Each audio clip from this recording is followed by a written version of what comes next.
This is quite good. The lines are smooth, and the plate is exquisite. This one, however, is lacking. The figure is acceptable, but alas, her face is pockmarked. They say that 9 out of 10 pockmarked faces are alluring. Yet you seem shy, my friend, and it frightens me. Wow, coconut milk. No, coconut juice. I've been drinking it since childhood. Shui Yunfei wandered through the palace, offering his assessments upon encountering the palace maids and concubines. Shui Yunfei had traversed through time. He had studied medicine and was assigned to the traditional Chinese medicine hospital, where he became excessively popular, causing doctors and nurses to neglect their duties and engage in idle chatter with him daily. The director, consumed by jealousy, felt as though his harem had been compromised and sought a pretext to dismiss him. Unable to continue as a legitimate physician, Shui Yunfei transitioned to veterinary medicine and opened a pet clinic. Many of his clients were lonely housewives who kept pets to alleviate their solitude. Shui Yunfei soon found himself swamped with work, tending to the ailments of small animals, while also comforting the lonely housewives at times. Even 7 days a week seemed insufficient, making him wish for an 8th day. In the midst of his busy schedule, a mishap occurred one day when he was treating a dog for a young housewife, only for her husband to return unexpectedly.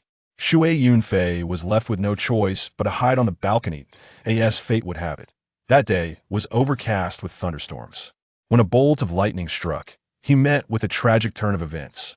Even more tragically, he found himself transformed into the chief eunuch of the Daqi, the chamber responsible for the castration of eunuchs within the great Zhou imperial palace. What is the Daqi? It is the place where men are rendered impotent, for within the palace, only the emperor may remain a man. Any other male must endure the knife to live within its confines, thus achieving a state of purity, hence the name Daqi. The original identity he assumed was that of Xiao Gizi, an 18-year-old who had entered the palace at 6 and apprenticed under the chief eunuch for over a decade. After the elder's passing, he had taken on the role of the chief eunuch himself. While time travel is generally a fortuitous occurrence, becoming a eunuch poses its own challenges. Young maidens, graceful wives, and voluptuous matronly figures, women of every age, possess their own charm. Yet, as a eunuch, he felt utterly bereft of hope. Nevertheless, travelers through time often receive certain advantages. Upon awakening in Xiao Gizi's body, he discovered a remarkable attribute, found himself endowed with a substantial member, weighing at least half a pound more than before. Shui Yunfei was overwhelmed with joy. This newfound endowment marked him as a man, granting him a sense of purpose and the ability to engage in the pleasures of life. Moreover, being in the palace, where men were scarce and women abundant, particularly those of striking beauty, heightened his excitement. Even the palace maids permitted entry into the royal domain were typically of commendable quality, as only the most suitable candidates were selected by the matronly officials, given the palace's provision of basic necessities. Shui Yunfei felt as though he had entered an academy of artistry. Bowtie's abode, a spider's lair, the golden monkey rises with a mighty blow, all due to the returning mist. After a lengthy bout of exhilaration, he felt parched, and upon drinking too much water, his abdomen swelled. He slipped behind a corridor to relieve himself, urinating several meters away, watering the flowers and plants lining the corridor. In the midst of this, he suddenly sensed something amiss. Turning around, he noticed a woman, over 20 meters away at the corridor's corner, leaning against a pillar and gazing at him in astonishment. "Your Highness Yunfei." Xiao Gizi was well known. While he might not be recognized by every maid, each of the imperial consorts would undoubtedly be familiar with him. The woman before him was one of the 4 esteemed concubines, Yunfei. The 4 esteemed concubines were Rong Fei, Shu Fei, Bing Fei, and Yunfei. This particular Yunfei, placed fourth among them, was relatively young, around 24 or 25. As for her beauty, it goes without saying she was selected by the emperor from among the numerous concubines, elevated to one of the 4 esteemed concubinesse selection that could only be described as exceedingly rare. However, Shui Yunfei at that moment had no thoughts of admiring Yunfei's appearance. All notions of her beauty vanished, as he was consumed by a single thought. "This is disastrous. I've been discovered." The second thought quickly followed. "I must flee. Can I escape? Surely I can. She is unprepared for my presence, and with my tiny steps, if all else fails, I could dash away.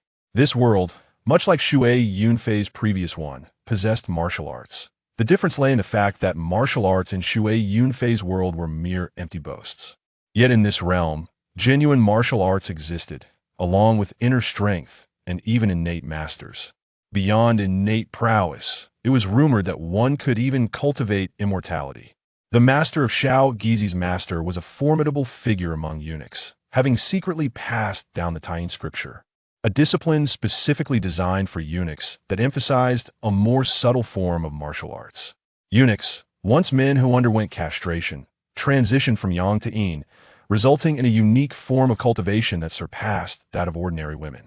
Shao Gizi's ancestral master was a third-tier innate master. The innate system comprises 5 tiers, making Tier 3 quite formidable. His master, Lu Laogong, was on the verge of reaching the 2nd tier of innate mastery. Naturally, the original Shao Gizi possessed martial skills. He began training at 6 under his master's guidance, and by the time Shui Yunfei took over, he had diligently practiced for 12 years, achieving a mid-tier level in the 1st tier of innate mastery. However, within the palace, where experts abound, even a mid-tier innate master would find it challenging to escape, let alone engage in a boastful attempt to combat. Perhaps I should eliminate her. The dead tell no tales. This idea flickered briefly before extinguishing, for several individuals approached from the direction of the corridor. And there were also a few eunuchs attending to menial tasks nearby. If he were to kill Yunfei, he would have to eliminate everyone else as well, which would undoubtedly create a significant uproar. What to do? Shui Yunfei's mind raced, yet he found himself engulfed in a fog of confusion. It felt akin to the day of his time travel, when the sound of a key in the lock left him momentarily dazed, devoid of any plan, ultimately leading him to hide on the balcony in a state of disarray. Now, reflecting on it, he realized he was clad in nothing but a pair of short show, humiliating that would be in death.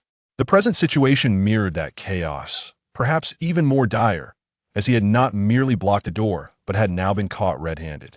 Thinking of being caught, Shui Yunfei suddenly remembered that his trousers were not even fastened properly, leaving him flustered.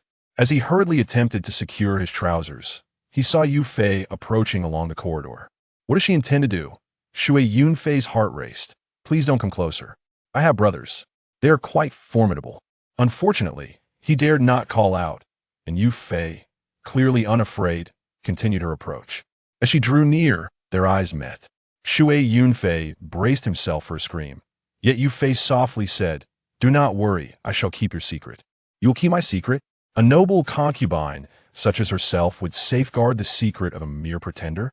In that moment, he was at a loss for words. Should he express his gratitude? Something felt amiss. He could only stare wide-eyed at Yunfei, dumbfounded. Seeing his reaction, Yunfei smiled charmingly, teasingly saying, "You look foolish." That gentle reprimand made Shui Yunfei feel lightheaded. Had he not retained some degree of clarity, he might have lunged at her, akin to his previous encounters with the housewives who kept pets. This had become his instinct whenever those 2 words were uttered. Accompanied by a playful pout, it indicated a heart that had softened, and by bravely advancing, one could at least steal a kiss. Regardless of whether she was a young wife, a matron, or a robust woman, it was invariably the case. Just as his thoughts grew heated and his body stirred, a flash of light caught his eye, revealing a mirror materializing from thin air. This mirror was antiquated in style, modest in size, resembling a handheld copper mirror. What is this thing? As Shui Yunfei experienced a moment of peculiar reflection, a cascade of information surged within her mind. This mirror, known as the 100-Flower Mirror, is an ancient artifact from the primordial era, a treasure of the celestial beings. In the days of yore, when the goddess Niwa crafted stones to mend the heavens, she was left with remnants and fashioned 3 mirrors. One of these mirrors is the demon-exposing mirror, where all malevolent creatures stand revealed, unable to hide from its gaze. Another is the Wind and Moon Treasure Mirror, which presents the image of any woman that its possessor desires. If the holder's intentions are pure, they may attain enlightenment. However, if their heart is tainted, the woman reflected therein may lead to their premature demise or even untimely death. The third mirror is the 100-Flower Mirror. This exquisite mirror gathers the most enlightened women across the realm and ranks them on the 100-flower list. Should the owner of the mirror successfully court and cherish a woman from this esteemed list, they shall be rewarded with extended life by the forces of the universe. If all the flowers unite and create a grand garden, the mirror's possessor may even attain immortality. Chapter 2. The 100-flower mirror. It turns out that the goddess Nuwa had also forged 3 mirrors. Indeed, being a woman, she must have desired beauty even in the act of mending the heavens. Shui Yunfei remarked sarcastically, "The demon-exposing mirror is with the towering King Li Jing, right? And the wind and moon treasure mirror? That sounds familiar. I wonder who possesses it." As he pondered, he suddenly recalled, yes. In Dream of the Red Chamber, there is indeed the wind and moon treasure mirror, where that fellow Jia Rui desired to court Wang Shifeng but ended up being killed by her. Truly, he was short-lived. The reason the 100-flower mirror appeared before him was due to his peculiar fate.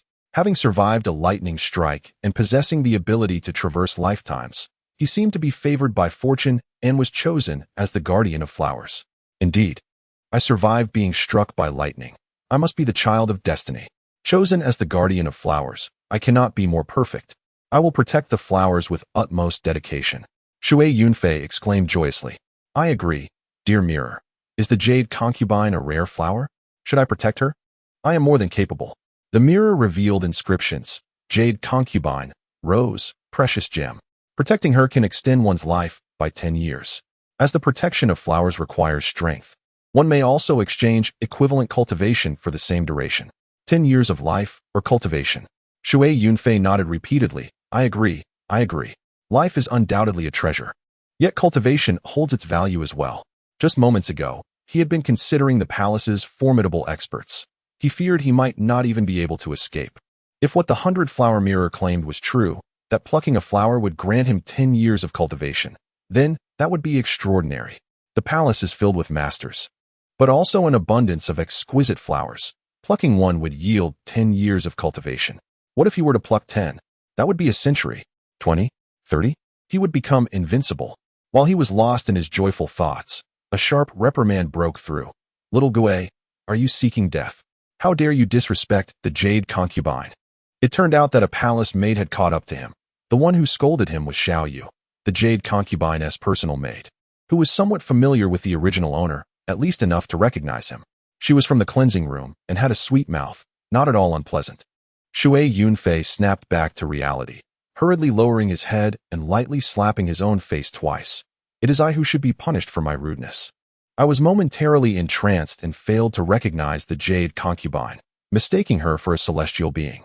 This attitude pleased the jade concubine, who smiled gently, her enchanting gaze seemingly laden with meaning. Xiao Yu, however, playfully chided, smooth-tongued you. Next time, be careful with your skin. This was, in fact, a form of protection for Shui Yunfei. The warning implied that such care was unnecessary this time. Shui Yunfei could discern this and looked at Xiao Yu with gratitude. She was quite charming, not yet 20, with a slender waist and long legs, and dimples adorning her cheeks. In another lifetime, she would certainly have been the belle of the class. Dear mirror, should I protect Xiao Yu? Shui Yunfei silently inquired. The 100-flower mirror, being a celestial treasure, could only be conversed with by the chosen guardian. Neither Xiao Yu nor the jade concubine could perceive it.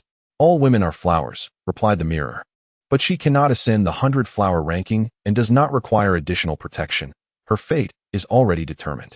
Oh, that is unfortunate, Shui Yunfei thought, feeling a twinge of regret. However, Xiao Yu seemed to sense his lingering gaze and shot him a disapproving glance. He quickly lowered his head. The jade concubine departed with Xiao Yu and the other maids, leaving Shui Yunfei in a daze, contemplating the jade concubine's words. Keep my secret, she implied, meaning she would not expose him. Yet, this did not seem right. As a favored concubine in the palace, how could she possibly ignore the revelation of a false eunuch? Was she not afraid? It seems women fear everything except this. Moreover, my brother in the palace is unique. He is a rarity.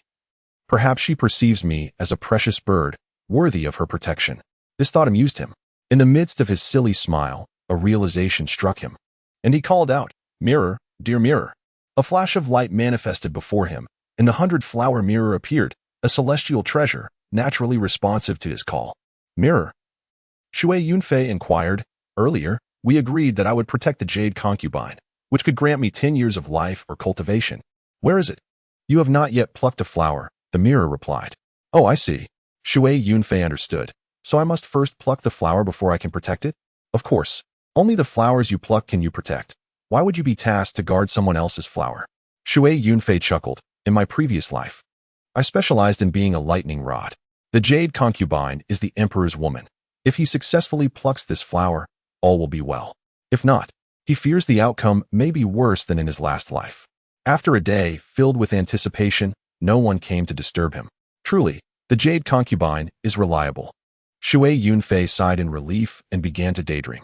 Could it be that the jade concubine harbors feelings for me? What if I were to ask her to join the 100-flower ranking, and as the chosen guardian of flowers, request her flower to be plucked and protected? Would she agree? However, he quickly reconsidered. Such boldness might lead to his dismissal. The following day, a young eunuch approached him, delivering a message from Eunuch Xiao. Eunuch Xiao, who was in his 40s, was considered an elder in the palace.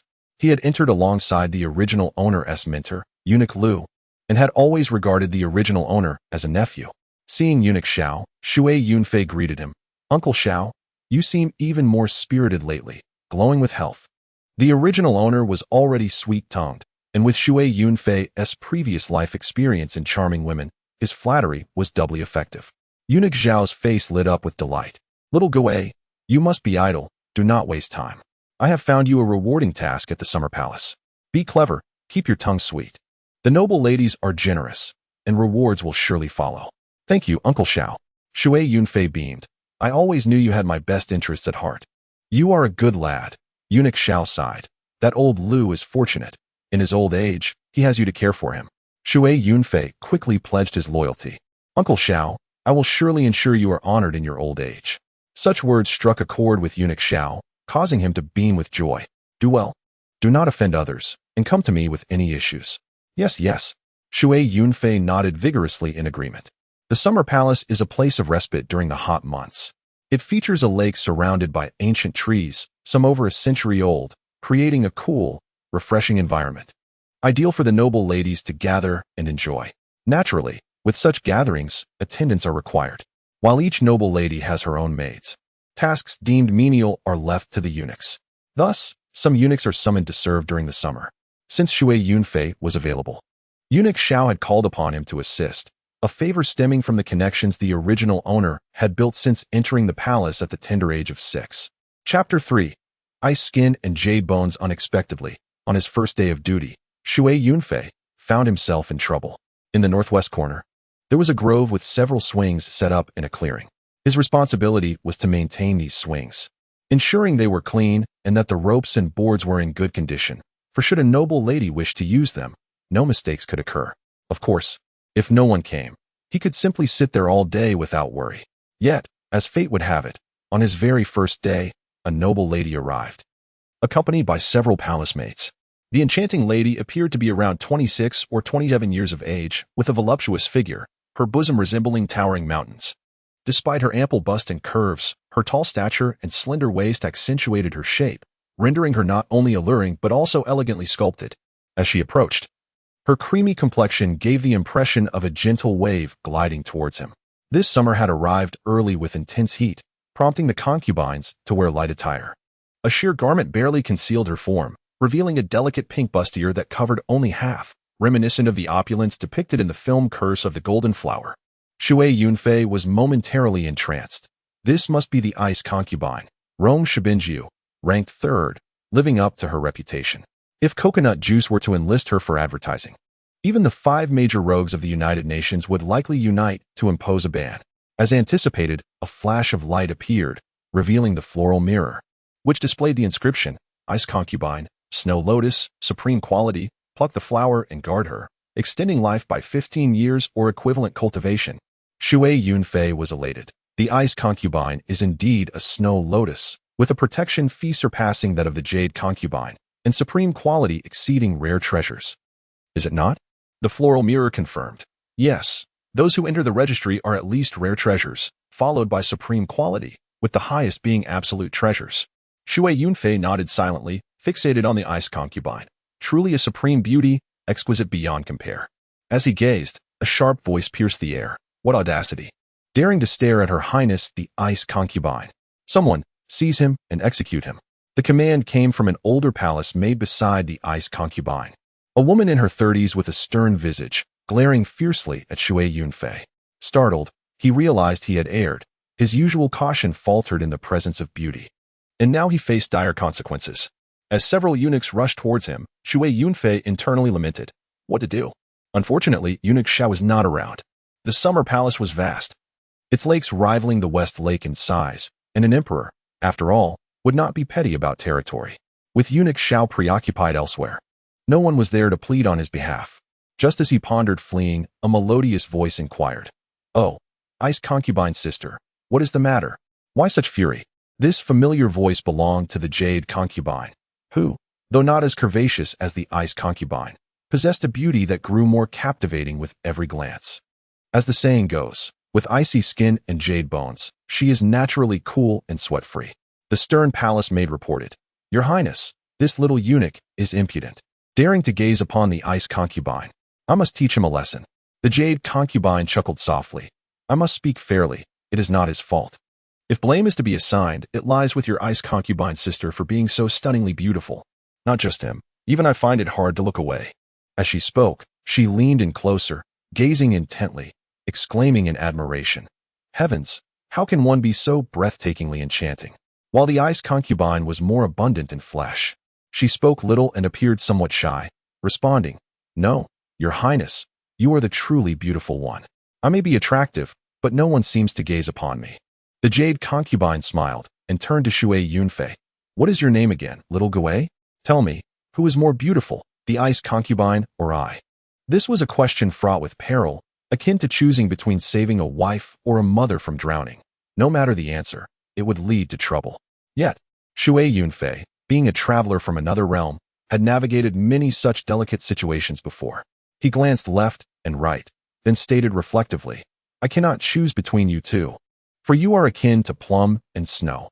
As the saying goes, the plum must concede 3 parts of whiteness to the snow. Yet the snow falls short by a measure of fragrance. Both the Jade and Ice Concubines gasped in surprise. The Ice Concubine had initially disregarded Shui Yunfei, but now her captivating eyes were drawn towards him. In this realm known as Qi, vast in territory and populous, the majority were illiterate, akin to the late Qing dynasty. Yet here was this little eunuch, reciting poetry, an astonishing feat, akin to a golden phoenix soaring from a privy, dazzling all present. You can compose poetry? The Jade Concubine asked. Astonished, Shui Yunfei, feigning humility, raised his chin slightly, for as a time traveler, he bore the weight of over 100,000 poems from the Tang and Song dynasties, posing no threat to anyone in this world. Although he could not recall them all, he had certainly made an effort to impress women with his poetic prowess. The stern palace maid, however, was incensed, reprimanding him. How dare you speak to the princess so boldly? Slap him. Shui Yunfei, pretending to be remorseful, lightly struck his own face. This was a familiar tactic. In his past life, he often employed this ruse to elicit sympathy from women, and it typically worked. The Jade Concubine remarked, If you truly can compose poetry, a minor transgression may be overlooked. What do you say, Ice Concubine sister? The Ice Concubine, though few of words, nodded, her enchanting gaze now fixed on Shui Yunfei. The Jade Concubine continued, Let him compose a poem about you as punishment for staring. If it is good, he shall be forgiven. If not, or if he fails to produce anything, he shall face double the punishment. Your Highness is wise, the stern palace maid quickly flattered, only to turn her face away, demanding, Did you hear that? I did, Shui Yunfei replied, defiantly lifting his gaze to the Ice Concubine. The palace maid scolded him again, but the Jade Concubine interjected, Let him look. If he must compose a poem about Ice Concubine's sister, he should be allowed to gaze at her. The Ice Concubine, slightly bashful, did not object, instead using her fan to partially cover her face, peering at Shui Yunfei with her captivating eyes. It must be noted that Shui Yunfei possessed a rather pleasant appearance, being around 18 years of age, approximately 1.72 meters tall, and his features were not unappealing. Women often judge by looks, and given his lowly status as a eunuch, had he been unattractive, the Ice Concubine would likely have avoided even a fleeting glance. Yet, not only did she allow him to gaze, but she also returned his gaze, thanks not only to the Jade Concubine's words, but also to Shui Yunfei's appealing looks. The jade concubine then cautioned, "Little Gui, be careful. While you may look, if you fail to compose a poem, no one will be able to save you." This warning, though seemingly intimidating, carried an undercurrent of protection, the implication being that someone would indeed protect him. Who else but the jade concubine herself? The ice concubine, not devoid of intelligence, certainly grasped the implication. Indeed, the ice concubine noted the jade concubine's advocacy for Shui Yunfei, which piqued her curiosity. The stern palace maid, too, sensed the unusual dynamic. Feeling both astonished and irate, why does the jade concubine support this lowly eunuch? However, as a time traveler, Shui Yunfei carried his own pride and had no intention of begging for protection from the jade concubine after he had already caused a scene. "I have composed a piece." He clasped his hands behind his back, puffed out his chest, raised his head, and gazed fixedly at the ice concubine, reciting melodiously, "Clouds yearn for garments. Flowers long for beauty. The spring breeze brushes the railing. Dew on the blossoms thickens. Were it not for the sight atop the mountain of jade, one would encounter under the moon at the Yao Pool." This was the first of the 3 Qing Ping Diao poems penned by Li Bai upon first meeting Yang Guifei, which had astounded the debauched Emperor Xuanzong of Tang and made the timeless beauty, Yang Guifei, bloom with radiance. In this life, the effect was no different. As the verse emerged, both the jade and ice concubines were left speechless, their exquisite eyes fixed upon Shui Yunfei, as if beholding a celestial being. What a splendid line. "Clouds yearn for garments, flowers long for beauty." Truly, Sister Ice has been exquisitely captured. After a long moment, the jade concubine finally exclaimed in admiration. The ice concubine, her eyes misty, softly echoed, "Were it not for the sight atop the mountain of jade, one would encounter under the moon at the Yao Pool." Lost in thought, she seemed unaware of what had crossed her mind. The widow face, a palace maid, remained equally dumbstruck, but her expression bore not admiration but rather embarrassment and annoyance. "He can truly compose poetry? Nonsense. How could a mere little eunuch write poetry? He must have heard it somewhere. No need to rush. Once I uncover the truth, I shall deal with him accordingly." Having successfully recited his poem, Shui Yunfei quickly retreated to the side. The ice concubine, robust in figure, hesitated to swing on the swing, while the jade concubine, being more daring, swung joyfully, her laughter echoing far and wide. Shui Yunfei began to discern the nature of the jade concubine. She was playful and spirited, though not ill-natured, embodying a hint of the pure lotus flower. The ice concubine, in contrast, resembled an icy mountain snow lotus, speaking little, exuding an air of aloofness. Of course, this was but a preliminary impression. The heart of a woman is as elusive as a needle in the ocean, and one misstep could lead to tears. Nevertheless, the news of Shui Yunfei's poetic talent spread like wildfire. Among the eunuchs, few were literate, and now one not only could read but also compose poetry, and quite well at that. It was said that the ice concubine, upon returning, had transcribed the poem and recited it repeatedly. The fact that Her Majesty the ice concubine appreciated it was nothing short of remarkable, prompting the palace maids and eunuchs to share the news. Even Master Xiao had heard of it, and summoned Shui Yunfei. "Little Gui, I know you can read." That fellow Lu, had he not entered the palace, he might have truly excelled in the examinations. Teaching you to read is one thing, but teaching you to compose poetry? That's unheard of. I merely imitated the formats from books and penned a few lines out of necessity. Otherwise, I wouldn't dare. It matters not for myself, but what of your reputation? Master Xiao felt a sense of pride. As Shui Yunfei's words implied, he was indeed his subordinate. Even if it was mere improvisation, the fact that the Guifei admired it was commendable. However, do exercise caution in the future. Offending a noble is no trifling matter. Shui Yunfei quickly acquiesced. After appeasing Master Xiao, he found his spirits lifted, composing poetry? With the likes of Li Bai and Du Fu backing me, I speak not of anyone in particular, but the entire Daqi is but a younger brother. The following day, during his shift, the jade concubine and the ice concubine both arrived. Upon seeing Shui Yunfei, the jade concubine laughed. "Little Gui, some say your poem from yesterday was plagiarized. What do you have to say?" "What does some say mean?" Shui Yunfei glanced at the widow face beside the ice concubine and knew it was she who harbored discontent and whispered behind his back. With a respectful demeanor, he retorted without hesitation, "Who did I plagiarize from? Is there a named author?" His tone was rather defiant. The jade concubine chuckled. She was one who enjoyed laughter. and her beauty shone even brighter when she did, though Shui Yunfei dared not gaze too long.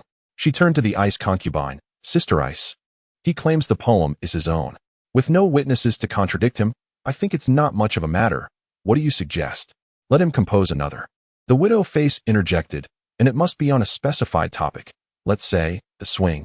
He must write it on the spot for it to count as his own. The widow face had done her homework after returning yesterday, discovering that indeed, no one had heard of the poem. It seemed Shui Yunfei had genuinely written it. Unwilling to concede, she had sought advice to challenge him. Writing poetry is no easy feat, and a mere little eunuch, even if he truly could write, would surely falter under such pressure. Chapter 5. The female poet write a poem on the swing live. The jade concubine's gaze shifted to Shui Yunfei's face. Little Gui, the ice concubine has posed a challenge. Can you rise to it? A true eunuch may falter, but I, a false eunuch, huh?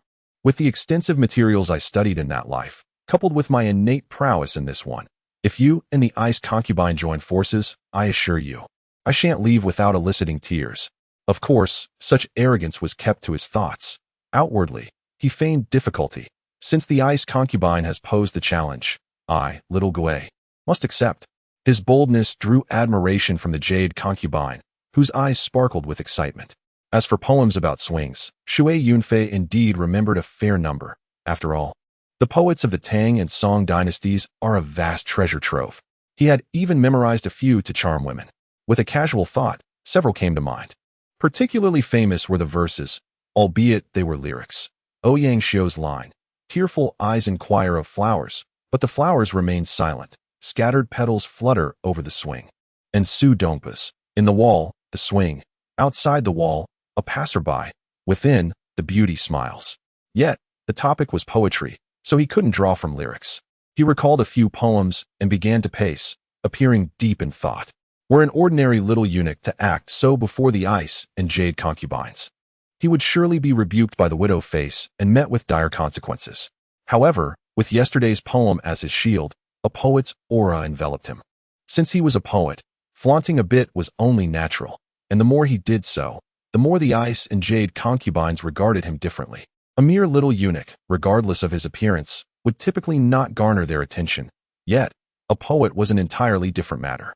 Now, with both identities, 1 + 1 equated to far more than 2. Even the widow face dared not speak up, secretly grumbling. If he can't produce something, just wait. Had she known Shui Yunfei bore the twin treasures of Tang and Song poetry, she wouldn't have dared to grumble. Yet, she was oblivious. Thus, it is evident that poverty of thought can stifle imagination. While constraints can inhibit expression, the imagination thrives even in the absence of explicit displays. After a brief moment of pretense, Shui Yunfei's eyes suddenly lit up. He bowed to both concubines and said, "Esteemed ladies, I have composed a verse. I humbly seek your guidance." "Oh dear, I dare not guide you," laughed the jade concubine.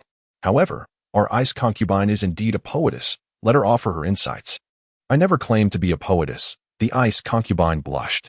"But you frequently praise good poetry, do you not?" The jade concubine teased. Realizing the double entendre, the ice concubine playfully swatted at her, causing the jade concubine to plead for mercy. "Oh dear sister, spare me this time. Let us hear our grand poet's composition first. If it fails to impress, I shall face the consequences." She then turned to Shui Yunfei. "Little Gui, your poem, please. I have vouched for you before the ice concubine." "Thank you, Lady Jade." Shui Yunfei quickly expressed his gratitude. With both the jade and ice concubines enchanting gazes upon him, he cleared his throat to begin. "Yesterday, witnessing the two of you swinging inspired me. Today, with the topic set by the ladies, I shall compose a poem." After a slight pause, with hands clasped behind his back, he melodiously recited, "The colorful ropes hang high from the ornate pillars. Beneath the flowers, the beauties vie for charm. In the shadows of the willows, I once caught a glimpse, a fleeting hint of sorrow blooming in red." As his words faded, the jade concubine immediately erupted in applause. "What a splendid line, a fleeting hint of sorrow blooming in red. I adore it." Turning to the ice concubine, she added, "Sister Ice, that poem yesterday was yours. Today it must be mine. What say you?" Indeed, it was a remarkable poem. In the shadow of the drooping willows, a delicate crimson sorrow flitted into view, capturing the essence of a poet's admiration for a beauty he dared not approach, instead content to observe from afar. This sentiment was exquisitely articulated, particularly the portrayal of that fleeting, tender sorrow. It hinted at a deeper narrative beneath the surface.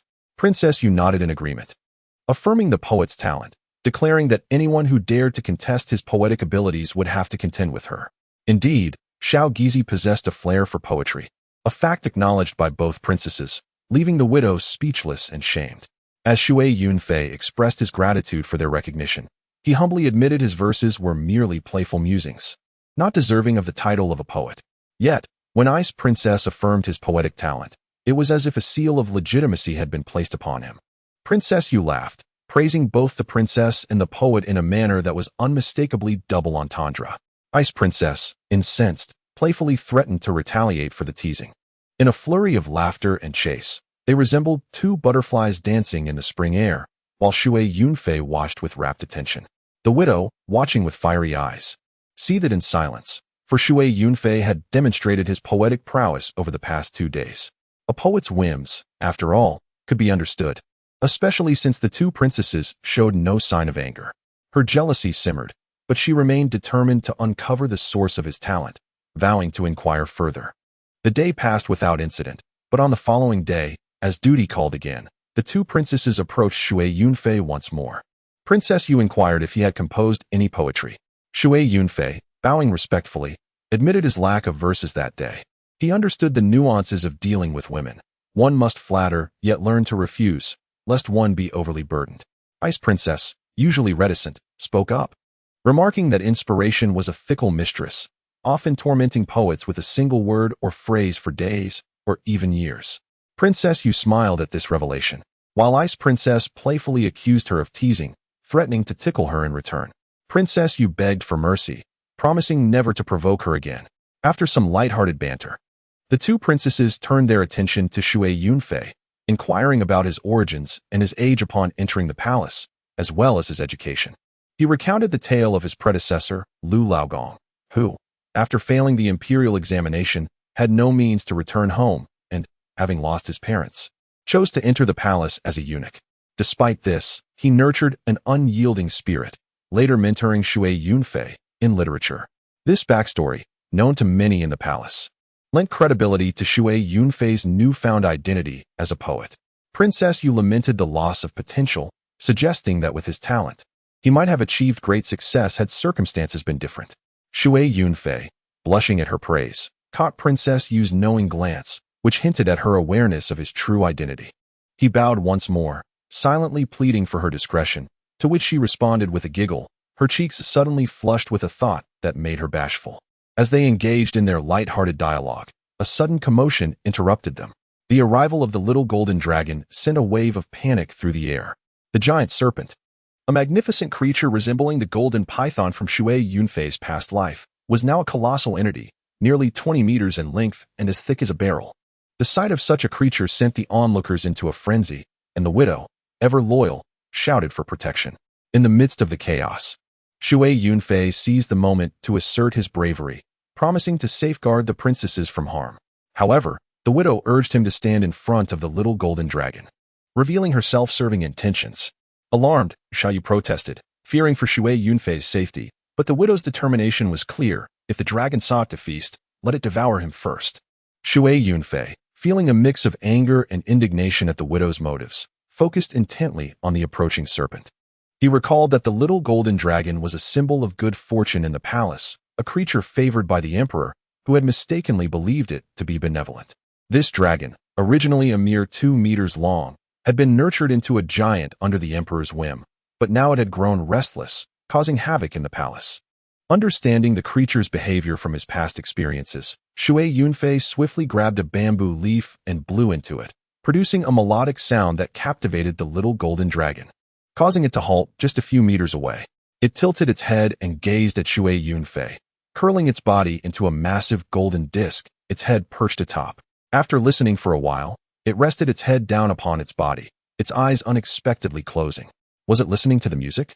Had it fallen asleep? Thank heavens. It had not gone mad. Xiaoye and the other palace maids were still in a state of panic, whispering among themselves. Yufei and Bingfei clung to each other, equally astonished. The widow's expression was fiery, seething with frustration. Bite it to death. How can it sleep? It's infuriating. Behind them, several eunuchs rushed up, panting heavily. Leading them was a middle-aged eunuch, around 30 or 40, surnamed Li. He had entered the palace through the hands of Master Lu, the teacher of Xiao Gizi, and had since navigated the palace quite adeptly, his sweet tongue making him familiar with many. Li Gonggong, out of breath, leaned on his knees, gasping for air. At that moment, Shui Yunfei paused his music, and Li Gonggong, in a state of urgency, exclaimed, "Xiao Gizi, play again. It seems to enjoy the melodies. I only just realized today. Good heavens, please continue. Don't let it go mad again." "Li uncle," Shui Yunfei replied, "merely playing music is not a solution. We must address the issue at its root." "Address the issue at its root?" Li Gonggong's eyes brightened. "Do you have a method? Let us give it a try." Nodding, Shui Yunfei suggested, "First, have someone bring a large bathtub with half a tub of water. I will visit the pharmacy to fetch some medicine. However, I fear that I will need you to write a prescription. Otherwise, Wang Shu might think I am being mischievous and refuse to provide it." "You little rascal. What kind of absurd prescription do you need? Don't you know anyone there?" Li Gonggong retorted, slightly annoyed. "I can't write prescriptions since I can't read. Someone accompany him." He called a young eunuch to follow Shui Yunfei. Chapter 7. Can you dispense medicine? Shui Yunfei hesitated momentarily before turning to Yufei and Bingfei, saying, "Ladies, I'll make a quick trip to the pharmacy. Do not be afraid. The little golden dragon is temporarily calm and will not harm anyone. If you are frightened, it is best to step aside for a while." Bingfei appeared terrified, while Yufei looked at Shui Yunfei with curiosity. "You're going to fetch medicine? You're capable of treating ailments?" "My master taught me a few remedies before. I'll give it a try," Shui Yunfei replied, not making any promises. "Wait for us over there. Come back quickly," Yufei urged, feeling somewhat bolder and wanting to witness the commotion. She tugged Bingfei aside, who actually wished to retreat to the palace, but Yufei's grip left her with little choice. Her stunningly beautiful face bore a hint of surprise and fear, only enhancing her allure. Shui Yunfei secretly mused, casting another glance at Yufei, who also wore a breathtaking expression tinged with curiosity. How delightful it would be to take her on exhilarating rides like bungee jumping or roller coasters in another life. Her screams would undoubtedly be enchanting. The thought made his heart flutter, but he quickly set those musings aside and hurried with the young eunuch to the pharmacy. The steward of the pharmacy was also a middle-aged eunuch, nearly 50 years old, who had entered the palace around the same time as Master Lu. Their relationship was amicable, and Shui Yunfei's sweet tongue had earned him favor. Each time he visited, he would receive a handful of goji berries or a few slices of licorice as a snack. Li Gonggong believed that with Shui Yunfei's presence, he would certainly acquire the medicine he needed, but this matter was not personal. It was for the little golden dragon. Why should Shui Yunfei owe personal favors?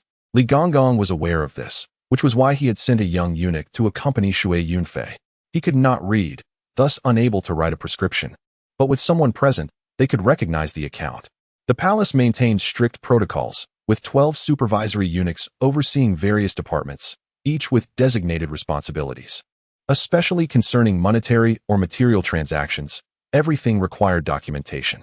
However, if one had good connections, obtaining a few items privately was common practice. Essentially, it was akin to the state-owned enterprises of Shui Yunfei's previous life. Numerous rules existed, but familiarity could bend them. Upon entering the pharmacy, Shui Yunfei greeted warmly, "Wang Shu, you look radiant and increasingly spirited."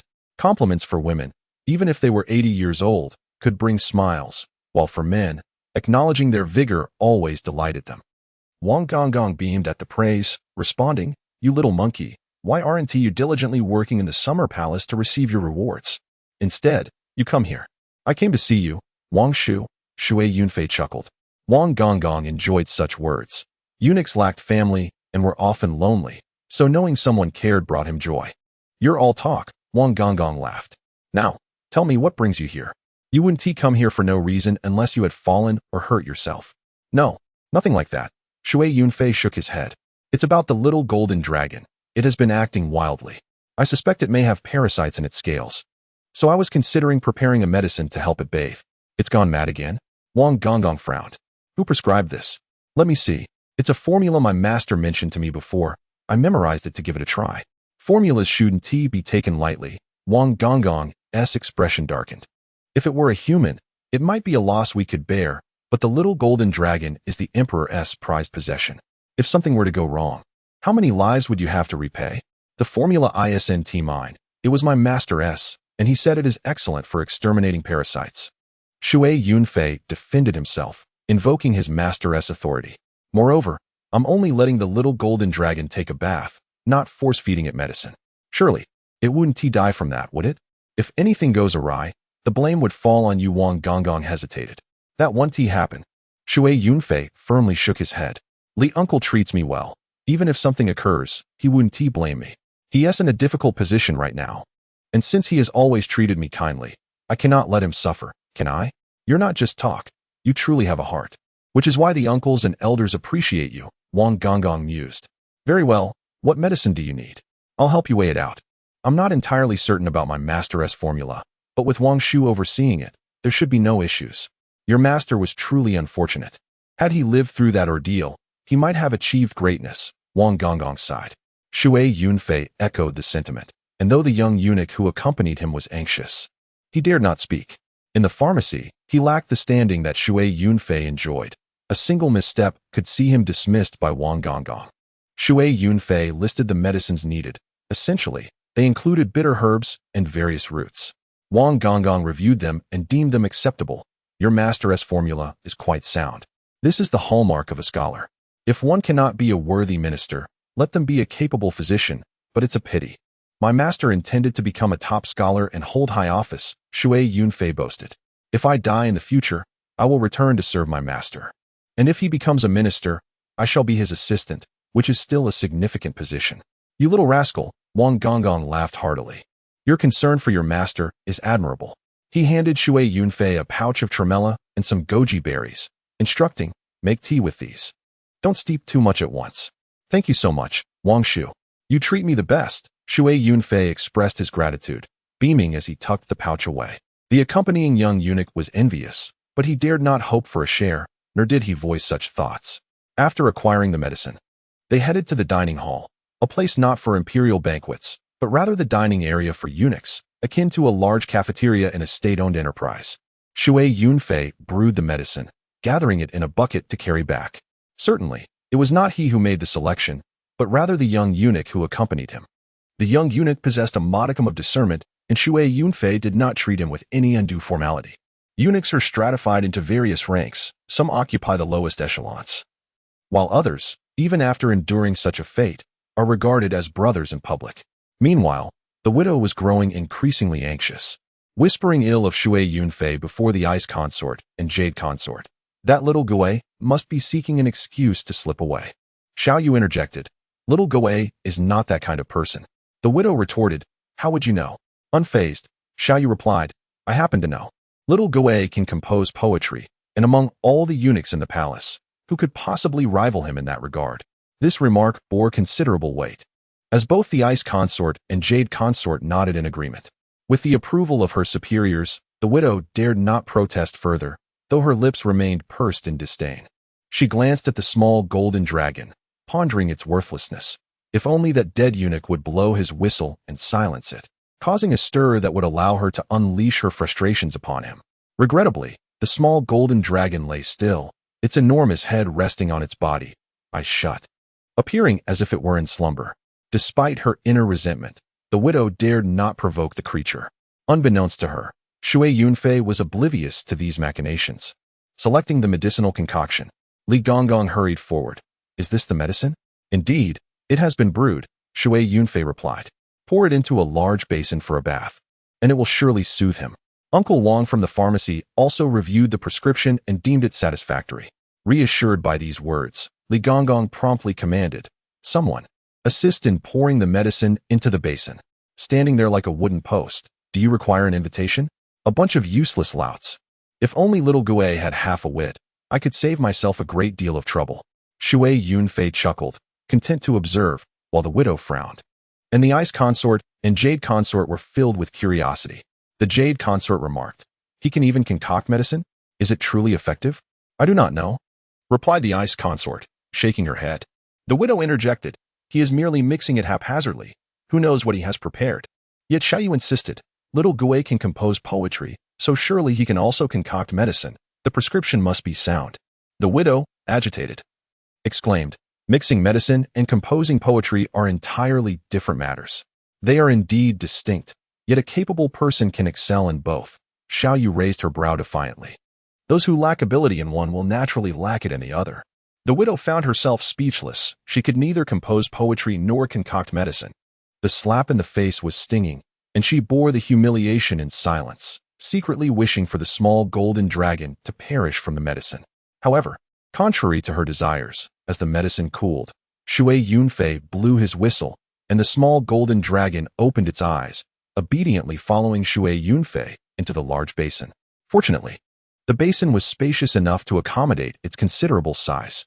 To everyone's astonishment, Shui Yunfei pressed the dragon's head under the water, and all present were taken aback by his audacity. Should the dragon open its mouth, it could easily devour him whole.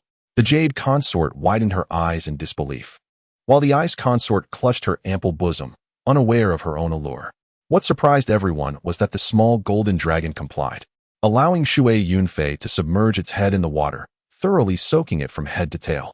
Shui Yunfei observed the water's surface and noticed that the dragon's scales were shedding numerous tiny white worms, scattered across the surface, likely hundreds in number. "Uncle Li, come look," Shui Yunfei called, pointing at the worms. These little creatures are burrowed into the dragon's scales, clinging to its flesh and biting it, causing the dragon both pain and itchiness, which explains its frenzy. Indeed, Li Gonggong agreed, scooping some water in his palm to examine the wriggling worms, then crushing them one by one with his finger. These creatures are quite cunning, managing to nestle within the scales to bite the flesh. No wonder the small golden dragon could not endure it. Once they are removed, all will be well. That is good to hear, Li Gonggong sighed with relief, grasping Shui Yunfei's hand. Little Goei, I owe you a great debt of gratitude. Had anything happened to the small golden dragon, my life would have been forfeit. What is this? Shui Yunfei replied. Uncle Li has always looked out for me, and besides, this prescription was passed down from my master. If my master knew that his prescription could assist you, he would undoubtedly take great pride in it. Li Gonggong laughed heartily. That is true. Your master is a fine person, though he has a penchant for boasting. As they exchanged banter, the small golden dragon enjoyed its bath for about an hour. The ice consort and jade consort could no longer remain and opted to return.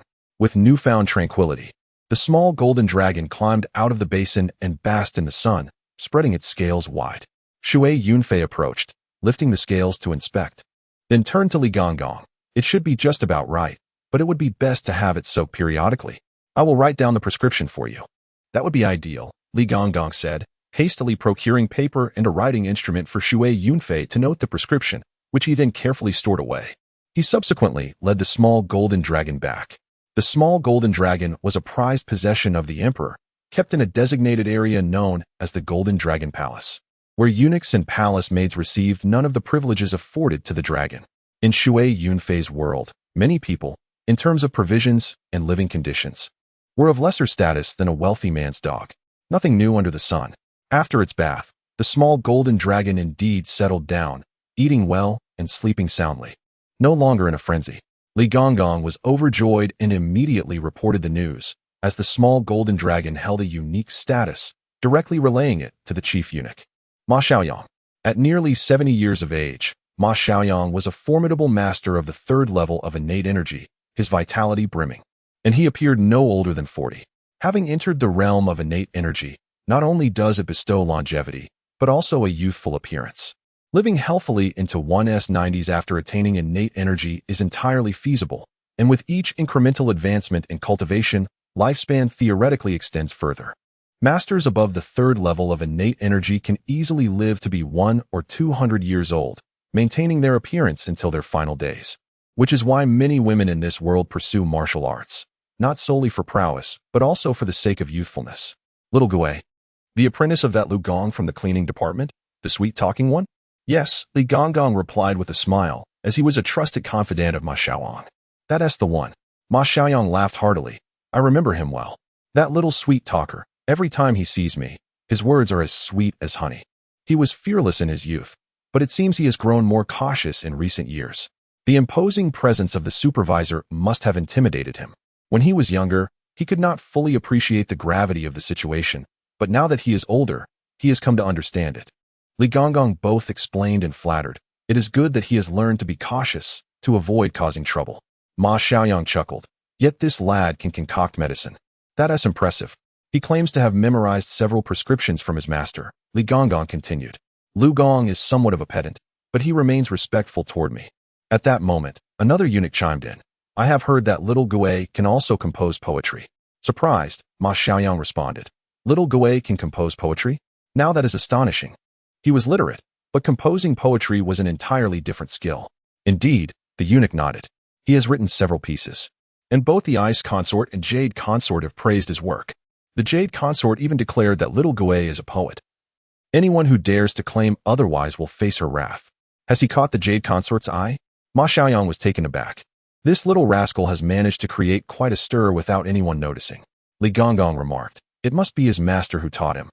Old Lu has a certain pride typical of scholars. Even though he has entered the palace, he is still unwilling to conform. While others take on apprentices merely to have them perform tasks, he insists on teaching them to read and write, and even compose poetry. It is not surprising. Indeed, it is within old Lu's capabilities. Ma Xiaoyang nodded, a smile spreading across his face. He is indeed a talent. By the way, after old Lu's passing, the eunuchs in charge did not assign anyone, did they? No, they did not, replied a nearby eunuch, shaking his head. That role is not suited for just anyone. Only Xiao Gizi has managed to handle it adequately. This lad is quite impressive, Ma Xiaoyang nodded. Let us reward him with a blue belt and appoint him as the eunuch in charge of the cleaning department. In the outer court, officials are ranked from 1st to 7th grade. Eunuchs in the inner court also have ranks, similarly classified from 1st to 7th grade. However, these internal ranks hold no weight in the outer court. Even a 1st grade eunuch would find himself disregarded by a 7th grade county magistrate. Nevertheless, the inner court acknowledges its own hierarchy. In the outer court, officials wear different attire based on their ranks, adorned in shades of purple, red, green, and blue. The inner court is less complicated.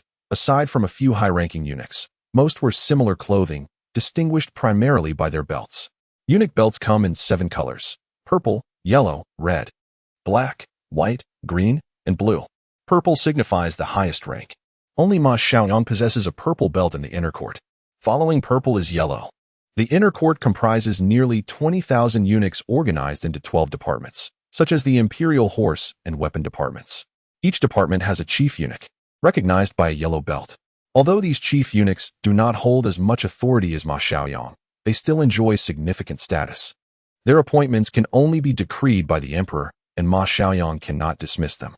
This is a tactic employed by the emperor to maintain control over personnel. Beneath the chief eunuchs are several senior managers, each responsible for various duties. Some oversee horses, others materials, horseshoes, weapons, and carriages, among other responsibilities. These senior managers genuinely handle the work, akin to department heads, and are distinguished by their red belts. Below them are the various roles such as managers, supervisors, and assistants, each differing in rank according to their belts: black, white, green, and blue. Anyone bearing one of these 7 colored belts possesses rank. Below them are those without rank, but who can still perform tasks, categorized as 1st, 2nd, or 3rd grade eunuchs, culminating in the lowest tier of miscellaneous workers. The most numerous in the palace are indeed the miscellaneous workers. The original character, Xiao Gizi's master, was a blue-belted eunuch, thus holding a rank, albeit the lowest. As for the original character, he was merely a miscellaneous worker. However, the cleaning department is quite unique, a place of bloodshed where eunuchs are particularly wary, as it is where they face the knife. They hold a love-hate relationship with it. They love having survived, but despise the loss of vitality that comes with it. Because of the ominous reputation of this place, old Lu took only Xiao Gizi as his apprentice, and upon his death, only Xiao Gizi inherited his duties. Although he was a miscellaneous worker, he performed the tasks of a chief eunuch. At this moment, Ma Xiaoyang rewarded Shui Yunfei with a blue belt, directly appointing him as the eunuch in charge of the cleaning department, effectively promoting him 4 ranks, bypassing the first 3 grades of eunuchs. Controlling a golden python and gaining a promotion. How intriguing. Shui Yunfei found it amusing.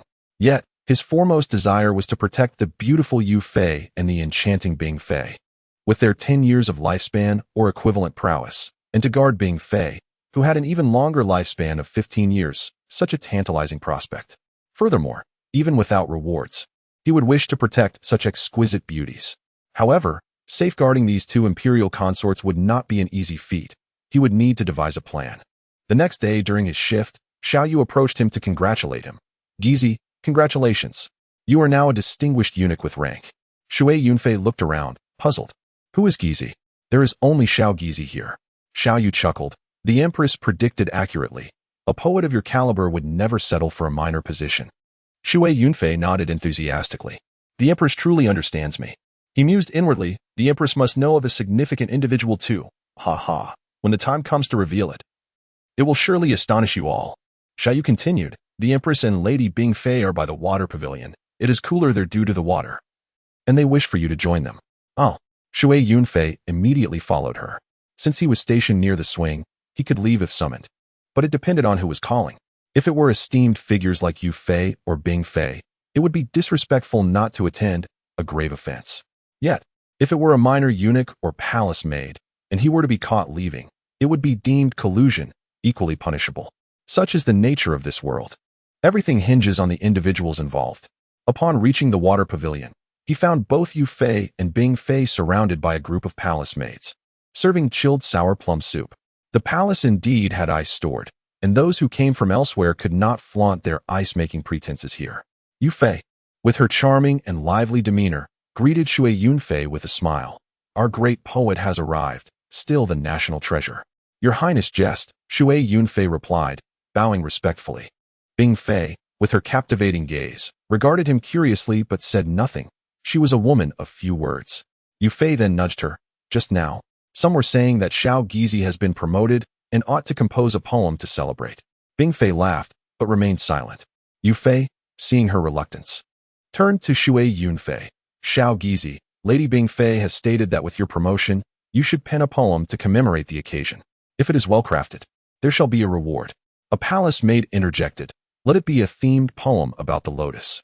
Yu Fei shot her a glance, but chose not to respond, instead focusing on Shui Yunfei. At that moment, the lotus flowers were in full bloom, their leaves dancing gracefully, and the fragrance wafting through the air. Several verses began to form in Shui Yunfei's mind. He feigned contemplation, glancing around, then remarked, the lotus blossoms are truly splendid. Bing Fei finally spoke. Indeed, it is the perfect occasion to compose a poem in remembrance. You should write, urged Yu Fei, pushing Bing Fei gently. Bing Fei's enchanting eyes turned to Shui Yunfei. Not one to decline, he clasped his hands behind his back, took a few turns, and began to recite. After all, in the summer lake amid June, the scenery differs from all other seasons. The lotus leaves connect to the sky, a boundless green, reflecting the sunlight. The lotus flowers blaze in red. This was a modification of a poem by the Great Song Dynasty poet Yang Wanli about the West Lake, aptly adjusted to refer to the summer lake, as that is indeed its name. As the last note of his recitation faded, Yu Fei clapped her hands in approval. What a splendid line, reflecting the sunlight. The lotus flowers blaze in red. I adore it. Bing Fei added, I particularly appreciate the phrase the lotus leaves connect to the sky, a boundless green. It evokes a profound sense of distance.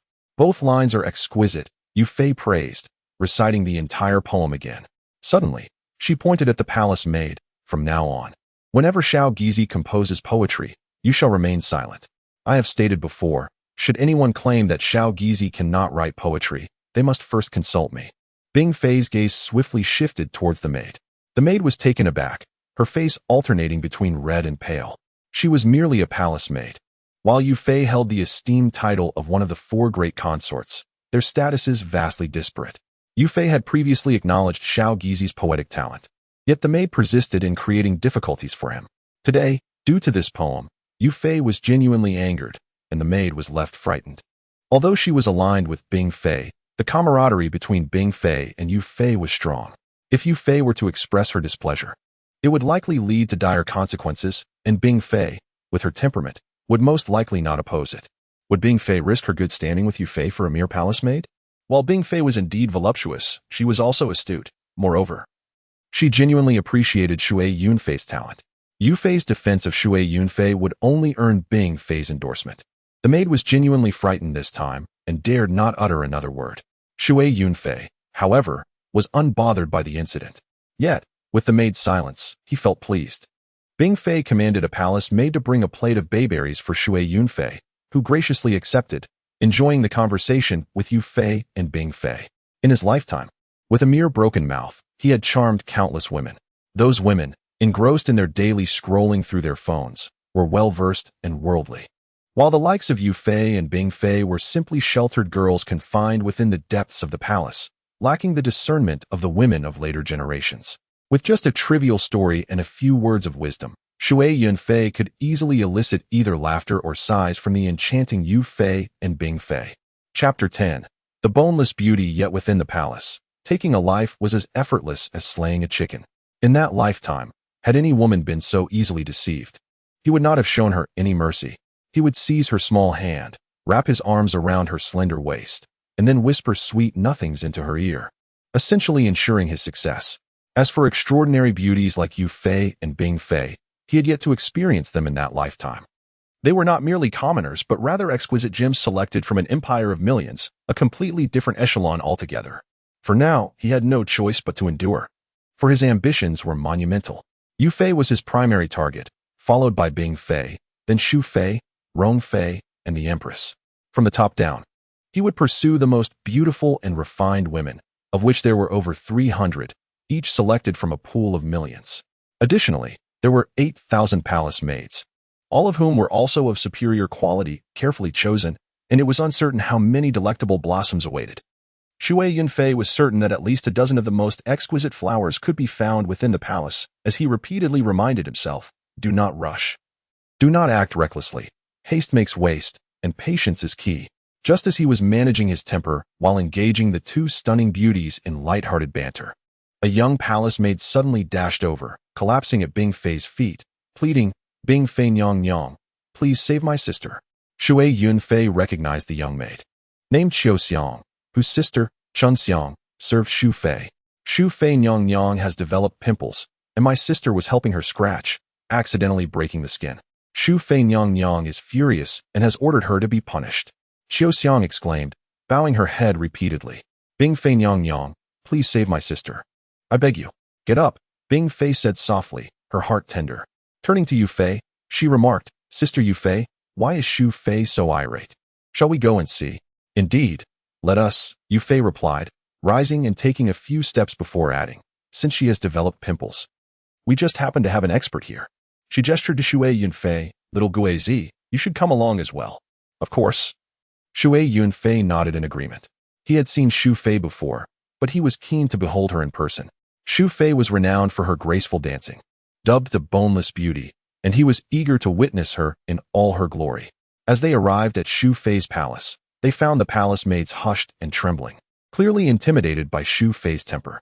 Upon entering, Yunfei immediately inquired, Oh, Shu Fei, why are you so upset? Aren't you afraid of the heat? Seeing her two visitors, Shu Fei rose to greet them.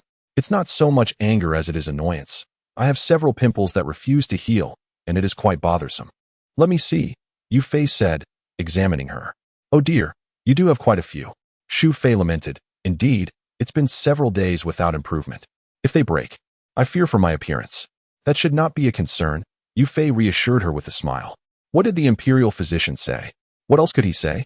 He prescribed some cooling medicine, which not only tastes dreadful but also causes diarrhea, yet my pimples remain stubbornly present. It is infuriating. Imperial physicians can sometimes be ineffective, Yunfei remarked with a chuckle. Sister, do not fret too much.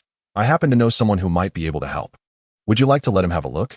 Oh, Shu Fei said, intrigued. You have someone in your palace who understands medicine? How come I was unaware of this? He's not from my palace, Yunfei replied, smiling. This individual is quite remarkable. By the way, have you heard about how he cured the little golden dragon? Are you referring to that little Guizi? Shu Fei asked in astonishment. I have heard of him. I even heard that he can compose poetry. If it weren't for these pimples, I would have sought you out sooner. No need to search. He is right outside, Yunfei said, summoning Shui Yunfei to enter. As a eunuch, he had the privilege to enter Shu Fei's chambers. Upon entering, Shui Yunfei immediately noticed a beautiful lady beside Yunfei and Bingfei. While both Yunfei and Bingfei were stunning, this lady did not pale in comparison. The flower mirror described Yunfei as a rose and Bingfei as a snow lotus. What then of Shu Fei? The flower mirror revealed her as cherry blossoms, promising an additional 10 years of life or strength to those who guarded her. So, this is the little Guizi, who possesses quite the audacity, Shu Fei mused. observing Shui Yunfei with a smile. Most eunuchs, regardless of rank, would lower their heads in her presence, but Shui Yunfei dared to maintain eye contact, which was a rarity. Yunfei chuckled, addressing Shui Yunfei. Little Guizi, Shu Fei says you are quite bold. Why not take a closer look? Your summons, my lady, surely indicates one possesses courage, Shui Yunfei replied with a smile, deliberately. Facing a noble such as Shu Fei, being timid served no purpose, exhibiting confidence, provided one had genuine skill, would earn admiration instead. Of course, his foundation was secure with being Fei and Yunfei beside him, offering protection should Shu Fei become truly irate, which empowered him to take this risk. Shui Yunfei stepped directly before Shu Fei, who slightly furrowed her brow. Eunuchs often struggled with control over their bodily functions and were frequently associated with unpleasant odors, while noble ladies like Shu Fei held a profound aversion to such scents and rarely permitted eunuchs to approach. However, upon inhalation, she discovered that Shui Yunfei bore none of the typical eunuch's odor. Instead, a faint, pleasant fragrance emanated from him. This fragrance was not from perfume but stemmed from his innate cultivation. He was a congenital master, devoid of impurities, with a subtle scent that most could not perceive. Yet, Shu Fei could detect it due to her own cultivation, having also attained a similar level of skill. Practicing qi, as one entered the congenital stage, would retain youthfulness, prompting many women to engage in such practices. Even if they were not martial artists, they would still wish to cultivate their qi, akin to how women practiced yoga in Shui Yunfei's previous life. While Shu Fei's elevated skill level was indeed remarkable, her current affliction was unfortunate, as her temperament was unlikely to change. If she possessed a more demure disposition like being Fei, she might not have suffered from pimples, instead sporting a flawless complexion. Nonetheless, Shui Yunfei dared not be overly presumptuous. He merely inched closer to observe before stating, Your Highness, it appears this is merely a touch of internal heat. The cooling medicine is not suitable for you and is unnecessary. Shu Fei immediately raised her hand. Stop. Please do not speak of medical theories, as it makes my head spin. Just tell me what remedy exists. The solution is simple, Shui Yunfei replied, stepping back. Since Your Highness is disinclined to listen, I shall require assistance. I need some items that I cannot procure myself, and a request from Your Highness is necessary. Very well, Shu Fei nodded. What do you require? A few medicinal herbs, several jars of wine, and I will need to forge some tools in the workshop, Shui Yunfei listed, counting on his fingers. Yunfei chuckled. You need to forge tools? Surely, you do not intend to use an axe or chisel. Those in the know understand that this concerns Shu Fei Nyang's pimples. Those unaware might think you are preparing for a siege. Bing Fei giggled, and even Shu Fei found amusement, regarding Shui Yunfei with a smile. Tell me, little Guizi, are you serious? I would never deceive Your Highness, Shui Yunfei replied earnestly, bowing respectfully. Very well, Shu Fei agreed. I shall instruct someone to inform the head palace matron. You may retrieve whatever you need. Chapter 11. The Jade of Nine Heavens. The palace is essentially divided into the central courtyard and the rear courtyard. The central courtyard refers to the 12 supervisory departments, hence why eunuchs are sometimes called central officials. The rear court refers specifically to the chambermaids overseen by the queen. There are 12 eunuch offices, and within the inner palace, there are 6 ranks of palace maids: the head of palace, the head of ceremony, the head of attire, the head of cuisine, the head of sleeping quarters, and the head of duties. Beneath these 6 ranks, there are 2 departments and 4 bureaus, totaling 12 management institutions that supervise 8,000 palace maids.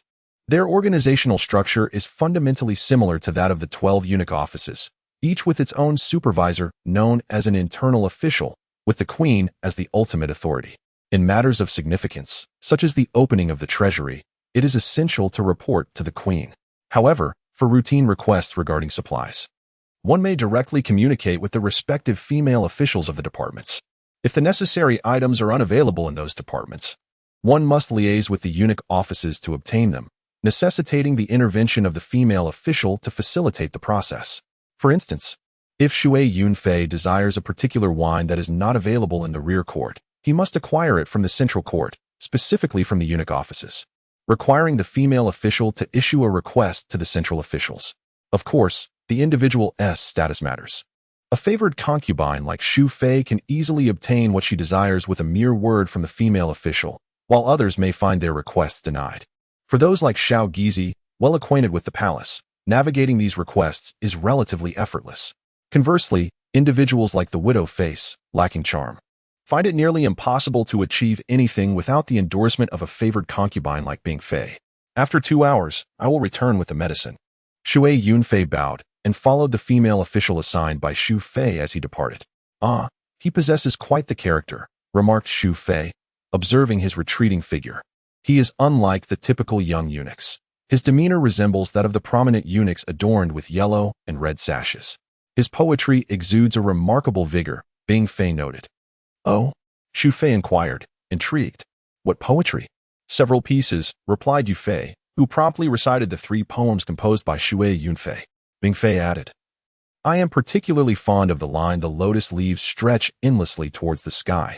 It possesses both grandeur and depth, evoking boundless imagination.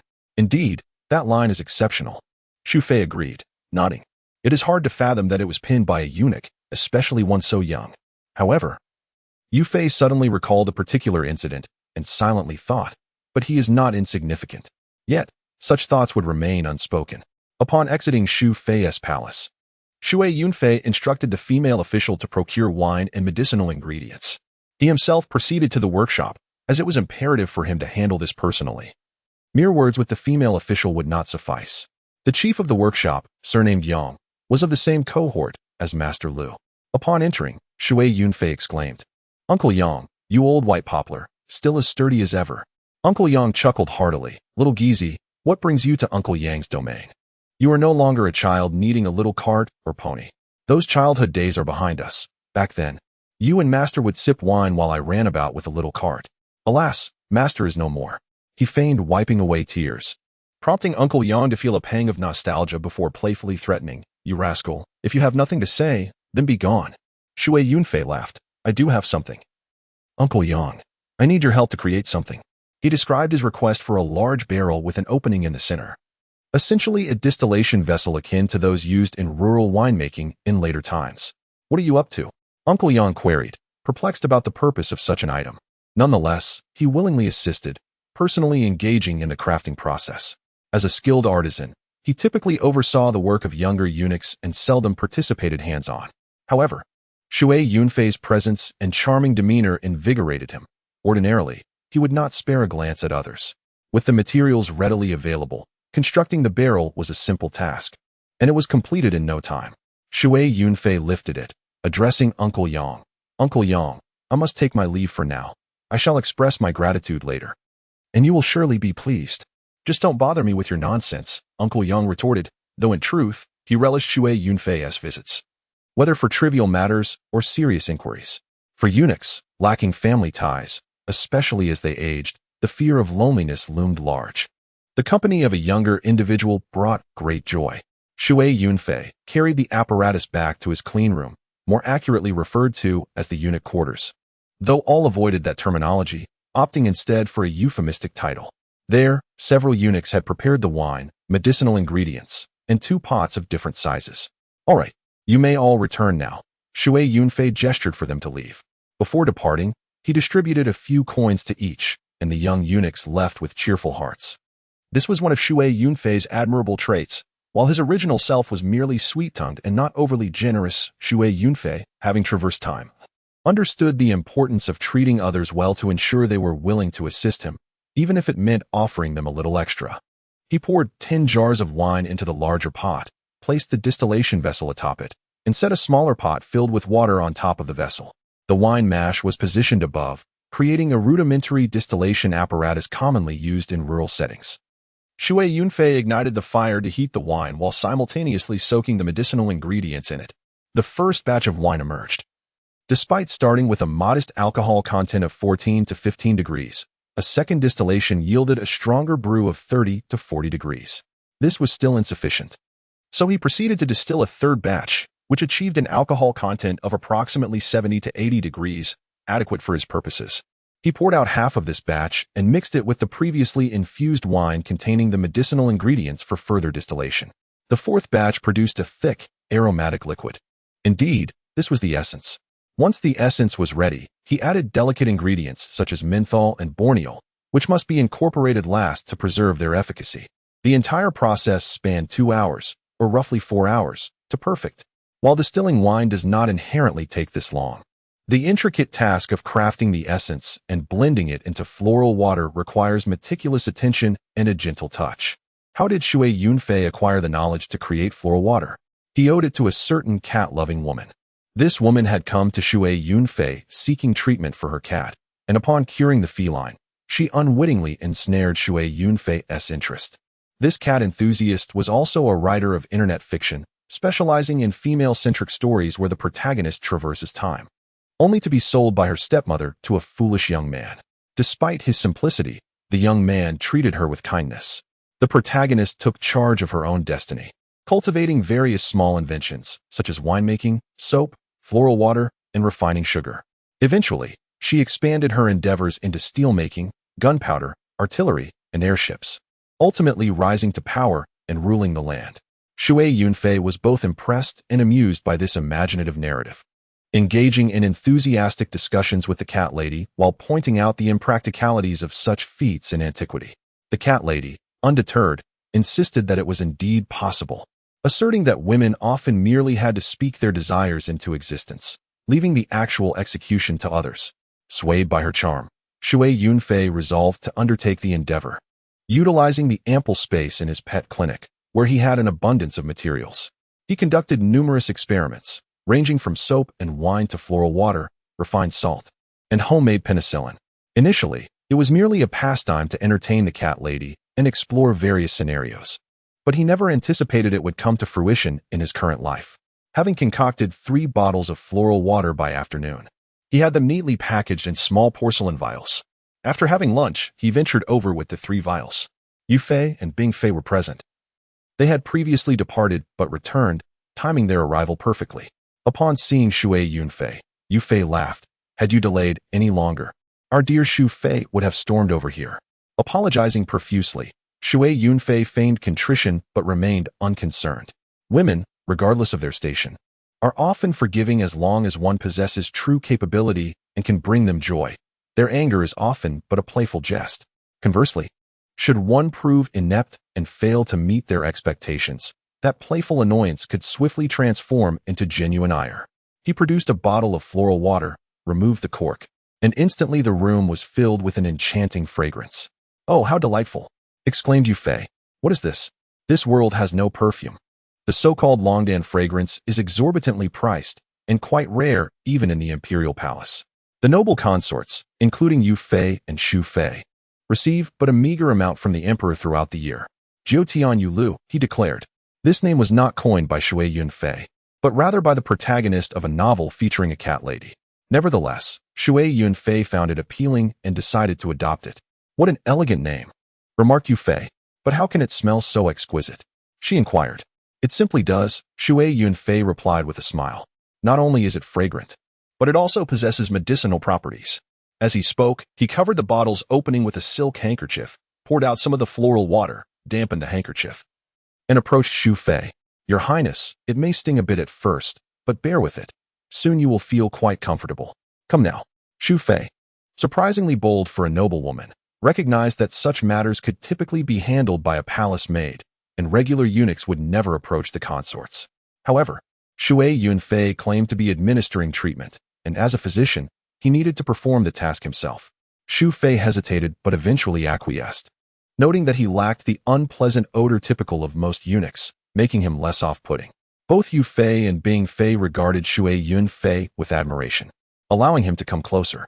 The blemish on Shui Fei's skin was not on her face, but slightly to the left of her chin. As Shui Yunfei leaned in to apply the silk handkerchief, his gaze inadvertently drifted downward. Chapter 12.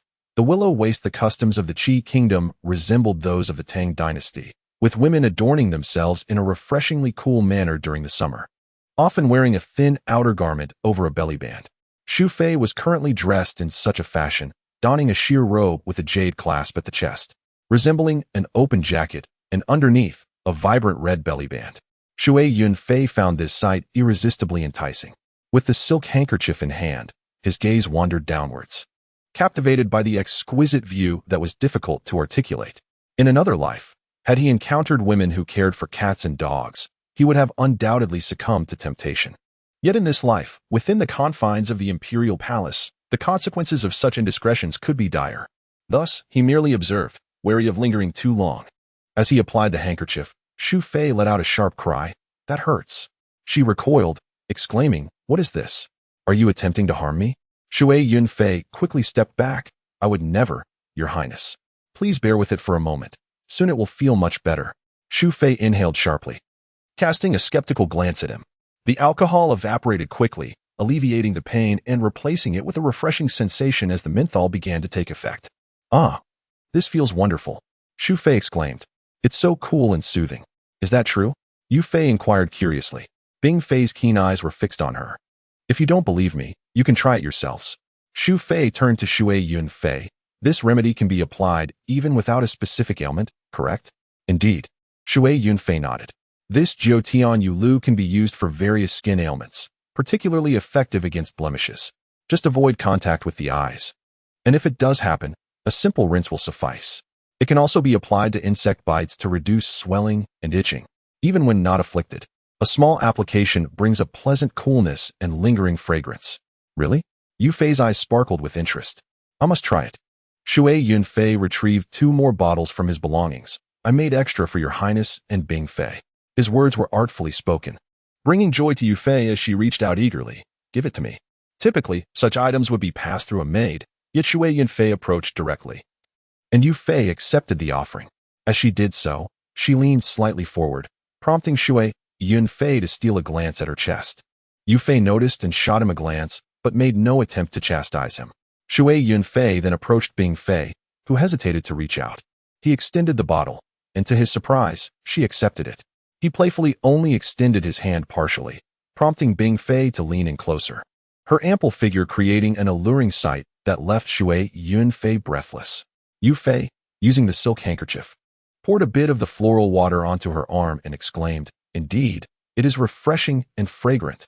Bing Fei, though more reserved, nodded repeatedly, confirming, It is indeed cooling and fragrant, but not as harsh as ice. It is truly remarkable. Certainly remarkable, Shui Yunfei added. I had been in discomfort, unable to scratch or relieve the itch, but now I feel at ease and rejuvenated. I wonder how effective it will be for healing. I predict it will be resolved by morning, Shui Yunfei assessed. Wonderful. Shui Yunfei rejoiced. A reward is in order. A palace maid presented a golden bean to Shui Yunfei, a token of favor from the favored consort. For other eunuchs or maids, such rewards would typically amount to mere copper coins. Naturally, both Yunfei and Bing Fei received their own tokens, equal in value. For discrepancies would be seen as a loss of face. In essence, Shui Yunfei had exchanged 3 bottles of floral water for 3 golden beans. A far more lucrative endeavor than the cat lady in the novel selling her perfumes. The efficacy of the floral water, combined with the poetry and Shui Yunfei's charm, had established his reputation. Upon returning, Shui Yunfei mixed the previously brewed wine with the original stock, using a ratio of 1 part brewed wine to 20 parts original. The brewed wine, with an alcohol content of 70 to 80 degrees, was almost pure alcohol and unpleasant to taste. Diluting it with the original wine brought it to a more palatable 30 degrees, making it quite enjoyable. As night fell, Shui Yunfei seized the opportunity to bring a small jar, about 5 pounds, to Yang Gonggong. Upon entering, he found Yang Gonggong indulging in wine. This esteemed eunuch, who held a significant position, lived quite comfortably, akin to a skilled professional in a state-owned enterprise. Uncle Yang, taste this wine I have crafted, Shui Yunfei said, pouring a small bowl for him. Ah, delightful, Yang Gonggong exclaimed, his eyes lighting up with interest. What kind of wine is this? After taking a sip, his eyes widened in surprise. This wine, it's exquisite. Indeed, Shui Yunfei beamed with pride. I brewed it myself, leveraging the favor of Shui Yunfei. Are you referring to the method for brewing, Jiutian Yulu? Yang Gonggong queried, having already heard whispers of its delightful fragrance spreading throughout the palace. Precisely, Shui Yunfei confirmed. I deliberately procured extra jars of wine, and after brewing Jiutian Yulu, I set aside a few jars to share with you. You are indeed thoughtful, Yang Gonggong praised. If you have more, be sure to provide some for Li Gonggong and Wang Gonggong as well. Of course, I made sure to have plenty, especially under the auspices of Shui Yunfei. No one would dare object. You rascal, Yang Gonggong chuckled, admiration glimmering in his eyes, reminiscent of a proud relative. Enjoy, I must take my leave to deliver jars to Wang Gonggong, Li Gonggong, and Xiao Gonggong while it is still dark. After departing from Yang Gonggong, Shui Yunfei continued to distribute jars of wine to Xiao Gonggong, Wang Gonggong, and Li Gonggong, all of whom had cordial relations with Lu Gonggong and held significant power. Each received a small jar, as larger ones would not suffice for such generous distribution. Indeed, Xiao Gonggong and the others were genuinely delighted. This is where Shui Yunfei excels in human relations. He not only cured the illness of Shu Fei, but also, through her, managed to ingratiate himself with a multitude of people. Even if Shu Fei were to discover this, she would not hold it against him. Were it someone else who had won the favor of the empress and boasted innate prowess, they would likely be strutting about with their ego inflated. However, Shui Yunfei was different. The following day, while on duty, Xiaoya and another palace maid approached him. This maid bore an almost identical resemblance to the previous day as Qiu Xiang, around 17 or 18 years old, with a delicate face reminiscent of a lotus flower and a graceful figure akin to a willow. In comparison to Xiaoya, she was equally enchanting. This was to be expected. Palace maids were selected from various regions and meticulously screened, ensuring none would be unattractive. It was understood that anyone entering the palace was implicitly regarded as a potential consort for the emperor. It would be quite inappropriate for one to be overly plain, as that might diminish the emperor's spirits. Upon seeing her face, Shui Yunfei recognized this maid as Chuanxiang, the elder sister of the previous day as Qiu Xiang. They were likely twins. Upon meeting Shui Yunfei, she performed a respectful greeting, saying, "I am Chuanxiang, and I thank you, Lord Gui, for saving my life." "Chuanxiang, you are too kind. I did not do much. It was the empress who was gracious," Shui Yunfei replied modestly, returning a bow. "By the way, is the empress feeling better?" "Completely recovered," Chuanxiang exclaimed with delight. "This morning, all the spots have vanished, leaving only the faintest traces, nearly imperceptible. And there is no pain or itch." "That is wonderful," Shui Yunfei nodded. "The empress is well, but some others may not fare as well." Xiaoya laughed from the side. Shui Yunfei feigned shock. "How so, Sister Xiaoya?" "I'm timid. Do not frighten me." "You timid?" Xiaoya teased, scrunching her delicate little nose. "The empress has said you are quite bold." Xiaoya herself did not fully grasp the meaning behind the empress's words, but Shui Yunfei understood. After all, he was a false eunuch, hiding within the palace. A bold endeavor indeed. Chapter 13. You scandalous minx. It turned out that the empress had privately praised him. Shui Yunfei mused to himself, perhaps I should show her something grand one day. Yet he replied, "I am not bold at all. Any courage I possess has been instilled in me by the empress." "She wants to support you today," Xiaoya huffed playfully. "What is happening?" Shui Yunfei feigned alarm. "Please, Sister Xiaoya, tell me." Xiaoya exchanged a glance with Chuanxiang, and they both giggled, with Shu Fei recovered and in good spirits. "She has heard that our empress and Bing Fei have received poetry from you, and she wishes for some as well. We are here to fetch you." Shui Yunfei pretended to faint at the news. Chuanxiang looked at him with concern. "Lord Gui, perhaps you should take a moment to think, or simply feign illness. We can say that you were unwell after the breeze last night, and are afraid of worsening your condition by visiting the empress. That would not be appropriate." Shui Yunfei thought to himself, feeling somewhat embarrassed that she believed him. "Not to worry," Chuanxiang reassured him. "It is quite warm, and many are suffering from stuffy noses and headaches this morning." Xiaoya, however, rolled her eyes and said, "Ah, Chuanxiang, you've been deceived. He is merely a little trickster, pretending to be unwell. Is that so?" Chuanxiang looked at Shui Yunfei with a mischievous glint in her eyes. "But I heard that composing poetry is quite challenging. I've heard of poets who have pulled half their beards out over a single word. But he has no beard," Xiaoya chimed in, her voice dripping with sarcasm. "And look at those shifty eyes, like a sneaky fox. He is nothing but a little charlatan." "I am not a little charlatan," Shui Yunfei protested, feigning injury as he placed a hand on his head. "Oh dear, I truly feel dizzy.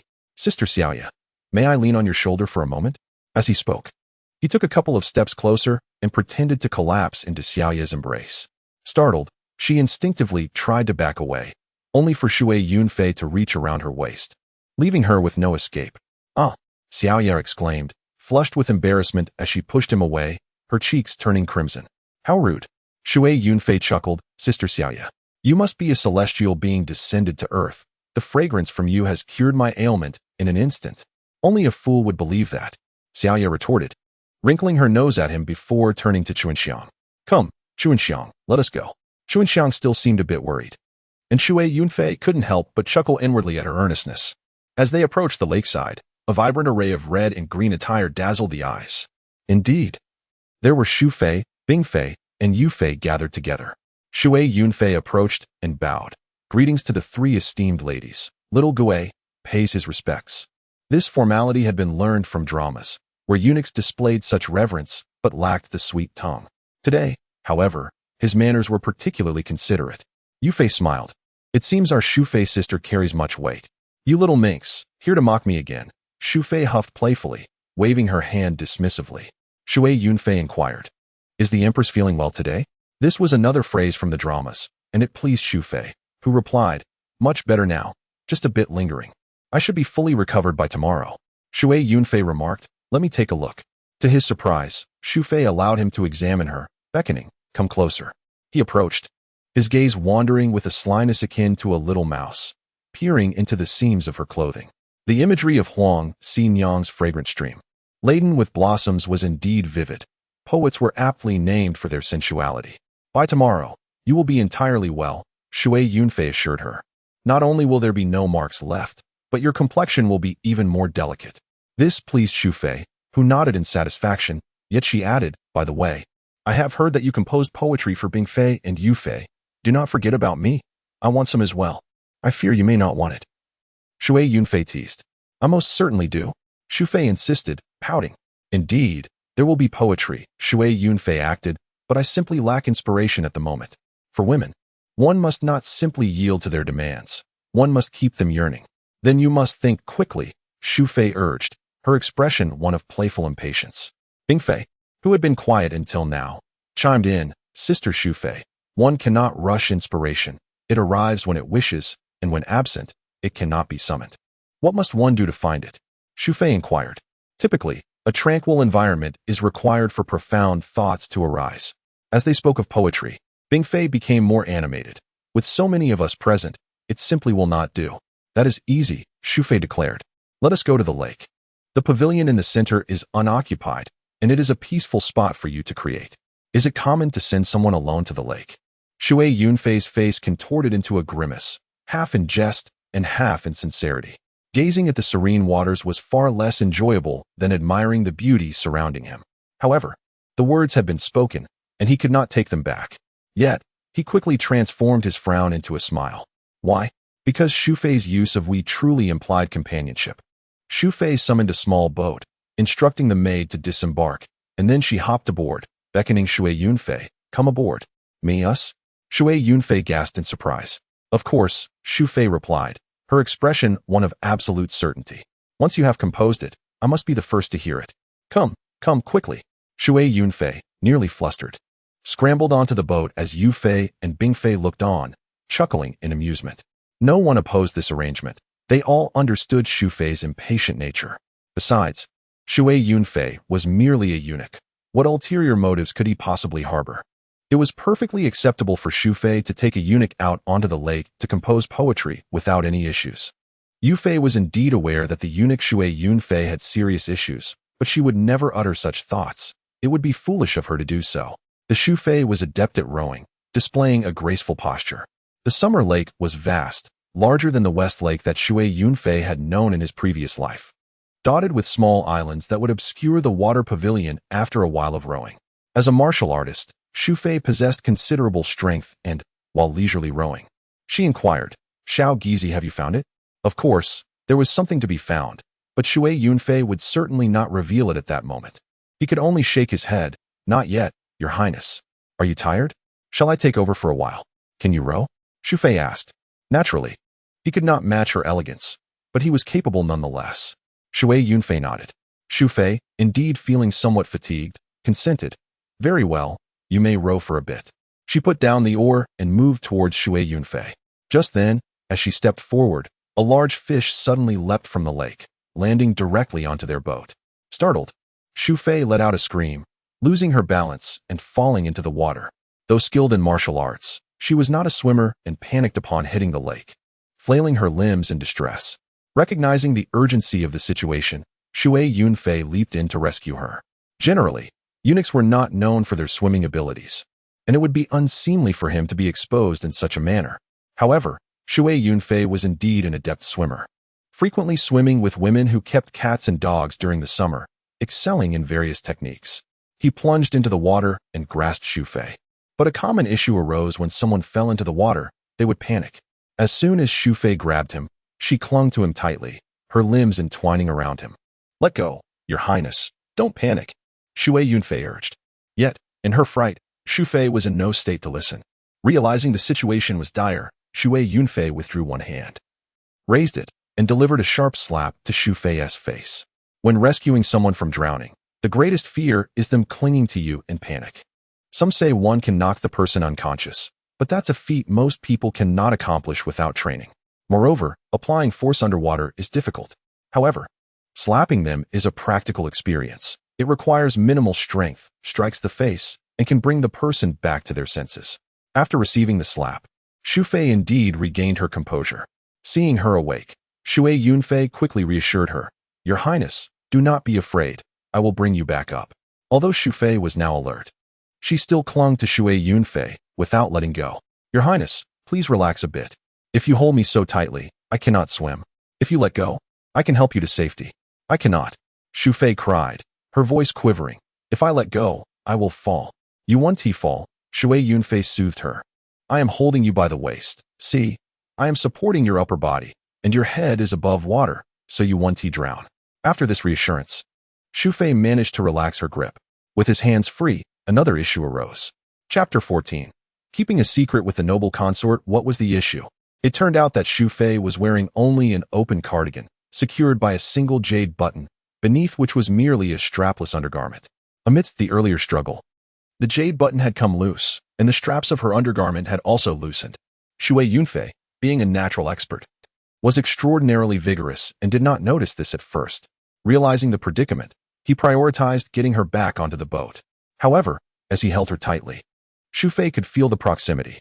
Having had her share of experiences, although the emperor had not visited her often, and for the past 3 years had completely abstained, she had nonetheless encountered intimacy before. She had seen the act, even if she had not engaged frequently. Initially taken aback by the impossibility of the situation, after all, Shui Yunfei was a eunuch. A eunuch could not possibly possess such attributes. Her surprise soon turned into realization. This shock was profound.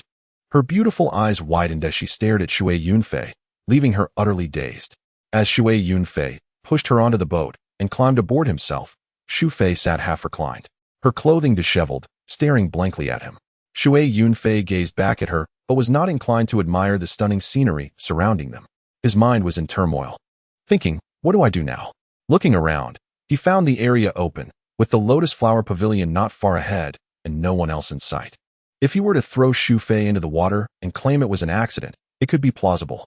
However, the dilemma was that Shui Yunfei was his superior, and if she drowned, he would be doomed. Despite his familiarity with many people, in such a situation, who could vouch for him? Shui Yunfei was one of the 4 great consorts. If anything happened to her, the empress would be informed and would certainly report it to the emperor. Although the emperor had distanced himself from women in recent years, she was still one of his women. How could a eunuch, who had entered the water with her, possibly survive? Would the emperor accept the explanation that the eunuch had swum back to safety? No, he would certainly perish. No one could save him from that fate. Thus, escape was the only option. However, why would he need to drown Shui Yunfei to escape? Though Shui Yunfei was lecherous, he was not heartless.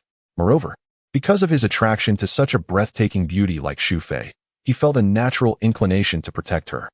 Drowning such a beauty was something he could not bring himself to do unless absolutely necessary. Furthermore, he was the chosen protector by the 100-flower mirror, a celestial treasure, and did not wish to face the consequences of breaking his promise. Thus, he found himself in a quandary. Drowning Shui Yunfei meant certain flight for him. Not drowning her meant exposure, and he would still have to flee. Was my luck with women entirely spent in that life? Even in the palace, a den of beauty, could I not acquire even a single strand of fortune? In despair, Shui Yunfei lamented as the boat approached the shore. As the vessel came to a halt, Shui Yunfei jolted. Finally regaining her senses, she hastily stood, covering herself with her clothing, and made her way to the lotus flower pavilion. Shui Yunfei watched her from behind. Her wet garments accentuated her long, elegant legs, and her waist appeared so supple it seemed devoid of structure. truly deserving of the title the boneless beauty. Ultimately, it would be a shame to end such a beauty's life. Shui Yunfei shook his head, resolving, I shall take my leave. If fortune eludes me, so be it. Mirror brother, you may select another to protect the flowers. I am cursed and cannot fulfill that role.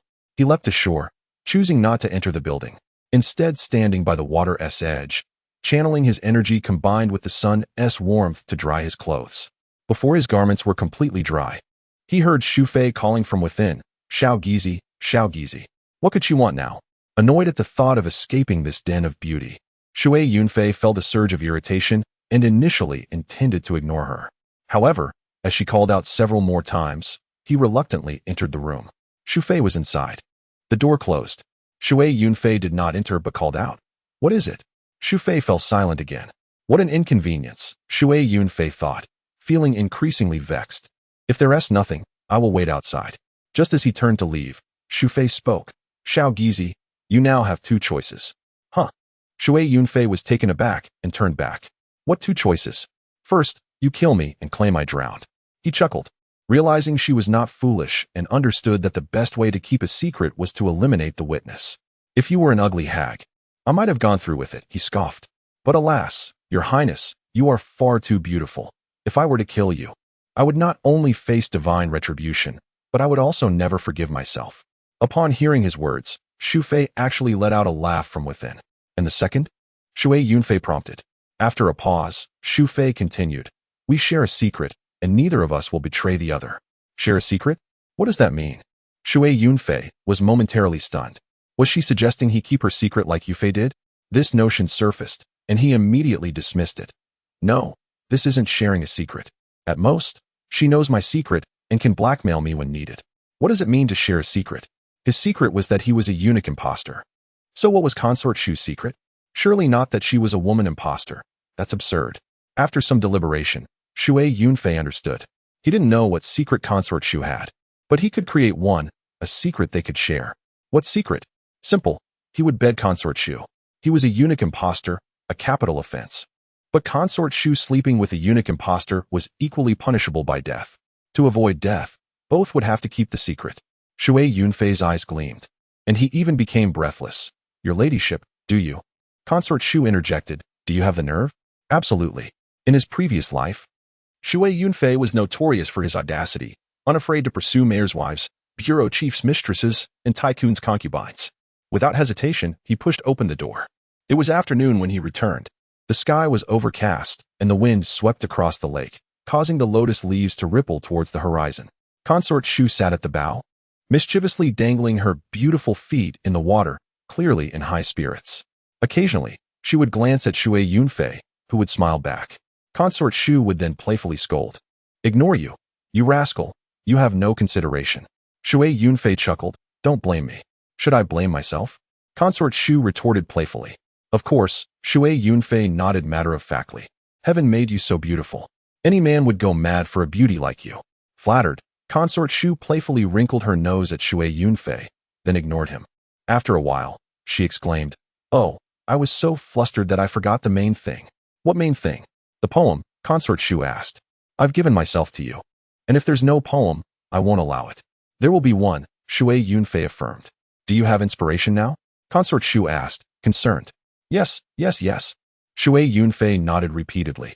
Having such a beauty as your ladyship, how could I lack inspiration? Then recite it quickly, Consort Shu urged. It can't be worse than Consort Yu's and Consort Bing's, can it? Absolutely not, Shui Yunfei assured her. He looked around and recited softly. When lotus leaves emerge, spring sorrow arises. When lotus leaves wither, autumn sorrow prevails, knowing deeply that where there is life, there is love. I sadly listen to the lake's lament at its shore. Consort Shu's eyes widened. She had assumed that Shui Yunfei would simply improvise a few lines to appease her. How could a good poem be so easily obtained? Yet Shui Yunfei's poem was not inferior to the other two, and in some ways, it was even superior because it was a love poem. When lotus leaves emerge, spring sorrow arises. When lotus leaves wither, autumn sorrow prevails. Consort Shu murmured, tears suddenly streaming down her face. What's wrong? Shui Yunfei was startled and asked. Consort Shu ignored him. Shui Yunfei understood her feelings. One was a noble consort, the other a lowly eunuch. The two were utterly impossible. if exposed. Beheading would be a light punishment, perhaps even extending to the 9 familial relations. Therefore, when lotus leaves emerge, it's not joy but the rise of spring sorrow. When lotus leaves wither, it's not sadness but the completion of autumn sorrow. Life is present, love is present, sorrow is present, worry is present. The lake inherently has no sorrow, but hearing it, one feels only melancholy. So she wept. Shui Yunfei himself felt somewhat saddened and didn't try to console her, simply rowing the boat slowly. When the boat docked, consorts Yu and Bing had already returned. Only consort Yu's maid, Xiaoya, consort Bing's maid, Qiuxiang, and consort Shu's maid, Chuanxiang, were waiting. Upon docking, Xiaoya asked, "Consort Shu, did Xiaogui write a poem? My mistress said that if there is one, we should copy it to take back." "No," consort Shu said with a resentful look. "That rascal, I helped him row the boat for so long, and he didn't write a single word. I'm so angry." She stamped her foot. "No, we'll continue tomorrow." I refuse to believe it. Shui Yunfei immediately understood her meaning and was dumbfounded. "Is that possible?" Consort Shu turned back, saw his stunned expression, felt smug and shy, glared at him, then giggled, and returned to the palace with her maids. Shui Yunfei went to eat, worked half a shift in the afternoon, and returned in the evening, lying on the bed, savoring the moment. He had played with many women in his previous life, but none of Consort Shu's caliber. A boneless beauty was truly like having no bones. Most importantly, the reward had arrived. The mirror of 100 flowers appeared. Guardian of flowers, congratulations on obtaining the protection of the cherry blossom, 10 years of life, or an equivalent amount of cultivation. You may choose. How long is my lifespan? Shui Yunfei asked. Mirror of 100 flowers. You will live to 98. You are 18 this year. So you have 80 years left? That's early, Shui Yunfei said. I choose 10 years of cultivation. Cultivation was good. Martial arts were important in this world. If nothing else, it was useful for escaping. Well, Shui Yunfei had that much ambition. Besides women, preserving his life came first. A flash of light appeared on the mirror of 100 flowers. 10 years of cultivation have been granted. Shui Yunfei felt a breath of immortality enter his body. Refreshing and comfortable, and his cultivation level rose. He was originally at the middle stage of the first level of the innate realm, but now he directly ascended to the middle stage of the second level. That was equivalent to directly ascending a major realm. Shui Yunfei was surprised and delighted. A breath of immortality entering the body. Upgrading is indeed fast. After enjoying the experience, he thought, Consort Yu also has 10 years. Consort Bing has 15 years, and there's also Consort Rome. I wonder what flower she represents. As the head of the 4 consorts, she must have at least 10 years. And then there's the Empress. Hee, I need to work harder. The next day, Shui Yunfei was summoned to the water pavilion again. Consort Shu greeted him with a fierce expression. Come with me to the lake. If you don't write a poem today, you're not allowed to come ashore. Consorts Yu and Bing giggled, and the maids either laughed, sympathized, or watched the spectacle. Shui Yunfei naturally cooperated, following the boat with a worried face. Once out of sight, Shui Yunfei smiled. My consort Shu, how many poems do you want a day? Consort Shu naturally understood his meaning, smiling shyly. The more, the better. Then you're not allowed to beg for mercy, Xie Changfeng said. Consort Shu giggled, crying, I want. When they returned, it was already afternoon. Qiuxiang and Xiaoya had returned, and only Consort Shu's maids, Chuanxiang and others, were waiting. After getting off the boat, Consort Shu's legs went weak.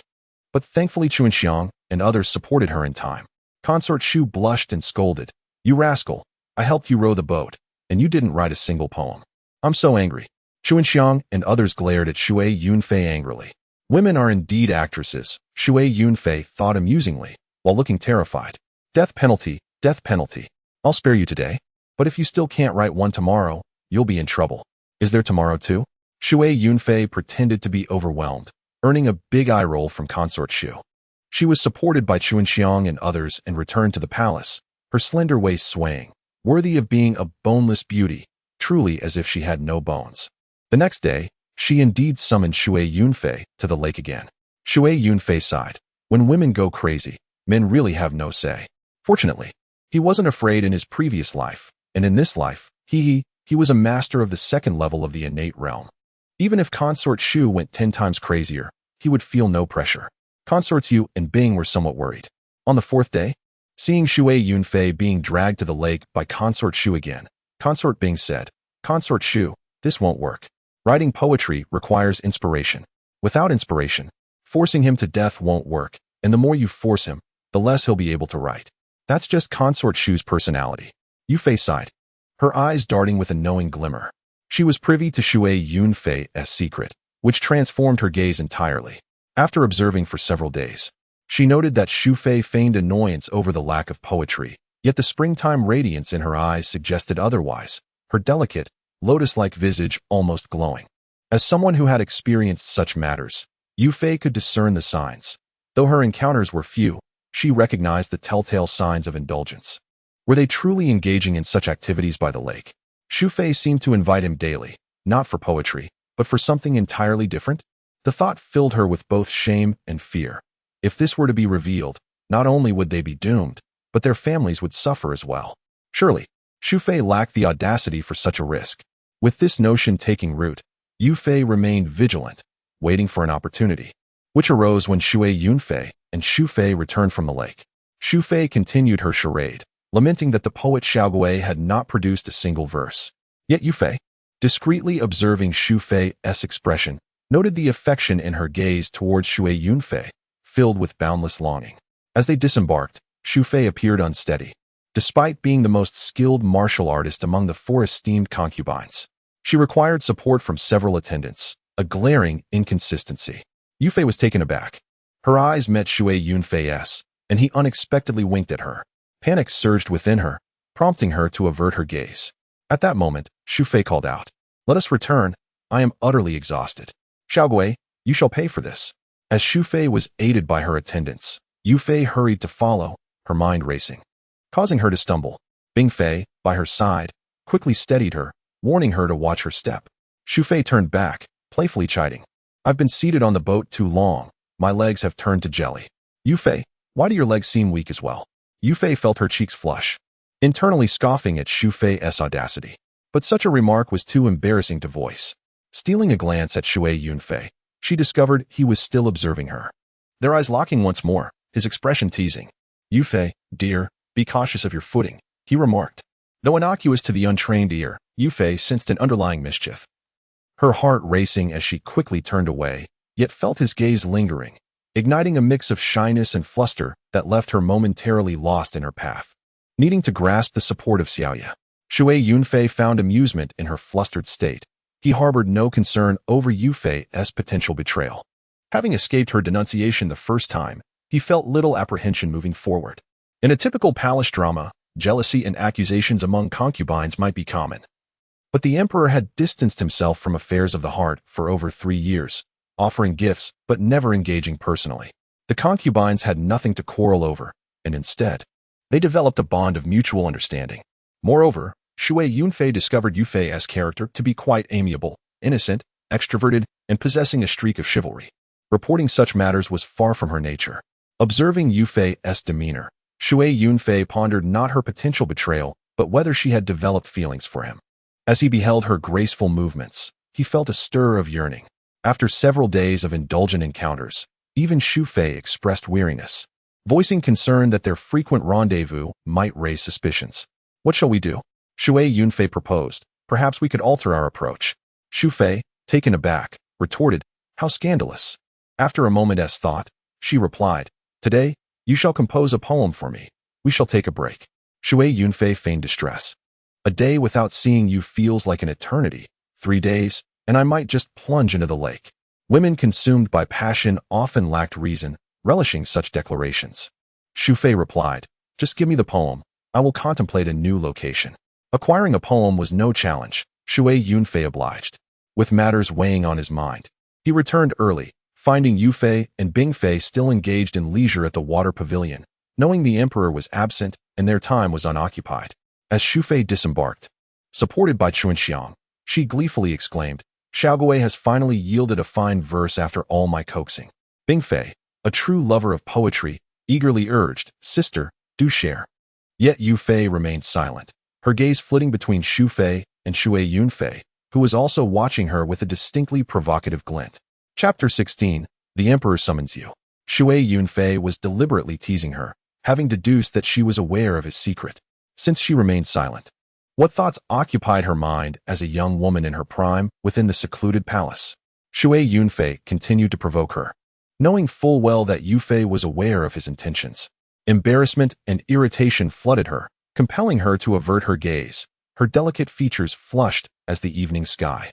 Shufei, oblivious to the unspoken tension, had no inkling that Yufei was already privy to Shui Yunfei's secret. In their collective understanding, including that of Bingfei and Yufei, Shui Yunfei was merely a young eunuch. What malice could he harbor? Even if he did, he was incapable of executing any misdeeds. This thought had not crossed Shufei's mind. She feigned a cough, striking a pose before reciting. The lotus leaf dress is cut from the same hue. The hibiscus blooms on either cheek, obscured in the pond. I sense a presence as the song draws near. What a splendid line about the hibiscus blooming. Upon hearing this, Bingfei clapped in admiration. Surely, this is about you.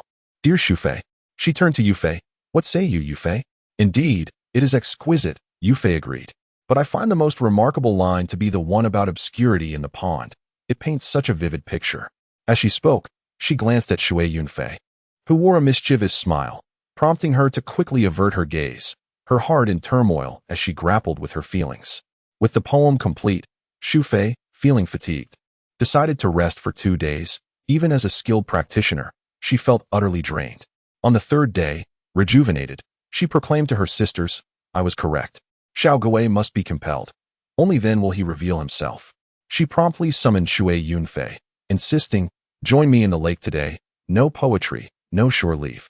Feigning desperation, Shui Yunfei exclaimed, Your Highness, I beg for mercy. I cannot endure such pressure. Humph, Shufei retorted, I do not believe you. Come aboard, quickly.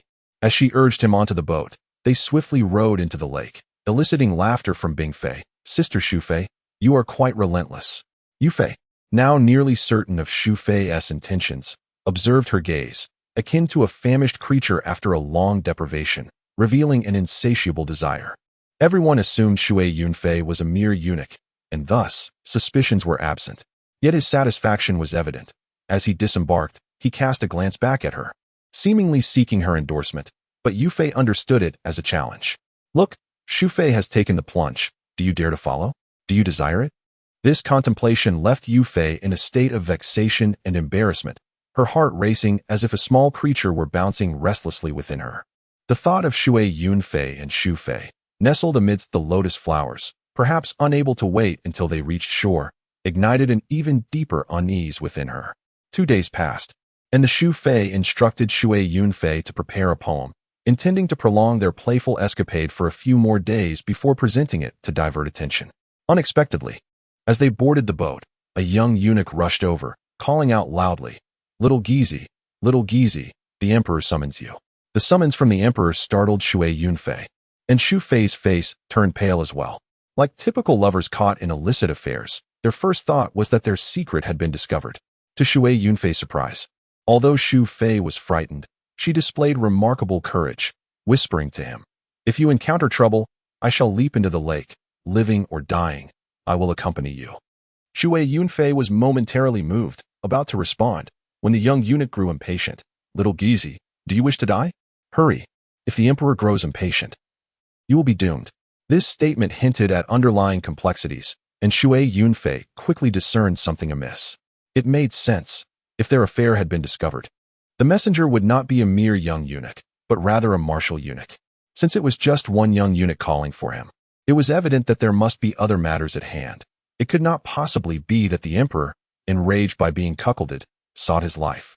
I shall go and see, Shui Yunfei concluded. Quietly reassuring Shufei, he said, it should be fine. Shufei, not lacking in wit, but suffering from the typical affliction of secret lovers, nodded in agreement. Then you must go, and if we must die, I shall die with you. Shui Yunfei turned his back and winked at her, saying, I will ensure that you die, only to live again. Shufei's face flushed crimson, yet fortunately, they were a distance from the shore, and most people were oblivious. However, one person did take notice. It was Yufei. How could they be flirting at such a critical moment? Yufei cursed inwardly, feeling foolish for worrying about them. Indeed, when the eunuch summoned Shui Yunfei, Yufei had assumed the worst, thinking that the emperor had learned of their affair and sought to behead him, her heart twisting in anxiety. Seeing Shui Yunfei and Shu Fei flirting so brazenly at such a perilous time aggravated her further. Upon reaching the shore and following the young eunuch to the palace, Shui Yunfei inquired, "It is you, Eunuch Lin? It has been a long time." As he spoke, he slipped a gold bean into the eunuch's hand. This gold bean was a reward bestowed upon him by Shu Fei, which he had now presented. The young eunuch's eyes brightened upon seeing the gold bean. "Indeed. It has been quite a while, little Gizi. I have heard about your success in treating the little golden dragon." "Just a coincidence," Shui Yunfei replied with a smile.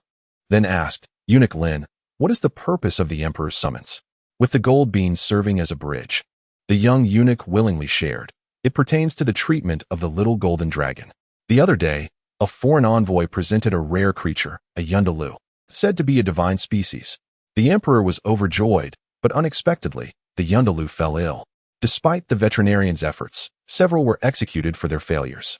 Subsequently, Master Ma recalled your success with the little golden dragon and informed the emperor, who ordered your presence." The young eunuch cast a sympathetic glance at Shui Yunfei. While he had cured the little golden dragon, it was uncertain whether he could heal the yundalu. If he failed, given the emperor's temperament, his life would undoubtedly be forfeit. Shui Yunfei himself was startled, inwardly exclaiming, "Goodness, I treated one serpent, and now I am entangled with a whole nest." However, with the emperor already having spoken, he found himself riding the tiger. Either he would tame it or succumb to its jaws. There was no alternative. "Thank you, Eunuch Lin. Should I find a path to survival, it shall be your kindness." Regardless of the outcome, it was prudent to voice such sentiments beforehand. The young eunuch appeared pleased and cautioned, "The emperor has been in a foul mood lately. Be exceedingly careful." "Thank you for the warning, Eunuch Lin."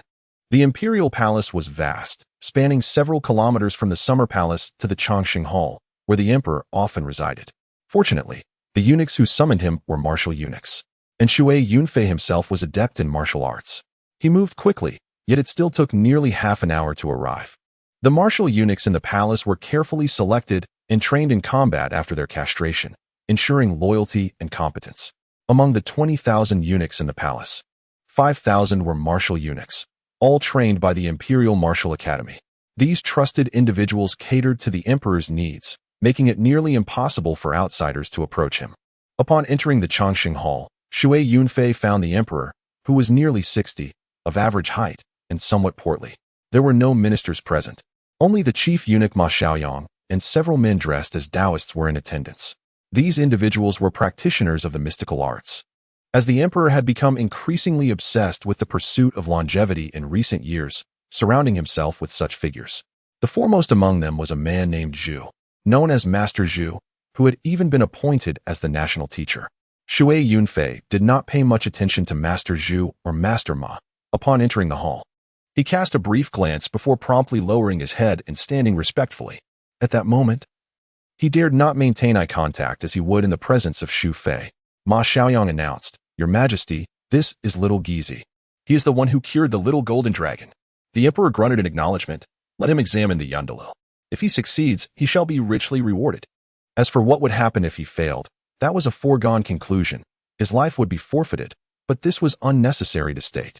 Another eunuch led Shui Yunfei to the imperial beast garden, and throughout the journey, Shui Yunfei remained silent. Such an opportunity was rare for him. Upon arriving at the imperial beast garden, he discovered that the so-called yundalu was merely a giraffe, one male and one female, with the ailing one being the male, lethargically resting on the ground. The eunuch in charge of the garden was none other than Eunuch Li, who hurriedly approached Shui Yunfei upon seeing him. "Little Gizi, what brings you here?" "Uncle Li, why are you here? Isn't Eunuch Jiao in charge of the imperial beast garden?" Old Jiao was executed for failing to care for the yundalu. Eunuch Li shook his head with a sigh. "Not just him. Several have been executed recently. Today, they sent me instead." He then looked at Shui Yunfei with concern. "I was thinking of sneaking over to see if there was anything you could do. Yet here you are." "Master Ma informed the emperor that I treated the little golden dragon, and thus I was summoned." "Ah." Eunuch Li stomped his foot. "This is putting you in danger." "Not necessarily," Shui Yunfei replied, shaking his head. "Master Ma is a figure of authority. He wouldn't mean me harm. He simply knows I treated the little golden dragon and wished to make use of my skills." Eunuch Li understood this too. Leaders often utilized those they remembered, with little regard for their well-being. The notion that Ma Xiaoyang intended to harm Shui Yunfei was far-fetched. as the chief eunuch. He had little reason to expend effort against him when he could swiftly eliminate him instead. Little Gizi, can you treat this Yundalu? If it proves impossible, he glanced around to ensure no one was listening before continuing, then concoct an excuse about needing to gather medicine, and once night falls. Make your escape. A miserable life is better than a certain death. His genuine concern for Shui Yunfei was evident, and Shui Yunfei expressed gratitude. Thank you, Uncle Li. I will take a look. Upon closer inspection, he found that the giraffe had sustained an injury. An arrow had pierced its hindquarters, likely inflicted during capture. The wound had not healed and had become inflamed, with pus oozing from it. Given Shui Yunfei's experience running a pet hospital in his previous life, such inflammatory wounds were relatively easy to treat. A single injection of penicillin would suffice, and it would recover by the following day. This world had not originally known penicillin, but thanks to Shui Yunfei's arrival, it now did. He owed a debt of gratitude to the cat-eyed woman in his past life. They had collaborated to extract penicillin through traditional methods, achieving success and even testing it on injured pets, yielding moderate results. Yet, regardless of its efficacy, it was still penicillin. Upon Water Cloudfly's arrival, confined to the eunuch quarters and facing castration, he dedicated his spare moments to cultivating bacterial cultures and extracting a rudimentary substance, untested until now. In this moment, he decided to proceed regardless of the outcome. However, an idea then sparked in Water Cloudfly's mind. If the ailment is easily cured, my contribution will go unnoticed. Observing his contemplation, Eunuch Li remarked, Little Gui, if you are unable, fabricate an excuse, claiming a need to procure medicine, and abscond under the cover of darkness. Perhaps you can escape. He was aware of Water Cloudfly's and his master's martial prowess. Thank you, Uncle Li, Water Cloudfly responded, shaking his head. That won't be necessary for now. My master imparted a secret art to me. I'll attempt it and see if it works. Eunuch Li's eyes gleamed with anticipation. What secret art is this? What do you require of me? Just speak. I need a few items, but you don't have them here. Uncle Li, I must first seek an audience with the Emperor. Water Cloudfly then returned to the Hall of Longevity. A eunuch announced his presence. And Emperor Mao Guang summoned him. Water Cloudfly stated, Your Majesty, I can heal Yun Lu's illness, but I require a sacred artifact from Your Majesty. Although Emperor Mao Guang engaged in metaphysical discourse with Zhu Junren and others daily, it was merely an exercise in futility. He possessed no sacred artifacts of any kind. Yet, he was pleased to hear Water Cloudfly's request. Emperor Mao Guang, who had been resting with his eyes half closed, opened them and smiled at a Taoist priest beside him. This scoundrel is amusing. He hasn't cured Yun Lu, but he's already seeking sacred artifacts from me. How utterly ridiculous. He was the emperor. Yet he referred to himself as a Taoist priest. Water Cloudfly had encountered similar individuals in his previous life, such as the Carpenter Emperor and the Zhengde Emperor, who played with leopards and proclaimed himself a great general. Eccentric emperors were not uncommon. The Taoist priest beside him, Zhu Junren, who was the most favored, chuckled and said. However, his awareness of the need for a sacred artifact demonstrates some discernment. Emperor Mao Guang was pleased to hear this and nodded in agreement. Indeed, he possesses some insight. He then turned to Water Cloudfly and asked, What do you seek? Speak. Water Cloudfly responded with utmost respect. I beseech Your Majesty to bestow upon me an alchemical furnace. Oh, Emperor Mao Guang's interest was piqued. What do you need an alchemical furnace for? Do you intend to concoct elixirs? I have never concocted elixirs before, Water Cloudfly admitted, shaking his head. However, my master once mentioned an elixir known as the subduing fire pill. I believe Yun Lu's ailment is a result of fire toxins causing sores. If I had the subduing fire pill, I believe I could cure it, so I wish to attempt to concoct a batch. Fire toxins causing sores made sense. Emperor Mao Guang had visited Yun Lu several times, and even when the inflammation flared up, he had observed it, resembling a human wound with redness, swelling, and pus. He glanced at Zhu Junren. Subduing fire pill, the formula is correct. Zhu Junren nodded in agreement. Your Taoist friend is insightful. Emperor Mao Guang and these individuals addressed each other as Taoist friends, a deeply ingrained habit. Upon hearing Zhu Junren's agreement, Emperor Mao Guang felt invigorated and looked at Water Cloudfly, asking, But do you know how to concoct elixirs? Water Cloudfly feigned a pitiful expression. My master taught me, but I'm terribly slow. My master used to become so angry that his beard would bristle. I don't know if I can succeed. As he spoke, his eyes lit up, and he looked up at Emperor Mao Guang with longing. However, my master said before his death that when it comes to concocting elixirs, Your Majesty is the foremost expert of our time. If Your Majesty were to claim second place in the art of elixir concoction, no one would dare to claim first. Oh, Emperor Mao Guang was overjoyed, his face beaming. Your master had some insight. Water Cloudfly knew he was susceptible to flattery and adopted a pleading tone. Therefore, I would be eternally grateful if I could seek guidance from Your Majesty should I encounter any difficulties. This truly scratched Emperor Mao Guang's itch. More so than even Consort Shu. Emperor Mao Guang stroked his lower abdomen triumphantly, raised his head high, and declared with an air of arrogance. The Tao is not lightly imparted, but your attitude is acceptable. You may attempt it, and I will allow you to ask questions if you encounter any difficulties. Thank you, Your Majesty. Thank you, Your Majesty. Water Cloudfly expressed his gratitude profusely, his face filled with elation. With Your Majesty's personal guidance, the subduing fire pill is sure to succeed. Emperor Mao Guang chuckled.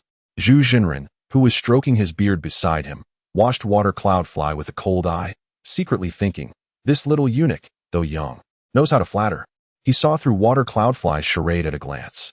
They were all seasoned veterans, engaging in a game of pretense. Emperor Mao Guang bestowed upon him an alchemical furnace, half a person's height, made of bronze, weighing perhaps 500 or 600 pounds. This was a small one. Larger ones would not be granted. Emperor Mao Guang possessed dozens of alchemical furnaces.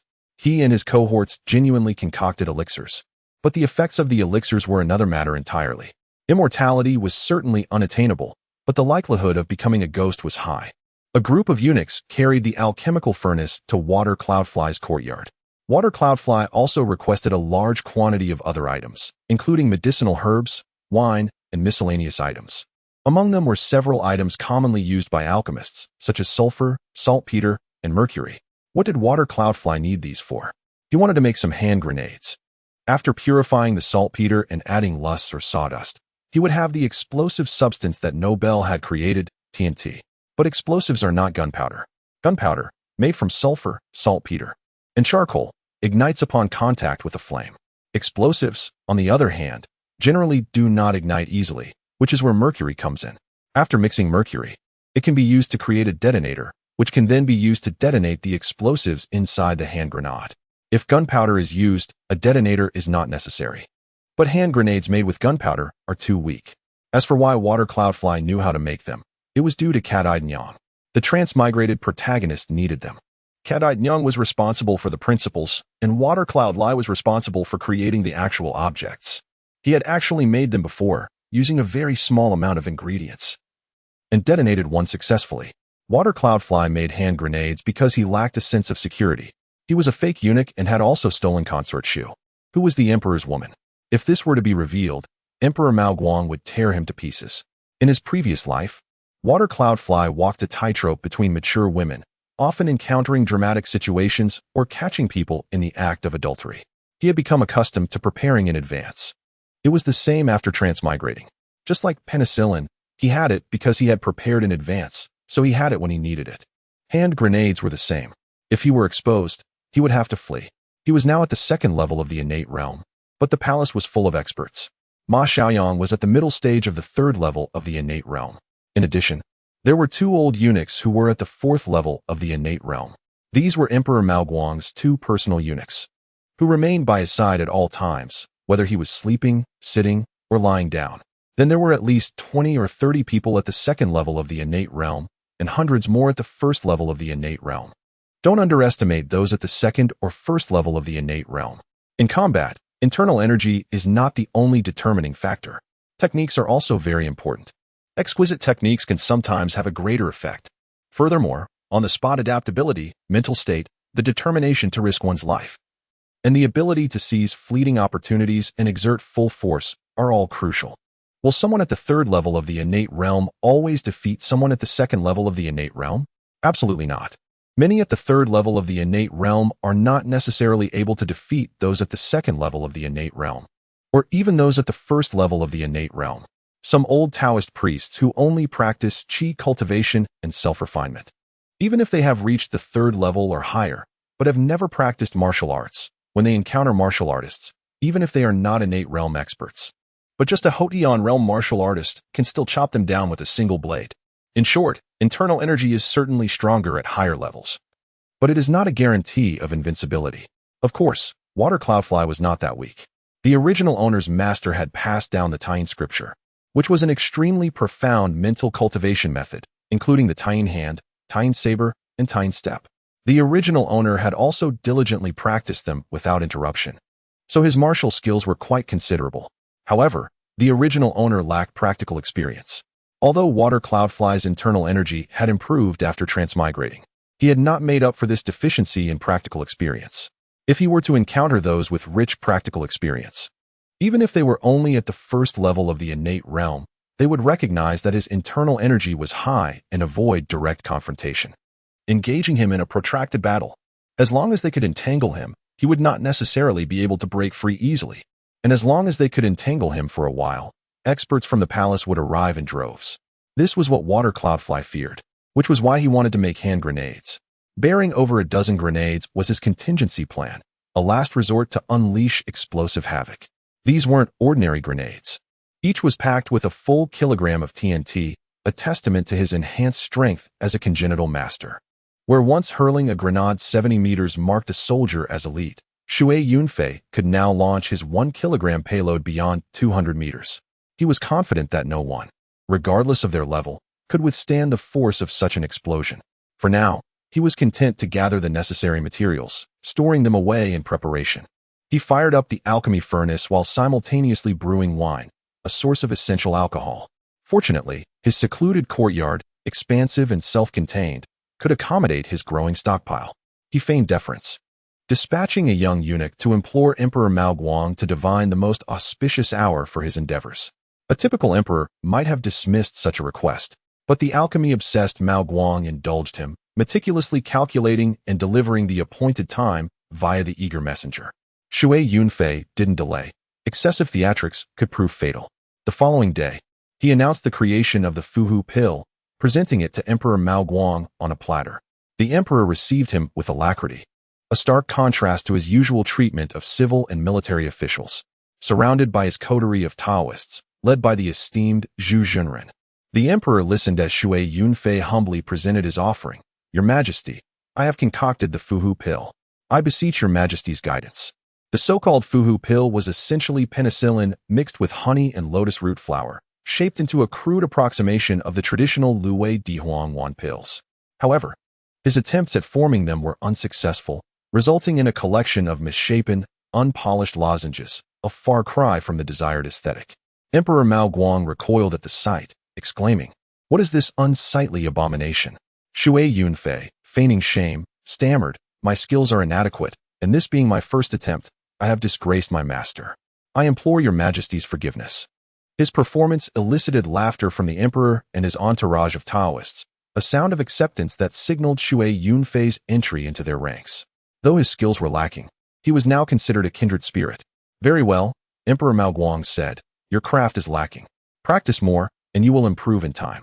He then offered a few words of encouragement before instructing Shui Yunfei to administer the pill to the Yun deer, hopeful for its efficacy.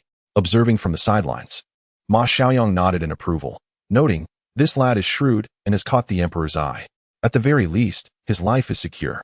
Shui Yunfei retrieved the pills and proceeded to the royal zoo, where he found the giraffe in a weakened state.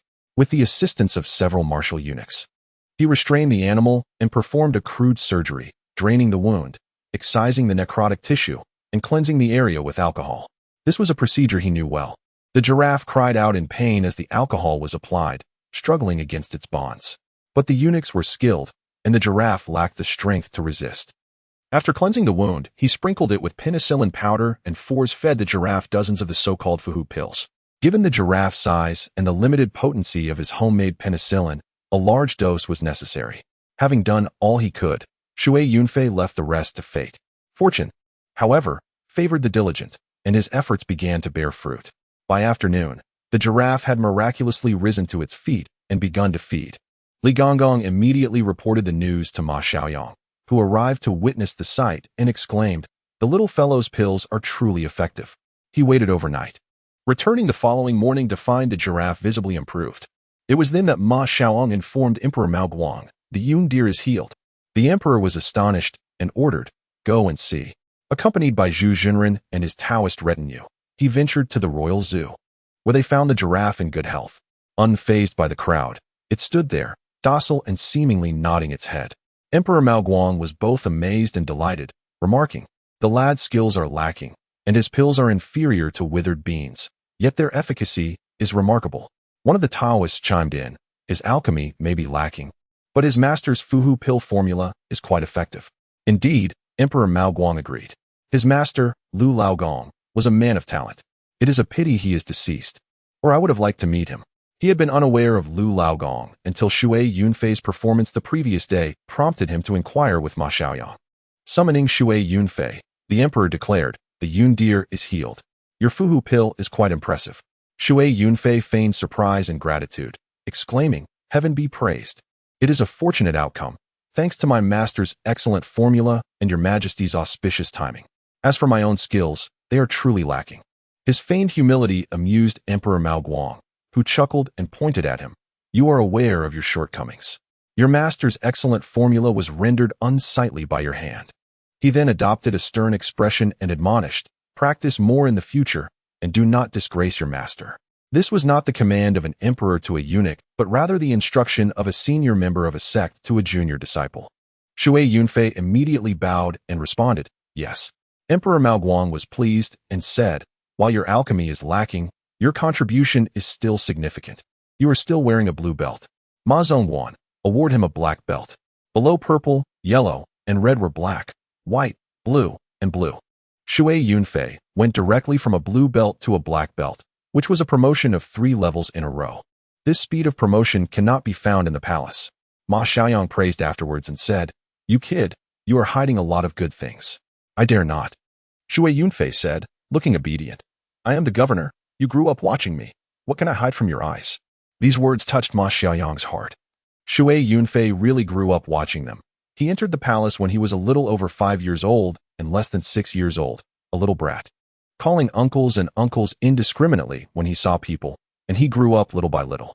When you grow up, we get old. Ma Xiaoyang even felt a little emotional. The governor's skills are improving day by day, and he will live forever. Shui Yunfei flattered him, but he copied it. But the so-called 1,000 wears and 10,000 wears. Flattery does not wear, especially the flattery of his own younger generation. Ma Xiaoyang immediately smiled. "You kid, you are still the same as when you were a child. With a sweet mouth. Well, if it is not a formal occasion in the future, call ma uncle like when I was a child." The reason why Shui Yunfei was given this face was because today's words made him feel emotional. Another reason was that Shui Yunfei obviously caught Mao Guangdi's eye.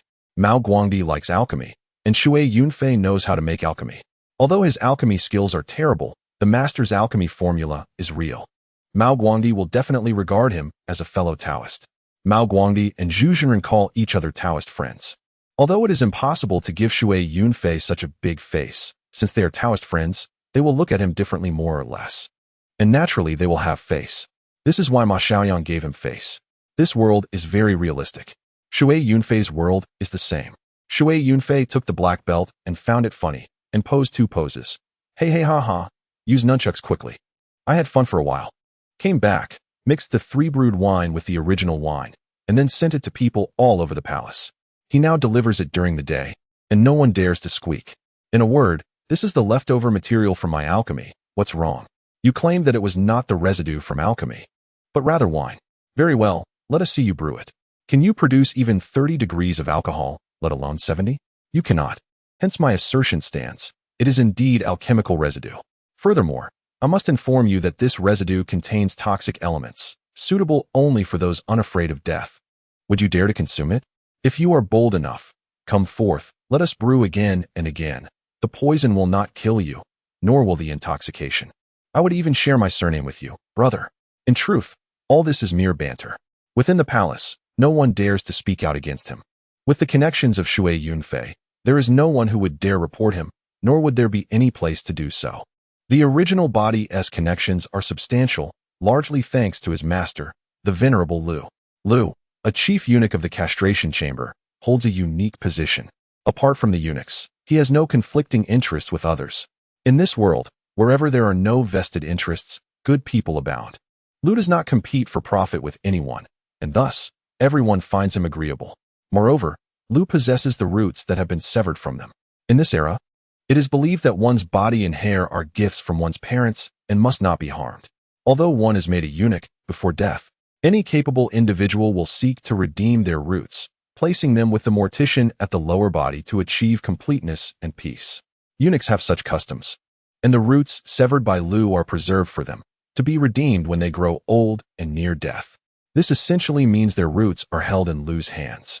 Should one offend Lu gravely, he could easily discard the jar containing one's roots, leaving one to lament. With no conflicting interests and a portion of their roots in Lu's possession, his character, albeit slightly aloof, is fundamentally tranquil. He never troubles others and is amiable, which naturally garners him good relations. As the sole disciple of Lu, the original body is naturally held in higher regard, and his sweet tongue makes him even more endearing. Thus, even the original body navigates the palace with ease. Now, with Shui Yunfei having caught the eye of Emperor Zhao Guang and Ma Xiaonong clearly regarding him with favor, the situation is such that should someone dare to report him for gifting a bit of wine, who would they even report to? The emperor is not someone easily approached. And would Ma Xiaonong believe it? He would simply send them to the summer lake to feed the fish. Shui Yunfei, with clear insight into the current dynamics, openly gifted wine without hesitation, delivering dozens of jars, including 2 to Ma Xiaoyong, declaring them as alchemical residue. He even provided an excuse, stating that the intense alchemical fire was unsuitable for young individuals, making it ideal for eunuchs. After Ma Xiaoyong took a sip, he was immediately convinced. Indeed, upon drinking, a fiery sensation surged within. The alchemical fire is formidable. He patted Shui Yunfei's shoulder twice, acknowledging his familial ties and showing a bit of filial piety, saying, "In the future, whenever you have alchemical surplus, do send a couple of jars our way." Shui Yunfei readily agreed. "Uncle Ma, rest assured. Whenever I refine alchemy and have surplus, I shall deliver it to you first." Ma Xiaoyong nodded in satisfaction. "You are commendable." This established a solid foundation. Even if someone were to whisper, it would be futile. Ma Xiaoyong would not support such actions, but would instead see them punished. Eunuchs like Xiao Li and Wang received the wine with joy. Xiao then advised Shui Yunfei, "Send a couple of jars to Hubo. He has been feeling somewhat down lately." "What has happened?" Shui Yunfei inquired. His age has caught up with him, and with his stubborn nature, Ma Dujuan has been looking down on him, intending to assign him to guard the mausoleum. "Surely not," Shui Yunfei exclaimed. "Hu Gongong is a grandmaster. How could such a person be sent to guard the royal tomb? What does being a grandmaster matter? It is how others perceive you that counts. If Ma Dujuan looks down on him, then no matter how skilled he is, it amounts to nothing." "Indeed," Shui Yunfei nodded. "I happen to have 2 jars ready to send to Hubo." He then carried the 2 jars of wine to Hu Gongong. Hu Gongong is indeed a master, being the head instructor at the Martial Arts Academy. Having spent 4 decades in the palace, first as an assistant, then a teacher, and now the headmaster. Presently, of the 5,000 martial eunuchs in the palace, a significant number hail from the Martial Arts Academy, meaning that when they encounter Hu Gongong, they respectfully address him as master. However, Hu Gongong possesses a difficult temperament. Apart from martial arts, he shows little interest in other matters, never flattering superiors, adhering strictly to principles. Ma Xiaoyong dislikes him for this very reason, which has hindered Hu Gongong's promotion. After 40 years in the palace, he remains without rank, holding only a black belt, much like Shui Yunfei. Where can one seek justice in such matters? Shui Yunfei has known Hu Gongong for a long time, often wandering around during his childhood. Though he never joined the Martial Arts Academy, Hu Gongong favored children and would occasionally offer him guidance, making Hu Gongong a sort of half-master to the original body. Upon receiving the wine, Hu Gongong took a cup, his old eyes narrowing with delight, and he patted Shui Yunfei's shoulder, uttering a single word, "Good." Indeed, he is frugal with his praise. He has already achieved the pinnacle of 2nd-level innate mastery, on the verge of stepping into the realm of 3rd-level grandmaster. Such prowess. Yet he could be assigned to guard the royal tomb, largely due to his reticent nature. Shui Yunfei shared a couple of cups of wine with Hu Gongong. Conversing for a time, and noticing Hu Gongong becoming slightly intoxicated, he decided to take his leave. Walking along the path, he contemplated, should my influence expand, I must ensure Hu Gongong is by my side. Although he is not talkative, the majority of the martial eunuchs in the palace were taught by him, and if he stands with me, it would be advantageous. Chapter 20. The emperor's woman. His aspirations are grand, not out of greed, but rather from fear. After all, he is but a false eunuch who has even shared the bed of the emperor's consort. Should the truth be revealed, it would not merely cost him his head, but could lead to his utter demise, which is hardly appealing. It is imperative to secure his position and build his influence. The greater his power, the more akin to the illustrious Shui Yunfei of the past, who wielded dominion over the realm. Who could dare to take his life? Of course, Shui Yunfei was ultimately executed, yet Shui Yunfei is a time traveler. He possesses the advantages of one who has traversed time. He is confident that once he holds power, no one will dare to take his head, be it large or small, not even the emperor. To safeguard his life, he must also protect the flowers within the palace. When he delivered the wine to Hu Gongong, it was already dark, and after indulging for a while, he strolled back slowly, the moon now high in the sky. As he approached his residence, feeling a bit bloated, he decided to relieve himself. Just as he was enjoying the moment, he noticed someone sneaking into his courtyard, not through the front door, but rather around the back. Curious, Shui Yunfei quietly approached. Upon reaching the back, he saw a figure crouched behind a stone, peering into his courtyard as if listening intently. The individual was clad in tight martial attire, leaning forward. Upon recognizing the posture, a smile spread across Shui Yunfei's face. He was all too familiar with it. The consort would sometimes grow impatient waiting at the Lotus Pavilion and would directly lean over the side of the boat, just as this person was doing. Indeed, he recognized her immediately. It was the consort, albeit dressed in form-fitting attire. This woman is quite insatiable. Shui Yunfei chuckled silently, not making a sound, and stealthily approached, suddenly embracing the consort. Startled by the unexpected assault, she instinctively let out a scream. Fortunately, Shui Yunfei, being well-versed in the ways of women, swiftly wrapped one arm around her waist and covered her mouth with the other, whispering in her ear, "Do not be afraid, it is me." Upon hearing his voice, the consort ceased her struggles and turned to him, thumping her chest. "You nearly scared me to death." "It is my fault," Shui Yunfei, in a flurry, coaxed. Upon seeing the empress, I was so overwhelmed that I dashed forward. "You rushed to me upon seeing me?" Such words are music to a woman's ears. The noble concubine's frown transformed into a smile, and she playfully struck his chest with her small fists, exclaiming, "Aren't you afraid of startling me, you rascal?" Shui Yunfei embraced her, grinning. "Where's the mischief in that? By the empress's decree, tonight, little Guizi is destined for mischief everywhere."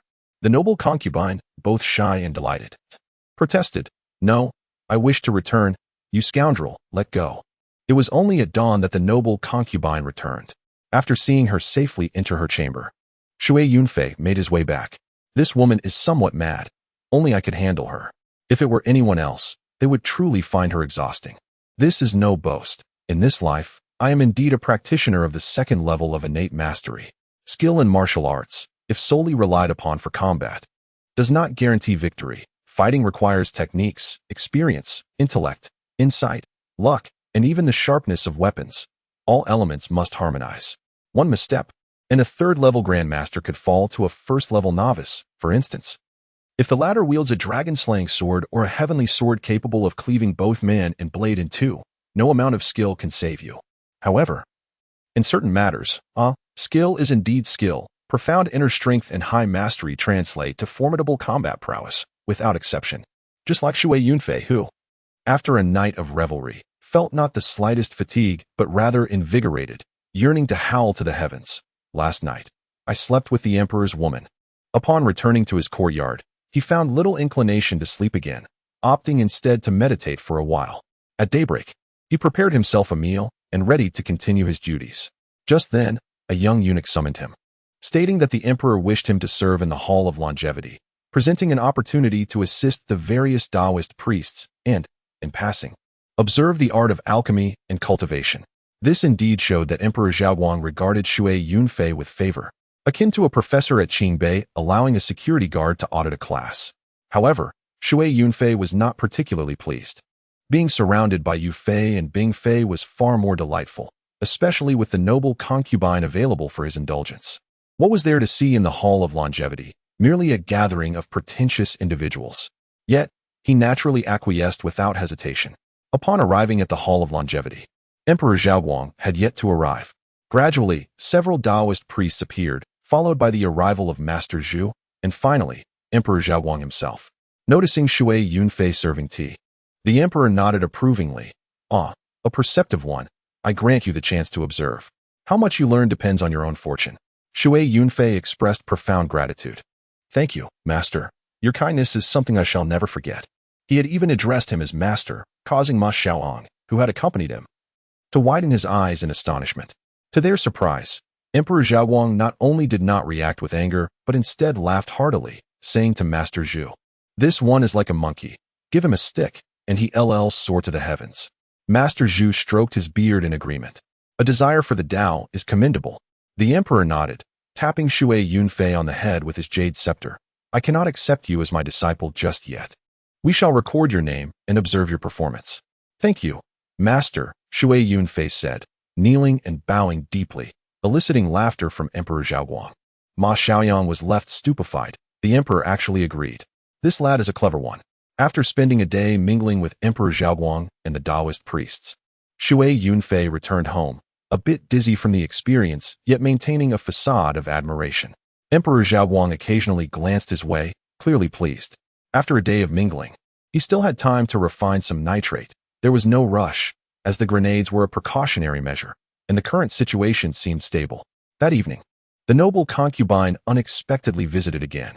One must admit, when a woman falls in love, her fervor often surpasses that of a man. News of Shui Yunfei's apprenticeship had spread throughout the palace. There were no secrets among its walls. Upon entering the chamber, the noble concubine inquired, I heard you have taken the emperor as your master. Is it true? Indeed, it is true. Shui Yunfei grinned, wrapping his arms around her waist. Thus, you are not only the empress but also my teacher now. Let us explore a new game. The noble concubine immediately blushed, exclaiming, You are too much. How could you betray your master? That night, with the blessings of his teacher, the experience was ineffably delightful. The next day, he returned to his duties at the Hall of Longevity. Much of the time, he felt as though he were lost in a fog, not feigning ignorance, but genuinely bewildered. As these Taoist priests had a knack for making even the simplest concepts seem profoundly obscure, terms like river cart transportation and golden male and wooden female left him wanting to exclaim, damn it all. Nevertheless, he maintained a proper demeanor, even keeping a small notebook to diligently jot down notes, emulating what he had seen on television. Emperor Xiaoguang observed this with satisfaction. A little foolishness was inconsequential as long as he was earnest in his efforts. Unbeknownst to the emperor, once Shui Yunfei completed his duties, he would, on occasion, not even wait for nightfall, using the pretext of delivering 9 heavens jade due to the empress as an excuse to enter the noble concubine's palace. What he truly delivered remained a secret known only to the heavens. The noble concubine, already stunningly beautiful, blossomed under Shui Yunfei's daily attentions, becoming even more radiant than flowers in spring. Unfortunately, Emperor Xiaoguang remained oblivious to this, neglecting the harem entirely, ignoring all the women. Women only served to distract him from his gaming. Oh, no, rather from his alchemical pursuits. No one dared to report on him, having spent 10 years in the palace.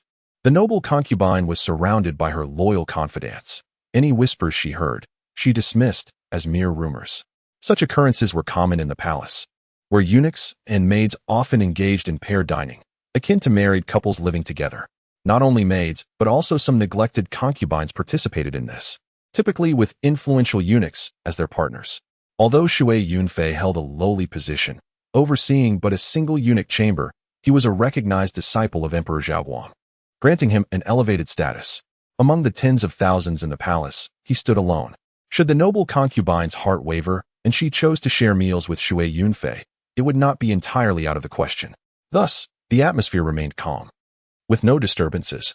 By day, Shui Yunfei idled away time, and by night, he paddled through his tasks. When he found himself with spare moments, he brewed some wine, easily justifying it as a means to refine his alchemical skills, using leftover materials.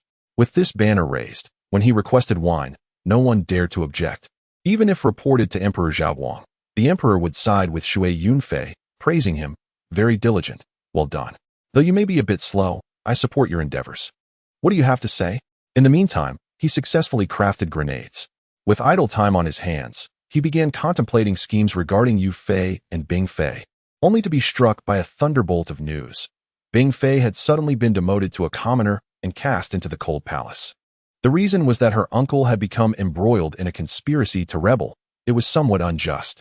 Bing Fei's uncle was merely a minor scholar, a bureaucrat of clean standing, known for his poetry, but he had engaged in poetic exchanges with the conspirators, leading to his unwarranted involvement. The report reached Emperor Zhaoguang, who was furious.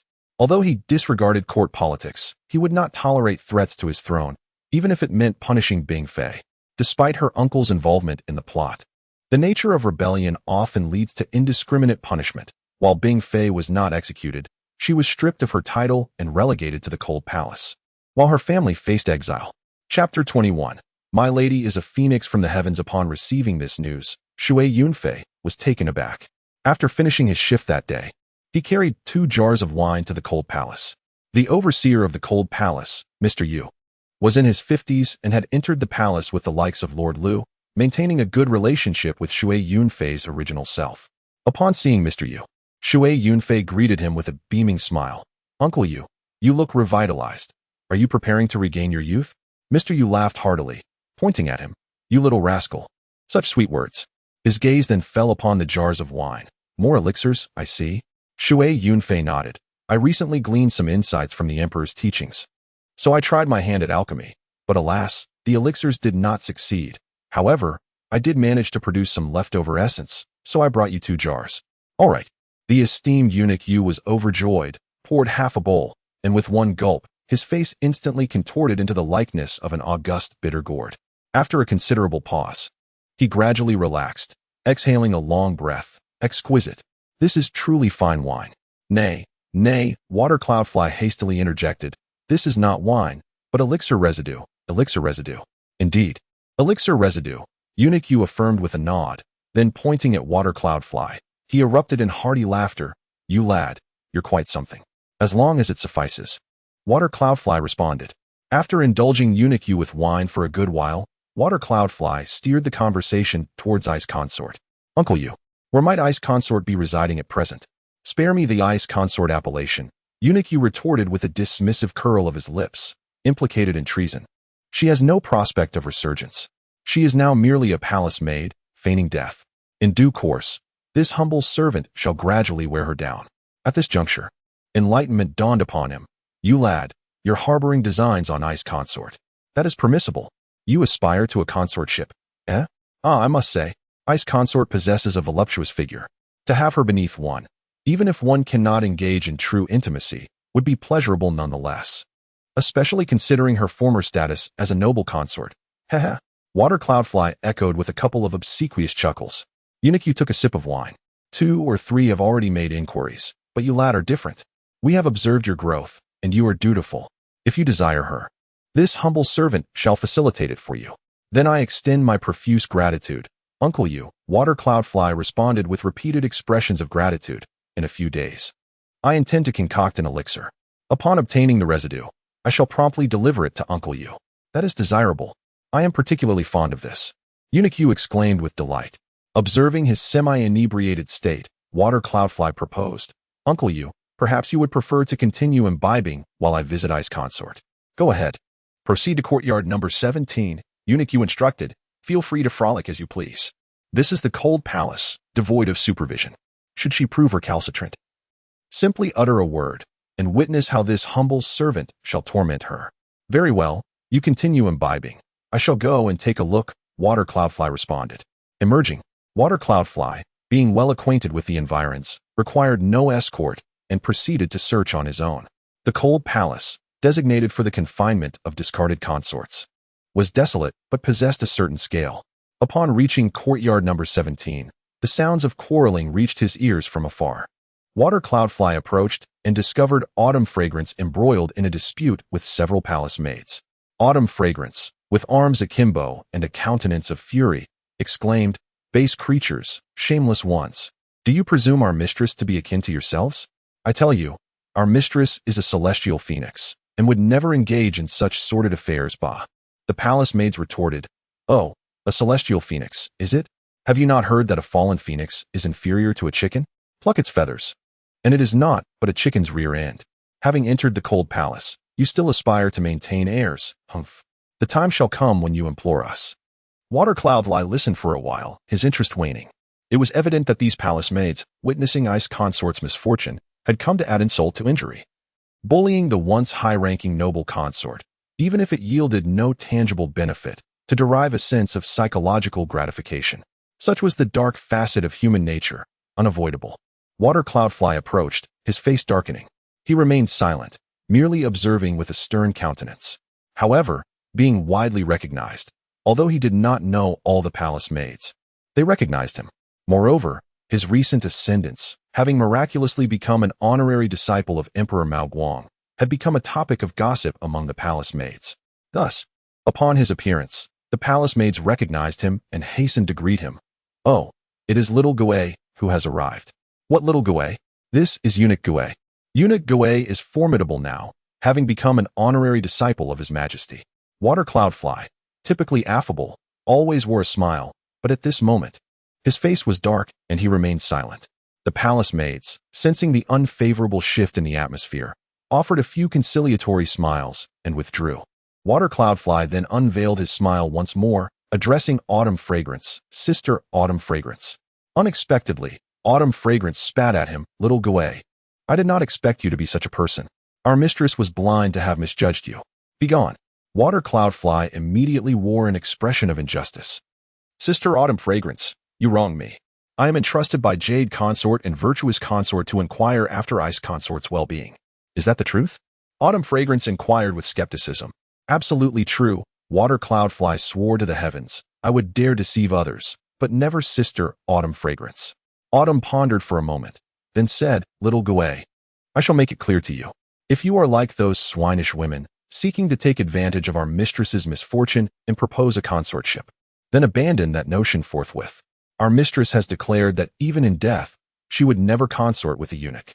Water Cloudfly now understood that those palace maids were likely entrusted by certain eunuchs to propose a consortship to Ice Consort. This was not uncommon. Ice Consort was beautiful and had been a noble consort, her former status still holding sway. To consort with her would be more prestigious than with ordinary palace maids. Ice Consort, being proud and somewhat of a literary bent, naturally refused. Even Autumn Fragrance was outraged. "I shall never engage in such a charade." Water Cloudfly vowed to the heavens, "If I harbor any intention of consorting with Ice Consort, may the heavens smite me with lightning." Inwardly he mused, "I do indeed harbor designs on your mistress, but I am a fraudulent eunuch. Lightning cannot strike me, ha." In this era, oaths still held some credibility, and Autumn Fragrance grudgingly believed him, saying, "Then come in with me." Water Cloudfly entered and beheld Ice Consort. Although her beauty remained, her countenance was somewhat haggard. Previously, she was like a snow lotus on an icy mountain, so pure and ethereally beautiful. Now, she resembled a withered flower battered by wind and rain, eliciting heartache. Water Cloudfly hastily saluted.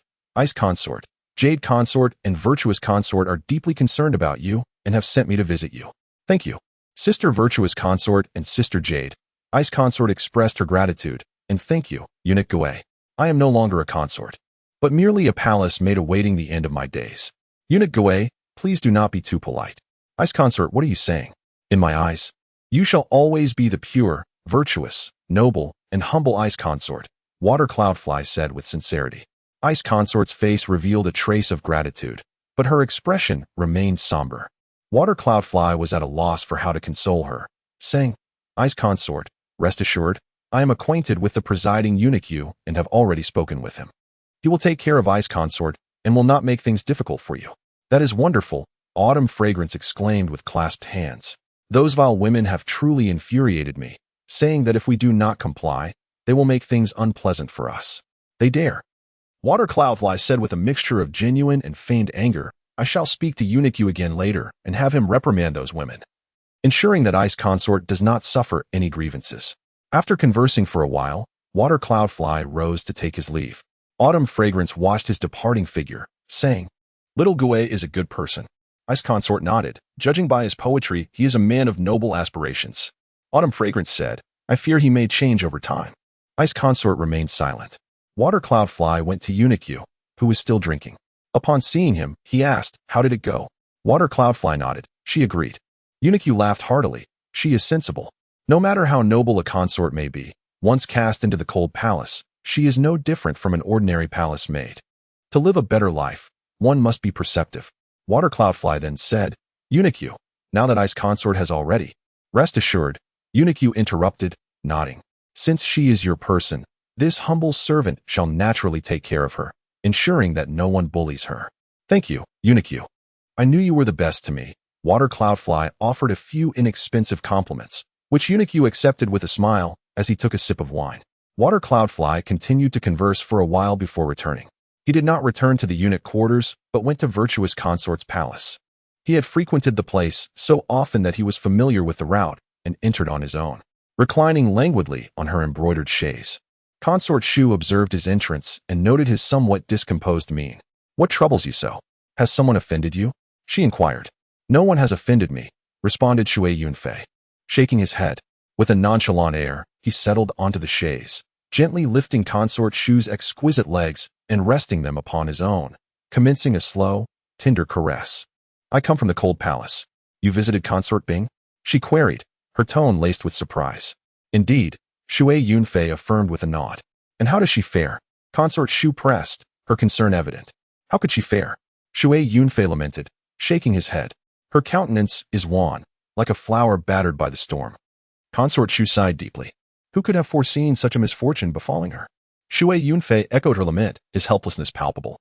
Such an event I could never have anticipated. And alas, I am powerless to alter it. Even a transmigrator is not omnipotent.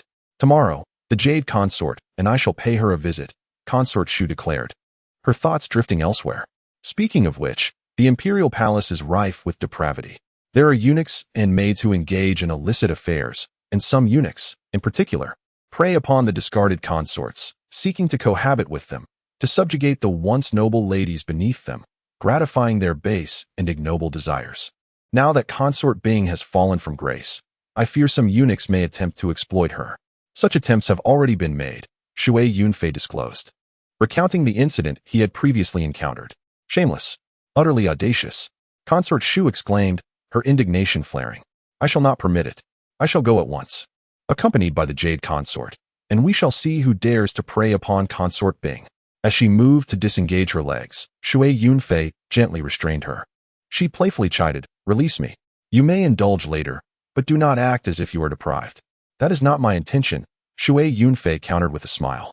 There is no need for your intervention.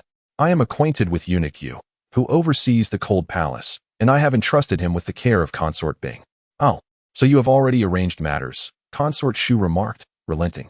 She playfully tapped his forehead. You possess a modicum of conscience, it seems. My conscience is exceedingly virtuous. Is it not? Feel for yourself, Shui Yunfei jested. Consort Shu giggled. Shui Yunfei continued. However, temporary care may prove insufficient. I have misled Eunuch Yu, suggesting that Consort Bing has consented to cohabit with me. Only then did he agree to exert his utmost efforts. Consort Bing cohabiting with you? Indeed, Consort Shu exclaimed, her eyes gleaming with sudden realization. I had forgotten that you are a eunuch. Am I a eunuch? Shui Yunfei retorted, baring his teeth. Bah! Consort Shu scoffed playfully, giggling. You impostor, yet you dare to proclaim it? Sooner or later, you shall be castrated. I fear our Consort Shu would be loath to part with me, Shui Yunfei teased. Bah! Consort Shu scoffed again. I would not be loath at all. You are like a donkey. Shui Yunfei chuckled. That is not my fault. Blame your own beauty, your own allure. Enough of this, Consort Shu retorted coyly, her eyes sparkling with a sudden idea. In truth, it would be acceptable for you to cohabit with Consort Bing. And what then? Would a great ape leap from the bridal chamber?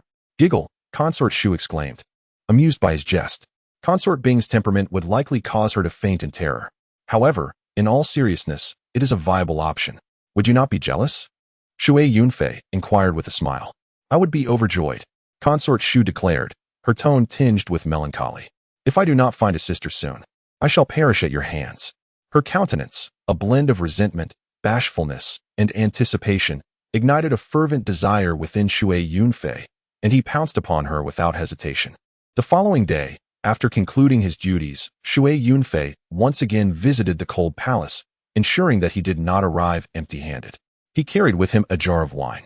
Eunuch Yu's eyes lit up. More elixir residue? Only this one jar remains, but I shall soon fire up the furnace again, ensuring that Uncle Yu does not go without, Shui Yunfei assured him. Excellent. Eunuch Yu chuckled. Having tasted your elixir residue, I find all other wines utterly insipid. Indeed, Uncle Ma has expressed the same sentiment. Shui Yunfei confirmed. Grand Eunuch Ma? Eunuch Yu inquired. Indeed, Shui Yunfei nodded. Eunuch Yu patted his shoulder approvingly. You are flourishing, young man. You have caught the emperor's eye, and Grand Eunuch Ma regards you with favor. However high I rise, I shall always remember that Uncle Yu and the others watched me grow. Shui Yunfei responded with a smile. Eunuch Yu was pleased by his words. You are a fine lad, unlike many others who, upon achieving a modicum of success, become insufferably arrogant. Shui Yunfei chuckled in response. After exchanging pleasantries, they turned to the subject of Consort Bing. Eunuch Yu declared, I have instructed my subordinates to ensure that no one harasses Consort Bing.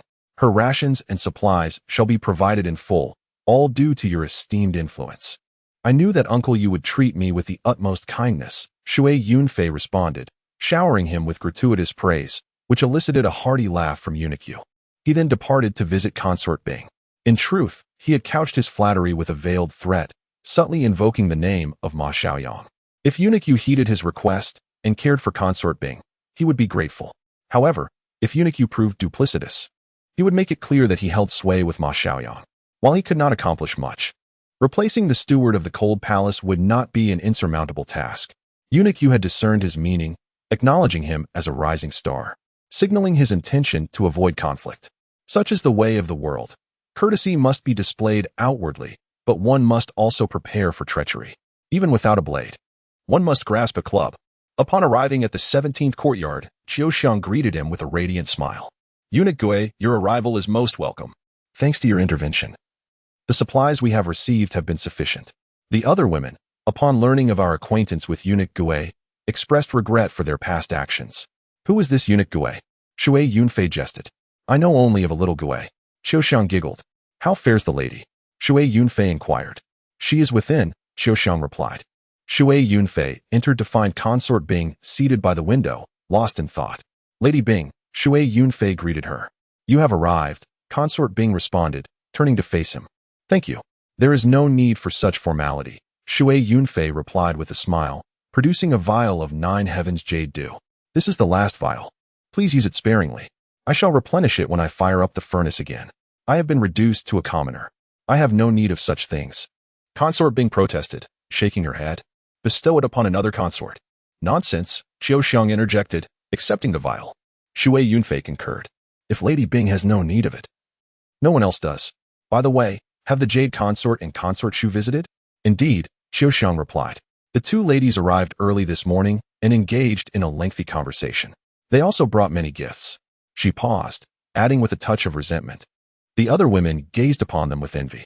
Consort Bing shook her head gently, remaining silent. She was not one for idle chatter, Shui Yunfei mused.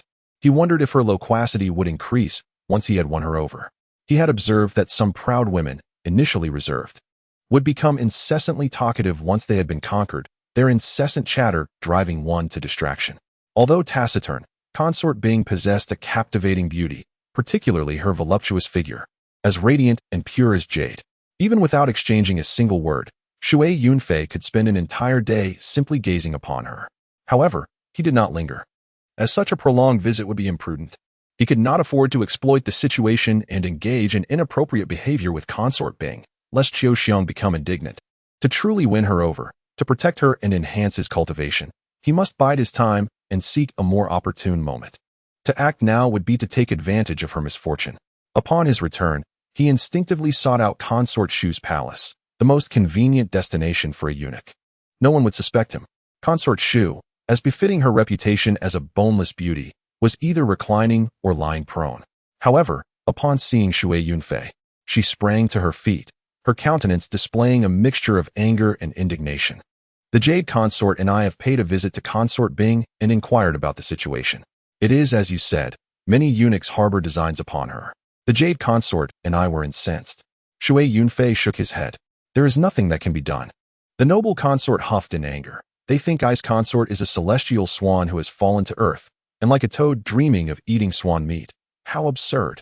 With me and Jade Consort around, they shall never have their way. Shui Yunfei laughed as he embraced her. Our noble consort can now be regarded as the foremost heroine of the harem, with Jade Consort as the second. Indeed, It was so.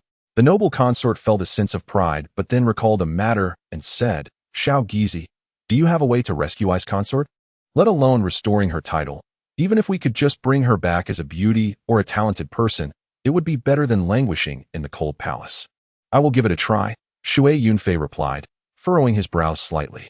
The main issue is that her family is implicated in treason, which complicates matters significantly. Indeed, the noble consort sighed, and both her family and her uncle's family are facing exile. As she spoke, tears welled up in her eyes. Yet, Jade Consort and I are powerless to help. Shui Yunfei, too, felt helpless. He understood the noble consort's intentions. He was frequently in the emperor's presence, who still regarded him favorably. He hoped to find an opportunity to speak a word on Ice Consort's behalf. However, as someone who had traversed time, he knew the adage, to accompany a sovereign is akin to walking with a tiger. Although the Emperor Maoguang seemed to favor him, any slight displeasure could lead to dire consequences, and without absolute certainty, he dared not take risks. Unexpectedly, an opportunity presented itself, rooted in Ice Consort's uncle. Ice Consort's surname was Chun, her name Chen Bing, and her uncle was Chen Nanping. Chen Nanping was a scholar, frail and delicate, yet proud in spirit. Although he had no intention of treason, he was accused of it. In a fit of desperation, he penned a letter of self-defense while imprisoned and subsequently took his own life. Although Emperor Maoguang claimed to neglect state affairs, he could not ignore matters of treason. When Chen Nanping's letter reached him, the emperor's countenance darkened. Does this imply that I have wronged him, forcing him to death? Chen Nanping's act of self-justification transformed in the emperor's eyes into a form of coercion, revealing the stark difference between a ruler's perspective and that of ordinary folk. He held the letter and said to Master Zhu, Behold, this is my subject, this is their loyalty. Master Zhu shook his head. The human heart is inscrutable. As Shui Yunfei continued to serve, he suddenly interjected. The human heart can indeed be measured. Oh, Master Zhu turned to him, intrigued.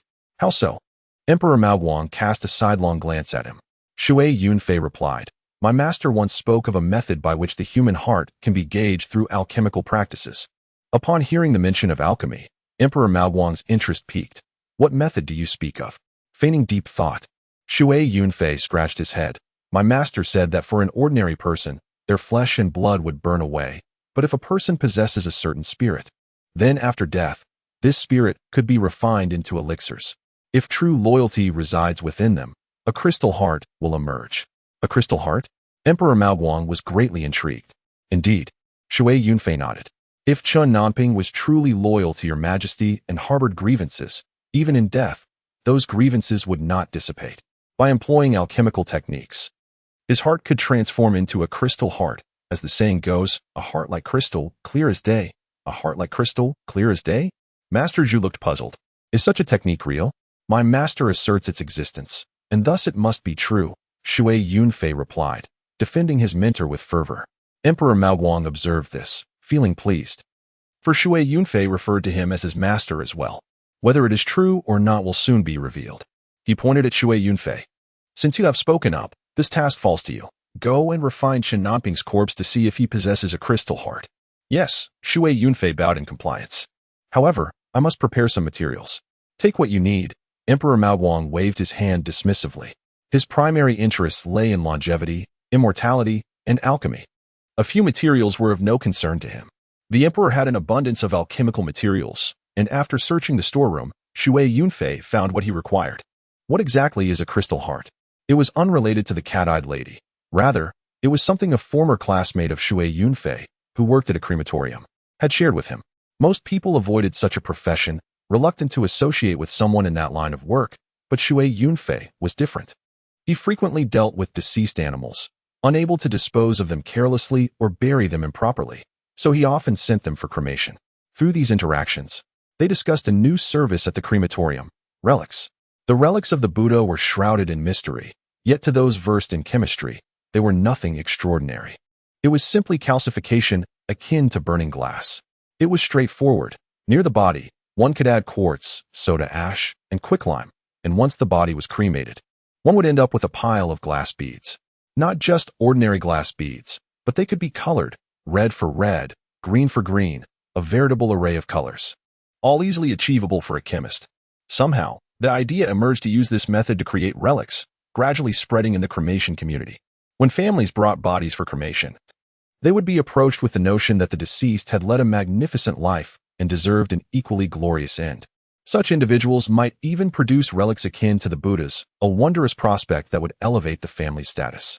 Upon hearing this, families would find it reasonable and would engage a master to perform a ritual, leading to the cremation. Miraculously, relics would indeed emerge, delighting the bereaved families who were then willing to pay generously. This became a lucrative practice for the crematorium. Shui Yunfei found this amusing and later sought to entice pet owners with the notion that their beloved pets, so affectionate and spirited, could potentially yield relics upon their passing.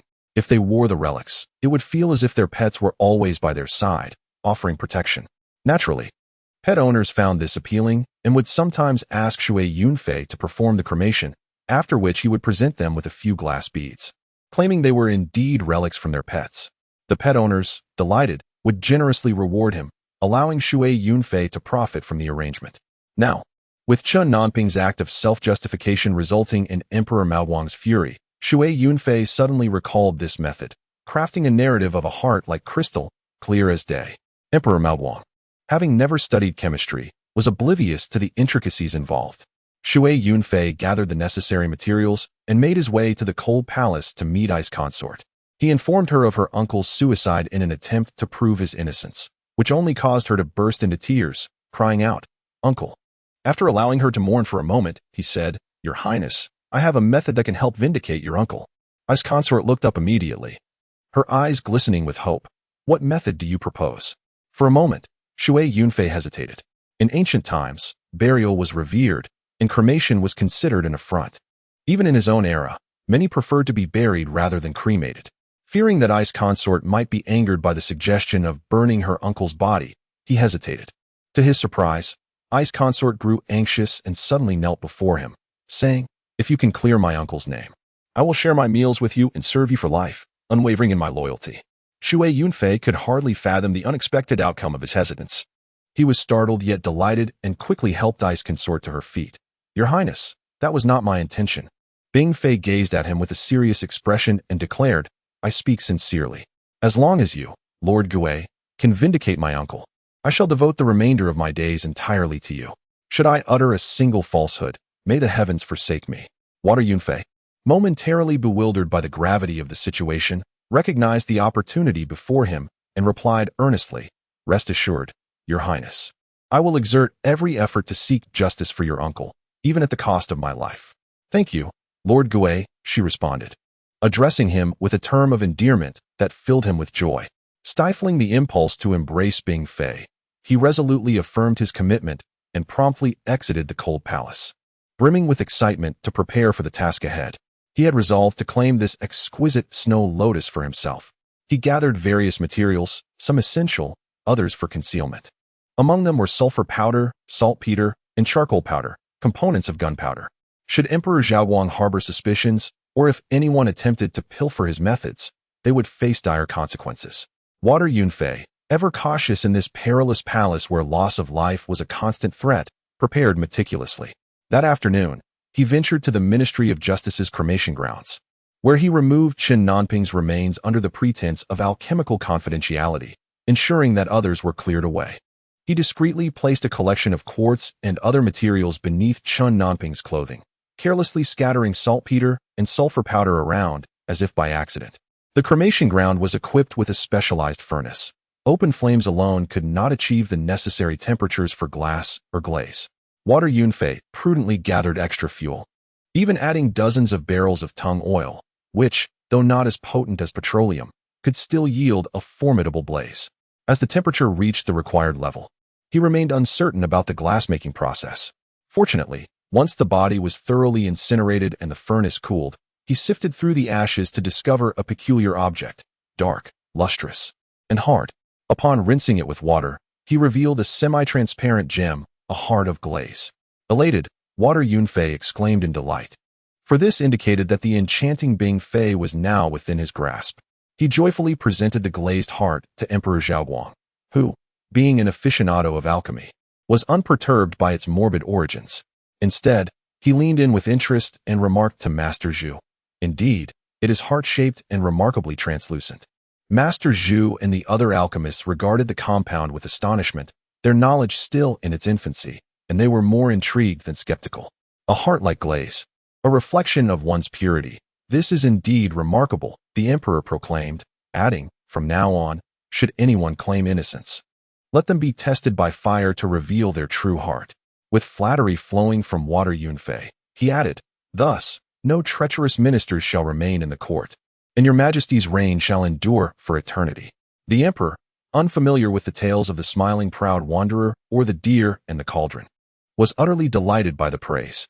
The announcement spread throughout the palace, leaving all astounded. Even Ma Xiaoyang was left speechless. He has earned a red sash already? This young man ascends far too rapidly, and at just 18, he is truly remarkable. The news reverberated through the realm, once deemed wholly loyal to the emperor. The populace now had a means to discern truth from deception. Water Yunfei's method allowed for a clear distinction. Those who claimed loyalty would be tested. Failure to produce a heart of glaze would reveal their falsehood. Many began to take note of the name Little Gui, a combination of admiration and envy. Unfazed by others' sentiments, Water Yunfei's greatest joy lay in the restoration of both Chun Nanping's honor and Bing Fei's status. Overwhelmed with gratitude, Bing Fei flung herself into Water Yunfei's arms, weeping with relief. Why do you still cry? It's all right. Cease your tears, he consoled her gently. Yes, she replied obediently, lifting her face to him and declaring, from this day forth, you, Lord Gui, shall be my husband. During the past 3 years, Emperor Zhaowang had largely ignored her, and this incident had left her utterly disheartened. Water Yunfei not only restored her uncle's honor, but also saved her entire family, and she felt a profound sense of gratitude towards him. From this day forth, she reiterated earnestly. Water Yunfei chuckled, then let it be so. After escorting Bing Fei back to the palace, he received congratulations from both Consort Shu and Consort Yu, who were now fully aware of the situation between Water Yunfei and Consort Shu. During the evening feast, Water Yunfei found himself in the company of Bing Fei, Consort Yu, and Consort Shu. His presence commanded respect, for he was not merely any eunuch, but a disciple of Emperor Zhaowang, the foremost among the palace's numerous eunuchs. Despite their noble status, Bing Fei and the others treated him with the respect due to his rank. As the festivities continued, Bing Fei shed more tears, prompting Consort Shu to gently admonish, enough, dear sister.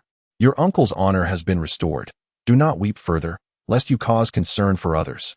With a knowing wink towards Water Yunfei, he responded with a playful smile. Under the table, Water Yunfei's foot was engaged in a playful game with Consort Yu, who sat to his left. Initially startled, she attempted to evade him, but the confines of the table made it impossible. In a moment of frustration, she accidentally stepped on Water Yunfei's foot, eliciting a chuckle from him. Flustered yet intrigued, Consort Yu found herself torn between embarrassment and curiosity. She was among the first to uncover Water Yunfei's secret, and despite knowing he and Consort Shu were now romantically involved, she could not dismiss the flutter of excitement within her. Although she had initially felt apprehensive, Water Yunfei's boldness stirred something within her. However, he kept his actions discreet, focusing on Bing Fei while subtly courting Consort Yu. After a lively evening filled with conversation and merriment, the gathering eventually came to an end. Feigning a return to his quarters, Water Yunfei waited until Consorts Shu and Yu departed before returning to Bing Fei. Upon his arrival, her cheeks flushed crimson, but her promise remained unbroken. Qiu Xiang, bring water. I shall wash Lord Gui's feet, for he is now my beloved. Initially opposed to the notion of a eunuch sharing a meal with her mistress, Qiu Xiang could not deny the significant favor Water Yunfei had done for Bing Fei. Thus, she complied and fetched the water. To Water Yunfei's astonishment, Bing Fei knelt before him, genuinely offering to wash his feet. He understood her intentions. She believed him to be merely a eunuch, incapable of genuine affection, and thus sought to express her gratitude through this act of service. Though he feigned reluctance, he ultimately permitted her to proceed. Having cleansed his feet, Consort Bing then performed her ablutions and donned her night attire. With a flushed countenance, she addressed Shui Yunfei, my love, the hour is late. Let us retire for the night. Indeed, let us rest, Shui Yunfei replied, settling into the bed. Consort Bing followed suit, assuming that, as a eunuch, Shui Yunfei harbored no ill intentions. However, she was soon proven wrong. Ah, my love. What are you doing? She exclaimed. What am I doing? I am doing this, and I am also doing that. Shui Yunfei retorted, reveling in his triumph. As dawn approached, Shui Yunfei discreetly departed from Consort Bing's chambers, returning to his own quarters. While it was not uncommon for eunuchs and consorts to engage in intimate relations, spending the entire night in a consort's palace required discretion. Upon returning to his room, he sought repose, though the night's exertions had left him invigorated. He was filled with contentment, for possessing a beauty like Consort Bing was more restorative than consuming a ginseng fruit. And indeed, a veritable elixir was bestowed upon him. Mirror of 100 flowers, protector of flora, congratulations on acquiring the protection of the snow lotus.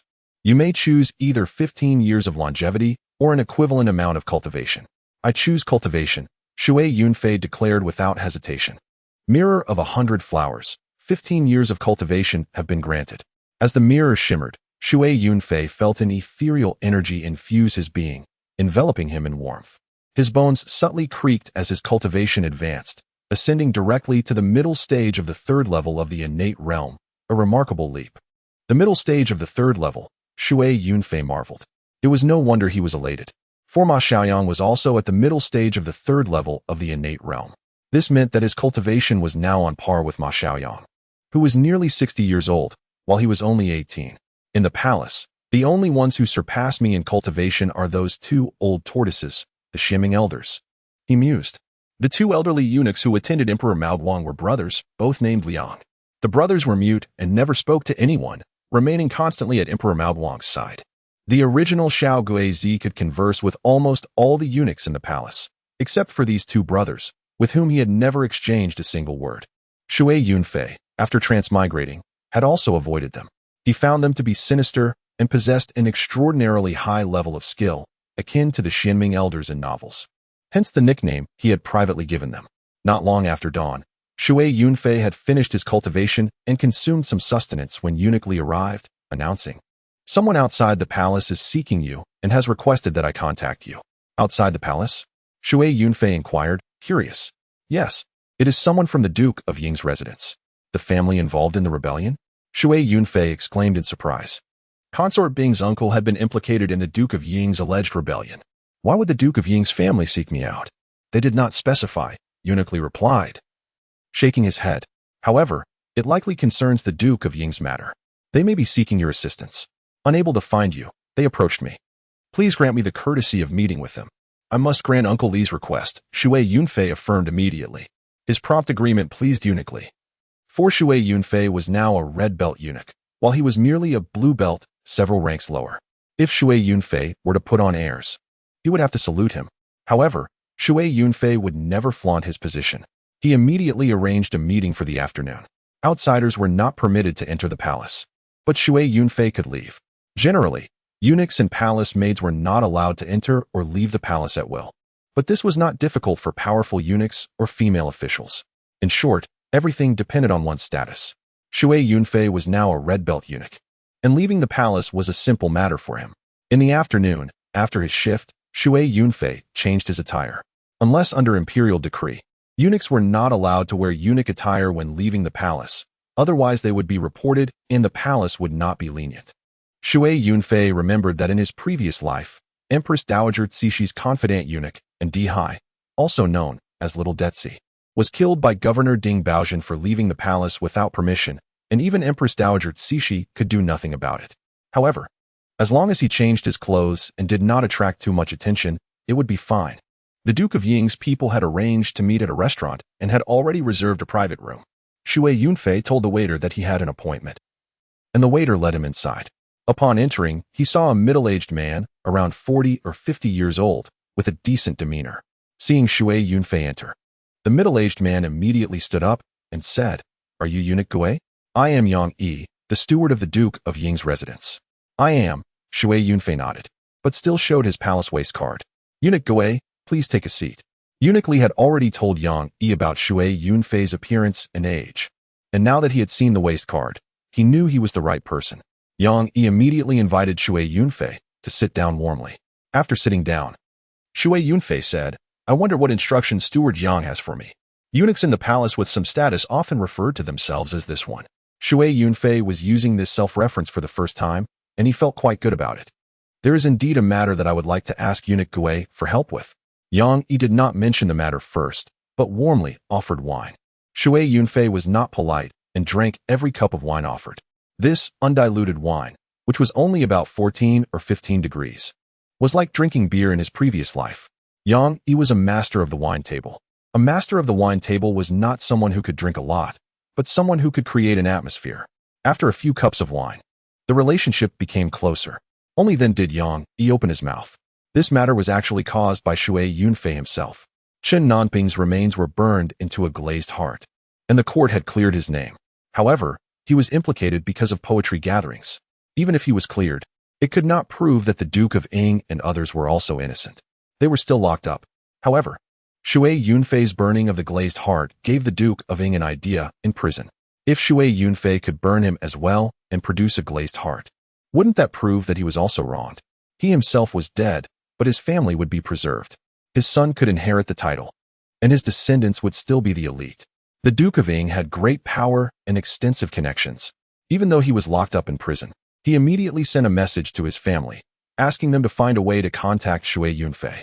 He could learn from Chen Nanping, commit suicide, and submit a self-defense letter at the same time. Then, he would ask Shui Yunfei to burn him and help him burn out a glazed heart.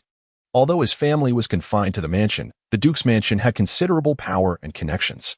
They immediately asked the steward to contact Shui Yunfei through people in the palace. And that was how they had contacted him.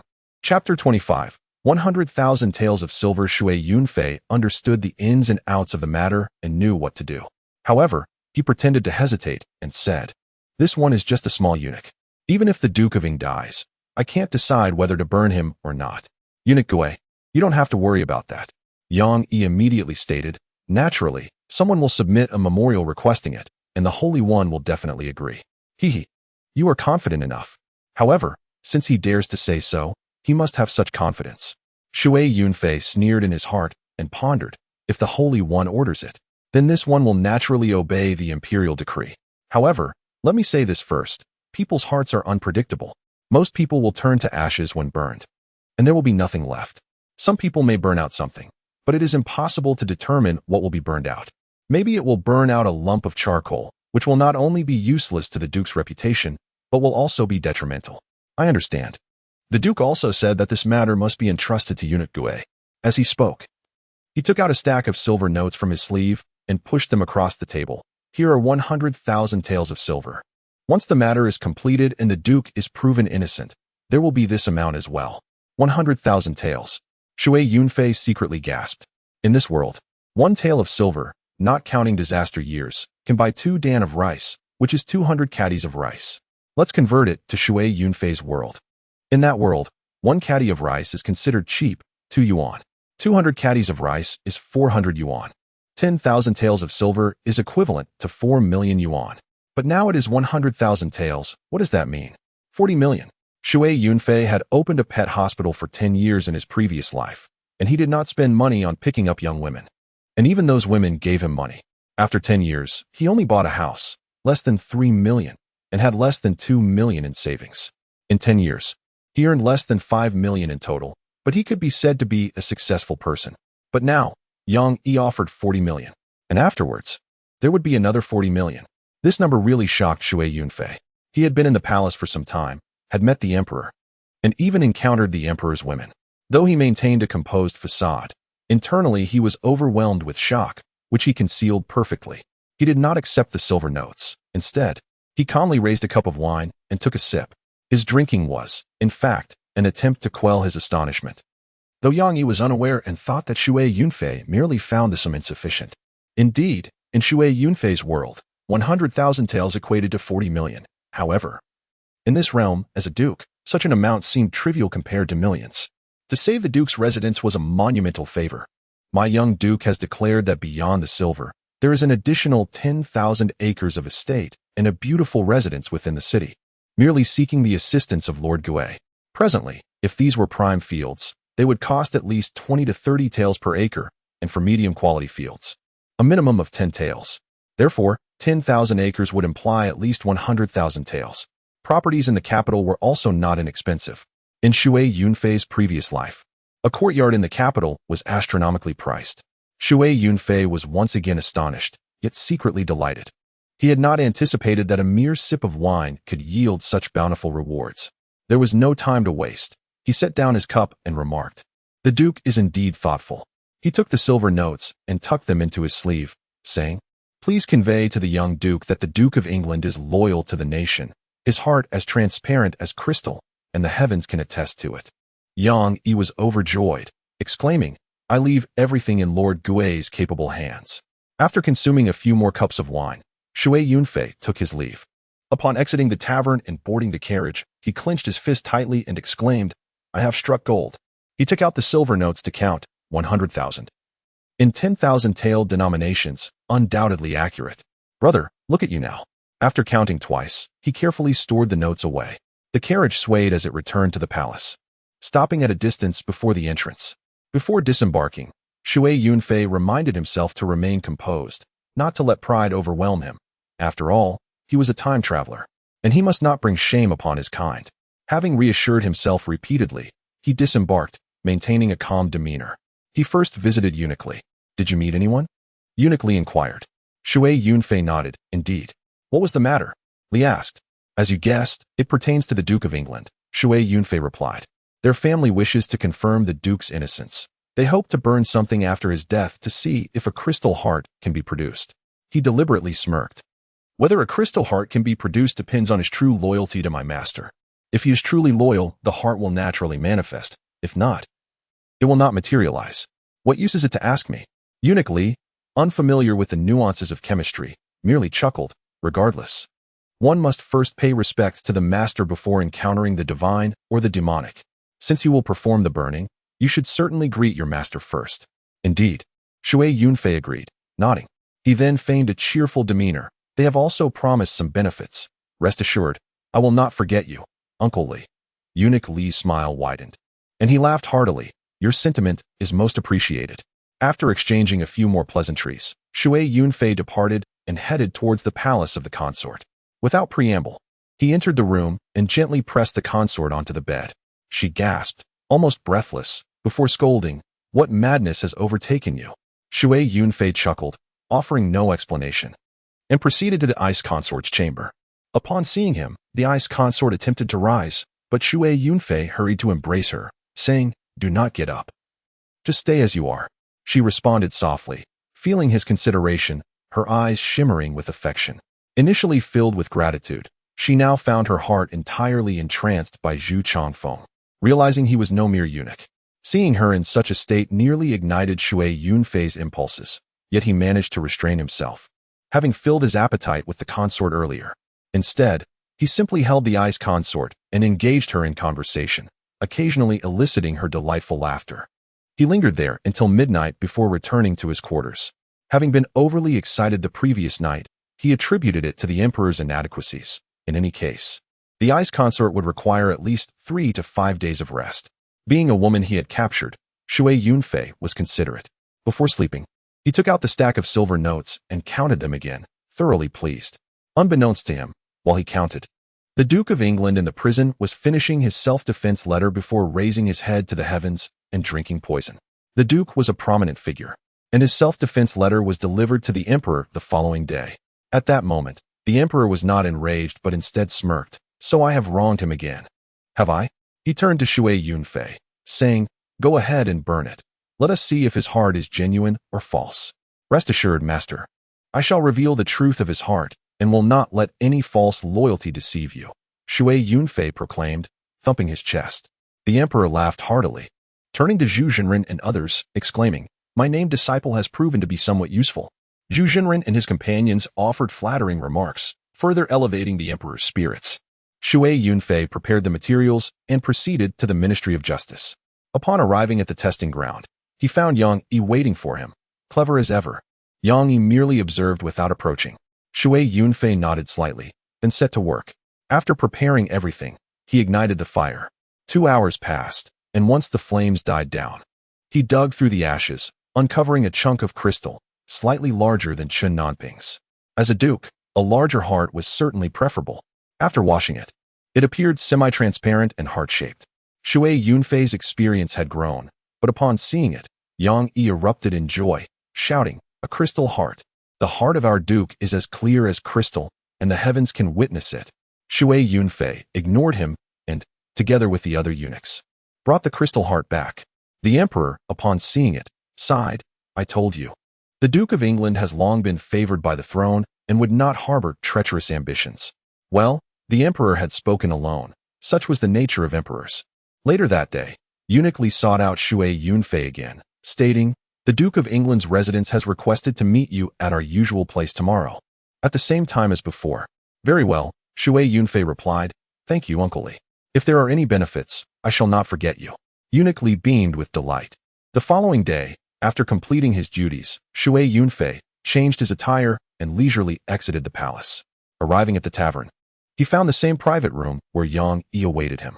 Upon seeing Shui Yunfei, Yang Yi bowed deeply, expressing, "The gratitude of the Duke of England will eternally remain in our hearts." "No need for such formality," Shui Yunfei humbly replied. "Please, take a seat." Yang Yi gestured for Shui Yunfei to sit, then presented a stack of documents. Among them was a pile of silver notes, confirming yet again the 100,000 taels. Additionally, there were two more documents. One was a land deed for a 10,000-acre estate located beneath the southern mountain outside the city. Although somewhat distant, the southern mountain had water and fertile land, priced at 20 taels per acre, totaling 200,000 taels. The other document was for a 5-entry mansion on East Street. Given the high property prices in the capital, such a house would not be worth less than 10,000 taels. This was a substantial offering. However, relatively speaking, for the Duke's household to have barely escaped disaster and retain his title, these rewards were but a drop in the ocean. Shui Yunfei felt a surge of excitement internally, though he maintained a composed exterior, sipping a cup of wine before taking his leave. Once back in the carriage, he examined the land and property deeds. The estate was in the southern mountain, requiring half a day's journey to reach, so he could not inspect it yet, but he could view the mansion. He instructed the carriage to circle around East Street, spotting the tall red-painted gates. He did not enter, but merely glanced before instructing the carriage to continue. As they passed by the silver shop, he exchanged some of the silver notes given by Yang Yi, opting for smaller denominations. Upon returning to the palace, I first sought out Master Li, presenting him with 5 banknotes, each worth 100 taels of silver. "Why so much?" Master Li inquired, somewhat astonished. "You should keep it. I cannot accept such a large sum." I reassured him, lightly patting my waist pouch, and without counting, he accepted it with a jovial smile. Presuming I had merely received a few thousand taels, unaware that I had amassed several 100,000. Next, I proceeded to the ice concubine's palace. Today, she was able to rise, seated by the window with a scroll of poetry in hand. Upon my entrance, she stood and greeted me. "Gui Lang, you have arrived. Have you eaten?" "Yes," I replied, taking her delicate hand. "What book are you reading?" "Just a casual read." "Allow me to guess," I ventured. "Are you reading poetry?" Upon glancing at the scroll, I found it indeed contained a collection of poems. "You guessed it right," she chuckled. "Is this what they call a meeting of minds?" Her eyes sparkled with admiration. "Gui Lang, you are truly gifted." "It is not my talent. Rather, our hearts are in sync," I replied, settling beside her, wrapping my arm around her slender waist, inviting her to sit on my lap. The ice concubine, possessing an alluring figure with ample bosom and curvaceous hips, yet a waist as delicate as that of the virtuous concubine, was indeed a captivating beauty. She was gentle and compliant, allowing my embrace. "Since our hearts are in tune, I have a poem in mind." "Really?" Her eyes lit up. "What is it? Speak quickly." "This poem must be crafted well, requiring our hearts to be close," I stipulated. With a playful smile, she leaned in closer, our faces mere inches apart, our hearts entirely in unison. With her enchanting beauty so near, I felt overwhelmed with joy as I softly recited, "Last night the stars and winds did play, by the painted tower and the Kasha hall sway. Without the wings of a colorful phoenix in flight, our hearts share a connection, pure and bright." This was the renowned work of Li Shangyin, celebrated through the ages for its enduring charm. As I recited, the ice concubine listened intently, utterly entranced, her eyes glistening with tears after a while. "What troubles you?" I asked, taken aback. "I do not know." She shook her head. "I just feel like crying." "Silly girl," I gently wiped her tears. "It is merely a poem." "I am so fortunate to have met you, Gui Lang," she declared, embracing me. "I wish to be bound to you for eternity." Alas, her physical condition restricted her, and though she was excited, we could only share sweet words. After an affectionate exchange, I made my way to the virtuous concubine's palace, where restraint was no longer necessary. The virtuous concubine, both exasperated and amused, kicked me playfully. "You scoundrel, you always do this. Isn't it wonderful? The benefits are all yours," I laughed. "I shall inevitably perish at your hands." The virtuous concubine feigned helplessness. I presented her with a stack of banknotes. "Silver notes?" She counted, her eyes widening. 10,000 taels. How could there be so much? The notes I had given to Master Li were 100 taels each, while those for the virtuous concubine were 1,000 each, totaling 10. "Where did this come from?" she inquired. "From your man." Of course, I grinned. "You are my woman. When I earn, you shall spend." Her face lit up with delight. 10,000 taels was indeed a substantial sum. The monthly allowance for the virtuous concubine was merely 100 taels, a pittance compared to this windfall. The true source of her joy lay not in the silver's quantity, but in the significance of my gesture. By giving her money, I affirmed that I regarded her as my true partner, rather than a mere plaything to be discarded. Her heart swelled with happiness, and she served me with renewed fervor. This was my understanding of women. For the artistic ice concubine, a poem sufficed. For the materialistic virtuous concubine, financial gifts brought mutual joy. The following day, after my shift, Master Li returned, announcing that someone awaited me outside. As a trusted eunuch, he often facilitated transactions beyond palace walls and had extensive connections. I was eager to entertain this, having profited immensely from my previous venture. "Who is it?" I inquired. "I do not know," Master Li replied. "A merchant arranged the meeting. It appears they seek your assistance." He chuckled. "You have become quite the celebrity." "Haha," I laughed. "What could I possibly assist with? Let us see what it is." "Thank you, Uncle Li. Rest assured. You shall receive your share of any benefits." Upon learning the meeting place, I was surprised to find it was not a tavern, but a temple named Iron Tile Temple. I changed attire and left the palace, taking a carriage to the location. Upon arriving at Iron Tile Temple, I offered a stick of incense and discreetly slipped a 100 tael banknote into the offering. Although I had never been particularly superstitious, my experiences in this new world had left me somewhat apprehensive, prompting me to part with a small sum for peace of mind. Who knows? If indeed there were deities, 100 taels might ensure my safety, which seemed a worthy investment. The temple's attendant, upon receiving the donation, greeted me with a broad smile and promptly invited me to a private chamber for tea. "I am here to find someone. Is there a person known as the green robe guest?" Yes. The attendant eagerly nodded. "You are indeed a guest of theirs. Please wait a moment. I shall fetch them." Tea was served before they departed, and the 100 tael donation had proven quite effective. After a brief interval, they returned with a young figure, no older than 20, dressed in male attire, yet I could discern the truth. This was a young woman. She was striking, with delicate features and large, bright eyes, exuding an air of youthful innocence. The most telling evidence was the appearance of the 100-flower mirror, revealing her identity as the green robe guest. "Greetings. You are the one I have been seeking," I addressed her, refraining from mentioning her name directly, as revealing her identity outright seemed a bit too forward. The green robe guest, whose name was Ling Qishir, looked me over without formality and remarked, "So, you are the eunuch from the palace." Finding her demeanor intriguing, I nodded in acknowledgement. "Indeed, I am. What brings you here?" "I have heard you can forge a Liuli heart," she stated. I shook my head immediately. "It is not that I can forge it. Only those with a Liuli heart can create one." "That is of no concern to me," she replied. "There is a man named Zheng Shanren, a good official wronged by a tyrant, who perished in the dungeons. His family faces exile, and I wish to ask you to forge a Liuli heart for him, if only to offer his family some solace." Her tone, somewhat presumptuous, evoked a sense of the modern-day, fairy-like demeanor. I examined her features. Indeed, they were exquisite, with smooth skin that elicited an urge to touch, and a curvaceous form that hinted at her physical prowess, as martial artists often possessed a robust physique, with a poor attitude, yet a pleasing face and an admirable physique. She stood tall.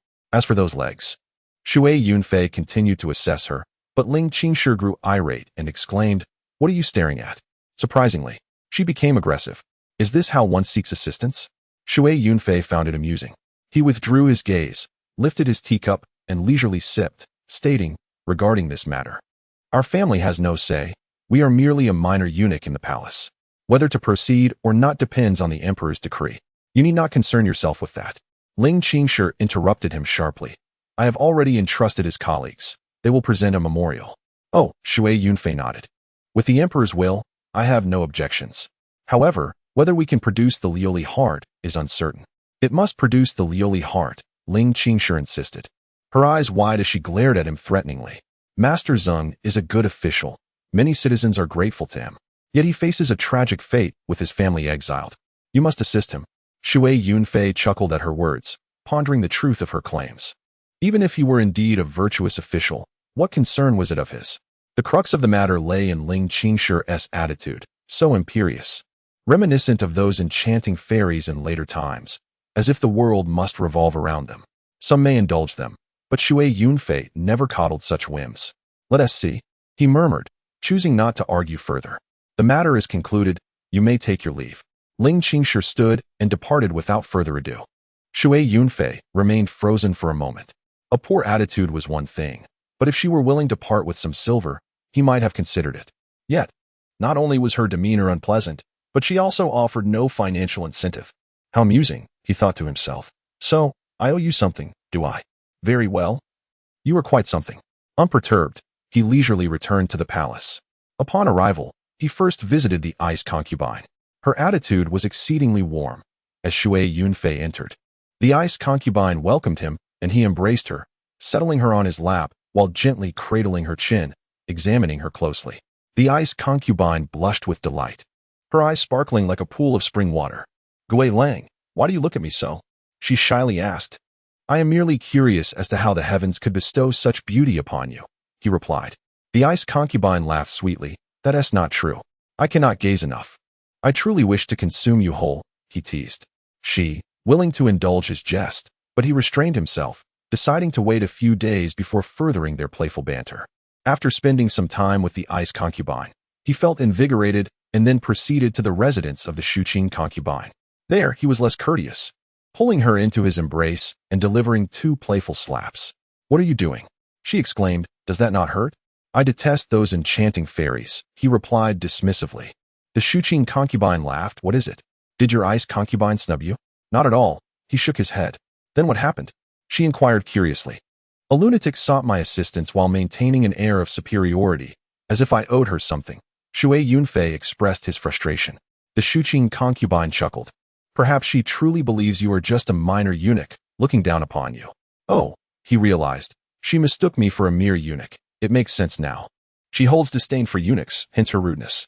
Contemplating this, he smirked. If she looks down on eunuchs, I shall show her a thing or two. Do not frighten her. The Shuqing concubine giggled. Emboldened, he lifted her chin and asked, Are you frightened? Not at all, she replied with a playful laugh. Is that so? He replied mischievously, madam. Let us play a game. I must clarify. No begging for mercy allowed. No, she exclaimed, both coy and alluring. The following day, officials presented a memorial to Emperor Maoguang. Upon reading it, he scoffed. Another loyal minister, is it? Xiao Gizi, go verify if this loyal minister is genuine. After ruling for so long, he knew well that true loyalty was a rarity. Officials often served for wealth rather than allegiance. With several cases emerging, especially those involving treason, he found it hard to believe. Although obsessed with longevity, he was not a fool. With the decree given, Shui Yunfei adopted a theatrical tone. Upon hearing this, Emperor Maoguang chuckled to himself, addressing Zhu Zhenren. This lad is quite clever. Zhu Zhenren smiled. Ah, children can be a bit mischievous. Meanwhile, unbeknownst to Shui Yunfei, Zhu Zhenren had been secretly gathering information about the materials used for crafting the Liuli heart. He mistakenly assumed that sulfur and saltpeter were the primary ingredients, neglecting the more vital components. After a failed experiment involving an explosive reaction, he attributed the mishap to Shui Yunfei's playful nature, not realizing it was his own miscalculation. As time went on, the materials Shui Yunfei prepared for his own endeavor remained unchanged, yet the proportions differed. This time, he opted for a greater quantity of saltpeter and sulfur, ensuring an explosive reaction. After the experiment, the eunuchs reported back to Shui Yunfei, Gui Gonggong. There is no Liuli heart. What shall we do? What can be done? He shrugged. The absence indicates his disloyalty. Upon hearing him refer to his master, the other eunuchs felt a sense of inferiority. They were merely the emperor's servants, while Shui Yunfei was his disciple, a vast difference. Reporting this to Emperor Maoguang elicited a cold laugh. I knew there were no such loyal ministers. He promptly ordered an increase in the punishment for Zeng Shanren. extending his exile from 1,500 miles to 3,000. The court had no objections. The failure to produce the Liuli heart reflected Zheng's disloyalty, not the emperor's mercy. The notion of a Liuli heart was indeed a figment of imagination. Why then had the Duke of England managed to create one? The cause lay within oneself. Many officials believed this, as they introspected whether they were genuinely loyal to the emperor. Would they truly be able to produce a Liuli heart posthumously? Doubting their abilities, they chose to secure their remains beneath the earth. Yet, some remained skeptical. Upon hearing the news, Ling Qinshi receded in anger. That dead eunuch. Just you wait. Shui Yunfei, blissfully unaware of her animosity, merely chuckled to himself. How does it feel? Enjoying it yet? Look down upon me, humph. 2 days later, the tumult surrounding the conspiracy had subsided peacefully, primarily due to the main perpetrator, the Duke of England, choosing to quell the matter. With no one paying attention, after the day's duties, Shui Yunfei changed his attire and left the palace. He took a carriage and made a detour, finally arriving at the residence gifted to him by the Duke, situated on East Street. Upon knocking, a middle-aged man, around his 40s or 50s, peered out and inquired, "Sir, whom do you seek?" Shui Yunfei surveyed the man, finding him somewhat agreeable, and replied, "I am from the palace." The man's eyes brightened. "Are you perhaps the esteemed eunuch Gui?" Shui Yunfei nodded slightly. The man promptly bowed. "I am Liang Jinlong, at your service, my lord." Recognizing that Yang Yi had surely informed him beforehand, Shui Yunfei was not surprised and gestured, "Rise and show me inside." "Certainly," Liang Jinlong responded, leading Shui Yunfei into the expansive residence. He noted that the house was under the sole care of Liang, with no other servants present. The estate was vast, comprising 5 courtyards and occupying several acres, with numerous smaller gardens and nearly 100 rooms, complete with a garden featuring a pond and rocky landscapes. The presence of 3 wells further attested to its grandeur. Such a property in the capital would fetch no less than 30,000 taels, truly a testament to the Duke's generosity. Shui Yunfei nodded appreciatively. The spaciousness of the house was matched by the completeness of its furnishings, albeit lacking in servants, which was sensible, had Yang Yi filled the house with attendants. Shui Yunfei might have harbored suspicions of internal treachery. Only a single gatekeeper was present, which allowed him to feel at ease. After exploring the premises a couple of times, he found himself increasingly satisfied. Having left the palace after his duties, he was unaware of the time passing until darkness enveloped the sky. He decided not to return that night, planning to head back to the palace the following morning. Shui Yunfei mused, "Tonight, I shall rest in my own abode. I am now a man of means in the capital." He casually handed Liang Jinlong a 50-tael silver note, saying, "Your salary is doubled. Keep a vigilant watch over the house. As for living expenses, draw from this. Should it run low, just let me know." Liang Jinlong beamed with delight. "Thank you, my lord."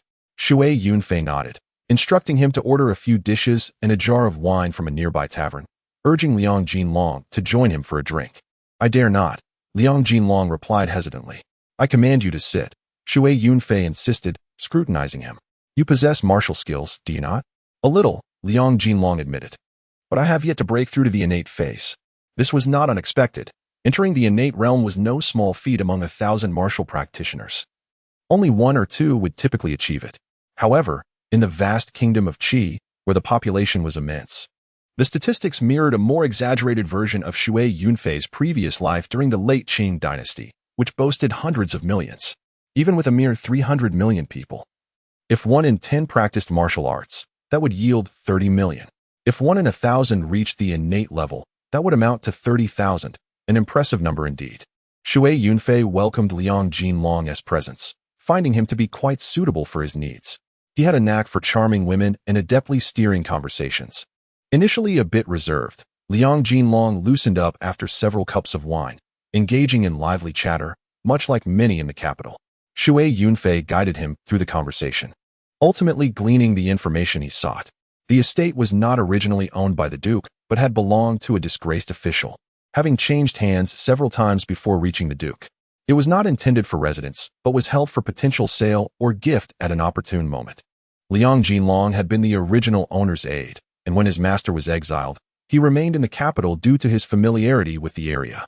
The previous owners had merely kept him on as a gatekeeper, as it was a matter of convenience.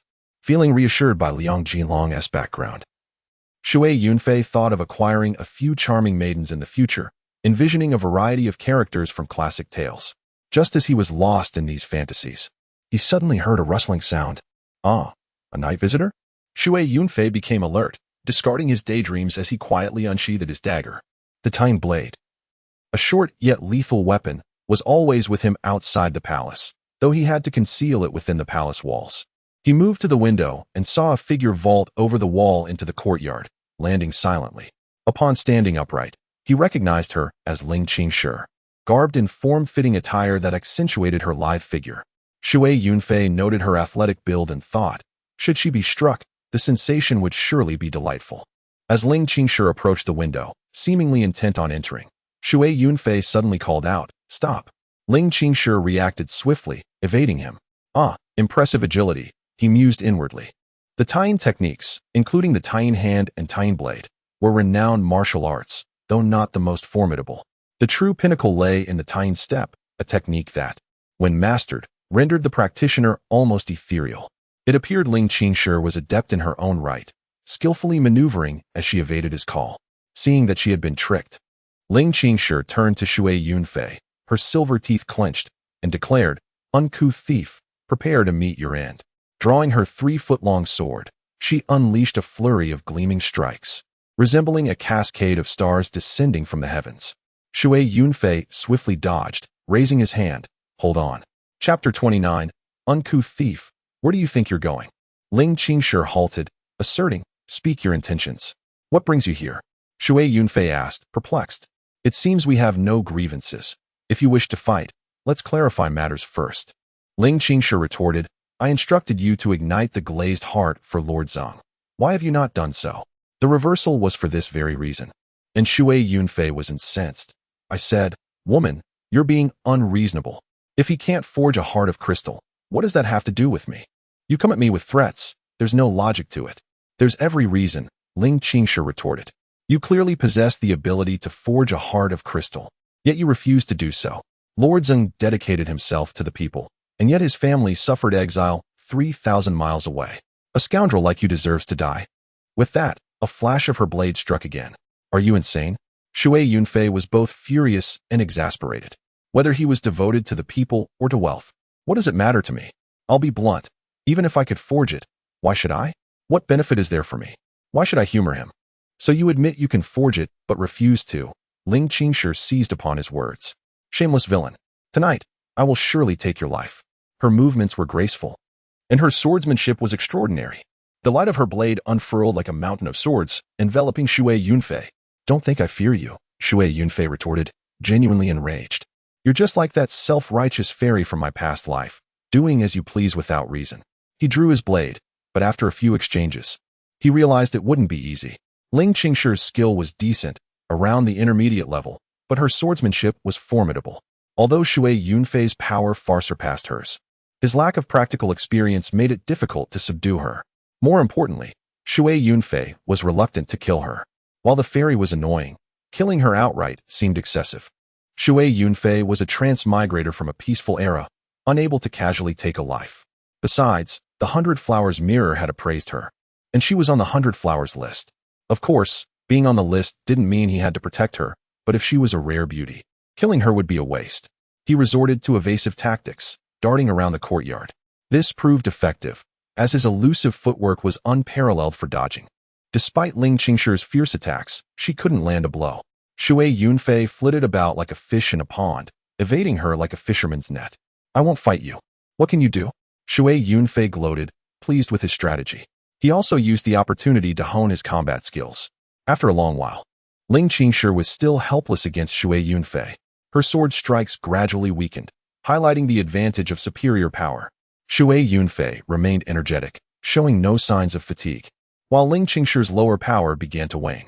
Had Shui Yunfei persisted, he could have worn her down to exhaustion. However, he couldn't afford to spend the entire night fighting, as he had to enter the palace at dawn. If he couldn't shake off Ling Qingshi, her relentless pursuit would hinder his plans. "I'm done playing with you," Shui Yunfei declared, seizing an opportunity to leap onto the wall. "I'm off to the brothel to sleep with the madam. Goodbye." With that, he vanished over the wall. "Shameless rogue, where do you think you're going?" Ling Qingshi pursued relentlessly. Her agility was impressive but not superior to Shui Yunfei's elusive footwork. Moreover, her power was far inferior to his. She initially kept pace, but gradually fell further behind, eventually losing sight of him. "That's true," Shui Yunfei muttered, drenched in sweat from the chase. "If I ever get my hands on you, I'll strip you bare and give you pigtails, just like the consort Shu and consort Bing. You'll be begging for mercy." It was still dark, and the palace gates were closed. However, for a master like Shui Yunfei, entering the palace was easy. The imperial palace had 5,000 eunuch guards, but the palace grounds were vast, with a perimeter of 9 li, or 4.5 kilometers. Such a long wall could not be guarded everywhere. In fact, the palace's defense focused on key locations rather than the walls themselves. The palace was not defending against an invading army, but protecting the emperor's Hall of Longevity as the primary core, followed by the empress and princes as the secondary core, the treasury as the third, and the concubines as the fourth. While palace walls were patrolled, a skilled martial artist could slip in unnoticed, as long as they avoided the core areas.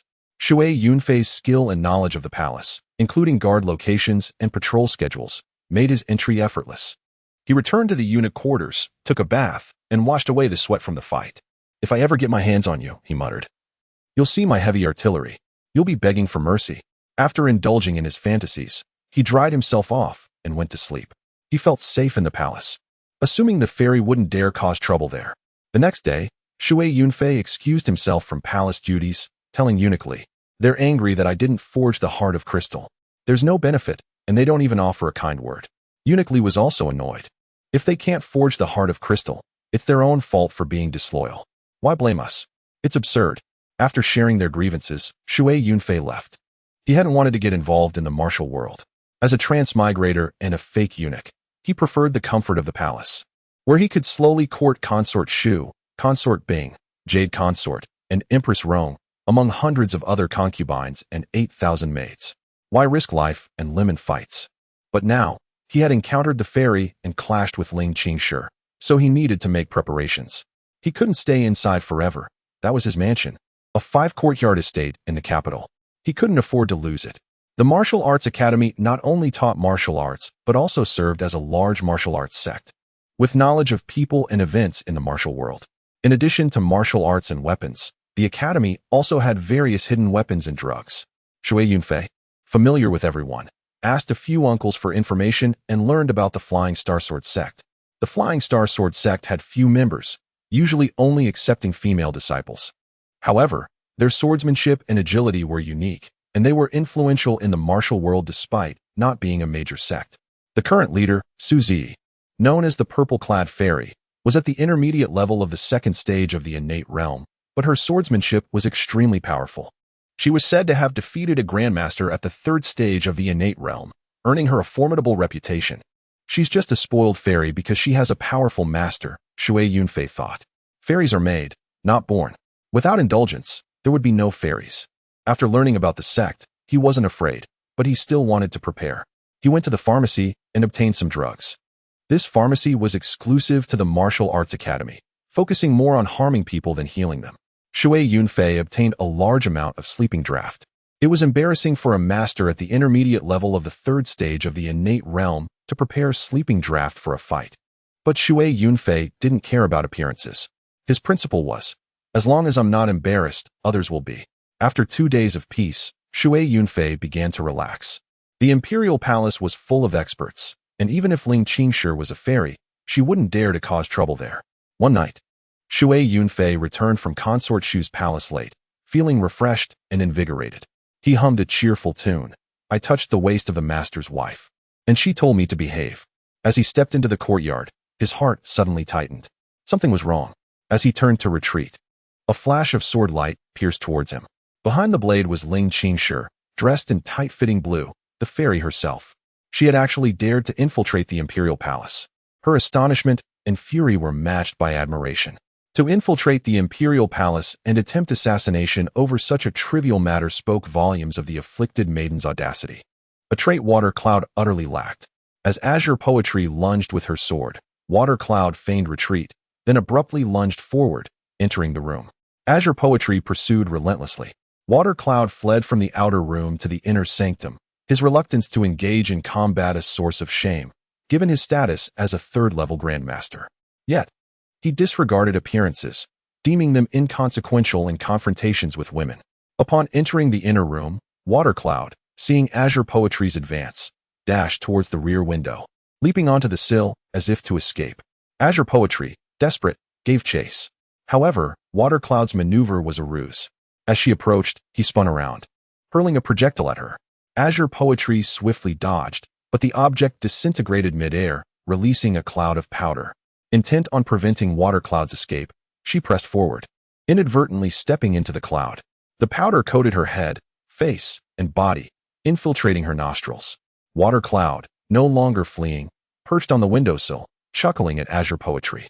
She felt a wave of dizziness, realizing the insidious nature of the powder, a stupefying incense. As she attempted to flee, a sudden vertigo overwhelmed her, causing her to collapse.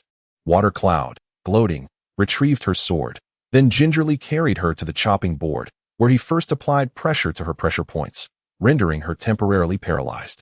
From his pouch, he produced a vial, holding it beneath Azure Poetry's nose. She sneezed violently, regaining consciousness.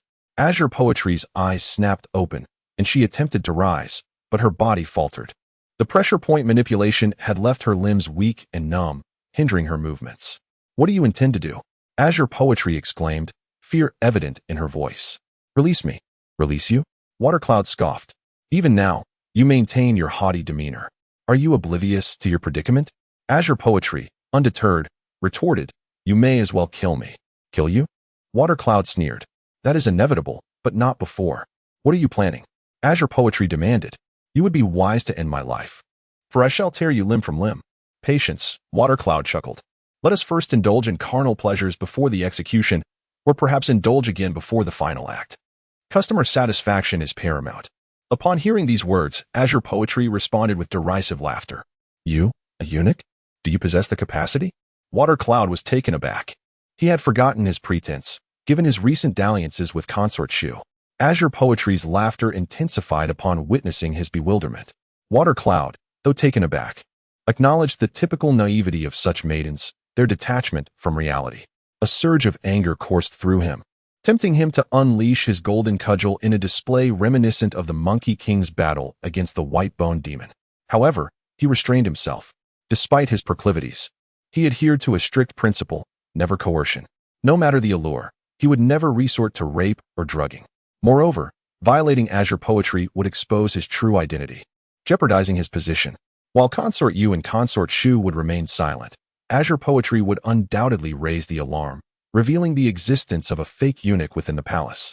To maintain secrecy, he would be compelled to silence her permanently after the act. Rape violated his moral code, while murder crossed his ethical threshold. He was, after all, a product of a more civilized era. While he might kill in self-defense, the cold-blooded execution of a captive was beyond his capabilities. Since he was unwilling to murder Azure Poetry, he could not violate her, lest she expose him. However, the prospect of being mocked by her was unbearable. He suppressed his anger and devised a plan. He retrieved a medicinal gourd and a writing brush from another room. "What do you intend to do?" Azure Poetry demanded. "Do not expect me to confess. I am Azure Poetry of the Flying Star Sword sect, and I shall remain defiant until death." "Very well," Watercloud replied. "I am aware of your identity and affiliation. How did you discover this?" Azure Poetry exclaimed. "Who betrayed me?" Watercloud lamented her lack of intelligence. "If only you were not my kin, lest I be driven to despair." "Would a eunuch even have siblings?" Azure Poetry retorted. Watercloud was once again taken aback. "The two are unrelated." "Ah, yes," Azure Poetry conceded. "A eunuch cannot procreate, but his father is not a eunuch and can still father children." Watercloud sighed. "Indeed, you are not entirely devoid of intelligence." "Of course," Azure Poetry replied. "My master has always praised my ability to prioritize intent over action." Watercloud paused, then burst into laughter. Intent over action was merely a euphemism for impulsiveness. "Your master is quite the character. I would be honored to meet him." "My master would never deign to meet you," Azure Poetry scoffed. "She despises officials, and you are a eunuch and a thief." Watercloud was no longer offended. One cannot be angry with such a simpleton. He set down the gourd and brush, then turned Azure Poetry over, exposing her back. He lifted her garments, slightly lowering her trousers. "What are you doing? Release me. If you dare defile me, I shall tear you limb from limb."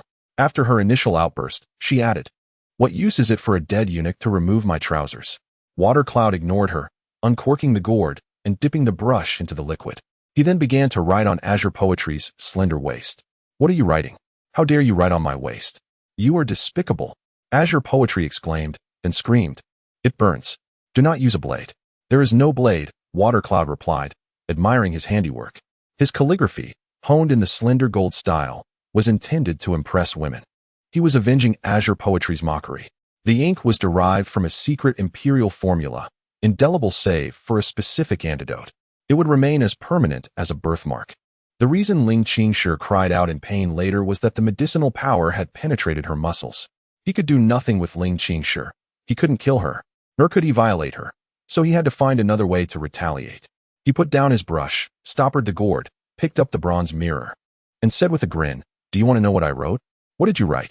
Ling Qingshi was both angry and in pain, and tears were about to well up in her eyes. "See for yourself." Shui Yunfei held up the bronze mirror, adjusting its position. Ling Qingshi looked for a long time and finally recognized it. "Eunuch Gui's maidservant? What does that mean? You don't even understand that? Weren't you just boasting about how clever you are?" Shui Yunfei chuckled. "Eunuch Gui's maidservant means Eunuch Gui's slave." "No."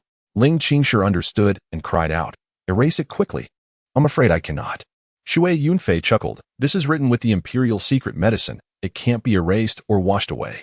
So, you won't be able to marry anyone in the future. Otherwise, when your man sees these 2 words on your waist, he'll know that you're Eunuch Gui's slave." "Ah, I'm going to kill you." Ling Qingshi shouted in anger. "I must kill you." A slave killing her master is a crime with an added penalty. Shui Yunfei chuckled, put away the gourd, and released her acupuncture points. He retreated swiftly. "I'll go back first today. Remember, you're Eunuch Gui's slave. Be clear about your status." With that, he darted out of the room. Chapter 31. The 4 Beauties of the Jianghu. "I must kill you." Ling Qingshi jumped up, grabbed her sword, but could no longer find Shui Yunfei. With those words on her lower back, she felt utterly humiliated and dared not look for him anymore. She hurriedly left the palace, eager to find a place to wash off the words. But these words were from the imperial secret research and could truly not be washed away. The next day, after finishing his duties, he went to the Chuanwu Academy again, found some gear, and remodeled his house. The Chuanwu Academy had everything he needed. He was already well acquainted with everyone there, and now that he was a popular eunuch, who wouldn't give him face, he easily got everything done. That darling would definitely go back and cry to her master. He wondered if her master would know better. If she didn't and dared to come to the palace to cause trouble for him, he would play with her too. Thinking of Ling Qingshi's master, Su Zi's reputation in the Jianghu, he felt a bit excited. One of the 4 beauties of the Jianghu, and also a sect leader. It would be incredibly satisfying to write 2 words on her slender waist. By the way, since her master is one of the 4 beauties, she should also be on the list of famous courtesans. I wonder what flower she is. After waiting for 2 days without any movement, he assumed that Ling Qingshi didn't dare to tell her master, or that Su Zi wasn't in the capital, or that Su Zi knew but didn't dare to enter the palace. Whatever the reason, Shui Yunfei was determined not to leave the palace in the short term. On the 3rd night, Shui Yunfei came out of Consort Shu's palace and returned to his courtyard. He had been vigilant all along. From a distance, he gathered his qi and moved lightly, not walking straight ahead, but circling to the back of the courtyard. He didn't go in immediately, but concentrated and held his breath, observing secretly. As a level 3 master, his skill, combined with the quiet night, meant that even an ant crawling within 100 steps couldn't escape his ears. With just a moment of concentration, he heard 2 very faint breaths in the front yard. They had really come. 2 people. Her master had come too. Judging by the breathing, which was as faint as nothing, she was a master, at least level 2 or above. Shui Yunfei was both apprehensive and excited. He gathered his qi, silently climbed the courtyard wall, and stealthily jumped in. Then he opened the back window and jumped onto the windowsill, entering the room. However, when he entered the room, the windowsill moved, making a creaking sound. This was intentional. Sure enough, there was immediate movement in the courtyard outside. 2 figures flashed into the room. Both were women. The one in front wore a tight-fitting purple outfit, with a slender waist, long legs, and a curved figure that surpassed Ling Qingshi's. However, he couldn't see the woman's face because it was covered with a mask, also purple. Behind this woman was another masked woman, dressed in green, with a green mask as well. But the mask was useless. Shui Yunfei recognized her at a glance. It was Ling Qingshi. Seeing her like this, Shui Yunfei almost burst out laughing. Last time you didn't wear a mask, and I wrote words on you. Now you're wearing a mask. It must be her master who made her wear it. Needless to say, the one in purple must be Ling Qingshi's master, the leader of the Flying Star Sword sect, the renowned purple-clad fairy Suzi, one of the 4 beauties of the Jianghu. Tonight, the moonlight was good, and the light was decent. Moreover, including Ling Qingshi, all 3 people in the room were masters, so the darkness didn't affect their vision much. As soon as Ling Qingshi entered the room, Shui Yunfei saw them clearly, and Ling Qingshi also saw Shui Yunfei at a glance, crying out, "Master, it's him. He's the one who bullied me. He shamelessly took off my pants and wrote words on my butt, and they can't be washed off." Actually, it wasn't her butt, but since the young lady thought that way, there was nothing he could do. Shui Yunfei couldn't help but laugh again, almost showing his molars. He initially loathed Ling Qingshi, but later, he discovered that she was a true treasure, so he didn't hate her as much, only finding her amusing. Despite the laughter, his movements didn't hesitate in the slightest. In a flash, he was on the windowsill, pushing open the window and about to jump out. Suzi reacted extremely quickly. With a tap of her foot, the sword in her hand flashed with a cold light, stabbing towards Shui Yunfei.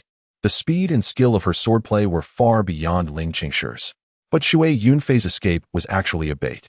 While pushing open the window with his right hand, he pulled the rope on the window with his left, activating the mechanism. Thump!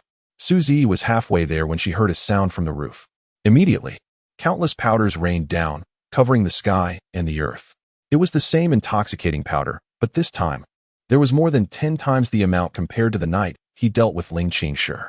Anyway, there was plenty in the Chuanwu Academy. Shui Yunfei directly took a large bag of it. This time, Suzi was in big trouble. The entire room was filled with intoxicating powder, unavoidable and inescapable. Suzi's experience in the Jianghu far surpassed Ling Qingshi's. As soon as she realized something was wrong, she immediately held her breath. But she didn't retreat. Instead, she continued to charge forward. This was the right move. The place where the opponent was standing should be the safest, or at least have the least amount of the drug. But what she didn't expect was that Shui Yunfei used to run a pet hospital. Some pets were very lively, running around everywhere. What to do? Install iron bars all around to lock them up. After being remodeled, Shui Yunfei's back window had an iron railing installed. When Shui Yunfei pulled the rope, he not only opened the bag of drug powder, but also released the iron railing mechanism. The iron railing above the window suddenly fell down, just in time to block Suzi. The situation was just like locking a mischievous little animal in a cage. Suzi charged in, and the iron railing fell, missing her by a hair's breadth. Shui Yunfei was still squatting on the windowsill, face to face. Shui Yunfei grinned. "Fairy Su, please." Suzi was both shocked and angry, but she was very experienced, knowing something was wrong. She didn't argue with Shui Yunfei and immediately retreated.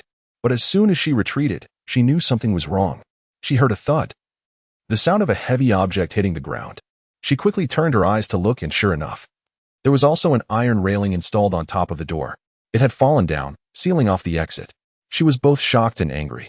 She rushed to the front door and slashed at the iron railing with her sword. Her sword was good, but this was the Imperial Palace. The iron railings made by the Imperial family were of good material and didn't spare any expense. There was no way she could break through it. She executed 3 swift sword strikes, each one landing with precision at the same spot. Remarkably, a sturdy iron railing yielded to her prowess. Yet, there were still 5 or 6 similar railings remaining. Holding her breath, she was left with only a single gasp, despite being a second-tier innate practitioner with a long breath. The need for air was undeniable. After enduring for so long, she could no longer hold on. Raising her left hand, she covered her mouth and nose with her sleeve, taking a delicate breath that was somewhat alleviated by the fabric's barrier. In that same moment, she pivoted, thrusting her sword towards the left wall. With all her might, she pierced through the wall. Suzi felt a surge of joy, instantly following up with 7 or 8 more thrusts. The points of her sword resembling plum blossoms as they punctured the wall, creating several small holes. Then, she delivered a powerful kick, and to her astonishment, a hole was created in the wall. If she could break through, she might just escape. However, she hesitated, turning back to lift the unconscious Ling Qingshi and sent her through the opening first. This delay cost her precious time. Shui Yunfei was no fool. He had been crouching on the windowsill, watching the spectacle unfold. Su Zi's quick thinking, formidable swordsmanship, and high level of skill were enough to earn his silent admiration. Truly, she was the leader of a sect, exceptional beyond ordinary comparison. Although her power was slightly weaker, her swordplay and adaptability were remarkable. Yet, when he noticed Su Zi did not flee through the opening immediately, he shook his head in disapproval, the compassion of a woman. He understood her predicament. As the sect leader, abandoning her disciple to save herself would undermine her authority. She had no choice but to act this way. However, this decision provided the enemy with an opportunity. Shui Yunfei leaped down from the windowsill, circumventing to the rear of the wall. As Su Zi helped Ling Qingshi through the opening, Shui Yunfei effortlessly caught her, cradling her in his left arm while his right hand held a dagger against her neck. Grinning, "Su sect leader, I must insist." In that moment, Su Zi found herself devoid of options. Not only had Ling Qingshi fallen into Shui Yunfei's grasp, but the opening was now sealed. The meager breath she had taken earlier was insufficient, and she could no longer hold on. Instinctively inhaling, she felt a dizzying wave overcome her. It was over. In her heart, she despaired and turned her sword toward herself. As a woman, and a beautiful one at that, falling into the enemy's hands was a terrifying prospect. She was acutely aware of the implications. Since entering the martial world, she had resolved never to allow herself to be captured alive by the enemy. However, she underestimated Shui Yunfei, a notorious lecher. The moment she turned her sword, he swiftly declared, "If you dare to take your own life, I will strip you bare and hang you at the East City Gate. I assure you, I speak with integrity." Su Zi froze, her eyes blazing with outrage and humiliation. If looks could burn, Shui Yunfei would have been reduced to ashes. Alas, glances are intangible, not lasers, and he remained unscathed, smirking. "As for your precious disciple, I shall keep her in my quarters and educate her at my leisure. I promise to mold her into the most obedient little pet." Su Zi's fury intensified, and she retorted fiercely, "If you dare to." Su Zi's face, previously concealed, was now exposed, revealing her striking beauty at under 30, with finely sculpted features. "Thank you for the compliment, eunuch Gui," she said. Ling Qingshi cast a surprised glance at her before urgently exclaiming, "Master, why are you being polite with him?" This shameless eunuch, despite his martial prowess, avoids direct confrontation, preferring insidious schemes. He's utterly depraved, stripping girls and riding on their bottoms. Disgusting. "Qingqing, silence," Su Zi implored inwardly. Her naive disciple never grasped the gravity of situations. They were at Shui Yunfei's mercy, utterly vulnerable. Since Shui Yunfei seemed benign, provoking him was unwise. Courteous conversation might sway him to release them. Yet, Ling Qingshi remained oblivious. Su Zi observed Shui Yunfei, relieved that he seemed unoffended, even amused. She was unaware that he had encountered far more challenging individuals. Ling Qingshi's genuine nature, though simple, was preferable to pretense. "Sect leader Su, may I ask you something?" "Please do." "Eunuch Gui," Su Zi responded with heightened politeness. However, Shui Yunfei interjected, "Sect leader Su, your voice is truly captivating." Perplexed, Su Zi remained silent. Ling Qingshi piped up, "My master has the gentlest voice." "Master, don't be gentle with him. He's loathsome." "That explains it," Shui Yunfei mused. "With such a tender disposition, you'd excel as a teacher, but leading a sect might be challenging."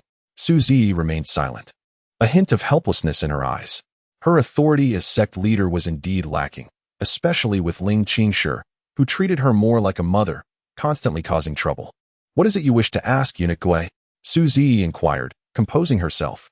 "I will answer to the best of my ability." Ling Qingshi interjected hastily, "Master, we mustn't answer his questions. We can't betray our sect."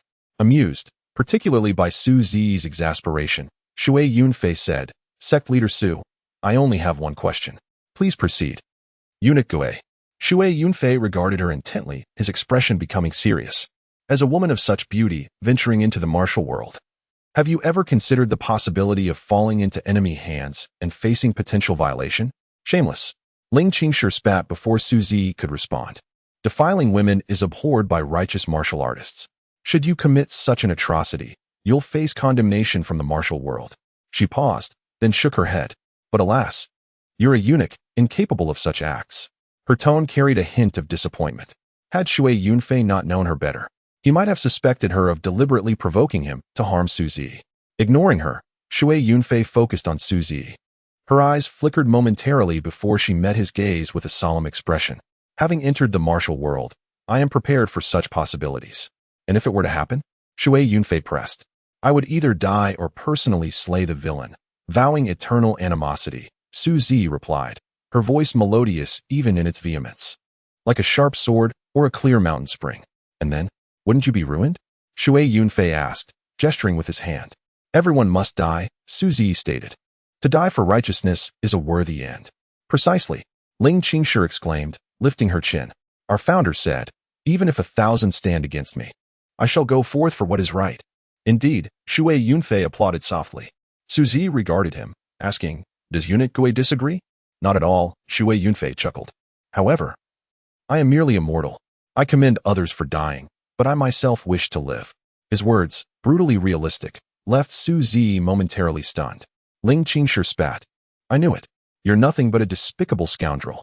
She then added triumphantly, but you can't even be truly despicable, because you're a eunuch. Shui Yunfei chuckled dismissively. Too amused to argue. It was impossible to reason with her. If she were to become lucid and comprehend the reality, she would lose her charm.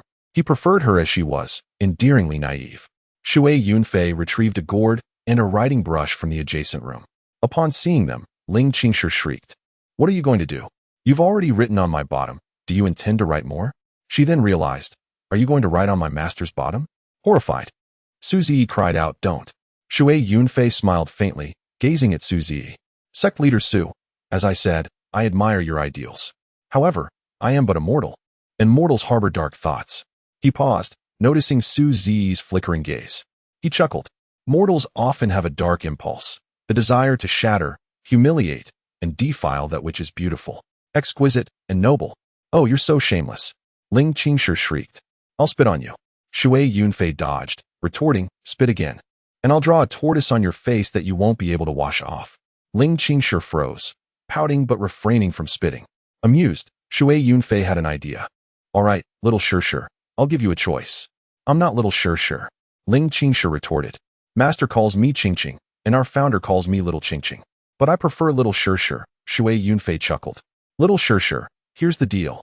I can either draw a tortoise on your face or write 2 characters on your master's bottom. Choose. Neither. Ling Qingshi cried.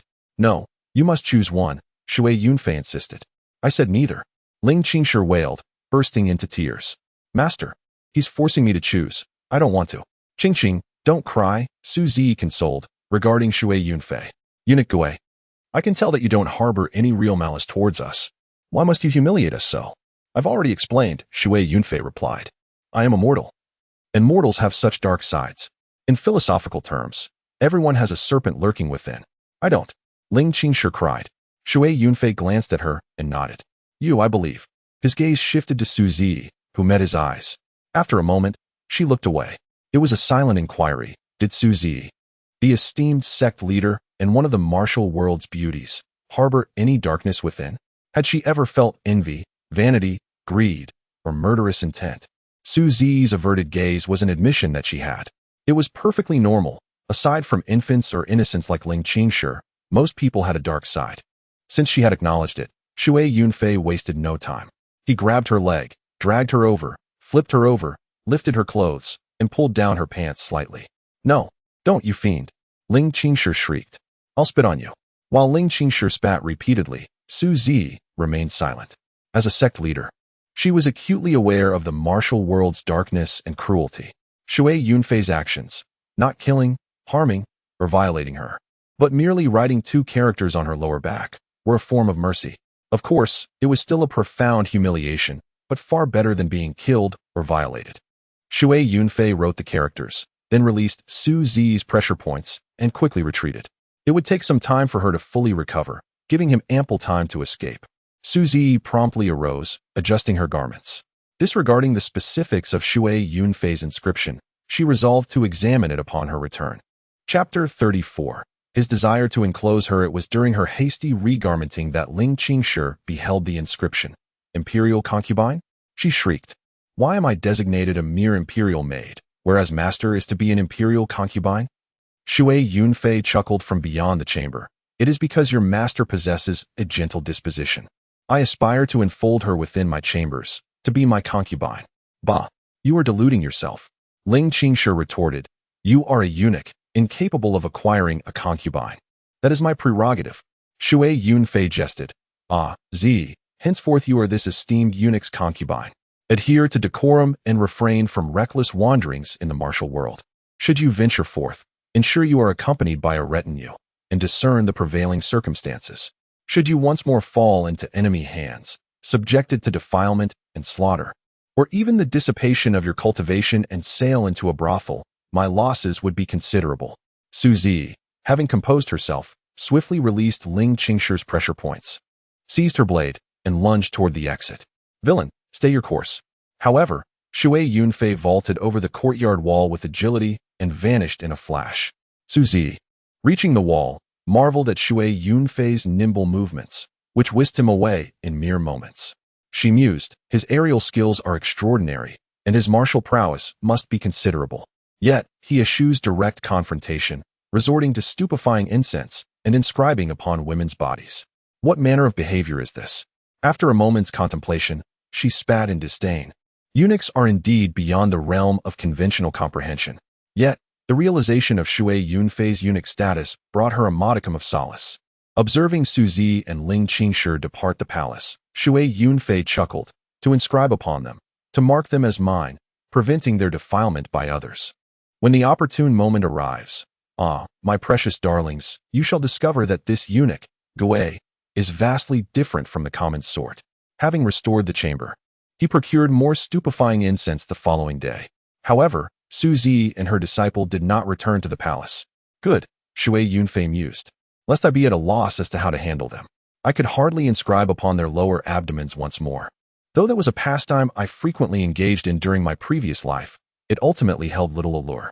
In his leisure, Shui Yunfei refined his armaments. He had previously prepared hand grenades, but now deemed them too cumbersome and weighty. He reduced the explosive charge from 1 kilogram to half a kilogram. Half a kilogram of TNT was still exceedingly potent. The renowned Type 67 wooden-handled grenade of the People's Liberation Army contained merely 38 grams of explosive. The American hand grenade, reputed for its formidable power, contained only 180 grams. The Russian anti-tank grenade, 680 grams. Thus, a grenade intended for anti-tank warfare contained a mere 1 1/3 pounds of explosive, whereas Shui Yunfei's grenade contained a full pound, sufficient to obliterate a tank. Shui Yunfei procured a quantity of sheep bladders, encasing the meticulously silk-wrapped explosives and shrapnel in oiled paper before placing them within. Each contained 30 iron pellets the size of broad beans. Compared to wooden-handled grenades and hand grenades, the sheep bladders were pliable and easier to carry. He fashioned a wide leather belt from a piece of cowhide, with an inner layer divided into individual compartments, each accommodating a grenade. The belt held 8 grenades in total. The remaining compartments were filled with other items: a packet of potent stupefying incense and its antidote, a vial of invisible ink, a vial of penicillin, and several bottles of superior internal injury medicine and antitoxins. Finally, he added his silver notes. Of course, he did not carry all his silver notes and property deeds with him. He had stashed them in the secret chamber of the eunuch's quarters and in the East Street residence. He then bestowed 10,000 taels of silver upon Bing Fei. Though Bing Fei was enamored of poetry, she, too, was subject to the necessities of life. Even a noble consort within the palace required funds for personal expenses. To ingratiate herself with her attendants, she had to bestow rewards. The publicly procured rouge and powder were often unsatisfactory, necessitating purchases from outside the palace. Such expenses quickly depleted consort Shu's 10,000 taels by 5,000. The more beautiful the woman, the greater the expenditure. However, the bulk of Shui Yunfei's wealth remained concealed within his belt. He feared neither inspection nor scrutiny, for he was an accomplished alchemist, a disciple of the esteemed alchemist Emperor Maoguang. These items, he claimed, were alchemical ingredients. He had even informed Emperor Maoguang, who, unfamiliar with hand grenades, merely assumed they were alchemical materials and commended him for his diligence. With Emperor Maoguang's endorsement, none in the realm dared to inspect him. He frequented Emperor Maoguang's presence, flaunting his belt of 8 grenades, yet all remained oblivious, so long as he bore no blade. After several days, Suzy and her disciple did not return to the palace to seek retribution. Shui Yunfei chuckled. Suzy is not as witless as Ling Qingshe. She likely realizes she cannot prevail against me and dares not enter the palace. He had intended to remain discreet and avoid leaving the palace for the foreseeable future. However, as a eunuch, certain matters were beyond his control. One day, a young man arrived to meet Emperor Maoguang, who greeted him with a look of exasperation. "My family's troublemaker has arrived," he remarked to Zhu Zhenren. Zhu Zhenren chuckled. "The young prince's aura grows ever more distinguished. I find him increasingly unruly," Emperor Maoguang retorted, shaking his head with feigned displeasure. This young man, as Shui Yunfei knew, was named Zhao Peng, not a son of Emperor Maoguang, but rather his nephew. Emperor Maoguang had over a dozen brothers, but only one full sibling. During the succession struggle, Emperor Maoguang had received significant assistance from this brother. Upon ascending the throne, he bestowed lavish rewards upon his brother. However, his brother died prematurely before the age of 40, leaving behind only a daughter. Emperor Maoguang cherished his brother's daughter, granting her the title of Grand Princess. The Grand Princess bore a son, Zhao Peng, whom Emperor Maoguang similarly doted upon. While the son of a princess was not typically eligible for a princely title, Emperor Maoguang's brother, Prince Qi, had no sons, only the Grand Princess. Thus, Emperor Maoguang allowed Zhao Peng to inherit the title of Prince Qi, demonstrating the extent of his favor. With the emperor's indulgence, Zhao Peng became utterly unrestrained. One of the most notorious in the capital, Zhao Peng approached and bowed. "Your Majesty, I pay my respects. Has your Majesty ascended to immortality? You exude an ethereal aura." Though the young man was adept at flattery, Emperor Maoguang was visibly pleased and chuckled. "What brings you to the palace today? Have you been mischievous with your mother again, seeking refuge with me?" "No, my mother has been praising me recently," Zhao Peng boasted. "Oh." Emperor Maoguang was intrigued. "How has she praised you?" Zhao Peng grinned. "My mother says that my antics have become increasingly novel and show progress." "Ha ha ha." Emperor Maoguang roared with laughter, and Zhu Zhenren and the others joined in. Zhao Peng chuckled along. Shui Yunfei nodded inwardly. Though this fellow is known as a troublemaker, he is not foolish. He knows how to please the emperor. After a few jests, Zhao Peng said, "Your Majesty, may I borrow someone?" "Borrow someone?" Emperor Maoguang inquired curiously. "Whom do you wish to borrow?" "That little Gui." Zhao Peng glanced around, his gaze landing on Shui Yunfei. "Is that him? What do you need him for?" Emperor Maoguang asked. "Some scoundrels have caused trouble and have been exposed, but they are shifting blame. Each claims to be loyal, accusing the others of treachery. In the past, I could not discern the truth, even by extracting their hearts. But I have heard that your Majesty has achieved success in cultivation and has a disciple who can forge glass hearts. This would be most convenient.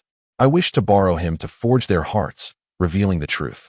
By attributing the forging of glass hearts to Emperor Maoguang's success in cultivation, Zhao Peng flattered the emperor, who nodded in agreement.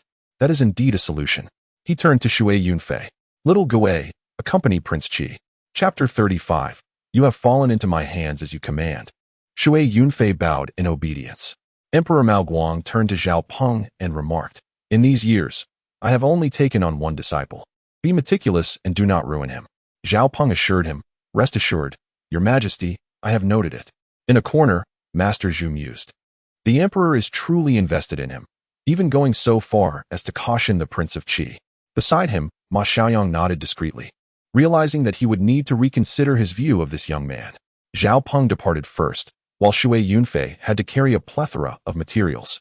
Upon arriving at the Prince of Qi's residence, Shui Yunfei was astonished. The estate occupied an entire half of the street.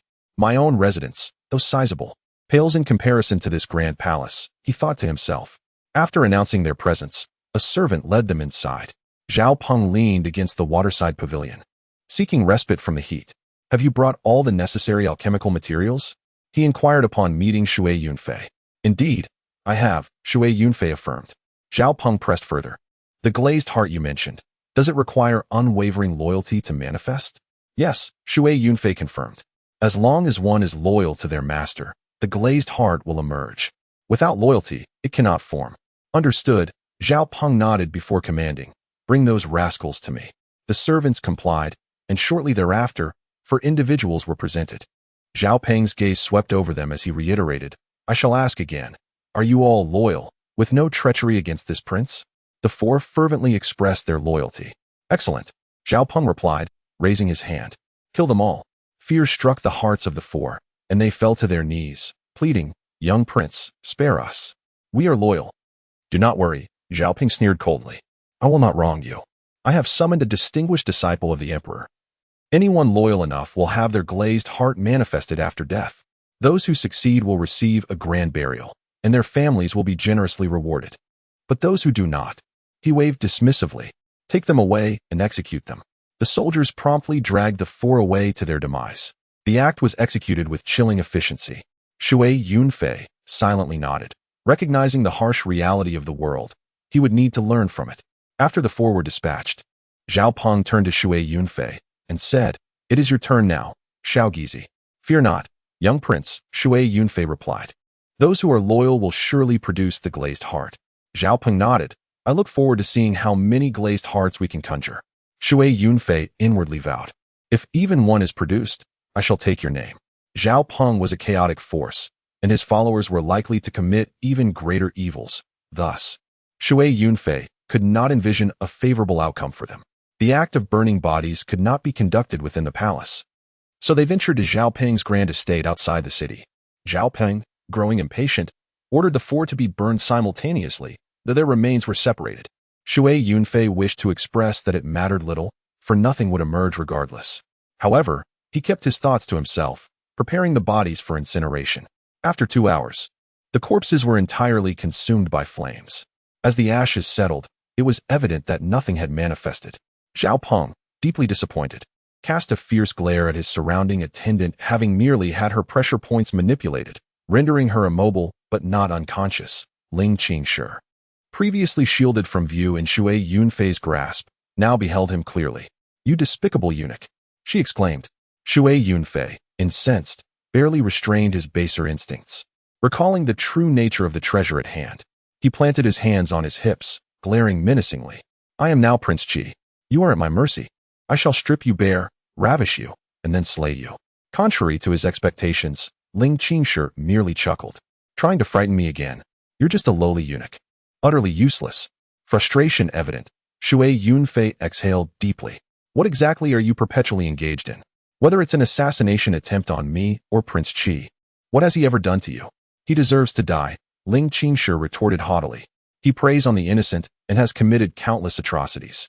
Now that I'm in the capital, I will naturally seize any opportunity to end his wretched existence." "How noble!" In a misguided way, Shui Yunfei scoffed. "Do you truly believe you're capable of such a feat? Have you even considered the sheer number of guards protecting the prince's estate?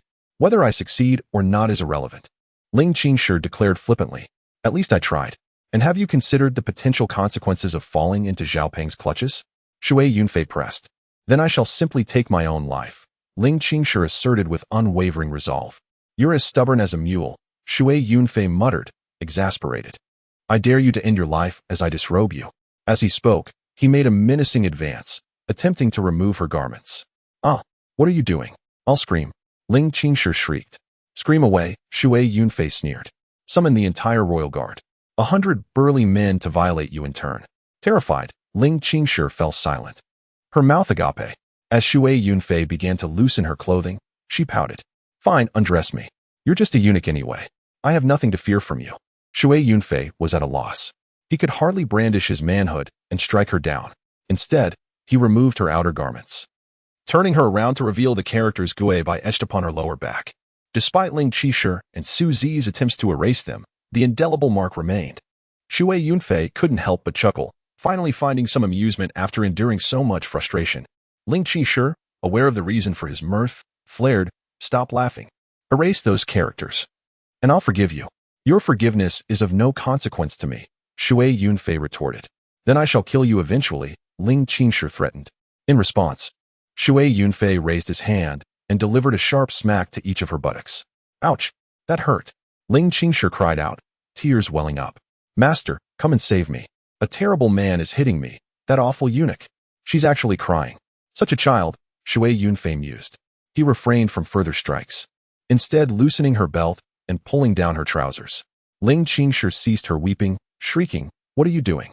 Are you trying to look at my bottom? How shameless." Ignoring her protests, Shui Yunfei made no attempt to remove her undergarments. He had noticed her stumble earlier, and her gait was now noticeably uneven. Removing her outer trousers confirmed his suspicions, A large bruise marred her right thigh. This had been his primary motive for undressing her, though he wouldn't deny the secondary motive of taking advantage of the situation. Finding the injury, Shui Yunfei began to unfasten his own belt. Seeing this, Ling Qingshi panicked, exclaiming, "What are you going to do?" "I'm going to violate you," Shui Yunfei sneered. Ling Qingshi merely pouted. "You're just a eunuch." "Humph."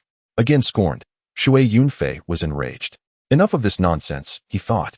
He removed his belt, retrieved a medicinal balm, and began to apply it to Ling Qingshi's wound. "Ooh, that feels cool," Ling Qingshi murmured. She peered at Shui Yunfei. "Is this a secret imperial remedy? It's quite effective.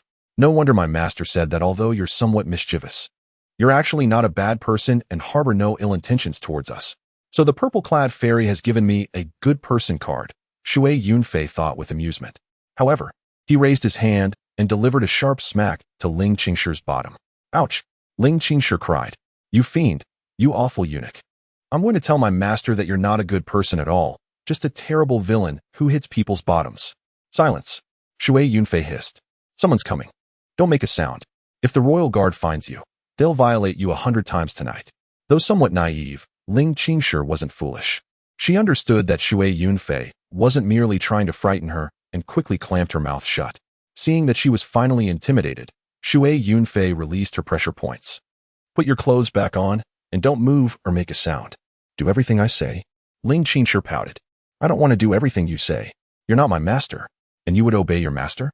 Shui Yunfei inquired. "Of course I would. But sometimes, even when I do exactly as she says, she complains of a headache."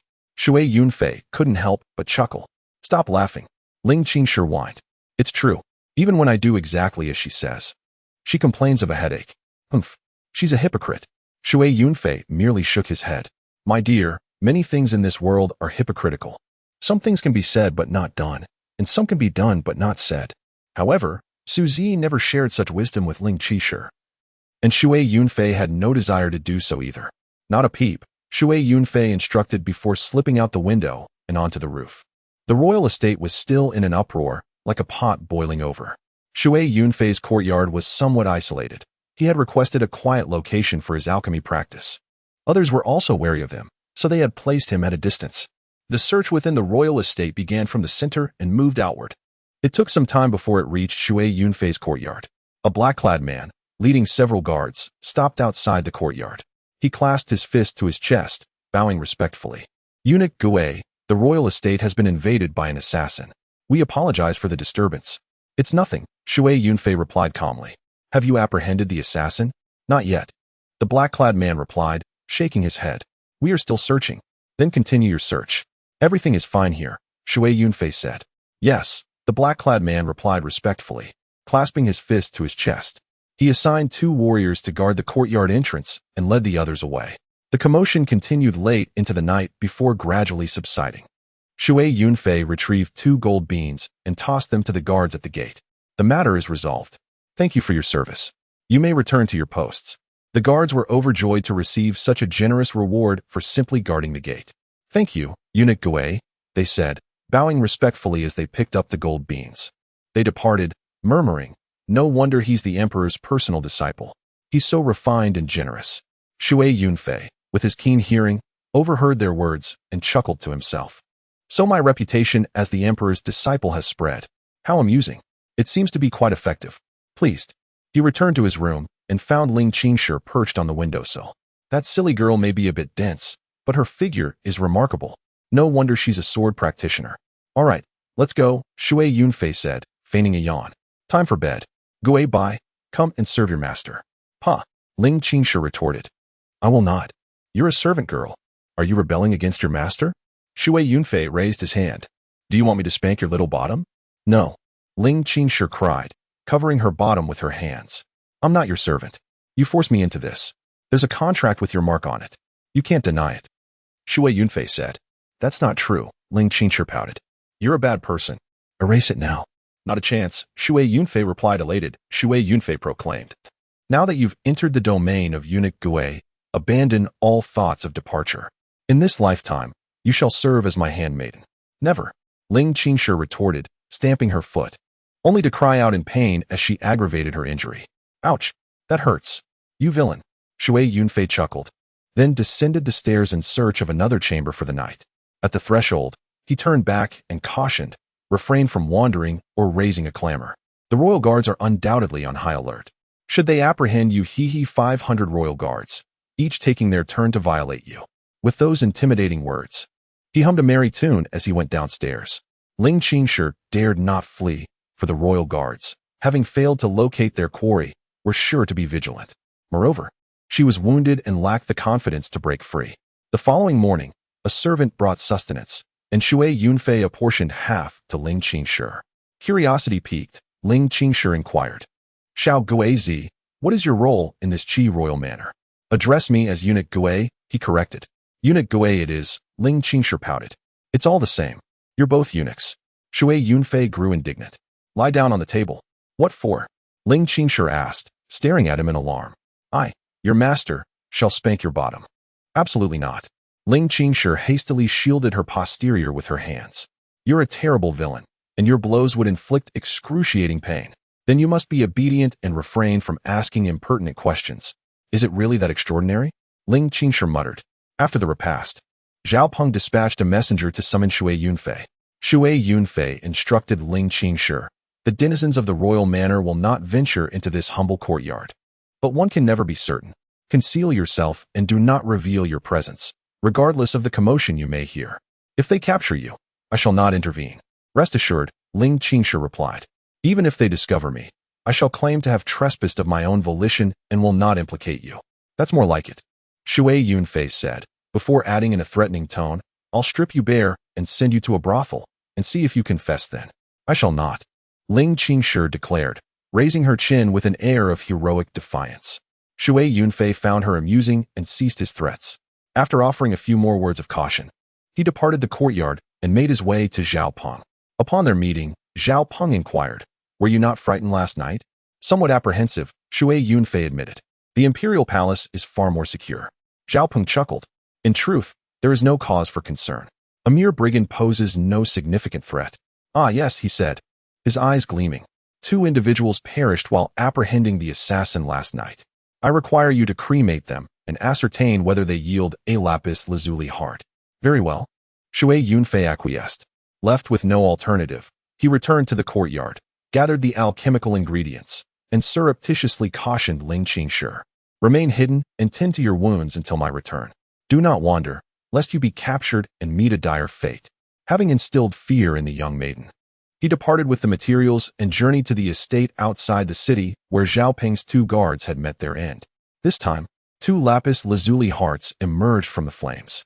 Shui Yunfei's initial intention had been to prevent Zhao Peng from obtaining even a single heart, thereby inciting his rage and demonstrating that individuals of his ilk are incapable of inspiring genuine loyalty. However, these two guards had fallen by Ling Qingshi's sword, ostensibly in defense of their master.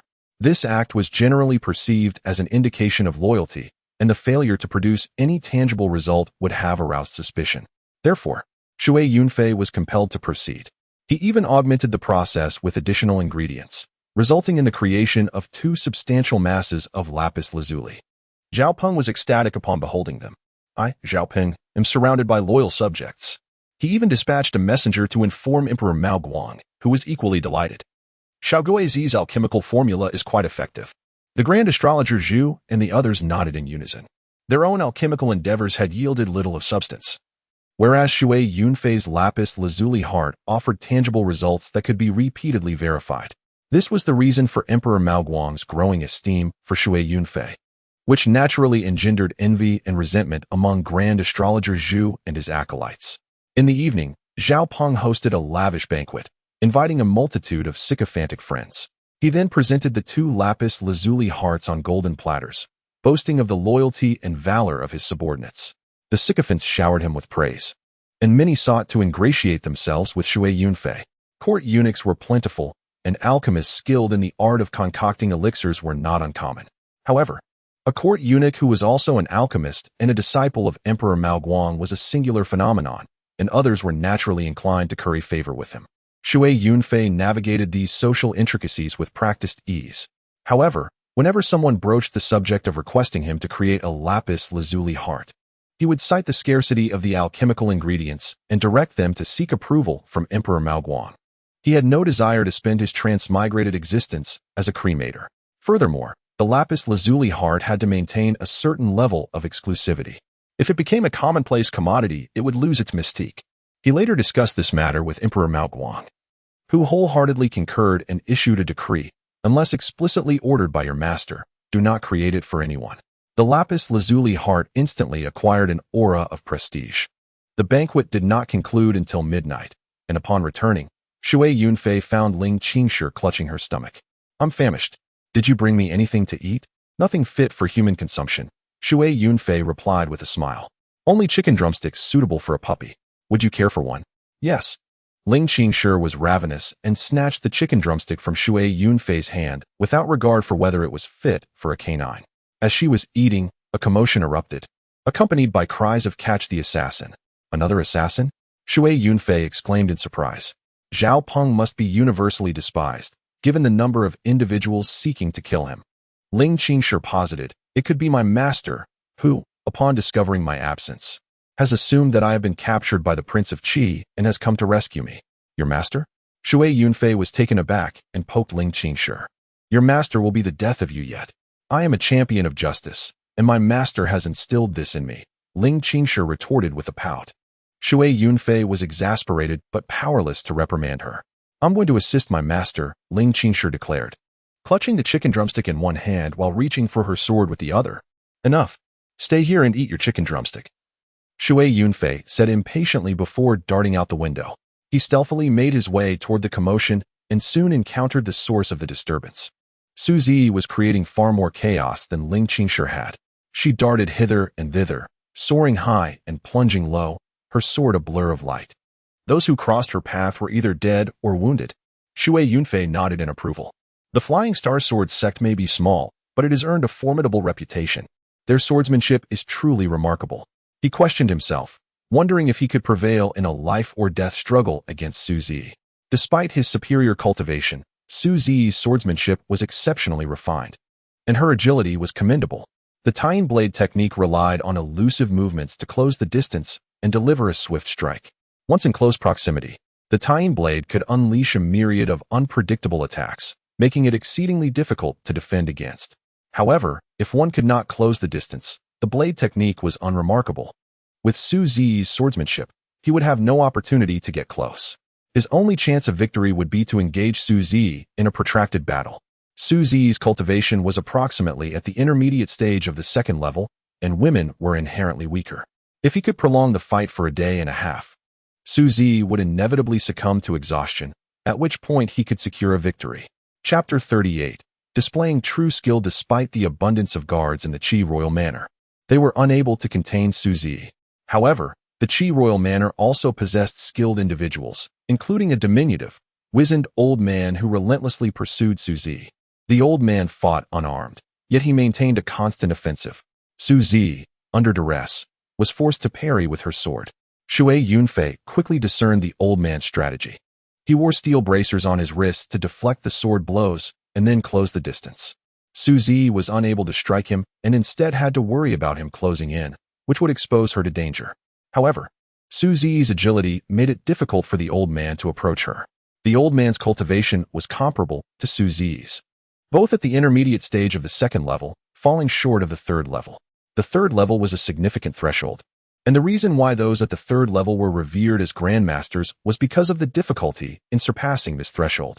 In the realm of the Great Qi, there exists a multitude of practitioners who have ventured into the realm of innate mastery, numbering between 30 to 40,000. Yet, the majority remain at the first level, with only a handful reaching the second. The truly exceptional individuals capable of attaining the third level, as Hu Gongong once mentioned to Shui Yunfei, do not exceed 30. Excluding Shui Yunfei himself, there are merely 3 within the Imperial Palace, and outside, perhaps 1 under the command of Jinwei, with very few others. This implies that even the illustrious Emperor Zhaoguang has but a scant few third-level experts at his disposal. As for 4th and 5th levels, they certainly exist, albeit in limited numbers. Beyond the 5th level, one transcends into the realm of true immortals. Legends abound, yet none have been witnessed in reality. Much like in Shui Yunfei's world, where the legendary figure of El Dombin, a pure young immortal, is often spoken of, but who has truly seen such a being? Nevertheless, the martial prowess of the old, diminutive man is indeed formidable. Even if he stands alone, Su Zi could not hope to defeat him. Thus, she must engage in a tactical retreat while exerting her efforts against others. However, this approach incited the old man's fury, prompting him to unleash a fierce roar and charge forward.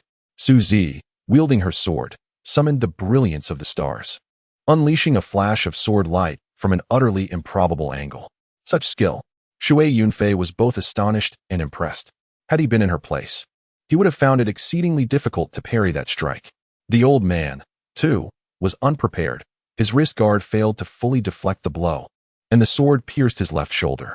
The blade passed through, yet instead of retreating, the old man lunged forward, striking at Su Zi's chest with the palm. It was as if a fish, skewered on a stick, was determined to fight back, striving to take a bite out of its adversary. Though a fish may inflict a minor injury, this old man was no mere fish. With Su Zi's sword still embedded in his shoulder, there was no means of evasion. As she attempted to dodge, he landed a blow to her left side, sending her flying. As she soared away, her sword was dislodged, trailing a streak of blood. The old man, undeterred by his injury, hurtled forward with reckless abandon. This was disastrous. Shui Yunfei silently cursed, realizing that even if he wished to intervene, it was too late. Moreover, he could not simply rush out, for his identity would be instantly recognized, and even Emperor Zhaowang would not extend protection to him. To expose himself for the sake of Su Zi was beyond consideration. Although Shui Yunfei harbored certain sentiments towards her, this enchanting and gentle figure, coupled with her esteemed position, he could not risk everything for her. He could only watch, hoping the old man would refrain from delivering a lethal blow. For even if Su Zi were captured alive, he might still devise a plan. To his astonishment, Su Zi rolled on the rooftop and suddenly countered, launching a silver needle. The old man, caught mid-charge, had no means of evasion. He could only shield his face with his hands, yet was struck by several needles, letting out a thunderous roar as he fell. Meanwhile, Su Zi, having rolled away, darted forth, eluding the encroaching guards of the Wang residence with ease. Truly, as the leader of a sect, she possessed remarkable abilities, and Shui Yunfei was filled with admiration. Previously, when he had captured Su Zi in the eunuch quarters, he had already held her skills in high regard. Tonight had only solidified his respect. To attain the position of sect leader was no trivial feat. Su Zi, having sought out Ling Qingshi before, now, wounded, dared not linger in combat and fled swiftly. She executed a ruse, her swordplay both fierce and unrelenting, rendering the Wang guards incapable of detaining her. Shui Yunfei observed from a distance, anticipating her trajectory. He deduced she would head towards the densely clustered buildings, where the terrain would provide her a means of escape. As he predicted, Su Zi circled around, suddenly dashing towards him, opting to traverse between the rooftops. Shui Yunfei, having gauged her path, positioned himself ahead. As Su Zi revealed herself, he gathered his breath and called out, "Hey!" She immediately turned her head, recognizing him with a flicker of her gaze. He gestured for her to follow, saying, "Come with me. Qingshi is with me." With that, he turned and left. If Su Zi chose to trust him, she would follow. If not, he would not press the matter. After a moment's hesitation, she indeed decided to accompany him. Clearly, Shui Yunfei's previous act of leniency within the palace had laid the groundwork for this trust. Leading the way, they hurried back to his courtyard. Just as they entered, Ling Qingshi peered out from a second-floor window, calling, "Master." Qingshi, though Su Zi had placed some trust in Shui Yunfei and followed him, she remained cautious, maintaining a distance. However, upon seeing Ling Qingshi, her expression brightened with joy. Shui Yunfei, on the other hand, was nearly frantic, admonishing Ling Qingshi, "If you shout any louder, you'll attract everyone." Ling Qingshi stuck out her tongue, but playfully wrinkled her nose at him. Su Zi, appearing apologetic, said, "Gong Gui, I'm sorry. That's enough." Shui Yunfei waved his hand. "You go upstairs, I'll draw the pursuers away." He turned back, stealthily circling to the other side, picking up some stones to hurl at a distance. Having practiced throwing grenades, he knew he could propel a 1-kilogram explosive over 200 meters. It was true that his martial prowess was exceptional, but internal strength does not solely equate to raw power. Muscle strength plays a significant role. Thus, his journey through time not only endowed him with internal martial arts benefits, but also enhanced his physical strength.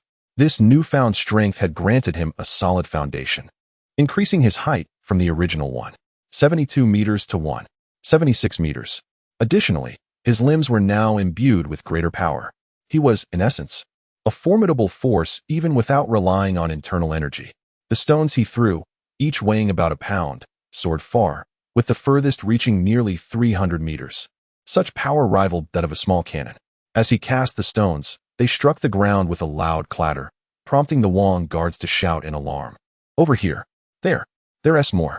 The guards, frightened, retreated towards the center. This pleased Shui Yunfei immensely, allowing him to stealthily slip back into his courtyard. Upon returning to his room, he found Su Zi, and he informed her, "I've drawn them away. For now, we are safe." "Thank you, Gong Gue," Su Zi replied. But suddenly her body weakened, and she fainted. "Master!" Ling Qingshi cried out in alarm. "Silence!" Shui Yunfei quickly shushed her, rushing over without hesitation to remove Su Zi's outer garments. Chapter 39. You're taking off Master's clothes again. You're taking off Master's clothes again. Ling Qingshi pouted, though she did not intervene. "I need to see where she's injured." Shui Yunfei spoke earnestly, though his words served as an excuse. The truth was, he could not pass up the opportunity to remove the clothing of such a beautiful woman.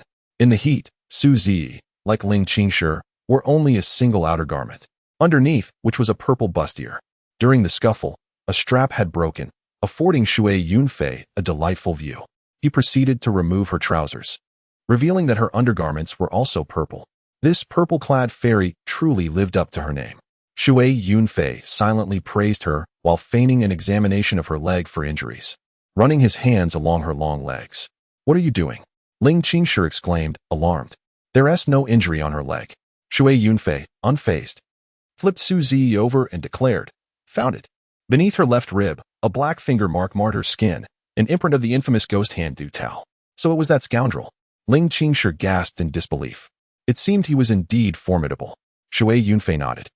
Unfastening his belt to retrieve 2 vials, one for internal use and the other for external application, both secret concoctions of the palace with excellent efficacy, he took the medicine, refusing to let Ling Qingshi assist, and instead cradled Su Zi in his arms, allowing her to lean against him as he administered the pill, instructing Ling Qingshi, "Fetch some water. Can't you show a little awareness?" "I'll go get the water, but you're not allowed to touch my master indiscriminately." Ling Qingshi is not entirely foolish. Her gaze is fixed on Shui Yunfei's hand. It is as still as a corpse, devoid of any movement. Shui Yunfei remarks sarcastically. Ling Qingshi, though skeptical, quickly fetches a water jug and returns. It appears that Shui Yunfei has indeed not moved, yet she senses something amiss in his expression. After administering the medicine and applying it to the wound, she recalls the dramatic scenes often depicted on television, where the healer, in a fit of frustration, treats the injured with a grimace that betrays deep discomfort. Shui Yunfei dismisses such notions as nonsense, likening them to the absurd fighting sequences in Hong Kong and Taiwan martial arts dramas, which he deems utterly foolish. However, the secret medicinal remedy truly proves effective. It is not long before Su Zi awakens. "Master, you are awake," Ling Qingshi exclaims with joy. "Do not move. Guigong has just administered your medicine," she adds. "Thank you." Guigong, Su Zi expresses her gratitude. When she wields her sword, it is with utmost ferocity, yet her voice is remarkably gentle, not an act, but a natural quality of her tone. "It is nothing," Shui Yunfei gestures dismissively. "Rest easy, do not worry. The palace guards will not search my courtyard. Just lie down. I have matters to attend to." As he speaks, he slips out through the window upon hearing noises. The palace guards are once again searching. He perches on the rooftop, listening to Su Zi and Ling Qingshi converse. "You are always getting into trouble," Su Zi remarks. "I told you I would be fine," Ling Qingshi retorts. "Thanks to Guigong." Su Zi reflects. "You have encountered a good person." "What good person?" Ling Qingshi counters. "He particularly enjoys women's clothing, writes poetry, and even spanked me. Painful, I tell you. By the way, master, I suspect he touched you inappropriately." "Silence," Su Zi chides. "You insolent girl." Shui Yunfei cannot help but chuckle. "Next time, I shall break your bottom." The palace guards search, but do not enter the courtyard. Shui Yunfei remains on the rooftop, claiming he has seen no one. After much ado, they find nothing, and having created a ruckus, the guards conclude that the intruder has fled. Shui Yunfei bestows 2 golden beans as a reward, causing the guards to nearly revere him as their master. With the palace now quiet, he returns to find Su Zi lying there, and surprisingly, Ling Qingshi has also fallen asleep. However, Su Zi is awake, struggling to rise as Shui Yunfei enters. He quickly presses her back down, insisting, "You are injured. Do not move." While he could simply gesture, he deliberately presses down, clearly taking advantage of the situation. Su Zi notices and flushes slightly. Shui Yunfei, aware of her realization, maintains his composure, assuring her, "Get some rest. It will aid your recovery. Any matters can wait until tomorrow. I shall be downstairs, so do not fret." "Thank you, Guigong," she replies softly, despite knowing he has taken advantage of her vulnerability. "It is nothing," he waves off, heading downstairs. Su Zi watches him disappear, her cheeks reddening as she thinks, he is a good man. Too bad he is a eunuch. That night, many fell under Su Zi's sword. The next day, Zhao Peng sends Shui Yunfei to burn the bodies. He has become addicted to it, after all. With so many loyal subordinates and the opportunity to boast about the resulting glass, it is a source of pride. Shui Yunfei does not refuse, noting rest assured. Shui Yunfei nodded decisively. "I assure you, what grows back will be indistinguishable from a normal man. At that time, you may verify it personally. If anything seems amiss, I shall accept defeat, as you have said." These final 4 words eased Su Zi's mind. Although she could not bring herself to believe that Shui Yunfei could regenerate, she certainly would not refuse his wager. "Then I shall wager with eunuch Gui." She extended her hand and lightly tapped it against Shui Yunfei's.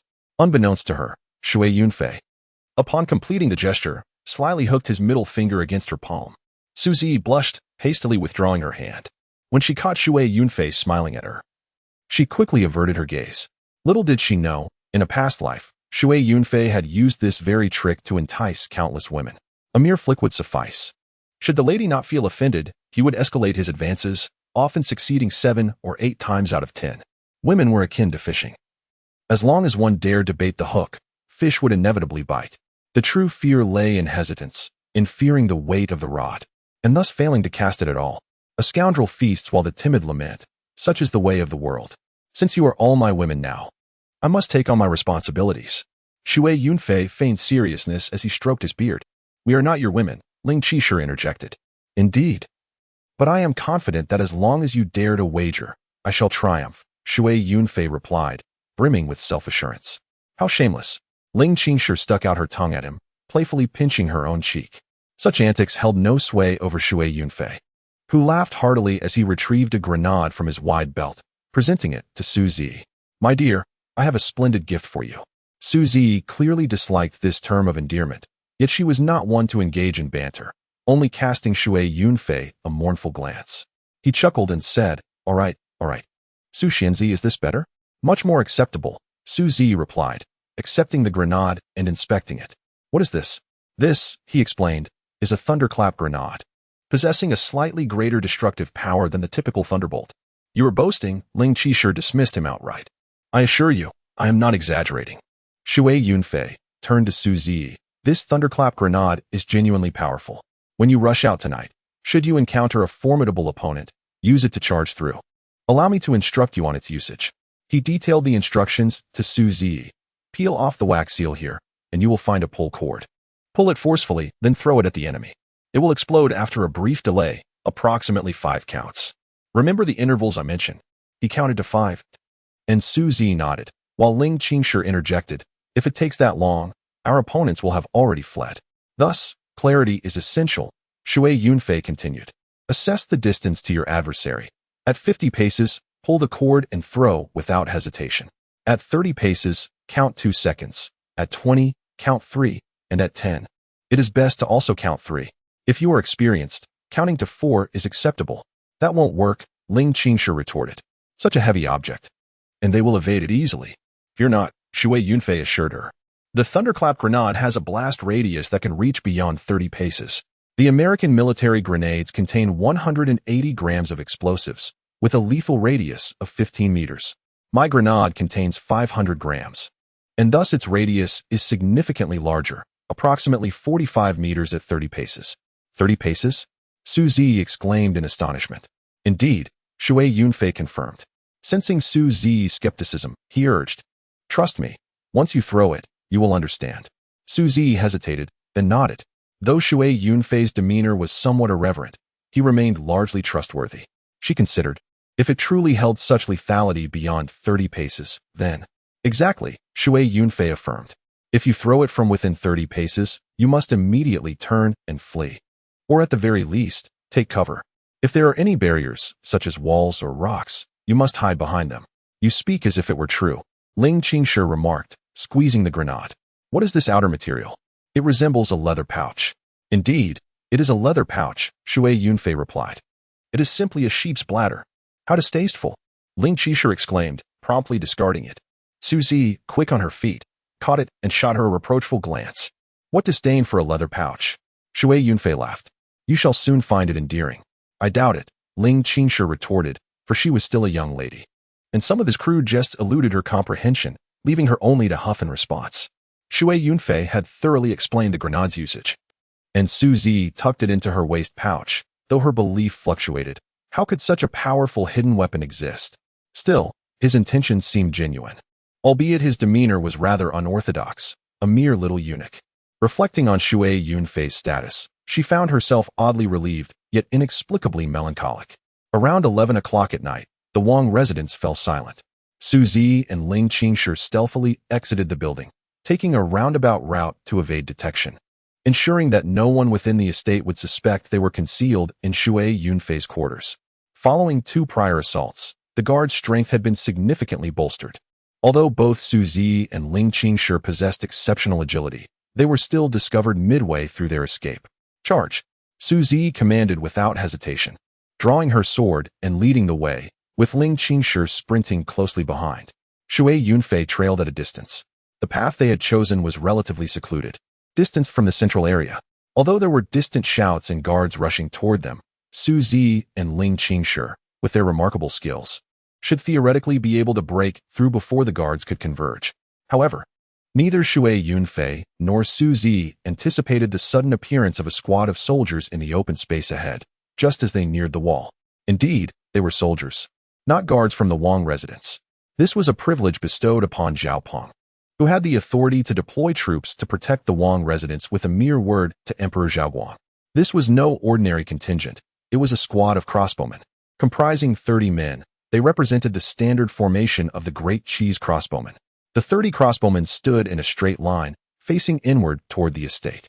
According to the shooting protocols of the Great Qi, when engaging small targets, these 30 crossbowmen would be divided into 6 small teams, each with 5 powerful crossbows. The teams were designated as Middle 1, Middle 2, Left 1, Left 2, Right 1, and Right 2, all under the command of a team leader who would assess the direction of the enemy's approach. Should the enemy charge from the center, Middle 1 would fire first, followed by Middle 2, and so forth. If the foe approached from the left, Left 1 and Left 2 would be the first to shoot, and similarly for the right. If the enemy possessed exceptional agility, evading their shots, the crossbowman would adapt, firing at the direction of the enemy's dodge, left or right. No matter how swift one might be, one could not outpace a crossbow bolt. The Great Qi's formidable crossbows, known as the Divine Mechanism crossbow, possessed immense power. A standard bow, with a draw weight of 3 stone, was already quite formidable, requiring a superlative archer to wield it, as most archers could not draw it back. In contrast, the Divine Mechanism crossbow boasted a draw weight of 10 stone, impossible to draw with one hand. One must use their foot for leverage, employing both hands and core strength to operate it. Arrows shot from such a powerful crossbow could not be blocked by any martial artist, regardless of their protective techniques. With 5 crossbows firing in unison, even a master of the 3rd or 4th rank, or even a celestial being of the 5th rank, would meet their demise if struck. One could dodge a volley from the first 2 teams, but could one evade the 3rd and 4th? Thus, when facing the Divine Mechanism crossbow, even the most skilled masters were compelled to retreat. None dared to charge forth. Suzy recognized the squad of Divine Mechanism crossbowmen and immediately sought to circumvent them. Yet, just as the thought formed on her lips, a sudden realization struck her. Could that thunderclap grenade truly possess such formidable power? Master, unleash the earth-shattering thunder, Ling Qingshi exclaimed. Didn't the little eunuch say it was incredibly powerful? This distance is perfect for it. Suzy cast a sidelong glance at her, retorting, show some respect for Eunuch Gui. Ling Qingshi stuck out her tongue playfully. I'm serious, Suzy insisted. Consider the dire consequences you would have faced had you fallen into the wrong hands these past 2 times. Eunuch Gui is a good person, I understand. Ling Qingshe conceded with a delicate sniff. He's just a bit lecherous. Master, I suspect he secretly groped you. Silence. Suzy retorted, her face flushed with embarrassment.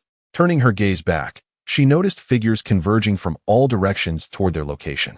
Time was of the essence. She retrieved a grenade, broke the seal, and yanked the cord. Though the distance to the crossbowman was a mere 30 paces, she paused momentarily. The sound of the fuse sputtering within the grenade piqued her curiosity, prompting her to glance at it. Unable to discern the source of the sound, she dismissed it and hurled the grenade. This brief hesitation proved fateful, as the grenade reached its zenith just as it descended upon the crossbowman, detonating with a deafening roar. Standing at a safe distance, Suzy and Ling Qingshe remained motionless, observing the spectacle unfold. A blinding flash preceded an earth-shattering explosion, akin to a thunderclap. Ling Qingshe emitted a piercing scream, startled by the sheer force of the blast. The crossbowmen were swept away like withered leaves in a tempest. The 500 grams of TNT unleashed a powerful shockwave, obliterating everything within a 5-meter radius. The epicenter was utterly devoid of any trace of human presence, leaving not a single crossbow, shoe, or body part behind. The surviving crossbowmen presented a ghastly sight. Those nearest to the blast were torn asunder, while others suffered grotesque injuries, fractured limbs, severed heads, and faces obscured by a crimson mask. Suzy, initially skeptical of Shui Yunfei's claims, now stood in stunned silence. He had spoken the truth. He had not deceived her. Her mind reeled, her thoughts in disarray. The sound of Ling Qingshe's terrified screams jolted her back to reality. Ling Qingshe cried out, utterly traumatized by the carnage. Regaining her composure, Suzy glanced back, sensing Shui Yunfei's presence in the distance. Though unseen, she felt his watchful gaze upon them. Could it be that his claim of regeneration after a year is also true? The thought surfaced unbidden. A blush crept across her cheeks as she tugged at Ling Qingshe, urging, let's go. Despite the path ahead being clear, she hesitated to proceed, recoiling at the macabre scene of mangled corpses and scattered remains. The thought of stepping on a piece of flesh was utterly repulsive. Grabbing Ling Qingshe, she veered to the side, scaling the wall and escaping into the vast expanse beyond. Shui Yunfei, witnessing their escape, breathed a sigh of relief. He had initially intended to examine the aftermath of the explosion, but was deterred by the approaching royal guards. Despite his agility, he knew he could not remain hidden for long. He retreated to his quarters. As fate would have it, a sudden thunderclap echoed through the heavens as he re-entered the building, unleashing a torrential downpour. The royal guards, misled by the coincidence, attributed the crossbowman's demise to divine intervention, quelling any further suspicion or investigation. The sheer devastation wrought by the blast, coupled with the absence of survivors, ensured that the truth remained buried. The 1 pound of TNT, detonated at the precise epicenter, had achieved a flawless kill. The series of unsettling events prompted the princess to seek refuge in her summer villa, whisking Zhao Peng away from the capital. Shui Yunfei, unburdened by suspicion, resumed his duties at the palace. During the day, he feigned diligence, and after his shift, he sought solace in Bingfei's chambers. Embracing her, face to face, heart to heart, he whispered sweet nothings, melting the stoic Bingfei into a pool of tenderness. Afterward, he would visit Shufei, transforming into a tempestuous force, molding her into a boneless beauty. Life was indeed sweet. One evening, Shui Yunfei emerged from Shufei's palace, his spirits high. Humming a cheerful tune, he stepped into the courtyard, sensing an anomaly. Someone was inside his residence. As he pondered the situation, the intruder emerged, drawn by his melodic entrance. Shui Yunfei's heart sank upon recognizing the visitor, Ling Qingshe. Eunuch Gui, Ling Qingshe exclaimed, her face beaming with delight. What brings you here? Shui Yunfei inquired. Curiosity piqued. Has your master fully recovered from her injuries? She's completely healed, Ling Qingshe replied, her eyes sparkling. My master sent me to express her gratitude. If she wishes to thank me, why doesn't she come herself? Shui Yunfei grumbled. My master is occupied, Ling Qingshe retorted, her eyes darting about mischievously. Sensing deception, Shui Yunfei scoffed. You're lying. Your master didn't send you. She did. Ling Qingshe insisted, her gaze wavering. Enough, Shui Yunfei exclaimed, a cold smile playing on his lips. Confess the truth, or I'll strip you naked, hang you up, and interrogate you until you break. Ling Qing sure wrinkled her nose. You always want to undress women. I know your tricks. So you've seen through me? Shui Yunfei chuckled, unfazed. Speak. Don't be so harsh, Ling Qing sure pouted, then offered a conciliatory smile. Eunuch Gui, will you grant me a favor? No, Shui Yunfei replied curtly. Please, please, Ling Qing sure pleaded, clinging to Shui Yunfei's arm, her waist swaying seductively. Hey, Shui Yunfei protested. What do you think you're doing? What does it matter? You're just a eunuch, Ling Qing sure retorted dismissively. Seeing Shui Yunfei's darkening expression, she giggled, sticking out her tongue playfully, but maintained her grip on his arm, her waist continuing its sinuous movements. Please, please, give me another earth-shattering thunder. What do you need an earth-shattering thunder for? Shui Yunfei inquired, allowing her embrace. There's a corrupt official who's been extorting the people. He's heading back to the capital, and we want to assassinate him. But he knows he's made enemies, so he's hired skilled bodyguards. Master and I can't defeat them, so we thought of your earth-shattering thunder. She marveled. Eunuch Gui, your earth-shattering thunder is truly amazing. My master couldn't eat for 2 days after seeing the scattered remains. And you? How many days have you gone without food? Shui Yunfei inquired. I was frightened too, Ling Qing sure giggled, but I have no problem eating. You're a heartless little imp, Shui Yunfei retorted. Ling Qing sure resumed her seductive dance. Eunuch Gui, give me 2, or even 3. 3. Do you think I can just conjure them out of thin air? Shui Yunfei exclaimed. Then at least 2, Ling Qing sure pleaded. No, at least 1. Ling Qing sure insisted, extending a delicate finger. Her finger was as fair and tender as a freshly peeled scallion. Shui Yunfei felt an urge to devour it. However, he knew that if he indulged her, he would never be rid of her. I said no. There are none left.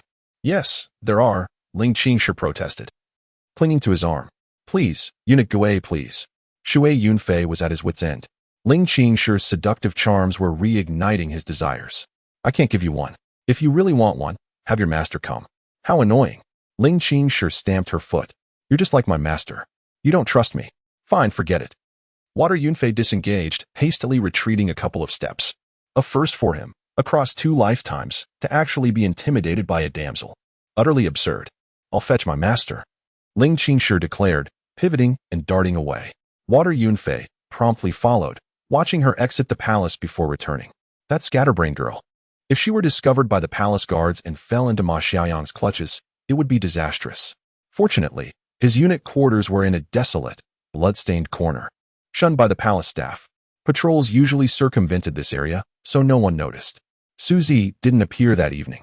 Water Yunfei suspected Ling Qingshi was merely bluffing with her master's name. However, the following night, upon returning from Consort Shu's palace, he sensed 2 presences in his courtyard. Entering the room, he found Suzy and her apprentice indeed. Upon seeing Water Yunfei, Suzy actually curtsied. Eunuch Gui, I am grateful to you. Why so formal? Fairy Su? Water Yunfei immediately reached out to assist her. In customary etiquette between men and women, a mere bow would suffice, yet he insisted on taking her hand. Holding it firmly, Suzy's delicate face flushed as she subtly withdrew her hand. Ling Qingshi, standing nearby, let out a soft snort. Feeling under the weather? Water Yunfei inquired. I am perfectly fine, Ling Qingshi retorted, annoyed. Then what was that noise? You are nothing but a lecherous fiend, Ling Qingshi huffed, and a castrated one at that.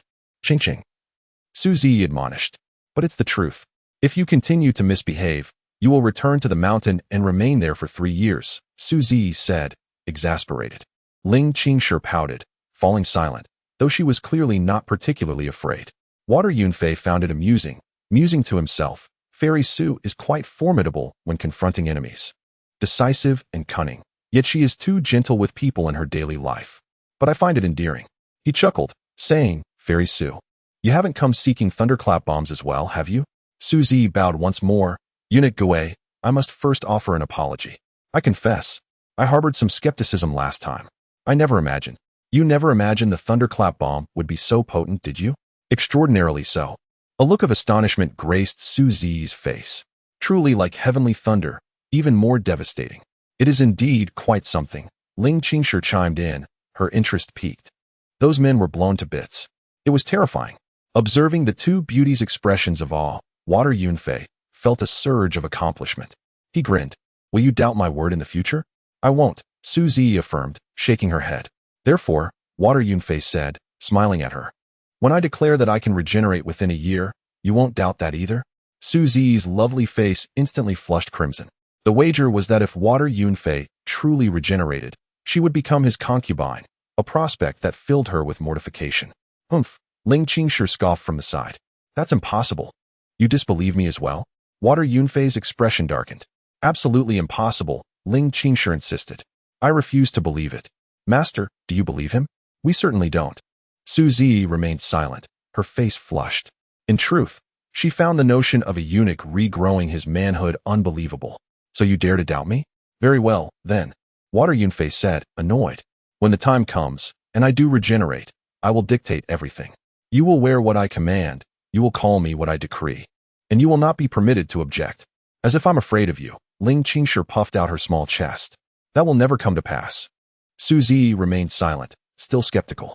However, considering the thunderclap bomb's power, she entertained a sliver of doubt. Could it be? No, impossible. Then it is settled, Water Yunfei declared, raising his hand. Come, let us seal it with a high five. Fine, let's do it. Who's afraid? Ling Qingshi actually extended her hand and slapped his. Water Yunfei then raised his hand towards Su Zi. Her face flushed, but under his gaze, she hesitated before extending her hand. As she anticipated, upon the high five, Water Yunfei subtly brushed her palm. Despite her awareness, she was unable to retract her hand in time. Her face turned crimson. Ling Qingshi, oblivious to this, addressed Water Yunfei. Eunuch Gui, now that my master is here, could you give us 10? Or even 20? What are you planning? Water Yunfei nearly leaped up. Are you going to bomb the palace? To his surprise, Ling Qingshi's eyes lit up.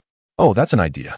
That depraved emperor has ordered the collection of spirit stones, spiritual herbs, and spiritual materials for his alchemy, and the corrupt officials below use this as an excuse to plunder everywhere, leaving countless families ruined and destitute. Master, perhaps we should just bomb the emperor and replace him with someone who won't pursue alchemy. Emperor Mao Guang was similar to Emperor Huizong of Song in Water Yunfei's previous life. Emperor Huizong was obsessed with rare stones, ordering officials to search the land for them. They used this as an excuse to plunder the people. If a family was wealthy, even a paving stone used as a bed leg would be labeled a rare stone with a red cloth, and they would be forced to pay. Refusal would lead to various accusations: house demolition and imprisonment or execution for resistance. Emperor Mao Guang was similar, obsessed with spiritual materials and herbs, leading to the same plundering. Whether in his previous or current life, nothing was new under the sun. All crows were black, and if there was a white crow, it was not an auspicious omen but a sign of illness. However, Water Yunfei was a pervert, not a disgruntled youth. He didn't care about Emperor Mao Guang. Hearing Ling Qingshi's words, he nearly jumped up. Grandma, have mercy on me. Su Zi also interjected. Qingqing, don't speak recklessly. I'm not speaking recklessly, Ling Qingshi pouted. Seeing Water Yunfei's dark expression, she smiled ingratiatingly. Eunuch Gui, could you give us 20? I promise not to bomb the palace, just the corrupt officials. No, absolutely not. Water Yunfei refused sternly. Ling Qingshi stamped her foot. You said we'd get them when my master came. Her eyes darted around. Are you trying to undress my master again? If you give us 50, I'll let my master undress. Qingqing, Su Zi interrupted, embarrassed and annoyed, pinching her mouth. Ling Qingshi giggled, hiding behind Water Yunfei and grabbing his arm. It's not like she hasn't undressed before. What's the big deal? Qingqing, Su Zi said, both embarrassed and annoyed. I'm really getting angry. Ling Qingshi stuck out her tongue, afraid to say more. Water Yunfei chuckled. This brat always gave him a headache, but this time, she was speaking his mind. His eyes scanned Su Zi's body. Su Zi understood his meaning. He was undressing her with his eyes.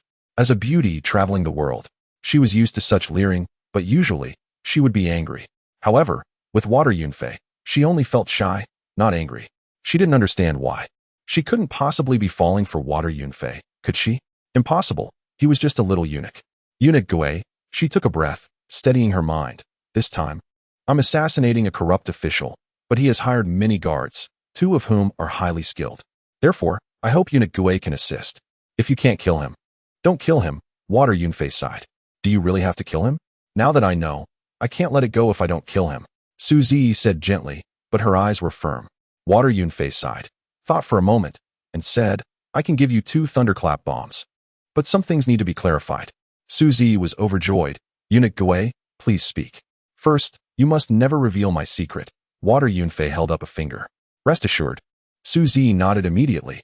I guarantee I won't reveal eunuch Gui's secret. Ling Qingshi also nodded. I won't tell anyone. I won't tell anyone I know eunuch Gui in the palace and that the thunderclap bombs are from him. Water Yunfei covered his face.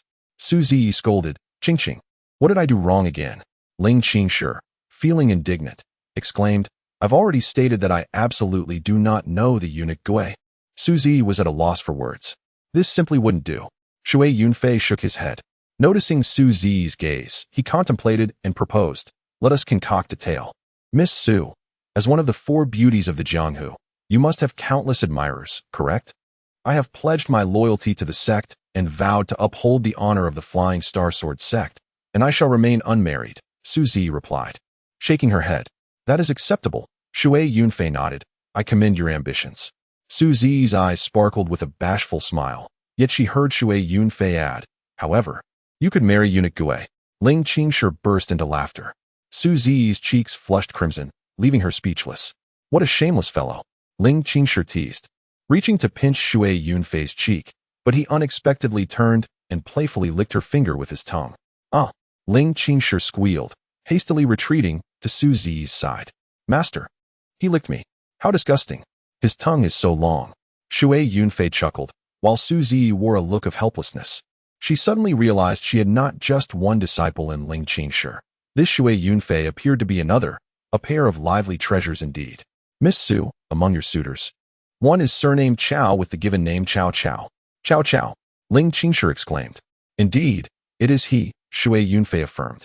He is quite fond of you and dreams of embracing you. The latter part of his statement left Su Zi unable to bear it any longer, yet she remained silent, merely observing him. This young master Chao has taken a keen interest in you, and upon hearing you plan to assassinate the corrupt official, he stole the sect's treasured thunder bomb to win your favor. Shui Yunfei pondered. That is the gist of the story. Su Zi quickly comprehended, nodding. I shall endeavor to eliminate all the corrupt officials, but should anyone inquire, I will relay this tale. She turned to Ling Qingshi. Qingqing, did you remember? I did. Ling Qingshi confirmed. There is a fellow named Chao Chao who fancies master and stole the thunder bomb to please you, which has nothing to do with the eunuch in the palace. That part is fine, but what about the latter? Shui Yunfei covered his face again. Su Zi was incensed. Do not mention eunuch Gui, not even a word. Very well, I shan't mention him, Ling Qingshi promised. I truly do not know any eunuch Gui, all right? That is correct. Su Zi nodded, glancing at Shui Yunfei. Eunuch Gui, do you see? All right, that shall suffice, Shui Yunfei conceded, feeling powerless against the situation. Ling Qingshi interjected again. But what about the 2? Ah, Shui Yunfei paused, momentarily bewildered as he recalled a habit from his previous life, where leaders often stated, I have 3 points to discuss, yet lost track of how many they actually conveyed. 2, Shui Yunfei replied with a smile, gazing at Su Zi, and suddenly began to sing. If you wish to marry, do not wed another, but marry me instead, bringing your dowry, leading your disciple, arriving in that horse-drawn carriage. Su Zi's cheeks instantly turned bright red. While Ling Qingshi gasped, you can sing. Of course, Shui Yunfei laughed. Is it not pleasant? Quite delightful, Ling Qingshi nodded. The song was a folk melody by Wang Luobin, the girl from Dabin City, immensely popular, and Ling Qingshi found it charming. Remember it well. When your master weds me, you shall accompany her. Uft, Ling Qingshi scoffed. You are a eunuch and cannot marry. I promised it would sprout within a year. Shui Yunfei insisted earnestly. Right? It's been a while. It won't take a year. Humph. Ling Qingshi scrunched her nose, clearly unconvinced. Su Zi shared her skepticism. Normally, if someone spoke to her like that, it would be seen as teasing. And as the dignified master of the Flying Star Sword sect, she would not tolerate it. Yet, when Shui Yunfei said it, she merely regarded it as jest. Feeling a tinge of sadness, he is a good man, but alas, a eunuch. As Shui Yunfei retrieved 2 hand grenades to offer Su Zi, Ling Qingshi snatched one for herself. This one is for me. You can give your master the other 2. Su Zi reprimanded. Qingqing. Just one, please, Ling Qingshi pouted, turning to Shui Yunfei and pleading, I promise not to misuse it. Shui Yunfei, feeling helpless, relented and handed her another, which delighted Ling Qingshi. I knew eunuch Gui was a good person. He just enjoys undressing women. Qingqing. Su Zi scolded in distress. Shui Yunfei laughed heartily indeed. After Su Zi accepted the thunder bomb, they engaged in casual conversation. Shui Yunfei's flirtations became unbearable for Su Zi, prompting her to leave with Ling Qingshi. Once the opportunity arose, he envisioned embracing Su Zi, savoring her gentleness, complimented by a charming and innocent disciple. His heart swelled with joy. Days passed without news, and Shui Yunfei grew anxious. Could something have gone awry?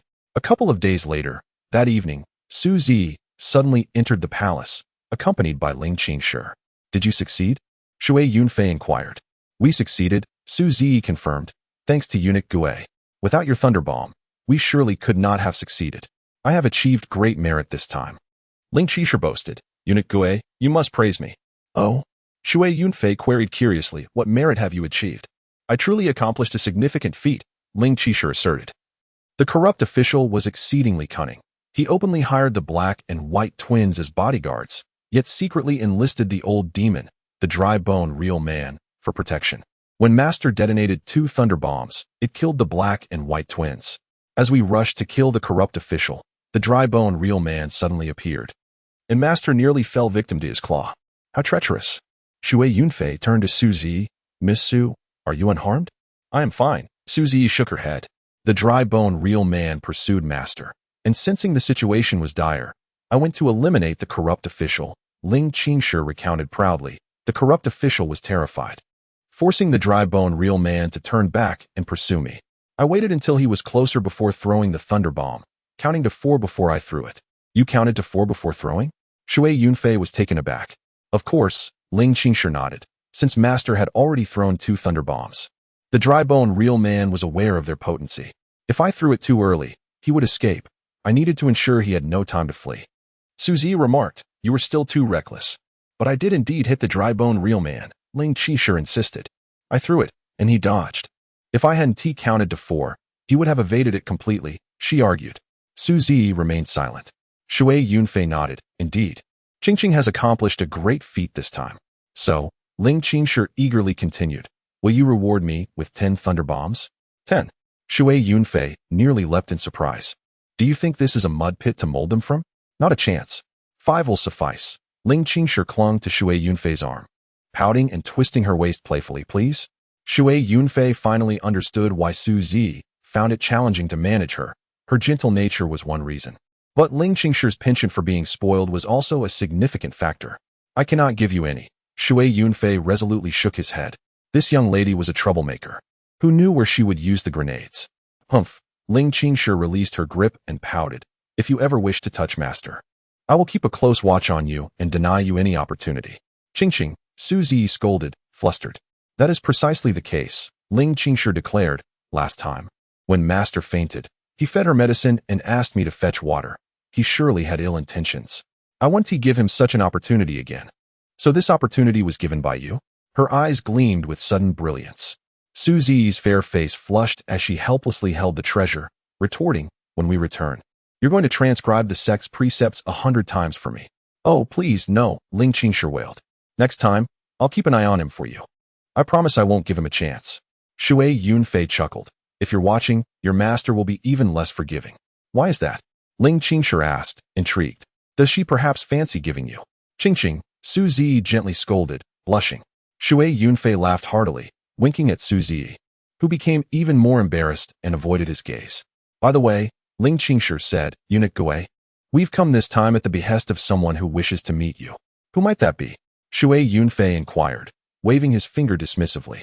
I'm not seeing anyone. Ling Qingshi responded, it's my Aunt Zhou. What business do I have with your aunt? Shui Yunfei retorted, even less inclined to meet.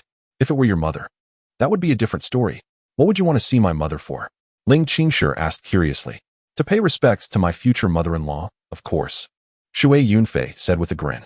Bah, Ling Qingshi retorted. You're a eunuch. I told you, I'll grow one back. I don't believe it. You will in due course. The two bickered for a while, the conversation veering off course entirely. Finally, Su Zi interjected, Eunuch Gue, I apologize, but news of the thunderclap bomb has leaked. As we failed to eliminate everyone, it was those carters, Ling Qingshi pouted. When the thunderclap bomb went off, they all scattered in fear, along with several guards who fled on horseback. We prioritized killing the corrupt official and didn't have time to finish them off. The guards aside, Would Lady Su truly have killed those carters? Shui Yunfei asked, looking at Su Zi. Su Zi looked somewhat embarrassed, admitting that she couldn't bring herself to harm ordinary carters. I'm sorry, Eunuch Gui, it was my fault, she said softly. Forget it. Shui Yunfei waved his hand. Indiscriminate killing would be unlike the Lady Su I know. Thank you. Eunuch Gui, Su Zi said, her eyes filled with gratitude. Ling Qingshi explained. The thunderclap bomb's immense power spread like wildfire throughout the martial world, and many sought out my master. She deflected them all, calling it a misunderstanding, but Aunt Zhou couldn't refuse, as she and my master are close friends. She turned to Shui Yunfei and added, Aunt Zhou's name is Zhou Shuixian. Shui Yunfei's eyes lit up. Zhou Shuixian, the nymph of the waves. One of the 4 great beauties of the martial world? Zhou Shuixian and Su Zi debuted around the same time. Su Zi favored purple attire, while she preferred white. Su Zi was known as the Violet Fairy, and Zhou Shuixian, with her white attire and the name Shuixian, Water Fairy, became known as the Nymph of the Waves. Ling Qingshi saw the gleam in his eyes and laughed. I knew it. His eyes always light up at the mention of a beautiful woman. Qingqing, Su Zi scolded gently, a smile playing on her lips. Shui Yunfei, unfazed, chuckled. Indeed, this eunuch loves beautiful women, and what I love most is undressing them. Ling Qingshi stuck her tongue out at him, while Su Zi, both embarrassed and amused, thought, Eunuch Gui is a good person, he just loves to joke. She naturally assumed that Shui Yunfei was joking, even when he wagered that he would regrow his manhood within a year. She believed he was deliberately throwing the bet, intending to lose and then provide them with a solvent to remove the writing on their faces. Was that not a deliberate concession? She said apologetically. Sister Zhou pestered me relentlessly, so I agreed to ask on her behalf. If it's inconvenient for Eunuch Gui, I can decline on my return. I'm afraid you can't. Ling Qingshi said. The thunderclap bomb is too powerful, and many people covet it. Aunt Zhou and her group need it to fight the 7 wolves, which they can't defeat without it. I can offer assistance, but I won't force Eunuch Gui, Su Zi said, her eyes fixed on Shui Yunfei. Since it's the Lady Zhou who rivals Lady Su in beauty. Shui Yunfei stroked his chin in feigned contemplation. This eunuch is usually very busy and has no time, but after some deliberation, I suddenly find myself available. Humph, Ling Qingshi scoffed. Shameless, TSK. Qingqing, don't be rude to Eunuch Gui, Su Zi said with a smile. He brought it on himself, Ling Qingshi retorted. It's nothing, Shui Yunfei laughed. As long as their beauty's on par with your master, introduce them to me. I'll welcome them all. The more the merrier. TSK. Ling Qingshi reached out to pinch his cheek again, but Shui Yunfei suddenly stuck out his tongue to lick her hand. Ah, Ling Qingshi shrieked in fright, making Su Zi laugh. They arranged to meet at the Iron Tile Temple the next day, and Su Zi and Ling Qingshi departed. The following day, Shui Yunfei finished his shift, changed clothes, left the palace, hailed a carriage, and headed to the Iron Tile Temple. Upon entering, the receptionist greeted Shui Yunfei with a beaming smile and a bow. Esteemed guest, the gentleman in blue you arranged to meet is waiting in the hermitage. Allow me to escort you. Thank you, Shui Yunfei said, slipping him a 5-tael silver ingot as a personal tip. The receptionist's smile widened as he led Shui Yunfei to the hermitage at the back. Ling Qingshi emerged upon hearing their approach, once again dressed in male attire. But her demeanor was different from their previous encounter. She no longer wore a cold, aloof expression. Instead, she greeted Shui Yunfei with a bright smile, though she still complained. You're so late. With a flick of his wrist, Shui Yunfei produced a jeweled hairpin. A gift for you. He had taken it from Consort Shu. Although Emperor Mao had abstained from women for the past 3 years, he continued to bestow gifts, and Consort Shu, Consort Bing, and others in their palaces had plenty of such hairpins.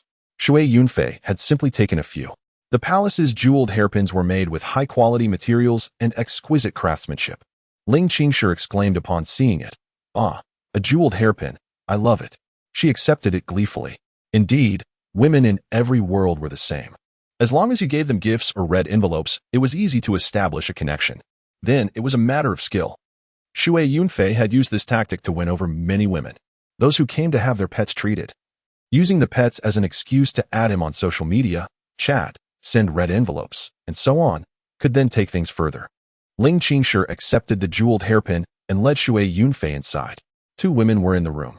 One was Su Zi, and the other was also in her late 20s, dressed in white, standing tall and graceful, truly resembling a water lily untouched by the world.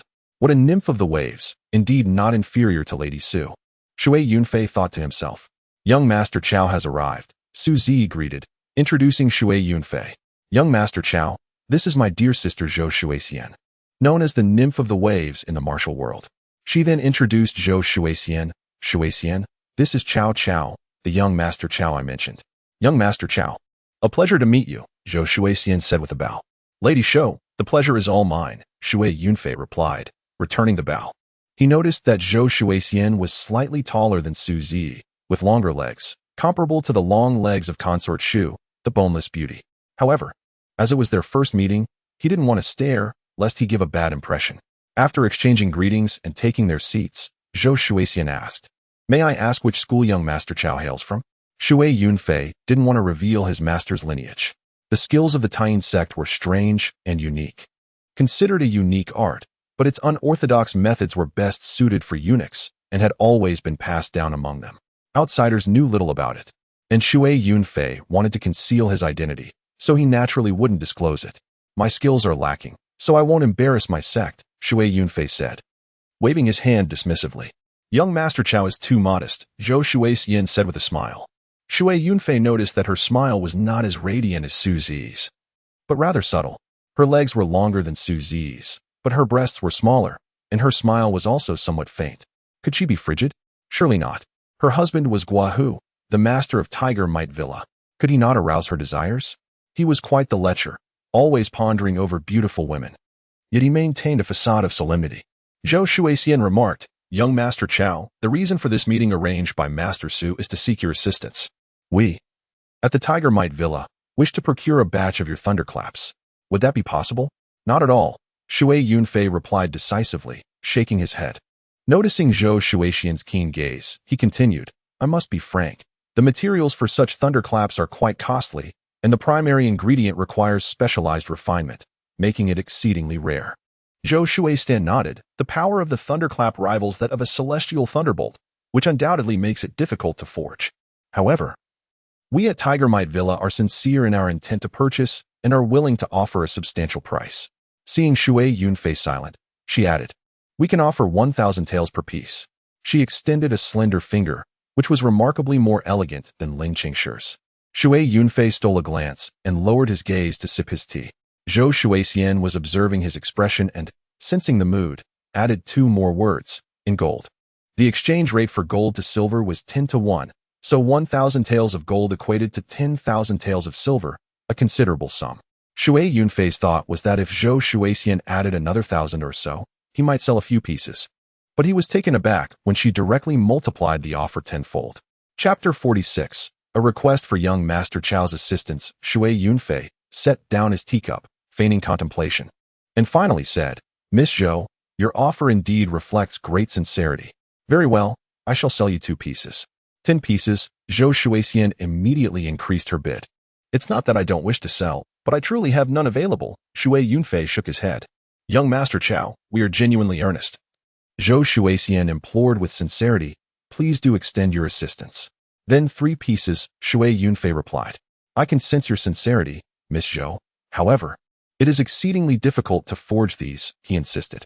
For pieces, Zhou Shuixian extended 4 fingers. Young Master Chow, please grant me this favor.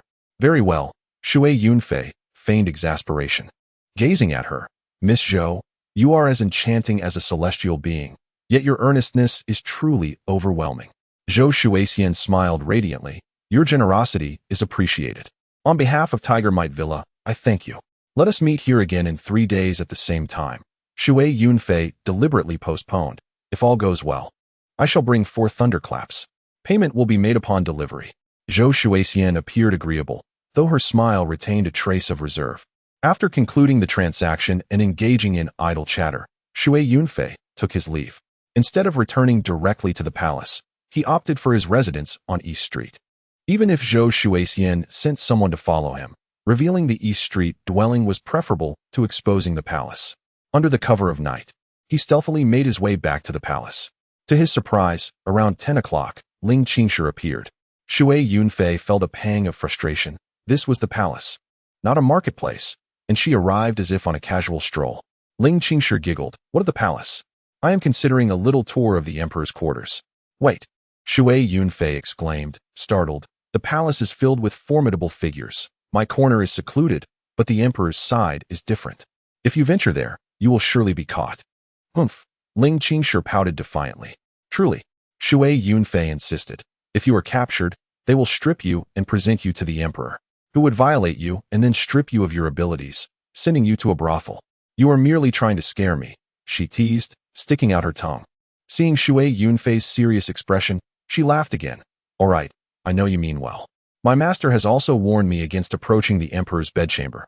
I shall not go. Good. You understand. If I get caught by the emperor, will you come to my rescue?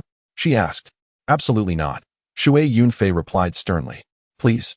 Ling Qingshi coaxed playfully. If you are captured for not listening, I won't come to your aid. Perhaps if your master were caught, I might consider it. I am angry now. She stamped her foot. Suit yourself, Shui Yunfei remarked, unyielding to her whims. Ling Qingshi then began to sway her hips. May I ask, what brings you to the palace? Shui Yunfei inquired.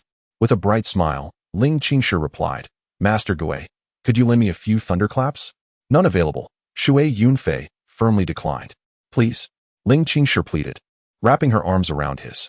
I've told you, men and women should maintain a distance. You are a eunuch, she laughed. What difference does it make? Shui Yunfei was exasperated, feeling as if his patience was wearing thin. Despite Ling Qingshi's relentless persistence, he remained resolute, ultimately leading her to leave in a huff. Rubbing his temples in frustration, Shui Yunfei watched her depart. 3 days later, he brought 4 thunderclaps to the Iron Roof Temple. Zhou Shuixian had already arrived, accompanied by Su Zi and, of course, Ling Qingshi. Upon seeing the thunderclaps, Zhou Shuixian's eyes sparkled with intrigue. This is the thunderclap, she exclaimed. Indeed, this is the thunderclap, Su Zi confirmed from the side. Ling Qingshi nodded vigorously. It may not look impressive, appearing like a sheep's urine bubble, but it is incredibly powerful. Her expression was exaggerated, and Zhou Shuixian's interest grew even more. She promptly presented 4 banknotes, each worth 10,000. Please, young Master Chow, inspect these. Shui Yunfei accepted them, confirming their authenticity, and replied, Miss Zhou, the use of the thunderclap must be approached with caution. It is best to activate it from at least 30 paces away, and even then, one should immediately find cover behind a wall or stone to avoid potential injury. 30 paces could still result in injury? Zhou Shuixian was astonished. Indeed, Su Zi corroborated. I once used it against the black and white twins, and later inspected the scene. The furthest piece of shrapnel flew over 100 paces away, embedding itself in a tree. Is it truly that powerful? Zhou Shuixian gasped, her lips forming an O. Shui Yunfei felt a rush of warmth. He could hardly bear the sight of a beautiful woman's mouth forming that shape, stirring thoughts he would rather suppress. After fielding several more questions, which revealed Zhou Shuixian's cool demeanor yet sharp intellect, she departed with the 4 thunderclaps, accompanied by several attendants who clearly took the matter seriously. Once she left, Shui Yunfei produced a 10,000 tael banknote and offered it to Su Zi, saying, Miss Su, this is your commission for introducing me to the business. Such talk is unwarranted. Su Zi declined. I am already grateful that Master Gui does not hold it against me for revealing your information. But I want it, Ling Qingshi interjected. Yet I do not wish for silver. I desire thunderclaps. Ching. Su Zi admonished. Ling Qingshi pouted. But I want thunderclaps. If we purchase them, it would be fine. But you are rather poor, master. Shui Yunfei chuckled. Since Miss Su will not accept the banknote, how about this? I shall gift each of you a thunderclap for self-defense. That would be splendid. Ling Qingshi cheered. Su Zi appeared tempted but replied, the thunderclap is exceedingly difficult to forge, and having just sold 4 pieces. Would this not place you in a difficult position, Master Gui? If others desire them, then I would be in a bind. Shui Yunfei smiled. But if you want them, it is no trouble at all. You truly have feelings for my master, Ling Qingshi exclaimed, then pouted again. What a pity you are a eunuch. Otherwise, my master would surely marry you, and I would have thunderclaps to play with every day. Why on earth would a beautiful young lady want to play with thunderclaps daily? Shui Yunfei found himself utterly exasperated, while Su Zi felt a mix of embarrassment and anger. Ching, if you keep spouting nonsense, you'll be grounded when we return, and you won't be allowed to come out again. I won't do it again, Ling Qingshi replied, sticking out her little red tongue and giggling. Shui Yunfei handed over 2 grenades, giving one each to Su Zi and Ling Qingshi. Ling Qingshi cheered joyfully, resembling a skylark soaring in the sky. After chatting for a while, they parted ways. Seated in the carriage, Shui Yunfei felt a twinge of melancholy, pondering how delightful it would be to have this master and disciple duo within his abode. He then thought of Zhou Shuixian, reflecting that she truly lived up to her name, aloof and proud, yet regrettably married. If only he could win her over, spending summer days in the water pavilion. Sipping wine while she played a melody would surely be more pleasurable than indulging in icy grapes. Chapter 47. The proud and aloof beauty days passed, and one evening, Su Zi unexpectedly arrived at the palace with Ling Qingshi. Having become familiar with the palace, it felt almost like a casual stroll, as the palace walls posed little threat to martial arts experts. As long as one exercised caution to avoid detection by the patrols, nothing significant would occur. Shui Yunfei exclaimed in surprise, "Fairy Su, what brings you here?" Ling Qingshi chimed in, "Gong Gui, my thunder grenades are all gone. Could you please give me 2 more for protection?" Shui Yunfei frowned. "Ching. Su Zi quickly interjected, addressing Shui Yunfei, "Gong Gui, don't mind her. Here's the situation. After Sister Zhou purchased your thunder grenades, she launched an attack on the den of the 7 wolves, successfully exterminating them after many years of trouble. The thunder grenades played a significant role, so Sister Zhou specifically asked me to speak with you about ordering another batch, even if they are not in stock. She wishes to place a reservation." "I see," Shui Yunfei mused. 10,000 for a grenade. It's quite the price to find." He nodded. "All right then. That is wonderful," Su Zi exclaimed. "Sister Zhou also wishes to meet Gong Gui, likely regarding the thunder grenades. I wonder when you might be available?" "Let us say tomorrow," Shui Yunfei replied. "However, it's not guaranteed. If nothing unusual occurs with the emperor, I will head to Taiwa Temple. If I don't go, it means I have matters to attend to, and I will go the day after." "Understood," Su Zi nodded. "I will accompany Sister Zhou to Taiwa Temple tomorrow. If we don't see you, we'll come the day after." "I'll go as well," Ling Qingshi added. "Gong Gui, please bring an extra thunder grenade. Or better yet, give me one now." "What did you use yours for?" Shui Yunfei inquired. 30 miles outside the city, there's a water gang led by the so-called One-Horned Dragon King, a tyrant who extorts fees from all ships. If they refuse, he resorts to violence. I had my sights set on him during my last visit, so this time, I intentionally barged into their main hall, demanding an audience with the Dragon King. Upon arrival, I threw a grenade at him. She laughed gleefully, including the Dragon King. Many of their top members perished instantly. The remaining ones were dazed, and I dispatched them with 2 swords. Shui Yunfei was left speechless, hearing Ling Qingshi boast about her audacity. What if they had struck first? Or what if the grenade had malfunctioned? Could a thunder grenade ever malfunction? Ling Qingshi's mouth formed an O shape in surprise. "Of course, it's possible. Next time, be more careful," Su Zi admonished. "You reckless girl, always causing trouble." "I didn't know." Ling Qingshi pouted, sticking out her tongue. "Gong Gui, please give me another one." "No, 2. If one malfunctions, I'll need a backup." Su Zi interjected. "Don't give her anything." Ling Qingshi pleaded, hugging Shui Yunfei's arm and twisting it like taffy. "Gong Gui, pretty please?" Shui Yunfei found himself unable to refuse, especially considering Su Zi's presence. He handed her another grenade, saying, "This is for your protection. Don't go causing trouble again, or if something happens, it'll be my misfortune." Su Zi then stated firmly, "Ching, if you use this thunder grenade without my permission, you will return to the mountain and be grounded for 3 years." Her rare severity silenced Ling Qingshi, who simply stuck out her tongue in response. After they departed, the next day saw no unusual occurrences with the emperor. Shui Yunfei completed his duties and, after changing clothes, left the palace. Upon arriving at Taiwa Temple, he found Zhou Shuixian had already arrived, accompanied by Su Zi and Ling Qingshi. Seeing Shui Yunfei, Zhou Shuixian's face lit up with a smile. "Young Master Chao, thank you immensely. Your thunder grenades have been of great assistance to us." Her smile this time was far more vibrant than in previous encounters, proving that even the most aloof and proud beauty can shine when her heart is touched. "Any contribution is appreciated," Shui Yunfei modestly replied. Zhou Shuixian continued.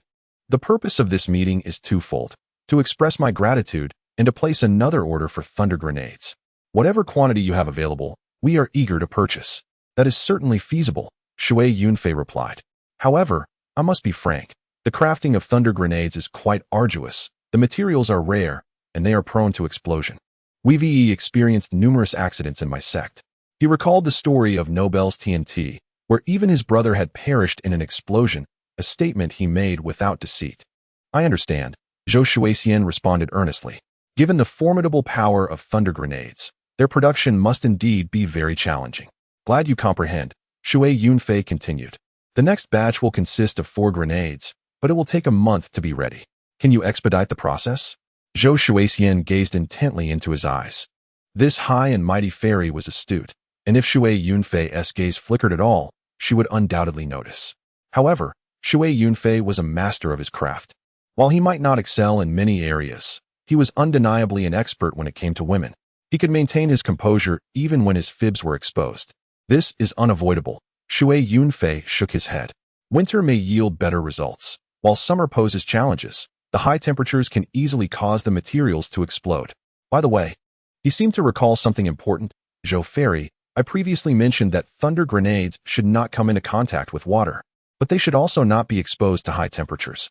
In this weather, if left on a stone slab under the sun for a day, they could potentially explode. If placed on a stove and heated for half an hour, they would certainly detonate. Please keep this in mind. Humidity and high temperatures can cause failure. Zhou Shuixian noted attentively. Despite the formidable power of the thunder grenades, their numerous flaws only served to reinforce her belief in Shui Yunfei's words, solidifying her conviction that these grenades were indeed difficult to produce. Shui Yunfei's motives were twofold: to pique her interest and to elevate the price. With the price of 10,000 silver per grenade established, that would be the set price moving forward. To maintain a high price, he had to employ a strategy of scarcity. If he produced too many, they would lose their value. As news spread, Huey Villa would certainly come to purchase, as would other factions. Limiting sales to 20 grenades a year would still yield a substantial sum of 200,000 silver. Even with the extravagant spending of someone like Xu Fei, that would be more than sufficient. Zhou Shuixian produced a promissory note for 10,000 taels of silver as a deposit, which Shui Yunfei accepted without hesitation. After a brief exchange, he excused himself. Once the carriage had traveled a short distance, Shui Yunfei sensed something amiss. Another carriage had been following closely behind. Anticipating this, Shui Yunfei remained unfazed. Given the immense power and high cost of the thunder grenades, it was only natural that he would attract attention. The idea of being followed, perhaps even by someone from Huey Villa, was not surprising. He chuckled coldly to himself. If you aim to ambush me, prepare to have your teeth shattered. Chapter 48. Recklessness. Shui Yunfei, of course, had no intention of seeking refuge within the palace. The imperial palace is a forbidden territory for common folk. Yet for the adept martial artists skilled in lightness techniques, it resembles merely a bustling marketplace. This is precisely why he chose to assume a false identity, that of Cao Cao. His affairs should not transpire within the palace walls, for should they escalate, the repercussions would be detrimental to him. Departing from the city, Shui Yunfei promptly instructed the coachmen to alter their course and exit the city gates. As anticipated, the carriage behind closely followed. A sardonic smile crept upon Shui Yunfei's lips. How brazen. After traveling 10 miles and nearing the southern mountains, Shui Yunfei disembarked and signaled for the carriage to leave, choosing to traverse the terrain on foot. Immediately, several individuals from the carriage pursued him. Concealing his true prowess, Shui Yunfei feigned a mere 70% of his strength. Yet his tying step technique was so ethereal that even at this reduced capacity, he outpaced ordinary practitioners of lightness. His pursuers, unable to keep up, could only stride forth in vain. In the blink of an eye, he entered a narrow gorge. The gorge was not wide, its greatest breadth measuring no more than 100 meters, flanked by sheer cliffs on either side. This topography was advantageous, with a radius of destruction precisely 50 meters. Shui Yunfei's 500-gram grenades would serve their purpose well here. However, his pursuers remained blissfully unaware of this detail, perhaps caught off guard, and continued their reckless chase. Suddenly, Shui Yunfei halted and turned to face them. Four individuals, all innate experts, were in pursuit.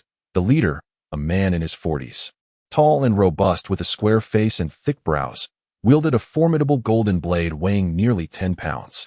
Shui Yunfei's heart raced as he recognized him. Wahoo! The master of Tiger Might Manor, I presume? Young Master Chao has been expecting you. Guahu laughed heartily, bowing with his sword. Young Master Chao's thunderous lightning has greatly aided my Tiger Might Manor. I extend my gratitude. So your relentless pursuit was merely to express thanks? Shui Yunfei scoffed. Guo Hu chuckled. Indeed, young Master Chao's thunderous lightning is a divine artifact. My pursuit is not solely for gratitude, but also to offer you an extraordinary opportunity for wealth and fortune. Oh, Shui Yunfei inquired, intrigued. What kind of fortune? Guo Hu glanced around. This place is not suitable. Let us find another locale to discuss this over a drink. Very well, Shui Yunfei nodded, casually retrieving a grenade from his wide leather belt. This belt, designed with dual sides, allowed him easy access to weapons or medicine depending on its orientation. With a swift motion, he pulled the grenade and activated the fuse. While he could engage in endless banter with a beautiful woman, his patience for unpleasant men was notably thin. Recognizing Guo Hu's ill intentions, he understood that the suggestion of seeking another place was little more than a ruse to capture him and extort the secrets of thunderous lightning. With the fox's tail exposed, there was no further need for dialogue. He would act decisively. Guo Hu's expression shifted dramatically. Having previously used grenades, he was acutely aware of their destructive power and harbored a deep-seated fear of them.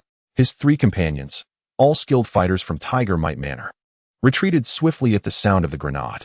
Shui Yunfei's cold laughter echoed as he counted to 3 before hurling the grenade. The 4 adept practitioners, swift as they were, could not evade its trajectory. Despite their attempts to dodge, Shui Yunfei's aim was impeccable. He anticipated their movements and adjusted his throw accordingly. In an open area, it would have been difficult to catch them off guard. However, the unique terrain of the gorge, with its towering cliffs, left them with no escape. The explosive power of Shui Yunfei's 500-gram grenade was formidable, and as he threw it into the gorge, it would ensnare them regardless of their chosen direction.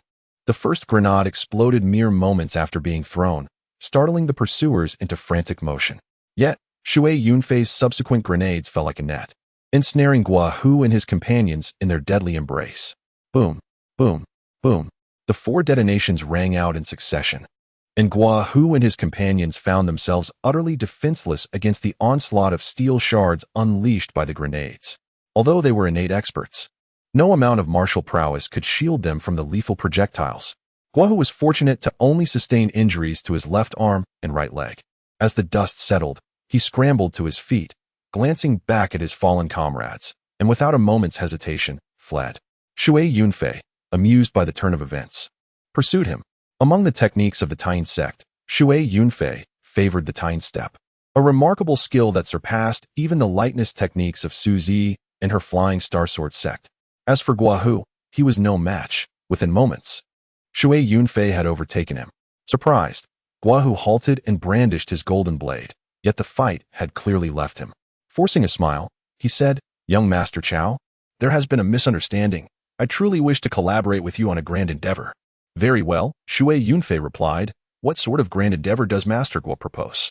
Had Guo Hu not been injured, he might have spun a tale to distract Shui Yunfei, but blood flowed freely from his wounds, and if not tended to, he would soon bleed out. "Please, listen to my words, young Master Chao," he pleaded, stepping forward. Suddenly, with a fierce shout, he lunged forward, swinging his blade downwards. Though his prowess was only at the second level of innate skill, his technique was formidable, and his stature granted him immense strength. Some individuals possess innate might without the need for martial training, capable of feats beyond the ordinary. Despite his injuries, Guo Hu's powerful strikes were reminiscent of a ferocious tiger pouncing on its prey. Shui Yunfei, however, was not foolish enough to engage him directly. The length of Guo Hu's blade outweighed his own. Instead, he deftly sidestepped to the left, thrusting his own blade toward Guo Hu's side. Guo Hu countered with a horizontal sweep of his blade, but Shui Yunfei swiftly maneuvered behind him for another strike. Guo Hu, agile despite his size, slashed diagonally, forcing Shui Yunfei to evade once more. With his towering frame, Guo Hu commanded the space around him, his golden blade creating a perimeter that Shui Yunfei found difficult to breach. Despite his superior skill, Shui Yunfei's lack of combat experience and the comparative shortness of his blade placed him at a disadvantage. Yet, there was no urgency for Shui Yunfei. Guo Hu was the one in dire straits, bleeding profusely. As the duel continued, neither could gain the upper hand, and the stalemate persisted through a flurry of attacks. Frustrated, Guo Hu felt the pressure mounting. Each moment he fought drained his strength further. Unable to land a hit on Shui Yunfei, he realized that even before his injuries, he would have struggled to match him in speed. Desperately, he feigned a strike to push Shui Yunfei back. Young Master Chow, you cannot defeat me. Why not show mercy and spare my life? I assure you, I will repay your kindness. Defeat you? Huh? Shui Yunfei scoffed. Your swordsmanship is commendable. Yet as he spoke, he retrieved another grenade from his belt. Guohu's face drained of color. What will you do? Shui Yunfei's gaze remained unwavering. I concede. Castigatingly, Guohu relinquished his blade to the earth. Escape was an impossibility even without injury, and with a wounded leg, it was utterly out of the question. Resignation was his only recourse. With a disdainful snort, Shui Yunfei materialized before him, the flat of his blade striking Guohu's flank. This was a unique technique of the Taiyin saber, the severance of meridians through blade energy. The Taiyin saber was commonly practiced among eunuchs, its originator being a blade-wielding eunuch in the castration chamber. For eunuchs, staunching the flow of blood was a paramount concern. Thus, the eunuch who created the saber technique sought to halt bleeding through meridian severance, eventually devising a method to arrest hemorrhaging. This technique could not only staunch blood flow, but also sever meridians. Human meridians are akin to roadways, and any obstruction would impede their flow. Meridian severance is akin to a traffic accident, hindering the smooth passage of qi and blood, leading to paralysis. Guohu's body slumped, and he collapsed to the ground. This move startled him, for while he was adept at wielding a blade, meridian severance through blade energy was a more profound art. So, young Master Chow possesses such extraordinary skills, Guohu conceded. This humble one was ignorant and discourteous. I beseech young Master Chow to show mercy, and I shall repay this act of grace handsomely. Is that so? Shui Yunfei scoffed. Your recompense would be to utilize my thunderclap grenade for your own benefit, only to turn around and capture me, seeking to extract the secrets of the thunderclap grenade? Guohu's aged visage flushed crimson. This humble one was presumptuous. I am willing to offer amends. Whatever young Master Chow desires, as long as it is within my means, I shall provide it without hesitation. Oh, Shui Yunfei's interest piqued. I find your wife quite appealing. How about you offer her to me as compensation? Agreed. Guohu nodded without hesitation. His prompt acquiescence surprised Shui Yunfei. Lingbo Fairy is renowned throughout the martial world for her beauty and charm. Are you truly willing to part with her? A mere woman, Guohu dismissed. A man should prioritize his ambitions. Women are plentiful in this world. Shui Yunfei was momentarily stunned, scrutinizing Guohu's expression to discern any falsehood. However, Guohu appeared sincere. A realization dawned upon Shui Yunfei, and he chuckled to himself. Times had changed. In ancient times, women were of little value. As Lu Huashu had said, brothers are like limbs, wives are like clothing. Limbs cannot be severed, but clothing can be replaced at will. Zhou Shuixian was beautiful, but ultimately, she was just a woman. For a grand figure like Guohu, obtaining women was a simple matter. He could acquire not one or two, but dozens or even scores, simply through wealth and influence. Under normal circumstances, he would be unwilling to part with her, for even if women were plentiful, Zhou Shuixian was his wife, and giving her away would be a disgrace. However, the situation was different now, as his life was in Shui Yunfei's hands. Compared to his own existence, a woman was of little consequence. Shui Yunfei understood and nodded in agreement.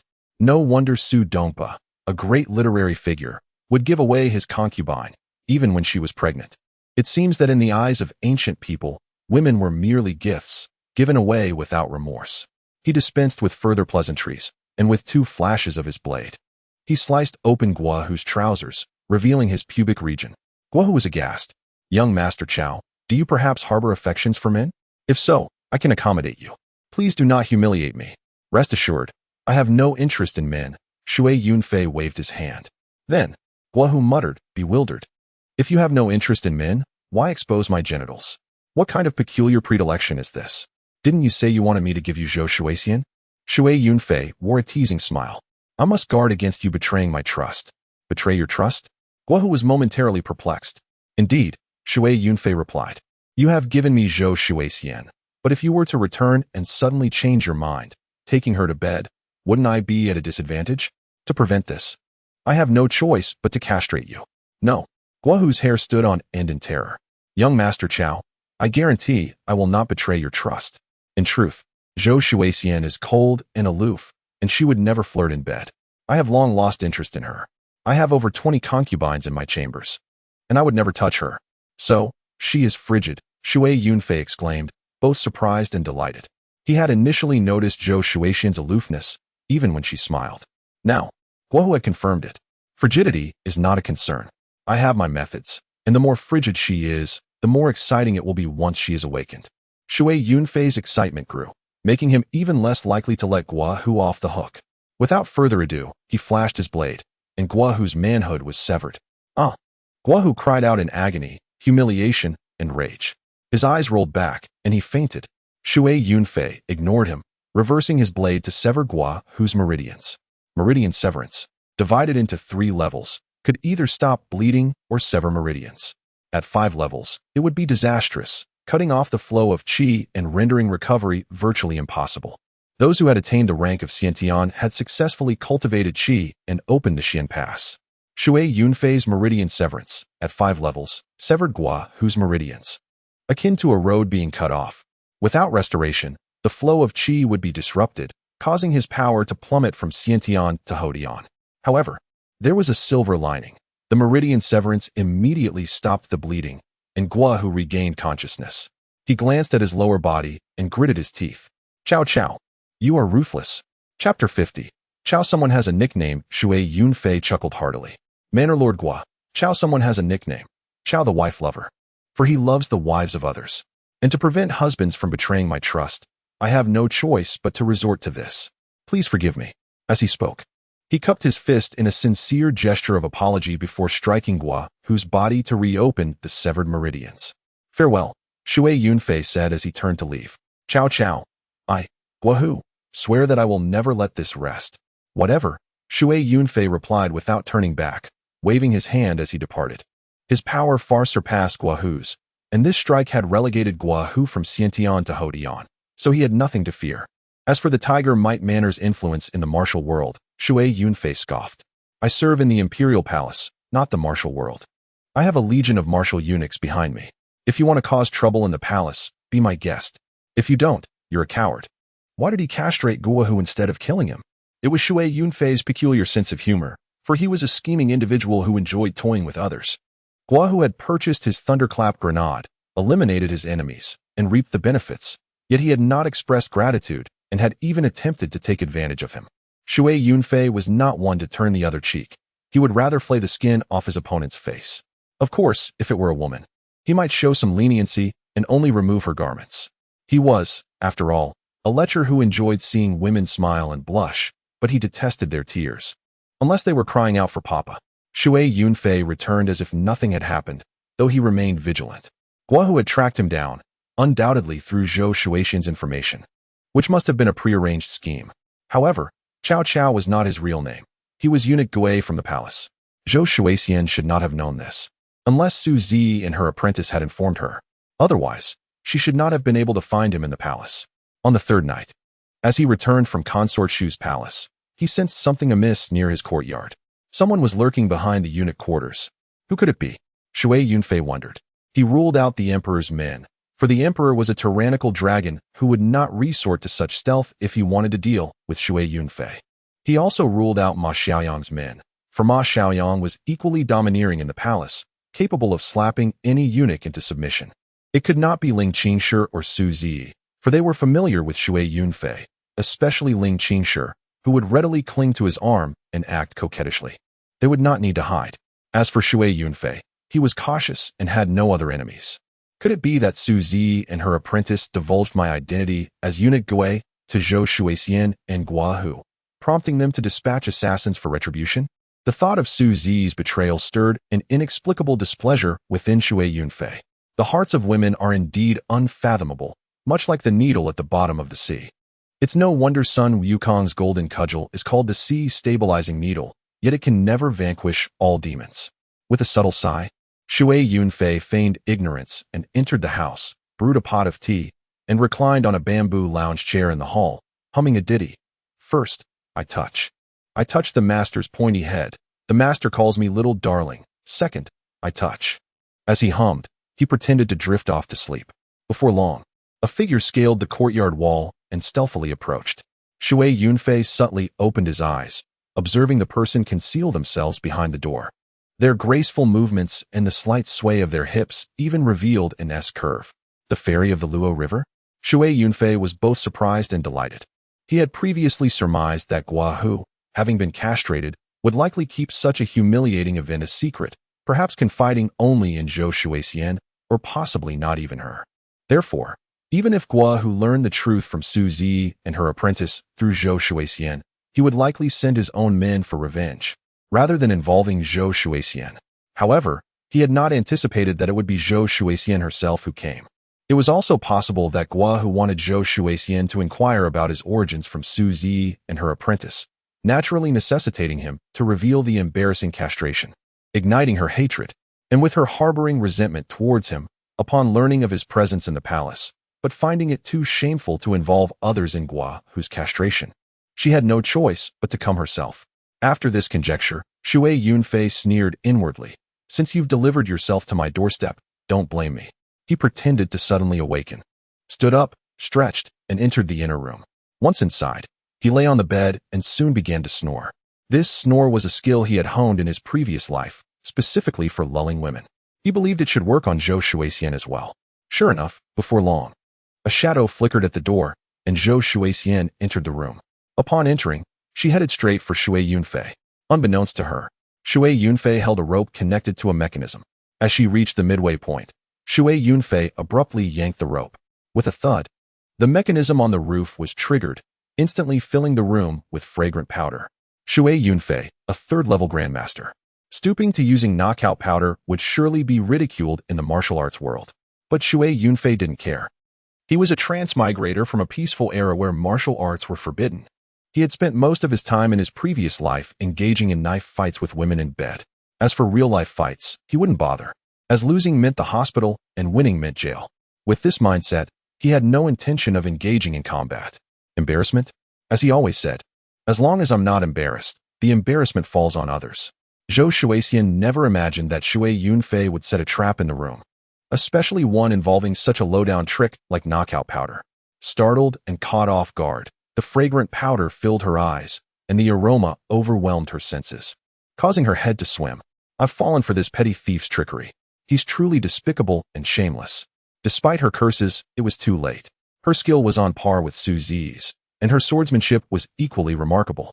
In fact, once one's skill reached the second level, there was no need to strive for further refinement. Unless one was a cultivator, a martial artist only needed to hone their techniques. The difference between the second and third levels, although seemingly small, was vast when it came to internal energy. Progress was incredibly difficult. However, martial arts were different. With second-level skill, the body could endure. With diligent practice and real combat experience, martial arts could improve rapidly. Reaching the third level from the second in internal energy was exceedingly difficult. But with well-honed martial arts, it was not uncommon for a second-level practitioner to defeat a third-level one. Su Zi had even defeated a third-level grandmaster. Zhou Shuixian's skill was comparable to Su Zi's, and her swordsmanship was not weak, hence her confidence and arrogance. She dared to venture into the imperial palace. However, she never imagined encountering a scoundrel like Shui Yunfei, who would resort to using knockout powder, showing absolutely no shame. Shui Yunfei, on the other hand, only cared about the result, not the means. As she staggered towards the bed, unable to wield her sword, she fainted. Chapter 51. Fairy Zhou, you delivered yourself to my doorstep, Fairy Zhou. No need to be so formal. Shui Yunfei leaped up, reached out, and embraced Zhou Shuixian. His hands shamelessly groped her, supporting her in the front and embracing her in the back, touching all the wrong places. Zhou Shuixian, still somewhat conscious, felt the indignity and, in extreme shame and anger, completely passed out. Shui Yunfei placed her on the bed and slipped out through the window, surveying the surroundings. As usual, no one came near his secluded residence. After waiting for a while for the fragrant powder in the room to dissipate, Shui Yunfei re-entered. Zhou Shuixian lay on the bed, supine, limbs spread open like a lamb on a chopping block. Yet her figure was graceful, and she was undoubtedly a top-tier beauty, no less attractive than Su Zi or the consorts Shu, Bing, and Yu. Her helpless, open-legged posture was exceedingly alluring. Hiss! Shui Yunfei slurped. Fairy Zhou, you delivered yourself to my doorstep. Don't blame this chow. He cackled and first applied pressure to Zhou Shuixian's pressure points to immobilize her, then produced the antidote and held it to her nose. Zhou Shuixian inhaled, and before long, she awoke. As soon as she regained consciousness, she tried to jump up, but her body slumped back down weakly. You are indeed a shameless eunuch. Zhou Shuixian glared at Shui Yunfei. Kill me. Hee hee. Shui Yunfei chuckled. Killing you isn't urgent. Fairy Zhou, I want to know, how did you find out I was in the palace? Who told you? Humph. Zhou Shuixian snorted. Kill or torture me as you please. I won't tell you. Is that so? Shui Yunfei grinned, his eyes scanning Zhou Shuixian's body. Zhou Shuixian was initially alarmed. As a woman, she was most afraid of being violated by a man when she was unable to move. However, her eyes then flashed with disdain. Clearly, she remembered that Shui Yunfei was a eunuch, and even if he had the desire, he lacked the ability. Shui Yunfei understood the meaning in her eyes. If it were up to him, he would unleash his golden cudgel and fight the white-bone demon thrice. If he couldn't kill her, he would fight all the demons along the way until he succeeded. After all, the victorious fighting Buddha was someone who fought relentlessly. But he couldn't fight this demon for now. If he did, his greatest secret would be exposed, and he would have no choice but to kill Zhou Shuixian. However, he couldn't bring himself to harm such a beauty, but he had ways to deal with women. Shui Yunfei chuckled and went to the small pond outside the courtyard to catch a snake. His courtyard had a small pond, common in many rural homes, used for disposing of household wastewater.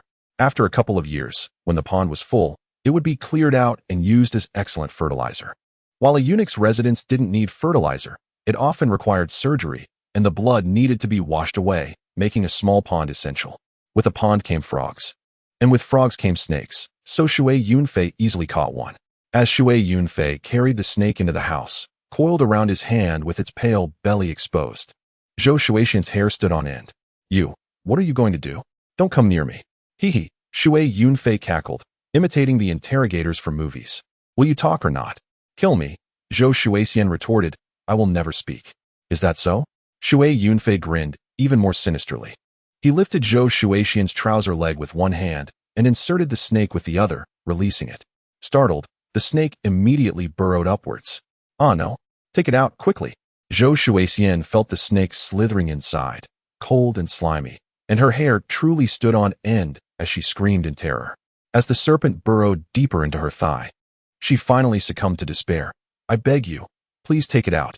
Watercloud Face stretched out his hand and pressed against her thigh, but did not extract the snake.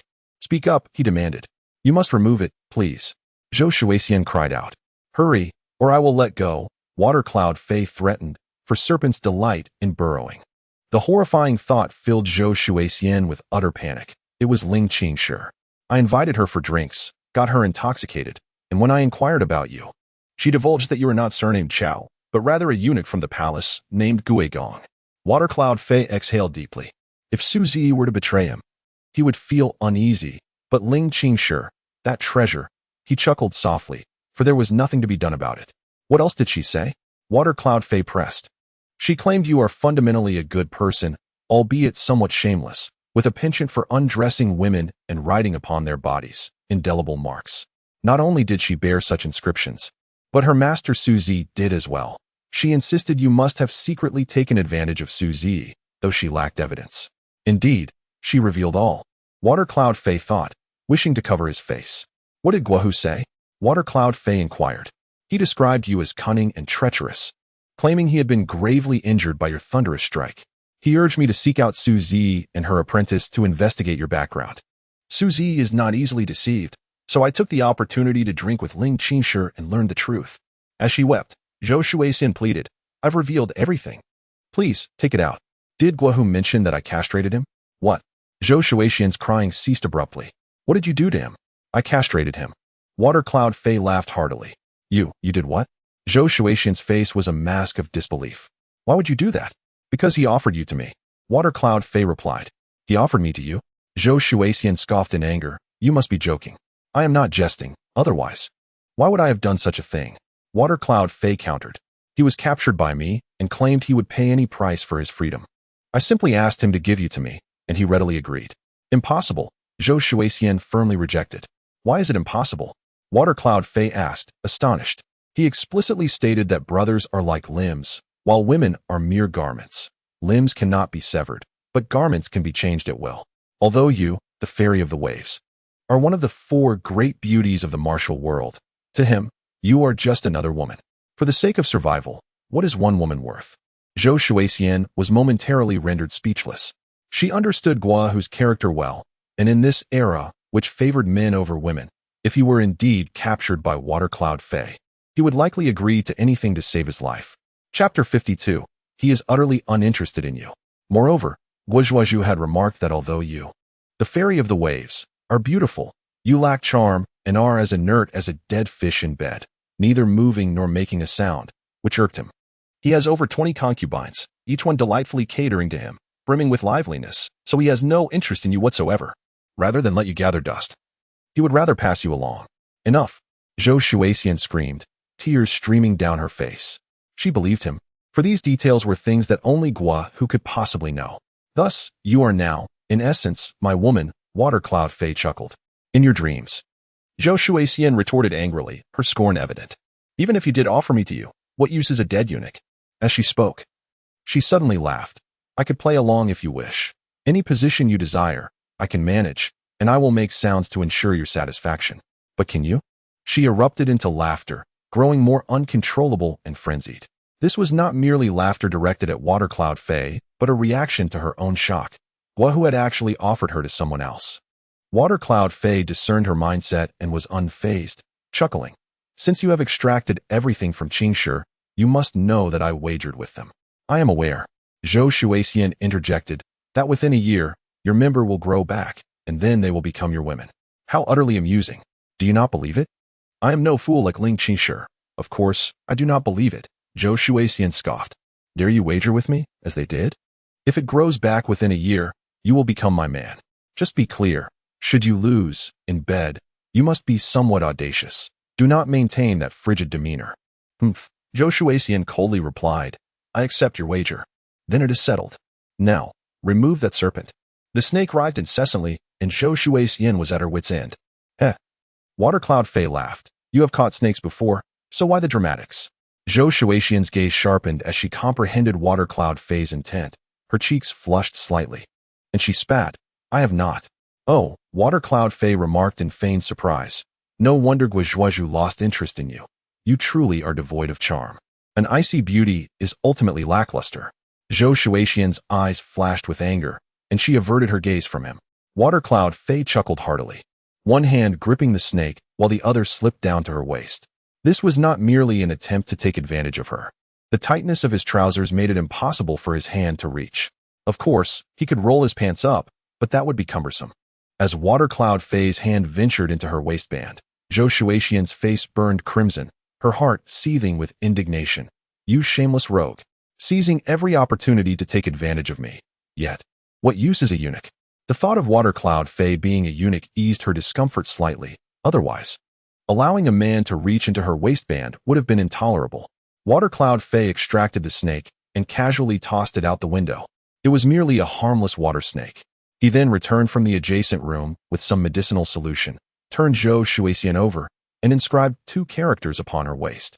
Zhou Shuixian was aware that Ling Qingshi and even Su Zi had written on her, so she remained silent. Resistance was futile. When Water Cloud Fei wrote, she inquired, What did you inscribe? Gue concubine. Water Cloud Fei replied with a grin. Just like Su Zi's. When I regain my member, I shall take you as my concubine. Humph. Zhou Shuixian scoffed disdainfully. Water Cloud Fei clicked his tongue and lifted Zhou Shuixian's chin. Fairy Zhou, you truly are aloof, especially when you give that cold huff. It is quite magnificent. Yet, I find your pride utterly captivating. Once I prevail, I will bring you into my chamber and transform you from an aloof fairy into a seductress. What a delightful prospect. Zhou Shuixian huffed once more, still wearing a look of disdain. Her nature had been cultivated, and pride was nearly ingrained in her being. Dream on until your member regrows. You will wait for that day, Water Cloud Fei chuckled, releasing Zhou Shuixian's acupoint before stepping back. His skills far surpassed Zhou Shuixian's, and while her swordsmanship was commendable, striking him would not be easy. However, he preferred combat over conflict and was disinclined to engage in a fight. Zhou Shuixian rose, hastily adjusting her clothing, seizing her sword, and prepared to confront Water Cloud Fei, but he had already exited the courtyard, leaving her powerless. As for being pursued throughout the palace, she lacked the courage. She was well aware of the numerous skilled individuals within. You wretched eunuch, one day you shall fall into my hands, and I will repay you 100-fold. She huffed angrily before leaping from the palace. Watercloud Fei watched her depart and hummed a tune as he returned, pondering. Would she inquire about Guahu's castration? He chuckled to himself, curious to see if she was clever enough to refrain from asking. However, after Zhou Shuixian returned, he could no longer concern himself with the specifics of the situation. The subscription for Zhen Tianlei's trade could not possibly be renewed. Would Shui Yunfei really hand a hand grenade to Guahu to blow himself up? That would be rather foolish. The 10,000 deposit was never refunded, primarily because it slipped his mind at the time. In the following days, there was no news. Shui Yunfei lingered in the palace, choosing not to venture outside, indifferent to the turmoil that might be unfolding beyond the palace walls.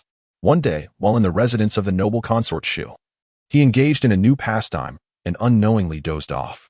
Upon awakening, he detached the octopus-like embrace of consort Shu from around him, dressed quietly, and stealthily exited the palace. Returning to his quarters, on his way, he suddenly spotted a figure in the distance, moving hurriedly before vanishing from sight. Curiosity piqued. He wondered who could be out at this late hour and what their purpose might be. Upon closer observation, he realized it was a woman, and although he only caught a glimpse, he discerned that her figure was exceptionally exquisite, offering a pleasing sight to his eyes. The beauty of a woman can be as enchanting as a flower, capable of bringing joy with a mere glance. Shui Yunfei immediately decided to follow her. Chapter 53. The most beautiful woman in the palace. The woman walked briskly, yet not in haste, and was not clad in any tight or concealing attire. In the inner court, wearing a veil would be inappropriate. One could easily claim to be restless and merely wandering about, even if they were discovered. Generally, few would scrutinize one too closely. However, if one were masked, it would instead raise suspicion. This woman, not veiled, was correct in her choice. However, Shui Yunfei could tell she possessed martial prowess, though the extent was not immediately discernible. It was not uncommon, as many women practiced cultivation, even if not martial arts, to enhance their vitality, and the palace was no exception. The woman displayed a familiarity with the palace layout, unhesitatingly turning at various junctions, and after approximately 20 minutes, she arrived at a particularly secluded spot. There stood a pavilion, into which the woman entered. As she turned her face upon entering, Shui Yunfei recognized her instantly, exclaiming in astonishment, "Consort Rong." Consort Rong, the foremost among the four noble consorts, was renowned as the most beautiful woman in the palace.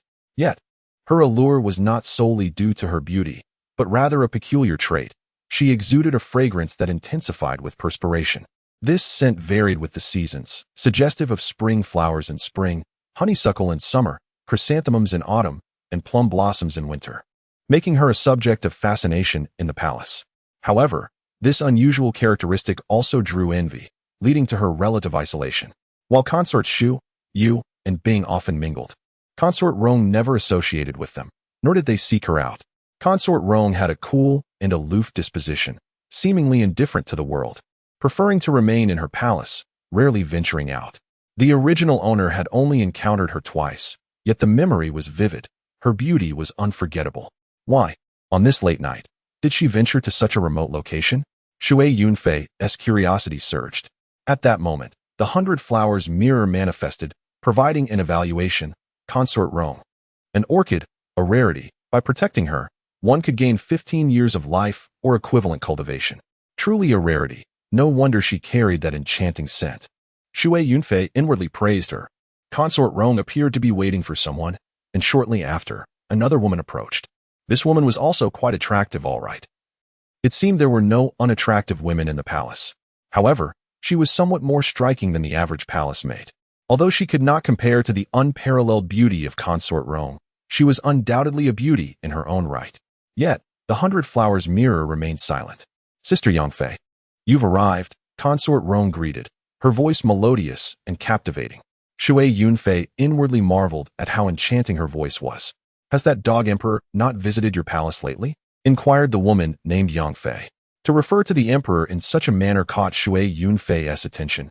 Who was this Yunfei? He could not recall her from the original owner's memories. "No," Consort Rong replied, shaking her head. "He has not visited the inner court for 3 years and 2 months. That dog emperor," Yunfei spat with barely concealed disdain. "What a helpless situation we find ourselves in." Yes, Consort Rong replied, her tone somewhat melancholic. I have thought of a plan, Yunfei declared. Consort Rong's eyes brightened. What plan? The Dog Emperor has recently favored a young eunuch named Xiao Gizi. Are you aware of him? I have heard palace maids speak of him. Consort Rong nodded. That Xiao Gizi is skilled in alchemy and poetry, truly a talented individual. Ah, so even Consort Rong knows of me. Shui Yunfei felt a surge of pride, silently bowing in gratitude. If you enjoy poetry, we could exchange verses in any posture you desire. What nonsense! Yunfei retorted with a dismissive scoff. He is merely a sycophantic eunuch. Shui Yunfei bristled at the insult. A sycophant, you say?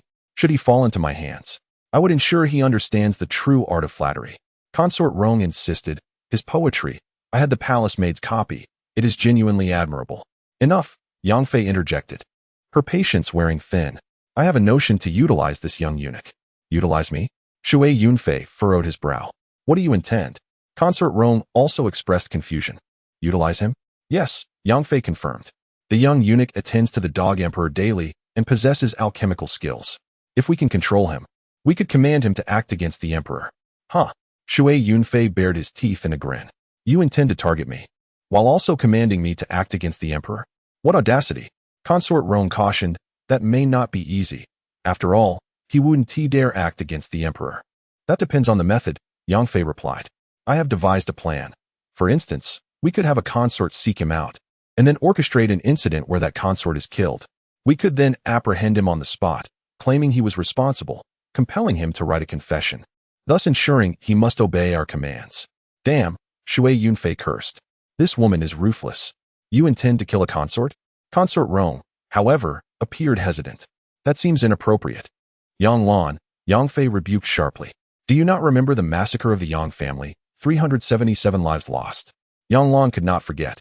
Consort Rong's face reflected sorrow. If you do not wish to witness others suffer, then why hesitate? Yunfei pressed. After a moment's deliberation, Consort Rong replied. It is precisely because I understand the pain of losing loved ones that I do not wish to take another's life. Though often seen as aloof and proud, it seemed she was, in truth, a delicate white lotus. Shui Yunfei mused. The massacre of the Yang family, and she bears the Yang surname. What is the connection? Could she be the daughter of an official who committed crimes? Yunfei, exasperated, stomped her foot, but Consort Rong, keeping her head bowed, resolutely refused to respond, leaving Yunfei at a loss. Very well then, Yunfei declared. I have another idea. If you are unwilling to inflict pain upon others, then sacrifice yourself. What do you mean? Consort Rong asked. Chapter 54. Because Consort Bing agreed to share a meal with him, Yunfei elaborated. That Consort Bing was once cast into the cold palace, but was swiftly reinstated. Do you know who was responsible? It is said her uncle produced the lily heart, which led to her reinstatement. Indeed, Yunfei nodded. But the one who crafted the lily heart was that Xiao Gizi. Consort Rong regarded her, somewhat perplexed. Do you know why that young eunuch is so eager to assist Consort Bing? No, Consort Rong shook her head. Because Consort Bing agreed to share a meal with him. What? Consort Rong exclaimed in shock. Consort Bing, so pure and virtuous. How could she possibly? Have you not heard? Yunfei scoffed. Your palace maids are inept at gathering intelligence, but I am aware that after Bing Fei was relegated to the cold palace, due to her noble status, many eunuchs sought to take advantage of her, vying to become her spouse. That little Gui Zi, however, exploited his position to directly seize her. Ah, Rong Fei exclaimed, aghast. Bing Fei, that's utterly humiliating. What humiliation? Yunfei retorted sharply. In my view, being bedded by that Dog Emperor is far worse than consorting with a eunuch. Shui Yunfei chuckled upon hearing this. That's precisely right. I give you 32 thumbs up. Rong Fei remained silent. Yunfei inquired. Do you not comprehend my meaning? Rong Fei gazed at her. If Bing had not agreed to consort with him, he would have exerted every effort to devise the glazed heart scheme, aiding Bing Fei's reinstatement. Yunfei fixed her gaze upon her. You are also a noble consort, and the foremost among the 4 noble consorts. If you were to consort with that little eunuch, would he not be exceedingly thrilled, exerting every ounce of his strength on your behalf? Rong Fei gasped. Consort with him? I. Her fair face flushed crimson, then paled, and then flushed again. Shui Yunfei was equally astonished. To think she wants Rong Fei to consort with me. Excellent. Little beauty. I hadn't realized you were so deeply aligned with my intentions. Given the opportunity, I might bestow upon you a lollipop. What I? Yunfei, observing Rong Fei's hesitation, rebuked her. You refuse to harm anyone by controlling him through lives, and you are unwilling to consort with him. Then tell me plainly, what do you intend to do? I. Rong Fei was beautiful and well endowed, but it was evident that her intellect was far inferior to that of Yunfei. For a moment, she was at a loss for words. For 15 years, the 377 members of the Yang family have remained unavenged, their eyes never to be closed in peace. Are you aware of this? Yunfei pressed forward, glaring at her. They are watching you, observing you as you revel in splendor and opulence within the palace, uttering coquettish moans beneath the dog emperor, yet never contemplating avenging them. No, I have not. Rong Fei protested, covering her face with her hands. I have always desired to avenge them. Then have you taken action? Yunfei pressed. What have you accomplished in the decades since entering the palace?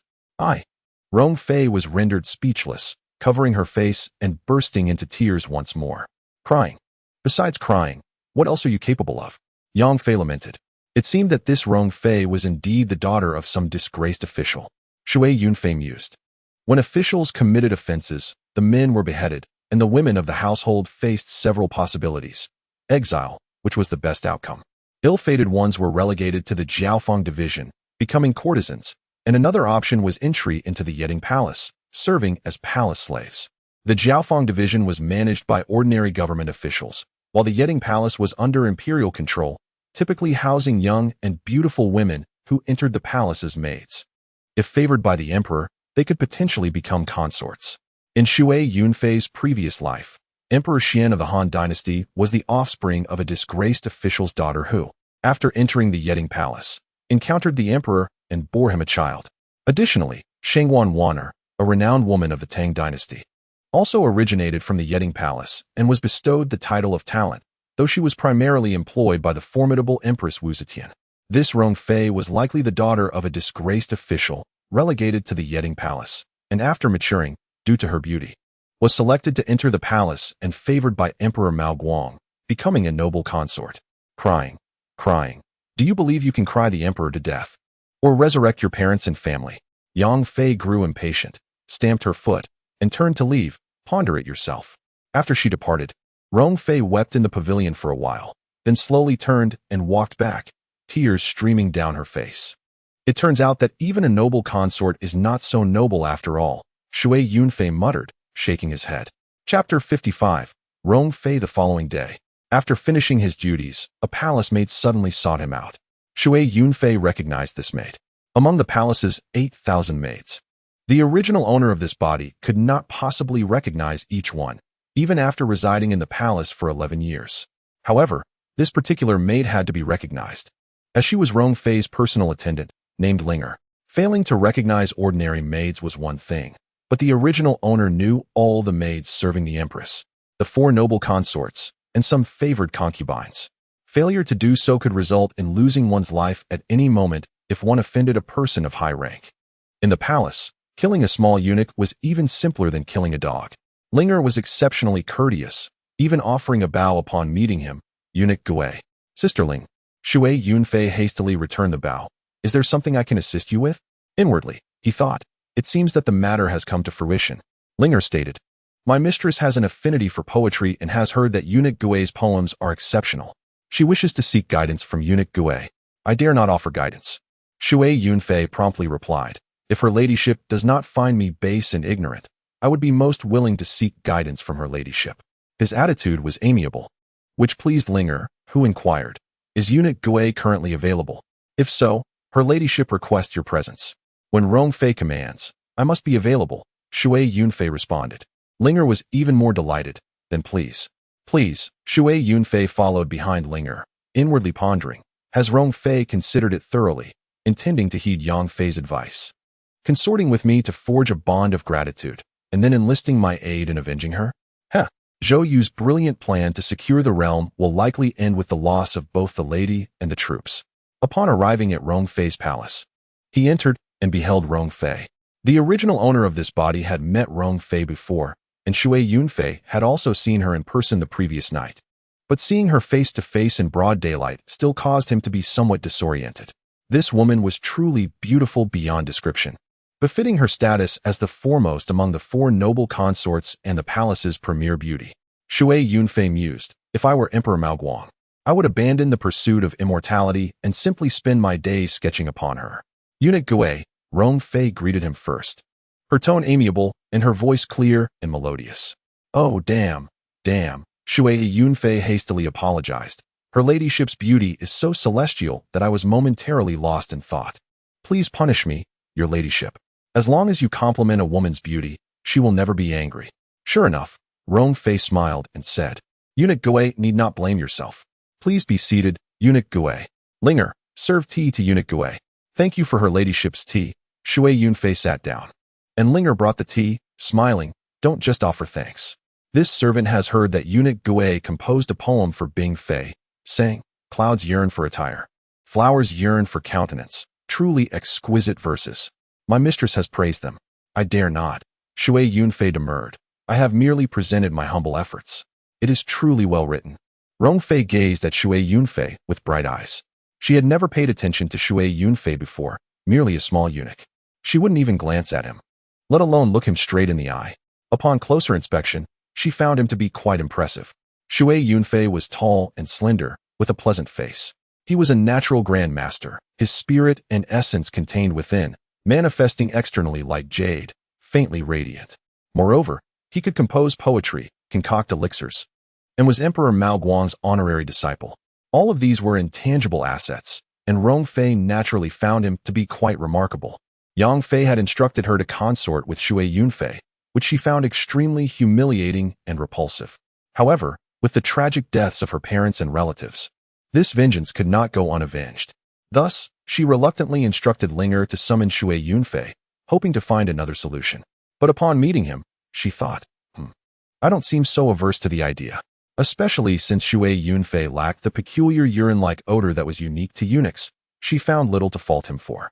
Linger, being exceptionally astute, chimed in, Eunuch Gui, since you say my mistress is beautiful, why don't you compose a poem praising my mistress as well? Shui Yunfei then looked at Rong Fei, who was also looking at him. Her eyes held no arrogance or disdain, but rather a hint of curiosity and anticipation. Perhaps due to her background, she was not as haughty as noble consort Shu or jade consort Yu. It was a misunderstanding to say that she was aloof. Shui Yunfei mused. He had already prepared himself, and meeting Rong Fei's gaze, he blurted out, in the orchid courtyard dwells a fair maiden, peerless and independent. One smile topples a city, a second smile topples a nation. How can one not begrudge toppling a city and a nation? For such a fair maiden is hard to find again. Ah, Linger exclaimed, it's done just like that? That's too fast. She tilted her head, pondering. One smile topples a city, a second smile topples a nation. Wow, your ladyship, this poem praises you, saying you possess the beauty to topple a city and a nation. I am not as beautiful as you think.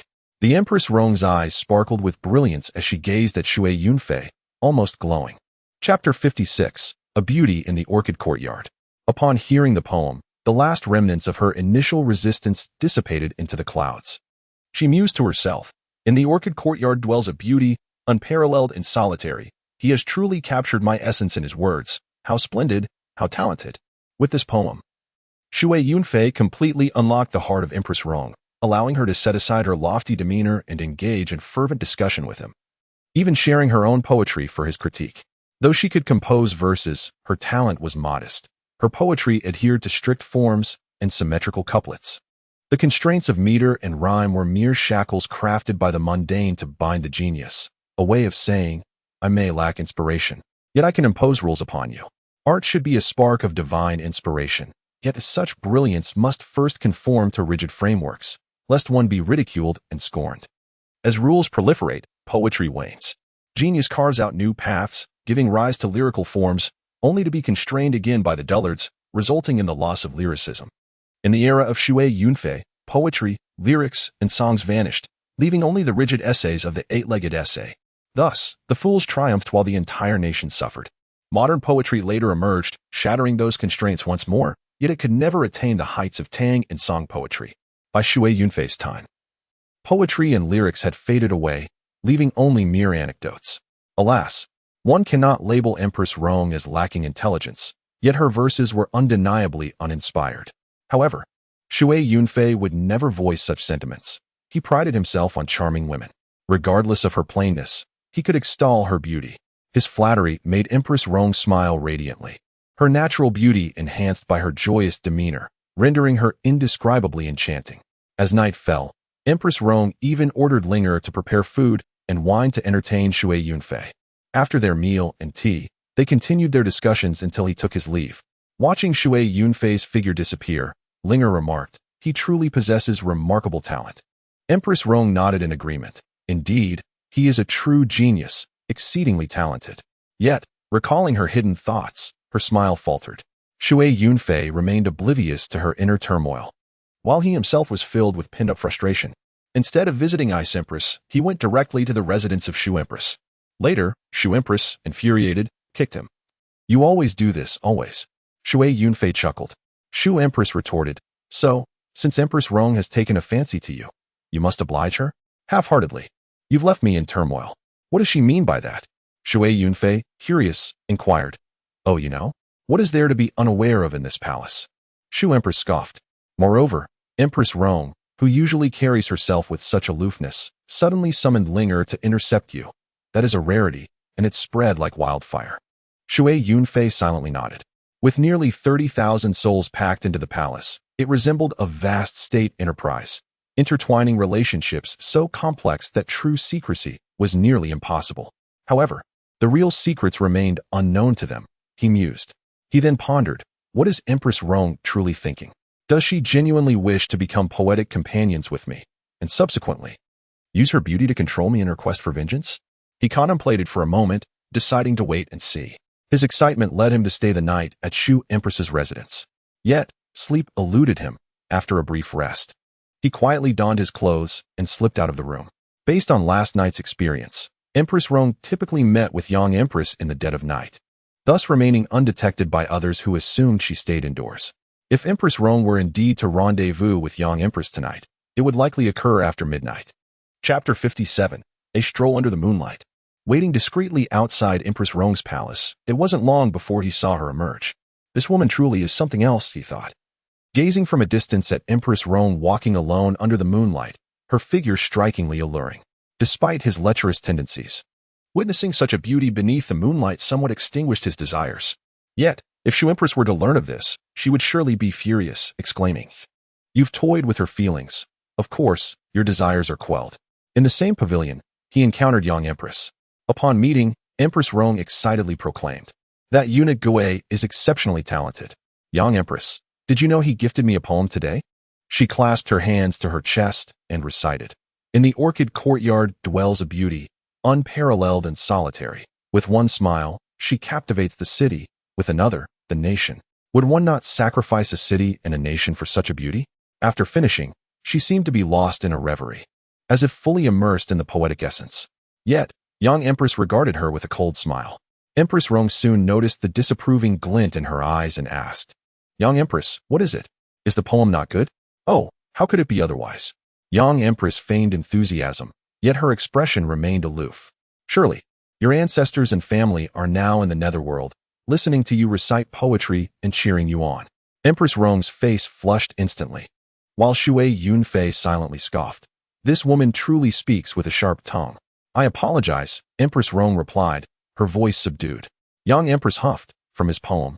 "It is clear he is quite taken with you." Empress Rong's cheeks reddened. "Not really. He is a poet. His perspective is different."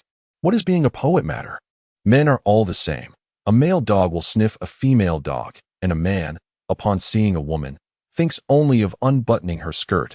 No exception, even for eunuchs." Empress Rong's face grew even redder, unable to find the words to counter. Yet, this could be advantageous. Young Empress stated, "Since he is so infatuated with you, use this to your advantage to ensnare him, dine with him, and once you have him completely, have him assist you in avenging your family's grievances." Did he not say that for the sake of a beauty, he would sacrifice a city and a nation? Then let him do just that. But, Empress Rong hesitated. He is indeed remarkably talented, and there are so many experts around the emperor. What of it? Young Empress snapped. "Are you reluctant to lose such a talent?" Empress Rong lowered her head, remaining silent. What of the grudge against my family? Young Empress pressed, nearly demanding an answer. Empress Rong still said nothing. After a long pause, she finally spoke. I will find my own means to avenge my family's wrongs. I do not wish to involve others, especially since he is so talented. I would rather he live on, leaving behind a few poems for this polluted world. Young Empress, infuriated, struck the stone table in the pavilion, chipping off a corner. This woman has some strength, Shui Yunfei thought to himself. In truth, he was even stronger. But he preferred to engage in verbal sparring with women rather than physical confrontation, so he felt a twinge of unease upon witnessing a woman with such prowess. Young Empress. Empress Rong called apologetically. Young Empress, stamping her foot, turned away in anger. Young Empress, sister. Empress Rong called after her, but Young Empress did not look back. This woman is a source of trouble. Observing Young Empress's furious departure, Shui Yunfei's mind raced, and he swiftly devised a plan, following her from a distance. He had discerned Empress Rong's intentions. She was a literary woman of sorts, perhaps a bit of a white lotus, not difficult to manage.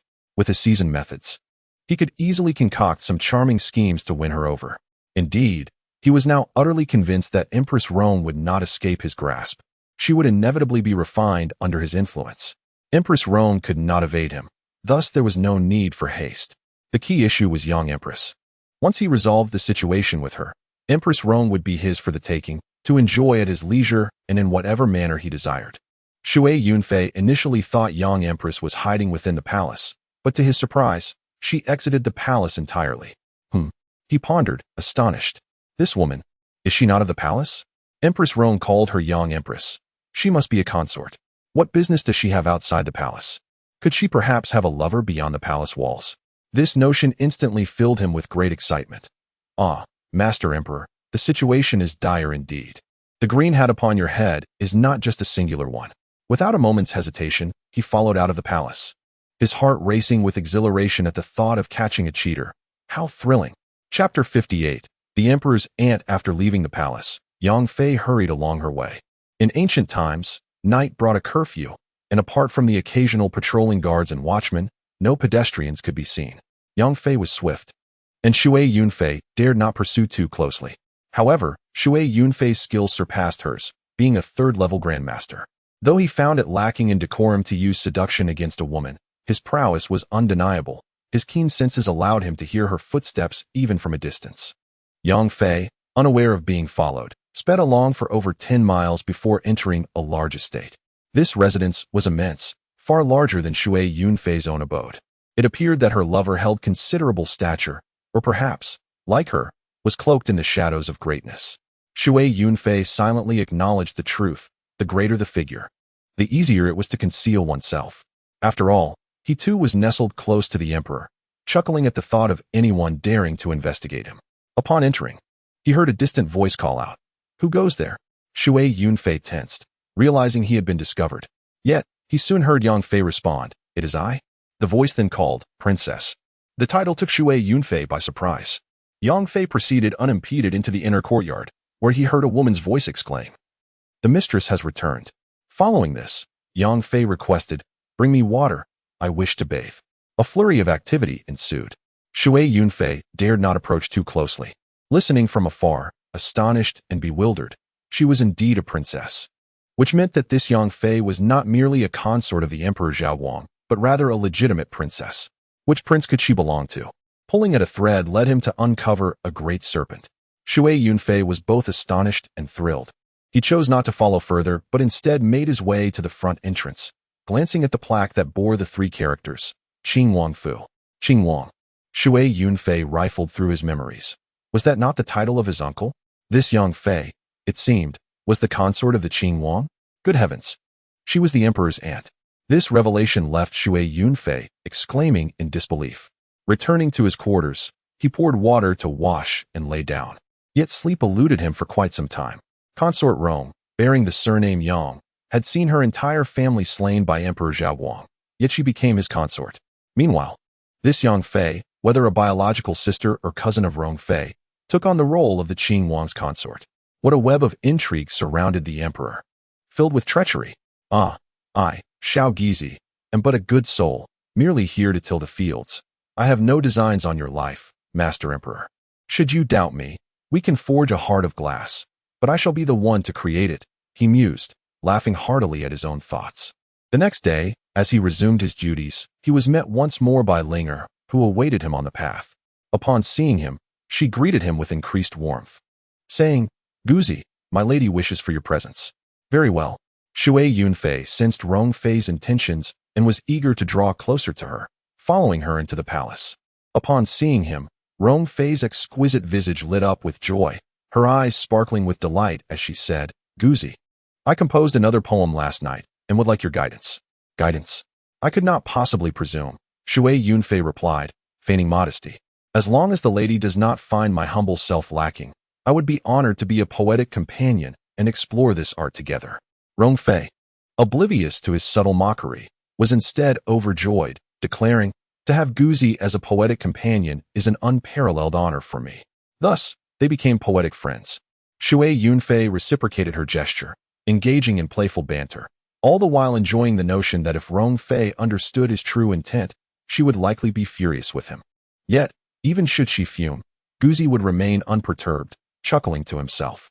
They spent the day discussing poetry, and after sharing a meal in Rong Fei's palace, he excused himself and made his way to Bing Fei's chambers, where he embraced her tenderly. Bing Fei, soft and alluring, surrendered to him, embodying grace and gentleness. Despite her usual aloofness, rumors of Rong Fei's newfound closeness with Guzi had spread throughout the palace, and Bing Fei, having learned of it, inquired about their poetic friendship. Poetic friends. Bing Fei's eyes gleamed with a hint of envy. "We are also poetic friends," Shui Yunfei chuckled, pulling Bing Fei closer. However, she understood his innuendo. Her cheeks flushing crimson, her gaze filled with seductive allure, nearly overwhelming Shui Yunfei's restraint. Ultimately, he held back, though the one who bore the brunt of his jesting was Shu Shifei, who was left rolling her eyes in exasperation. Chapter 59. Who is the hunter? Who is the prey? The following day, as he resumed his duties, Emperor Zhaoguang suddenly addressed Shui Yunfei, saying, "Xiao Gizi, prepare yourself. You are to visit Qing Wangfu." To Qing Wangfu? Shui Yunfei's heart sank. "There are 2 servants there whose loyalties are indistinct. The Wang Shu has requested you to determine their fidelity." Understood. Shui Yunfei accepted the command, preparing himself before heading to Qing Wangfu. He pondered whether it was truly the Qing Wang's intention to discern the loyalty of his servants, or if it was the suggestion of that Yang Fei, who, seeing Rong Fei hesitate, decided to take matters into her own hands. He found himself uncertain, yet having witnessed the deceptions of human hearts in his previous life, he leaned toward the latter scenario. If someone sought to play tricks on him, they would soon discover who was the hunter and who the prey. Shui Yunfei scoffed inwardly. Upon arriving at Qing Wangfu, he was personally welcomed by the Qing Wang himself. Shui Yunfei's status had shifted. He was no longer merely a lowly eunuch, but a recognized disciple of Emperor Zhaoguang, a distinction that granted him considerable esteem. Even the emperor's disinterest in court matters did not diminish the respect shown to Shui Yunfei by ministers and generals, who seldom had the privilege of seeing the emperor. Qing Wang, now over 60, had indeed practiced martial arts but appeared aged due to a life of indulgence. He was shrewd and adept at conversation, while Shui Yunfei, too, was no novice, and they exchanged pleasantries before addressing the matter at hand. 2 individuals had indeed made a blunder, each blaming the other, and the Qing Wang found himself unable to discern truth from deceit. Both expressed their loyalty, but who could truly know what lay within their hearts? With Shui Yunfei's glass heart, it would soon become clear who was faithful and who was treacherous. In this era, life was valued no more than that of a dog. Yet, Shui Yunfei suspected that these 2 servants were purposely sacrificed by Qing Wang, with the true mastermind being Yang Fei. What scheme lay behind her invitation to Qing Wangfu? Shui Yunfei pondered, feeling a slight urge to test the waters, but then reconsidered. Who knew what machination she was up to? Since she had summoned him, she must have her designs. Therefore, as a dignified transmigrator, he would assume the role of the examiner. Resolute, he ventured to the estate beyond the city, a property belonging to the Qing Wang, similar to that of Qi Wang, where one could conduct such inquiries privately away from public scrutiny. Prior to his arrival, Shui Yunfei had prepared multiple materials, and now he added yet another item to his collection. In his previous life, his friend from the crematorium had perfected the art of crafting various shapes and colors from the cremated remains, and Shui Yunfei was ready to put this knowledge to use. In the realm of chemistry, varying proportions suffice. It is a rather straightforward endeavor. This time, Shui Yunfei concocted a new mixture, adding a touch of ingredients that could ignite vibrant colors. Thus, when the two glass hearts emerged from the furnace, they were not only far more translucent than those produced previously, but also contained a vivid crimson core, resembling a fiery ember encased within. Upon witnessing the results, Shui Yunfei feigned surprise, exclaiming, "Oh!" He promptly ordered, "Take the glass hearts back to the palace." As the occasion involved a human sacrifice, it was unlikely that the Prince of Celebration would attend. Instead, he dispatched the chief steward. When Shui Yunfei expressed his desire to return to the palace, the steward immediately inquired about the reason. Shui Yunfei nonchalantly replied, "The glass hearts have been produced, all highly loyal. However, these two are peculiar. I must consult my master." With the mere mention of his master, the steward dared not utter a word in protest, bowing respectfully to see him off. Upon returning to the palace, Shui Yunfei sought an audience with Emperor Zhaoguang. Upon their encounter, he boldly declared, "Master, something is amiss." The emperor, who had been meditating, opened his eyes without displaying any signs of annoyance.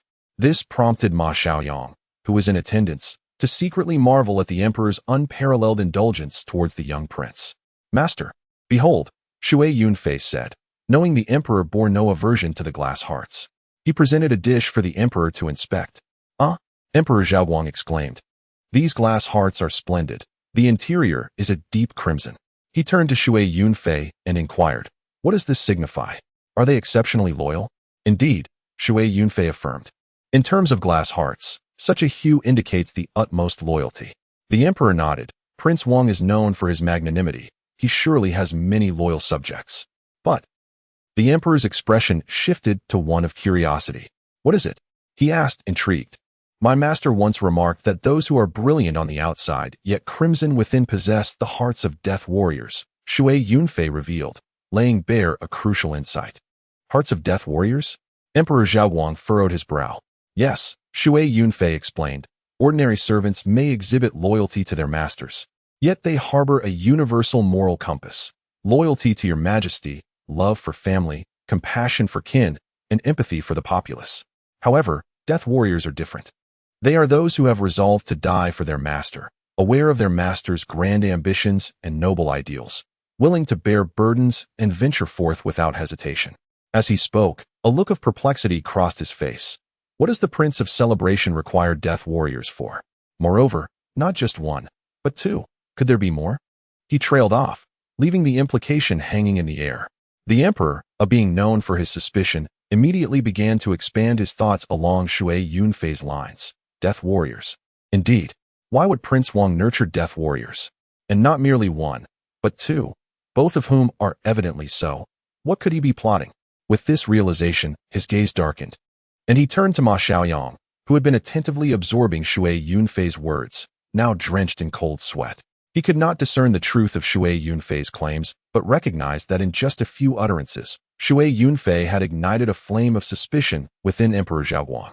Consequently, the emperor commanded, "Ma Dabin, you shall personally lead a team to the Prince of Celebration's estate to ascertain how many death warriors reside there and what grand ambitions he harbors that necessitate such a recruitment."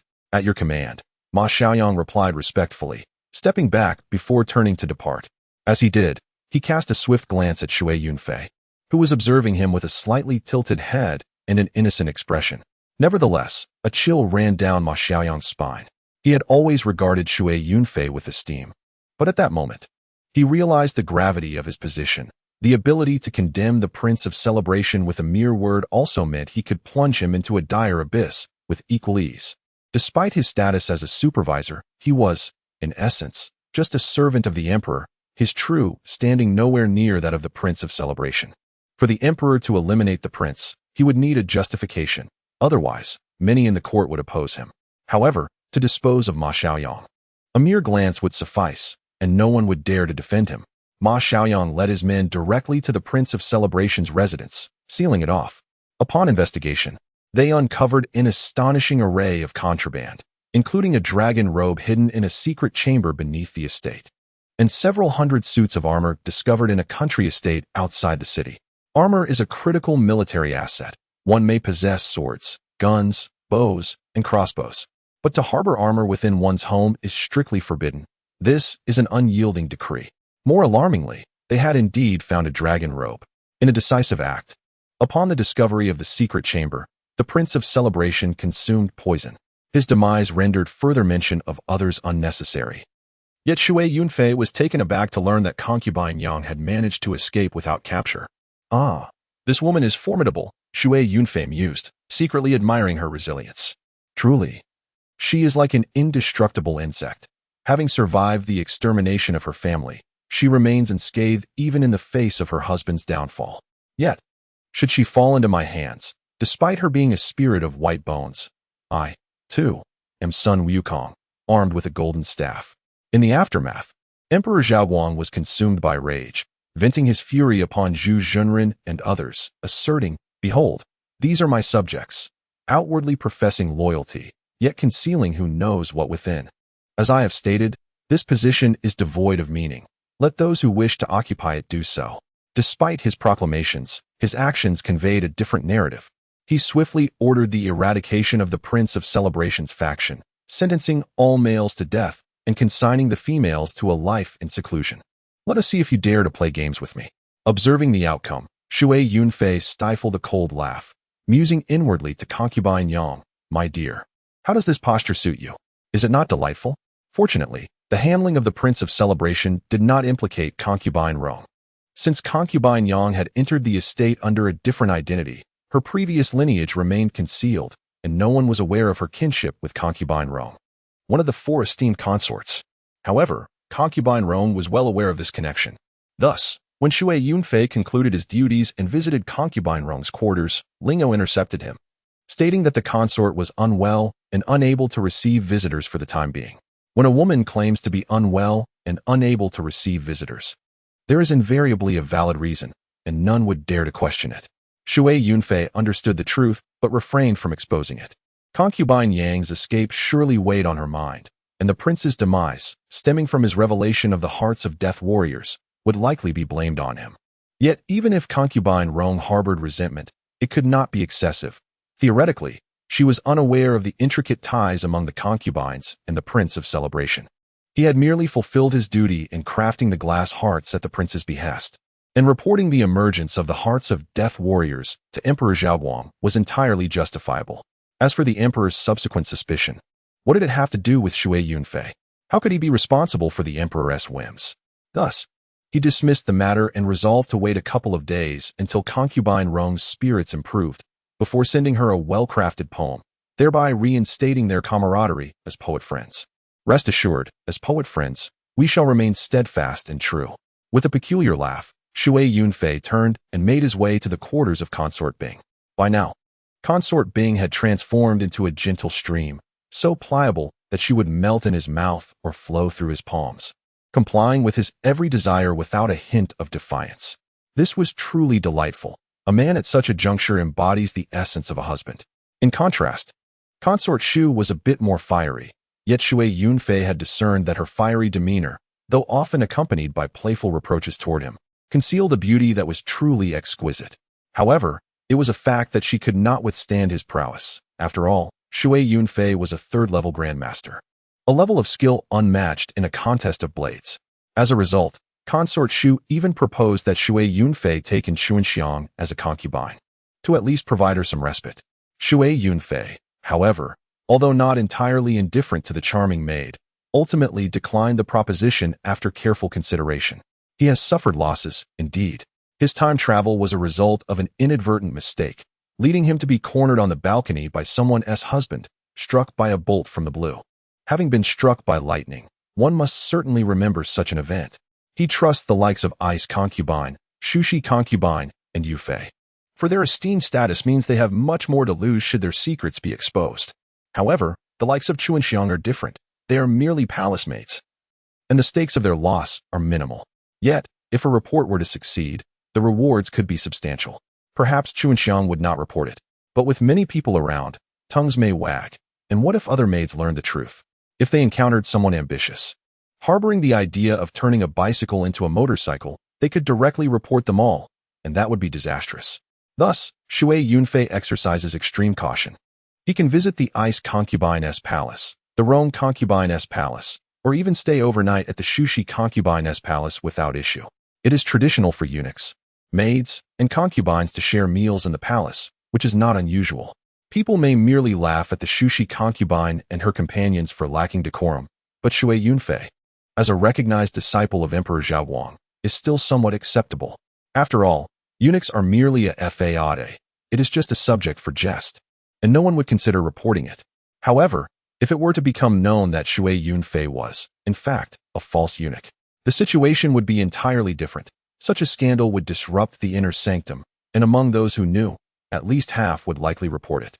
Thus, Shui Yunfei firmly resolved not to engage with Chuanxiang and sternly warned Shui concubine to keep her lips sealed. Conversely, if he were to make a ruckus in the Shui concubine's quarters, allowing Chuanxiang and the others to overhear, that would be insignificant. Sharing meals without any utensils, using some peculiar props for amusement, would not be surprising at all. The palace maids endure solitude, and there exists an abundance of bizarre items. They have become accustomed to it. Shui Yunfei contemplated waiting a few days until Rome concubine warmed up to him, then presenting her with a poem to transform her into a poetic companion, allowing discussions of poetry to ensue with both Rome and Shui concubines. With Rome concubine's support, Shui concubine would naturally have no objections. However, what he did not anticipate was that Emperor Zhaoguang would suddenly summon him to leave the palace. Chapter 62. I am familiar with this scheme in the realm of Daqi. Much like Shui Yunfei's domain, there are numerous legends of deities, one of which is the Jade Dingjinren, who seemingly existed in reality. In Shui Yunfei's world, there is also a Zhang Sanfeng, akin in nature. The Jade Dingjinren practiced Taoism at the Jade Ding Temple for 5 centuries, ultimately achieving immortality and ascending to the heavens. Renowned for his alchemical skills, it is said he would refine a dan every 3 years, consuming it, and thereafter abstaining from food for another 3 years, repeating this cycle until he lived for 500 years and finally refined a dan that allowed him to ascend. Shui Yunfei found this amusing. I am well acquainted with this scheme. In my past life, Li Er ascended after consuming a dan, achieving divine status. However, while he chuckled, a hint of doubt lingered, for in this world, Qigong, internal martial arts, and true energy are indeed tangible, and there are true masters who live for 200 or 300 years. Without delving into his suspicions, Emperor Zhaoguang summoned Shui Yunfei from the palace because Ma Xiaoyang received secret intelligence indicating that the Dan furnace used by the Jade Dingjinren for alchemy had not been taken along during his ascension and had instead appeared among the common folk. In alchemy, the method is crucial, the materials are vital, and the furnace is equally important. Emperor Zhaoguang possesses numerous furnaces, but deems them inferior. Upon hearing Ma Xiaoyang's report of the Jade Dingjinren's furnace resurfacing, his interest was piqued. Why send Shui Yunfei then? It is simple. When it comes to alchemy, Emperor Zhaoguang regards himself as the foremost, Zhu Jinren as second, and Shui Yunfei undoubtedly ranks third. His Fu Huadan, particularly the Liuli heart, has gained considerable renown, known both within and outside the palace. The authenticity of the Jade Dingjinren's furnace remains uncertain. Indeed, after Ma Xiaoyang's report, a search conducted by station eunuchs yielded hundreds of furnaces, but Zhu Jinren declared them all counterfeit. So, how to find the genuine article? It is straightforward. Enlist the help of an adept alchemist who can discern authenticity. Emperor Zhaoguang cannot leave the palace himself. Zhu Jinren might be average at refining Dan, yet he holds some expertise in discussing doctrines with Emperor Zhaoguang. Moreover, the emperor harbors a slight distrust of Zhu Jinren. Would he truly return the Jade Dingjinren's furnace upon acquiring it? Wouldn't it be more enticing for Zhu Jinren to refine Dan for himself and ascend to become a deity rather than remain a mere subordinate to Emperor Zhaoguang? However, Shui Yunfei is different. As a eunuch and a household servant, he is deemed much more trustworthy. Thus, Emperor Zhaoguang issued a directive for Shui Yunfei to leave the palace in search of the alchemical furnace left behind by the Jade Dingjinren. Yet, having served as emperor for so long, he understands human nature well. Thus, he first elevated Shui Yunfei to the rank of Huangdaiji, with the rank of Zidaiji just a step away. He then bestowed upon Shui Yunfei a golden medallion inscribed with the words, "As if I were present." This medallion grants him the authority to act on behalf of the emperor. He could undertake any task, even rebellion or the slaughter of cities, without any qualms. With a serious expression, Emperor Zhaoguang declared, "My only requirement is that you retrieve the Qiankuan furnace of the Jade Dingjunren. Should you succeed in this endeavor, I shall generously bestow upon you a title of nobility." "That is unacceptable." Shui Yunfei shook his head vigorously. "Little Gizi has but one request. Upon finding the Qiankuan furnace of the Jade Dingjunren, Master shall formally accept me as a disciple. Then, when Master refines the Dan and ascends, he will leave the furnace for me. Following Master's methods, I shall refine Dan and ascend to serve Master in the higher realm." These words were exceedingly pleasing to hear, causing Emperor Zhaoguang to beam with delight and turn to Zhu Zhenren, saying, "This little monkey harbors ambitions." Zhu Zhenren, of course, played along, stating, "He is indeed loyal." Such flattery stroked Emperor Zhaoguang's ego. He was not concerned about ambitious subjects, but rather about ambitious subjects who lacked loyalty. "Agreed," he declared, gesturing with his jade rui towards Shui Yunfei. "As long as you bring back the Qiankuan furnace, I shall officially open the mountain gate and accept you as my personal disciple." "Thank you, Master," Shui Yunfei replied, his face alight with joy. "I shall prepare and depart the palace, ensuring I retrieve the Qiankuan furnace to assist Master in refining the immortal Dan and ascending to the higher realm." Emperor Zhaoguang laughed heartily. However, Shui Yunfei himself was not quite as jubilant. He did not wish to leave the palace. He had grown fond of the ice concubine, who had become like water, the poetic companion Rhone concubine, and the delightful ice cream from Shushi concubine. Not to mention Yufei, the lady who was the first to discover Shui Yunfei's secret and had been diligently safeguarding it. What could a lady, being a true princess, be thinking? Keeping the secret of a faux eunuch? One could only wonder.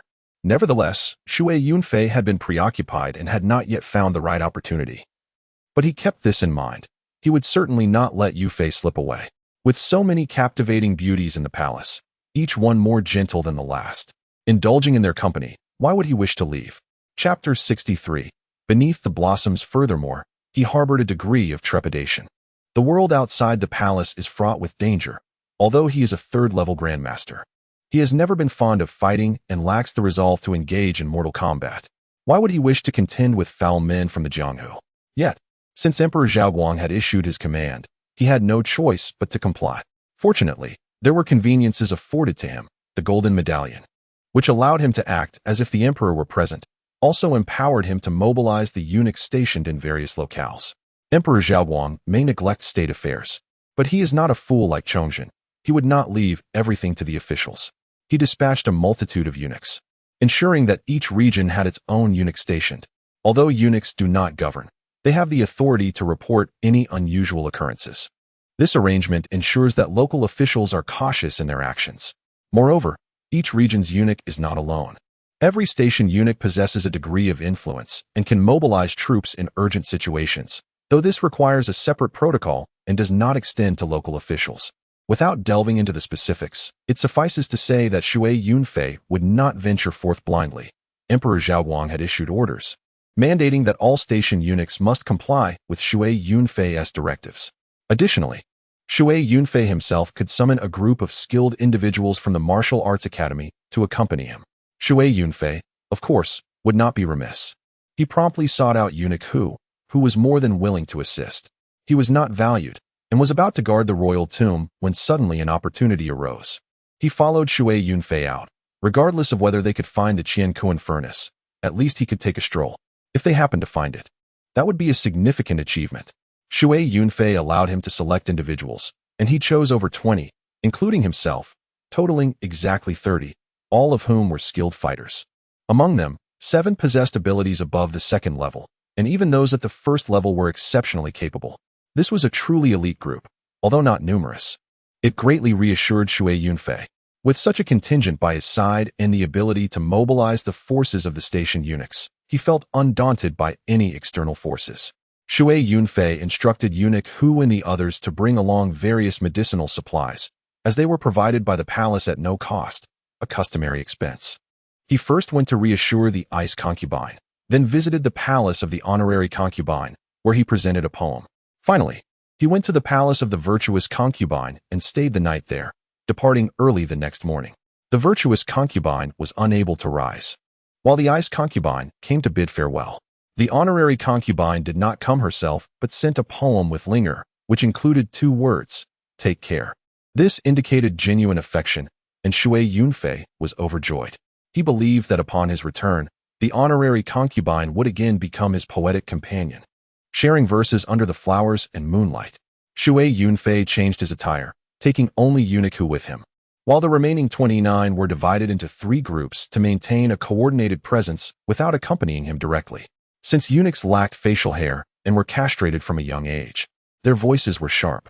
While 1 or 2 might blend in, a group of 30 would easily attract attention, especially from the keen-eyed individuals of the martial world. Thus, Shui Yunfei opted to bring only eunuch.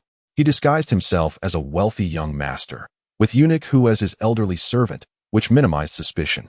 That day, they left the city and boarded a ship heading east. The Great Qi Kingdom was vast, larger than the Qing dynasty of Shui Yunfei's previous life, encompassing an area comparable to that of the Yuan dynasty, stretching over 20,000 miles east to west and more than 10,000 miles north to south. Qi capital was centrally located within the kingdom, with the Qi River flowing outside the city. 800 miles downstream, it merged with the Longting River, which ran through the Great Qi for over 20,000 miles. The Jade Cauldron sect, where the Jade Cauldron master practiced, was nearly 5,000 miles from Qi capital. Traveling overland would take too long, so the most convenient option was to take a boat from the Qi River into the Longting River, which could take around 10 days if the vessel moved swiftly. Shui Yunfei, accompanied by eunuch sailed downstream for about 10 days before reaching their destination. However, even after disembarking, there remained another 500 miles to traverse. The Great Qi was indeed immense. Upon landing, eunuch procured 2 horses, 1 for each of them, and they set off towards the Jade Cauldron sect. The exact location of the Qiankuan furnace was uncertain, so Shui Yunfei intended to first visit the Jade Cauldron sect to gather information before proceeding with the search. Eunuch had no objections and followed Shui Yunfei's lead, as he was naturally taciturn and genuinely impressed by Shui Yunfei's achievements at such a young age. Having only just attained a yellow belt while eunuch himself had spent half a lifetime to achieve a black belt, it was hard to reconcile. Chapter 64. I truly have a fate with this Zhou ferry. That day, after traveling 70 to 80 miles, they stopped for the night in a small town. After dining, Shui Yunfei fell asleep until midnight when he suddenly heard the sounds of clashing swords. Were people fighting? He rolled out of bed, leaped through the window, and landed on the roof. Not far away, near the town's entrance, a skirmish was underway. One side had 5 or 6 individuals while the other had only 1. The outnumbered individual wielded a sword with remarkable skill, swiftly breaking through the encirclement and charging toward the town. As he dashed forward, facing Shui Yunfei, he exclaimed, "Zhou Shuixian?" Astonished and delighted to encounter Zhou Shuixian at such a time and place, Shui Yunfei thought to himself that perhaps he truly had a fate with this Zhou ferry. Zhou Shuixian ran toward the town, and the 6 pursuers followed closely. Suddenly, she turned back, threw something, and shouted, "Thunderclap!" The 6 immediately scattered. However, what Zhou Shuixian had thrown was not a thunderclap at all. It rolled on the ground a few times without exploding. Without hesitation, Zhou Shuixian turned and fled again. Shui Yunfei couldn't help but chuckle. It seemed this fairy was deceiving them, using his thunderclap trick. It was likely that the last time they purchased thunderclaps, she was the one who used them to gain notoriety. Zhou Shuixian displayed commendable agility, leaping onto a rooftop in the middle of the town, escaping the pursuers. The 6 men were relentless. At that moment, eunuch also heard the commotion and joined Shui Yunfei on the roof. Impatient, Shui Yunfei's eyes sparkled as he pulled out a stack of banknotes, handing them to eunuch 100 taels for each of them, 1,000 for you, and the rest for expenses, which you will manage. Go to the nearby eunuch's office and wait for my news. Eunuch accepted the banknotes, glancing at them in shock. Each was 1,000 taels, and there were 5 or 6 notes. "What about you?" he asked. "I've found a lead and need to pursue it. You would be too conspicuous. I am young and do not resemble a eunuch, so I won't raise suspicion." His explanation was sound. Shui Yunfei added, "If I have matters to attend to, I will naturally seek you out. If I cannot reach you, I will send someone. The code phrase is Dao Lang, and you respond with 'That bird is not a chicken,' remember? Dao Lang, 'That bird is not a chicken,'" Eunuch nodded. "Then I shall take my leave." "Wait," Eunuch exclaimed anxiously. "Isn't this unsafe? What if?" "Haha," Shui Yunfei laughed heartily. "Extend your palm." Following his command, Eunuch extended his palm. Shui Yunfei did the same, pressing his palm against Eunuch's. He released a surge of internal energy. An eunuch who felt an overwhelming force akin to a mountain crashing down upon him. Startled, he quickly gathered his inner strength, yet still found himself unable to counter it. Being propelled off the rooftop. Understand now? Shui Yunfei chuckled. I am off. With that, he swiftly exited the town, pursuing Zhou Shuixian. Had he truly stepped into the realm of a grandmaster? Eunuch who was left dumbfounded. No wonder his majesty had taken him as a named disciple. But how had he achieved this? After pondering for a long time without grasping the concept, he recalled Shui Yunfei's code phrase and found himself perplexed again. That bird is not a chicken, but a bird was clearly a chicken. And who was Daolang? Unbeknownst to Shui Yunfei, his mention of that bird had completely confounded Eunuch Hu. He discerned sounds and shapes, following Zhou Shuixian with determination. His martial prowess far surpassed that of Zhou Shuixian and her pursuers, and with his exceptional agility, he quickly caught up to her. Zhou Shuixian, unfamiliar with the terrain, found herself at the edge of a cliff with no path forward. When she attempted to turn back, the 6 pursuers closed in. In desperation, Zhou Shuixian resorted to her previous tactic, pulling an object from her waist pouch and tossing it while exclaiming, "Thunderclap." This time, however, the 6 men were not fooled.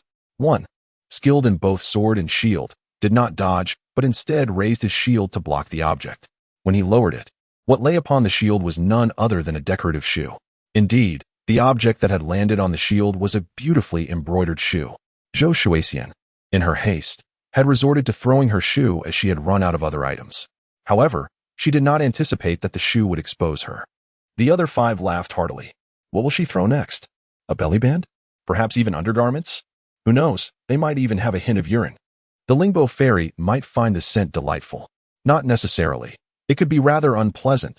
They laughed boisterously, while Zhou Shuixian, flustered and anxious, darted away at an angle. Meanwhile, the 6 pursuers maintained their relentless pursuit. Chapter 65. Your man has abandoned you. That little dairy Re certainly has a delightful sway. I say, Lingbo fairy, why run? Your man has abandoned you. Why not join us, the 6 tigers of Songshan? Indeed, your man's prowess is but that of a single tiger, whereas we are 6. You would be thoroughly satisfied. The 6 men continued their chase, jesting as they pursued her. Zhou Shuixian's agility should surpass theirs, yet being a woman, her physical stamina is limited. After a prolonged chase, she begins to falter and cannot escape. Shui Yunfei trails behind. Intrigued by the conversation among the 6 men, Guahu divorced her. But why? Could it be that Zhou Shuixian returned and questioned him about her castration? That would be utterly foolish. Ahead lies a valley, a dead end. As Zhou Shuixian reaches the end, she finds no way to retreat. The 6 men have already blocked her path. In that moment, her face pales in despair. Run, if you can, she thinks, but her strength is waning. The 6 men approach in a half-moon formation, mocking her with gleeful laughter. Zhou Shuixian, with her crimson lips parted, gasps for breath. Her heart heavy with hopelessness as she silently vows, I must not fall into their hands. As a beautiful woman, being at the mercy of 6 men would spell disaster. Yet, the thought of suicide brings hesitation, for the fear of death looms large, especially for someone like Zhou Shuixian, who has enjoyed a life of adoration and comfort. She is loath to part with life. In that moment, her gaze sharpens as she spots a figure behind the 6 tigers of Songshan. This person does not rush forward, but instead leaps onto a nearby rock, brandishing an object and gesturing towards them. The moon has risen, and as a natural adept, Zhou Shuixian possesses exceptional vision. Despite the distance of nearly 100 meters, she sees clearly. It is Shui Yunfei. That dead eunuch? How is it possible? How did he escape the palace and come so far? Doubt fills her mind, yet as she squints, the resemblance becomes undeniable. Shui Yunfei reveals an object in his hand, and though she cannot see it clearly from afar, she instantly recognizes it. A Jintian Lei thunderclap. Joy and excitement flood her heart. He possesses a Jintian Lei. He intends to aid me. Being intelligent, she quickly rummages through her waist pouch and retrieves the remaining embroidered shoe, hurling it towards the 6 tigers of Songshan while exclaiming, Jintian Lei, here it comes. The 6 men burst into laughter, utterly unconvinced. 2 of them even squabble over the shoe. It's mine. It's closer to me. Their attention is completely captivated by Zhou Shuixian's beauty, oblivious to the true Jintian Lei that Shui Yunfei has tossed at their feet. Shui Yunfei, keen on keeping the secret of the Jintian Lei from the eunuchs, has no intention of letting them follow him. As the 6 tigers of Songshan bicker over the embroidered shoe, the real Jintianlei lands among them, unnoticed due to the commotion. Zhou Shuixian, aware of the Jintianlei's power, swiftly darts behind a rock as it detonates. Boom. Just as she hides, the Jintianlei explodes. The force of 1 pound of TNT sends the 6 tigers soaring into the air, and when they descend, they are lifeless. Zhou Shuixian covers her ears. Still feeling the terrifying blast, her heart racing with a mix of shock and elation. The eunuch Jintianlei is indeed formidable. Chapter 66. A promise of devotion. As the 6 men crash to the ground, Zhou Shuixian rises, witnessing their mangled forms, lifeless and beyond rescue. Surviving this ordeal fills her with joy and reflection, especially as she sees Shui Yunfei approaching with a grin. She inquires, "Eunuch, how did you escape the palace? Are you not afraid the dog emperor will have your head?" "Ah, come now," Shui Yunfei protests. "This is hardly fair. I just saved your life. And you don't even say you'll be devoted to me. At the very least, be courteous." Zhou Shuixian scoffs. "I might consider devotion, but do you possess the ability?" "Indeed," Shui Yunfei replies. "Did we not agree? Within a year, if I grow, you shall be my concubine." "Oh, but it seems that year is no longer necessary." Zhou Shuixian curls her lip in disdain. "Dream on. Dreams are meant to be had." Shui Yunfei chuckles. "Who knows? It might just come to fruition. A beauty like you. Zhou Xianzi in my grasp. I assure you, I would not leave the bed for 3 days." Zhou Shuixian retorts with another cold laugh. "Ah," Shui Yunfei exclaims. "Those men just said you were divorced by Guozhuangzhu. Is it true? What happened? Did you inquire about your castration? Did he take offense?" Before he can finish, Zhou Shuixian suddenly shouts, lunging forward with her sword. "Ah!" Shui Yunfei exclaims in alarm. "You are truly furious." Zhou Shuixian's face is flushed with anger. Her sword strikes like a tempest. Shui Yunfei, with superior skill and his remarkable tiny step, knows that engaging her directly would be unwise. Instead, he employs evasion. 10 Zhou Shuixians could not pin him down. Frustrated by her futile attempts, Zhou Shuixian finds herself overwhelmed by a mix of emotions: anger, urgency, humiliation, compounded by days of inner turmoil.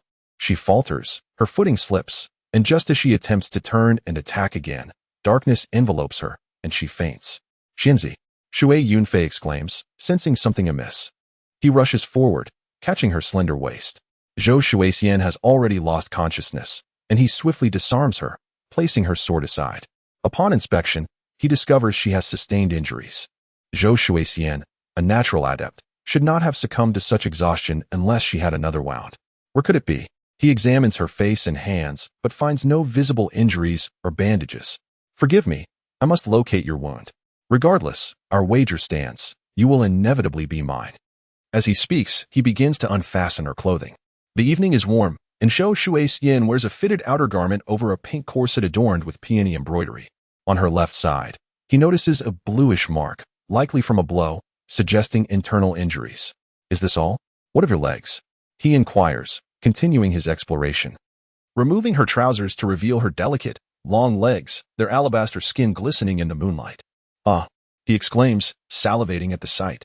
Just then, Zhou Shuixian regains consciousness and, startled to find Shui Yunfei removing her garments, feels a rush of both shock and embarrassment. She attempts to rise, but finds herself too weak to do so. "You are injured. Do not move," Shui Yunfei reassures her, holding her waist and allowing her to lean against him. "Release me," Zhou Shuixian commands. "I said you were injured." Shui Yunfei replies, adding, "I am merely checking for wounds. I have no intention of taking advantage." "Humph," Zhou Shuixian retorts, "you are deliberately doing so. Qingqing has long warned me that your greatest pleasure is undressing women. Have you seen through me?" Shui Yunfei laughs, unashamed. Zhou Shuixian finds herself at a loss against his brazen demeanor. Chapter 67. Truly thick-skinned. The injury on her back, a palm strike, has penetrated deeply, affecting her lung meridians. Shui Yunfei conducts his examination, albeit rather indiscreetly. Zhou Shuixian feels a mix of shame and annoyance but resigns herself, accustomed to his presence, and thinks, given that he is a eunuch, what does it matter? Yet she stubbornly protests, "Let go of me. I do not require your assistance." "That is not an option." Shui Yunfei insists. "We have made a wager. You agreed that within a year, should I grow, you would become my woman. I am certain I will grow. Hence you shall indeed be mine. As such, how could I possibly abandon you?" You are truly thick-skinned. Her patience waned. Lacking audacity, how could one ever disrobe a woman? With a hearty laugh, Shui Yunfei jested, "Allow me to inspect the anterior as well, to ascertain if any injuries are present." "Absolutely not," Zhou Shuixian exclaimed. Yet her protests were futile.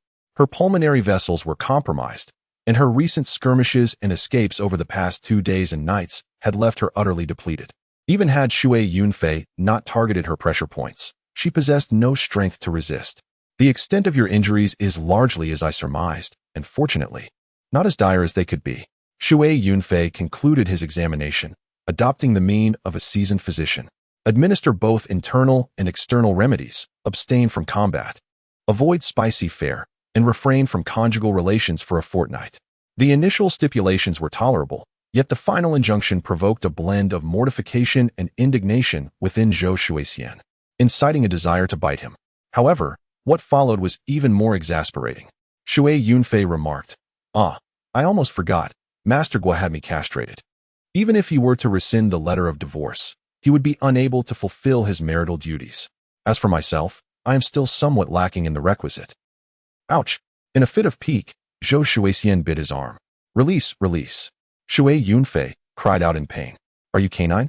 Why would you resort to biting?" "Humph." Zhou Shuixian, having vented her spleen, emitted a triumphant snort. "Very well, you prevail. Now, ingest this medication." Shui Yunfei proffered the medicine to Zhou Shuixian, who initially refused to open her mouth. "Open your mouth," Shui Yunfei urged, "or shall I resort to administering it mouth to mouth?" Zhou Shuixian, contemplating the potential for such a repulsive act, reluctantly complied, opening her mouth. After she swallowed the medicine, Shui Yunfei produced a water pouch, cradling her waist with one arm and offering her the water with the other. Though his actions were somewhat lewd, his service was attentive. Zhou Shuixian, accustomed to being attended to, did not resist and took a few sips. "Now, for the ointment." Shui Yunfei assisted her in sitting upright and applied the balm to the wounds on her back. Zhou Shuixian felt a soothing coolness emanating from the treated area, prompting her to muse. This eunuch's ointment is indeed efficacious, and the internal medicine seems quite potent as well. Likely sourced from the Imperial Palace. It must be of superior quality. Such thoughts brought her a modicum of solace. However, reflecting upon her predicament, having returned to question Guahu about his castration, only to be divorced in his mortification and rage, she, the esteemed wife of the Tiger Mountain Manor Lord, had instantly become a discarded woman, cast adrift in the martial world. She was now a figure of ridicule, vulnerable to the machinations of unscrupulous individuals. Injured, and having narrowly escaped the clutches of danger, she had now fallen into the hands of Shui Yunfei. Observing her current state of semi-nudity, she lamented the absence of even a trace of her former ethereal grace. Overwhelmed by shame, anger, sorrow, and bitterness, she experienced a surge of blood to her head and promptly fainted once more. "Oh dear, why has she fainted again?" Shui Yunfei exclaimed, hastily embracing her. Could the medicine be unsuitable? Sensing her vital energy, he discerned the true cause. Her mental state is unstable. Shui Yunfei shook his head. Retrieving a cloak from his pack, he spread it upon the ground, gently placed Zhou Shuixian upon it, and covered her with her own garments. Zhou Shuixian's slumber persisted until the break of dawn. Upon opening her eyes, she abruptly recalled the events of the previous day and hastily arose. The garments covering her slipped away, revealing her continued state of semi-nudity. "Ah!" Zhou Shuixian uttered a soft cry and hastily donned her attire. Noticing Shui Yunfei's absence and sensing the significant improvement in her injuries, she wondered, could that wretched eunuch have departed without attempting anything untoward? After examining herself, she confirmed that indeed, nothing was amiss. As a married woman, albeit one whom Guahu did not particularly cherish, she possessed sufficient knowledge of such matters to discern whether she had been violated. However, she then emitted a scornful laugh. "I had forgotten that he is a eunuch. Even if he had the inclination, he would be unable to act upon it." With this realization, her anxiety dissipated, replaced by thoughts of Shui Yunfei. Could he truly have departed in such a manner? Moreover, this place is several thousand miles from Qijing. What could a eunuch be doing here? Subsequently, another matter occupied her thoughts. His earth-shattering thunderclap is indeed extraordinarily potent. If I could acquire a couple for self-defense, any who dared to trifle with me would face dire consequences. However, with Shui Yunfei gone, her inability to obtain them engendered a sense of frustration. Having composed herself, she retrieved her sword and departed from the valley. Before she had traveled far, she encountered Shui Yunfei returning from outside the valley, carrying a rabbit. Upon seeing Zhou Shuixian, Shui Yunfei grinned and brandished the rabbit. "Behold, is this rabbit not plump? Shall we partake of it for breakfast?" Pursued by the 6 tigers of Songshan and subsequently overcome by unconsciousness, Zhou Shuixian had not eaten since the previous day. Upon hearing Shui Yunfei mention breakfast, her stomach rumbled. However, her pride compelled her to retort with a snort, "I shall not partake." "You shall not partake? Why ever not?" Shui Yunfei inquired with curiosity. "Has your injury not yet healed? Allow me to examine it." "Do not presume to examine me." Zhou Shuixian recoiled, brandishing her sword. "If you insist," Shui Yunfei shrugged. "Depart if you wish. I shall roast the rabbit myself." He muttered to himself, "How does one roast a rabbit? Perhaps I shall employ an earth-shattering thunderclap to cook it. Would it require the addition of oil?" The notion of utilizing an earth-shattering thunderclap to cook a rabbit when he could not roast it struck Zhou Shuixian as both absurd and amusing. The earth-shattering thunderclap, with its immense power, was arguably the most formidable weapon in the martial world. Yet he proposed to employ it to cook a rabbit. Such an idea was preposterous. Zhou Shuixian could not contain herself. Roasting a rabbit is simplicity itself. There is no need for an earth-shattering thunderclap. The thunderclap would obliterate the rabbit, leaving nothing to consume. Indeed, Shui Yunfei concurred immediately. "You are truly worthy of the title of Fairy Zhou. Not only are you blessed with beauty and grace, but you also possess an unparalleled expertise in the culinary arts, particularly in the preparation of rabbit." "I am in awe. What is this nonsense?" Zhou Shuixian retorted, rendered speechless. She then observed Shui Yunfei offering her the rabbit. "Perhaps Fairy Zhou would be so kind as to assist me in roasting it. I, the esteemed Fairy Lingbo, roast a rabbit for you? What preposterous notion is this?" Zhou Shuixian rolled her eyes. As she was about to decline, she heard Shui Yunfei mention earth-shattering thunderclap. "Earth-shattering thunderclap what?" Zhou Shuixian inquired anxiously. Yet Shui Yunfei remained silent. However, Zhou Shuixian's appetite had been piqued. She glanced at Shui Yunfei's attire. Despite the sweltering heat, he wore a thick vest, bulging with what appeared to be numerous objects. Zhou Shuixian could not help but wonder, could he be carrying numerous earth-shattering thunderclaps upon his person? The thought sparked an idea. If only I could acquire the earth-shattering thunderclaps from him. With this notion in mind, she reconsidered her departure and resolved to assist Shui Yunfei in roasting the rabbit, with the intention of subduing him and seizing the earth-shattering thunderclaps. She meticulously plotted her course of action, unaware that Shui Yunfei, a cunning individual with the wisdom of 2 lifetimes, had deliberately mentioned the earth-shattering thunderclaps, knowing her desire for them, in order to lure her into a trap. Upon witnessing her accept the rabbit, within arm's reach and unguarded, he swiftly struck, targeting her pressure points. "Ah!" Zhou Shuixian exclaimed in surprise and anger. "What do you intend to do?" "I have already stated my intentions," Shui Yunfei replied with a grin. "To examine your injury. Do not presume to examine me," Zhou Shuixian shrieked. However, Shui Yunfei disregarded her protests, embracing her waist and proceeding to disrobe her. Zhou Shuixian was beside herself with rage. "How can you disrobe a woman so readily? It is simply outrageous. Do not remove my garments. I am a woman. Why do you disrobe women so frequently? What difference does it make?" Shui Yunfei chuckled. "Is being a woman such a remarkable feat? I am merely a eunuch." This retort was devastating, leaving Zhou Shuixian at a loss for words. Shui Yunfei deftly removed her garments, taking liberties as he did so. Fortunately, Shui Yunfei remarked after examining the wound on her back, "While it has not fully healed, it has improved considerably." He then added, "Truly, you are worthy of the title of Fairy Zhou. Even in its injured state, your back exudes such allure." Was this a compliment or a jest? Zhou Shuixian felt utterly humiliated, wishing only to end her life. Shui Yunfei assisted her in sitting down, retrieved the ointment, and applied it to her wound. Zhou Shuixian had finally discerned the thick vest worn by Shui Yunfei, adorned with countless small pockets brimming with an assortment of items. Fearful of death, Shui Yunfei had taken numerous supplies on this venture, bandages, sedatives, and even explosives, not to mention a clandestine potion. He had ingeniously adapted the design of a military harness into a vest, allowing for storage on all sides.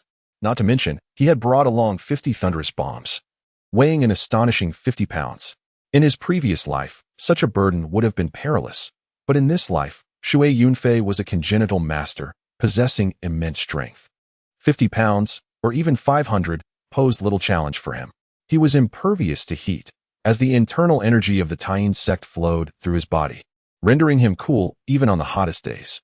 After applying the medicine, Shui Yunfei helped Zhou Shuixian into her clothes, showering her with compliments while simultaneously taking advantage of the situation, exclaiming, "Ah, Chow, am truly fortunate.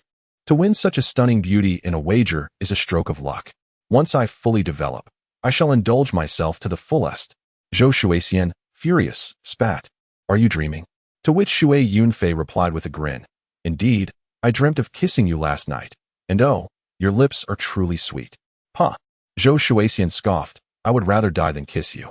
"Then I shall kiss you," Shui Yunfei chuckled, embracing her and planting a kiss on her lips. Zhou Shuixian, struck by his pressure point, was rendered immobile, helpless against his advances. "Heaven, grant me death," she thought, exasperated yet powerless.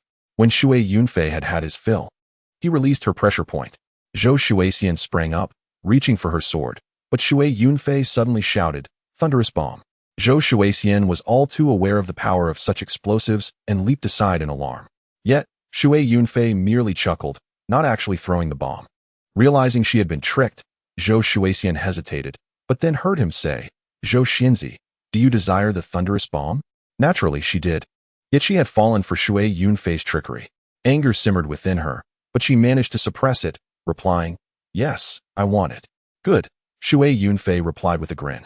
"But I am quite hungry. Zhou Xianzi, would you kindly roast a rabbit for me?"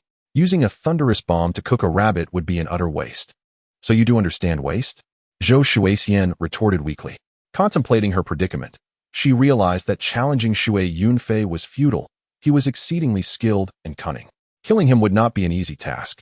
She took a deep breath, sheathed her sword, and picked up the rabbit. Shui Yunfei, now industrious, helped build a fire and produced an array of spices and condiments from his vest, which was stuffed with all manner of items. Zhou Shuixian felt a mix of disgust and curiosity as she observed his peculiar design, wondering how he had conceived such a practical contraption. Yet, she couldn't help but scoff inwardly, thinking, only someone like him would devise such a thing. Reflecting on Shui Yunfei's odd habit of undressing women, she felt too exasperated to comment. However, she found it difficult to remain angry, as he had saved her life in the palace and again from the clutches of the 6 tigers of Songshan. The back and forth of their encounters left her in a state of bemusement. While labeling him a demon seemed fitting, he was not entirely malevolent. Conversely, to call him a good person was equally perplexing. Zhou Shuixian recalled Ling Qingshi's playful accusation of Shui Yunfei. "He is truly a wicked fellow." In secret, Zhou Shuixian resolved that Shui Yunfei was indeed a rogue. Strangely, this determination lessened her resentment, and she began to focus on roasting the rabbit, no longer wary of him. Why should she be cautious? Even if he plotted against her, it would only involve undressing her and stealing a few kisses. He posed no greater threat. After all, he was merely a eunuch. Lost in thought, she dismissed her concerns entirely. Chapter 70. The Emperor eats this salt. At that moment, Shui Yunfei exclaimed, "This salt is unacceptable." Zhou Shuixian turned to witness him shaking his head vigorously, a look of disdain on his face as he held a small pouch of salt. Yet, the salt in his hand was clearly high-quality green salt, its large grains glistening with a pale hue, an indication of premium quality. Zhou Shuixian was certain that this salt had been pilfered from the palace, and she could no longer contain herself, saying, "This is the finest salt.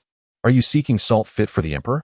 "The emperor consumes this salt," Shui Yunfei insisted, still shaking his head. Zhou Shuixian found his antics amusing.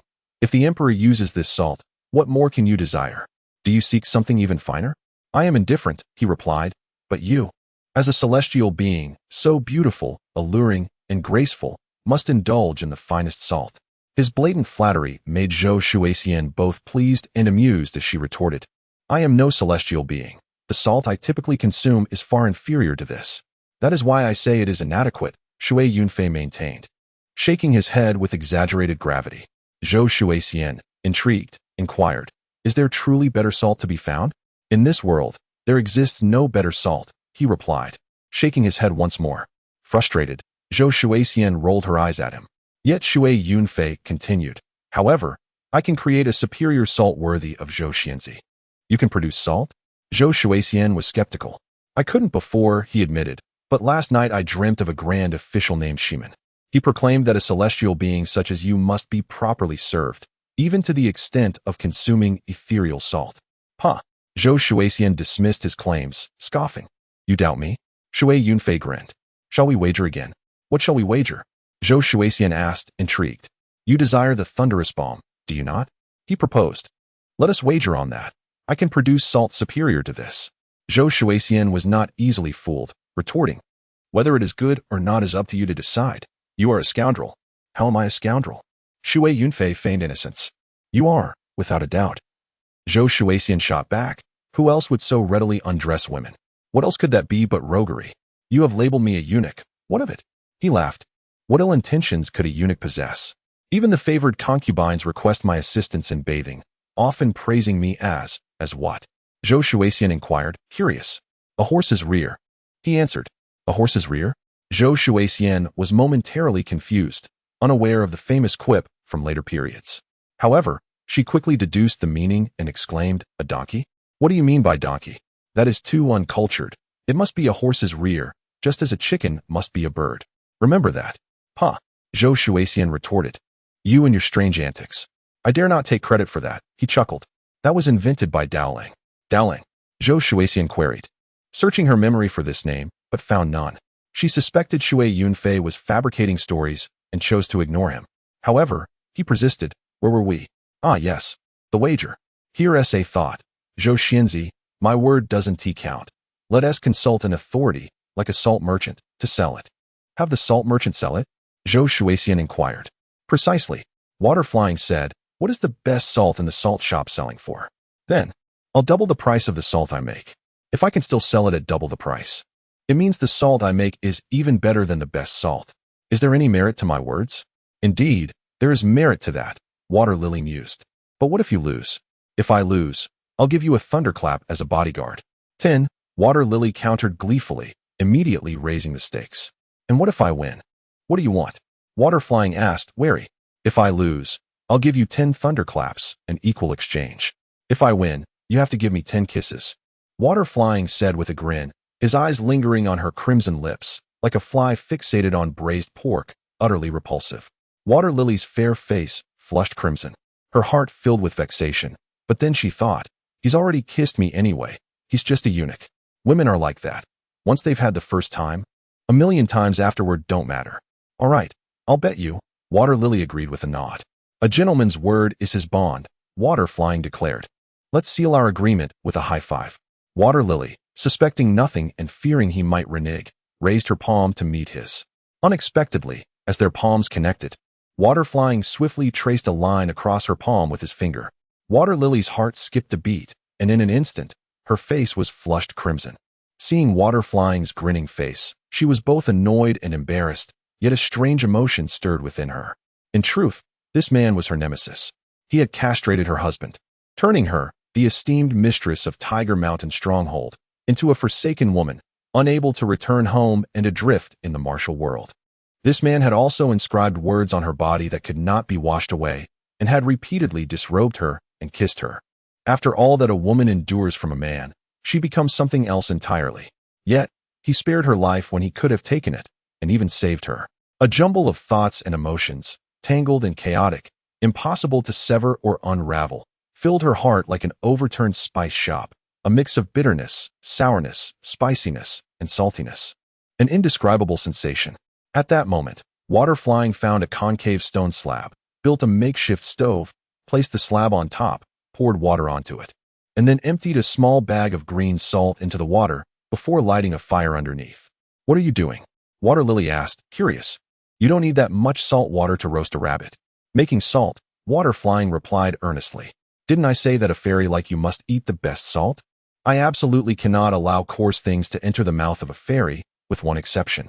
He spoke so sincerely that Water Lily didn't know how to respond. Nor did she know what that exception was, so she simply ignored him and continued to roast her rabbit.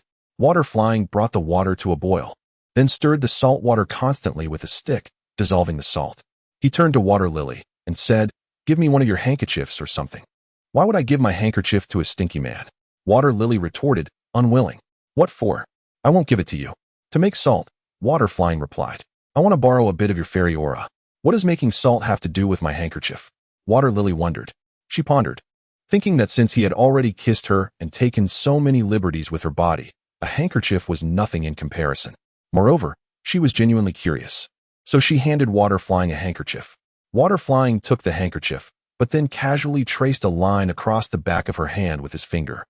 Water Lily was both ashamed and annoyed, glaring at Water Flying with resentment. Water Flying chuckled. What's wrong? You're my woman anyway, not just your hand. But everything else is mine too. In your dreams, Water Lily scoffed. She didn't believe that a eunuch's manhood could grow back. But since she didn't believe it, she didn't care.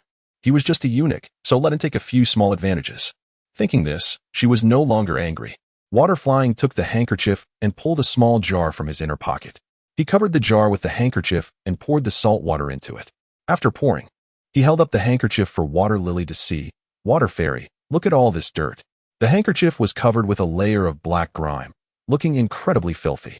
Water Lily was curious and somewhat disgusted. Was the salt she usually ate this dirty? Is it clean now? She asked. Not yet, Water Flying replied. I have to filter it again. This time, he placed the iron jar directly on the stove, heating it directly. After the water in the iron jar evaporated, he poured out the solidified salt and said, Look. Water Lily saw that the salt grains were much finer, especially the color. The original green salt was green, with a hint of black, but now the green color had faded considerably. Water Lily had initially thought that green was good, but after seeing the dirt on the handkerchief, she knew that green was not good. Green was impurities. This salt seemed cleaner. Water Lily nodded. But it's still not good enough for you. Water Lily's face flushed red, and for some reason, she felt a sweet sensation in her heart. Could someone really value her this much? She hadn't realized it on ordinary days, but during this time of wandering the martial world, eating in the wind, and sleeping in the dew, she had to be careful and constantly guard against the designs of petty martial artists. Her body and mind were exhausted. And suddenly there was such a person who valued her so much. Even if it was just eating salt, he wanted the best. Her vanity instantly exploded, and she even felt that Water Flying wasn't so hateful anymore. Water Flying poured the salt onto the stone slab, added water, and boiled it again, stirring it. He washed the handkerchief, casually dried it, and waited for the salt water to melt. He covered the iron jar with the handkerchief and poured the salt water in again. This time, there was much less dirt on the handkerchief, only a thin layer, and it wasn't as black. Forget it, Water Flying said. Although it's not perfect, it's barely acceptable for a fairy's mouth. Water Lily didn't say anything. Water Flying placed the iron jar on the stove again, slowly simmering it until dry. When he poured the salt out again, it was a fine layer of powder, not only as white as snow, but also as fine as flour. No longer the large grains of green salt. So fine, so white. Water Lily exclaimed in surprise. Try some, Water Flying said, first dabbing a little on his own lips. See how it differs from green salt. Water Lily really dabbed a little on her lips and tasted it with her tongue. She cried out in astonishment, so salty. The previous green salt, although mainly salty, also contained a strong bitterness, so it could be said to be both bitter and astringent. But the salt made by Water Flying was a pure saltiness. How is it? Water Flying asked with a grin. Is this salt fit for a fairy's mouth? Water Lily was surprised and delighted. She was surprised that Water Flying could really make such salt. She was delighted that Water Flying had made such good salt for her. I'm not a fairy, Water Lily said, her fair face slightly red, sounding like a reproach but actually pleased. Water Flying, being shameless, immediately held her hand and looked at her with affection. In my heart, even a fairy in the sky can't compare to you. Oomph. Nonsense, Water Lily snorted softly. But her heart was filled with joy, and a blush appeared on her face. They roasted the rabbit and sprinkled it with salt. Water Lily didn't eat much. She only ate a hind leg of the 6 or 7 pound rabbit. Of course, it wasn't a small amount. After all, she was a martial artist. So her appetite was still considerable. However, compared to Water Flying, she was far behind. Water Flying ate the rest of the rabbit, including the head, completely clean. Worthy of being a rabbit roasted by a fairy, Water Flying praised, patting his stomach. Supreme fairy flavor. As he spoke, his eyes lingered on Water Lily's lips. Water Lily knew what he meant, and her face flushed red. But although she was shy, she didn't feel any anger in her heart. She just said reproachfully, You're just a rascal. You haven't even won yet. and you're already acting shamelessly. What do you mean I haven't won yet? Shui Yunfei laughed. I am certain of victory. If you don't believe me, let us venture into the city, and you shall see for yourself. Moreover, this is a secret that could bring prosperity.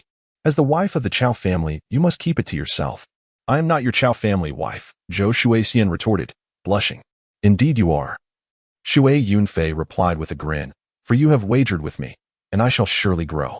This time, Zhou Shuixian refrained from scoffing at him, merely stating, we shall speak of it once you have indeed grown.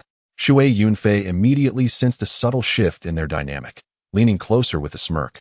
Are you perhaps hoping for my growth?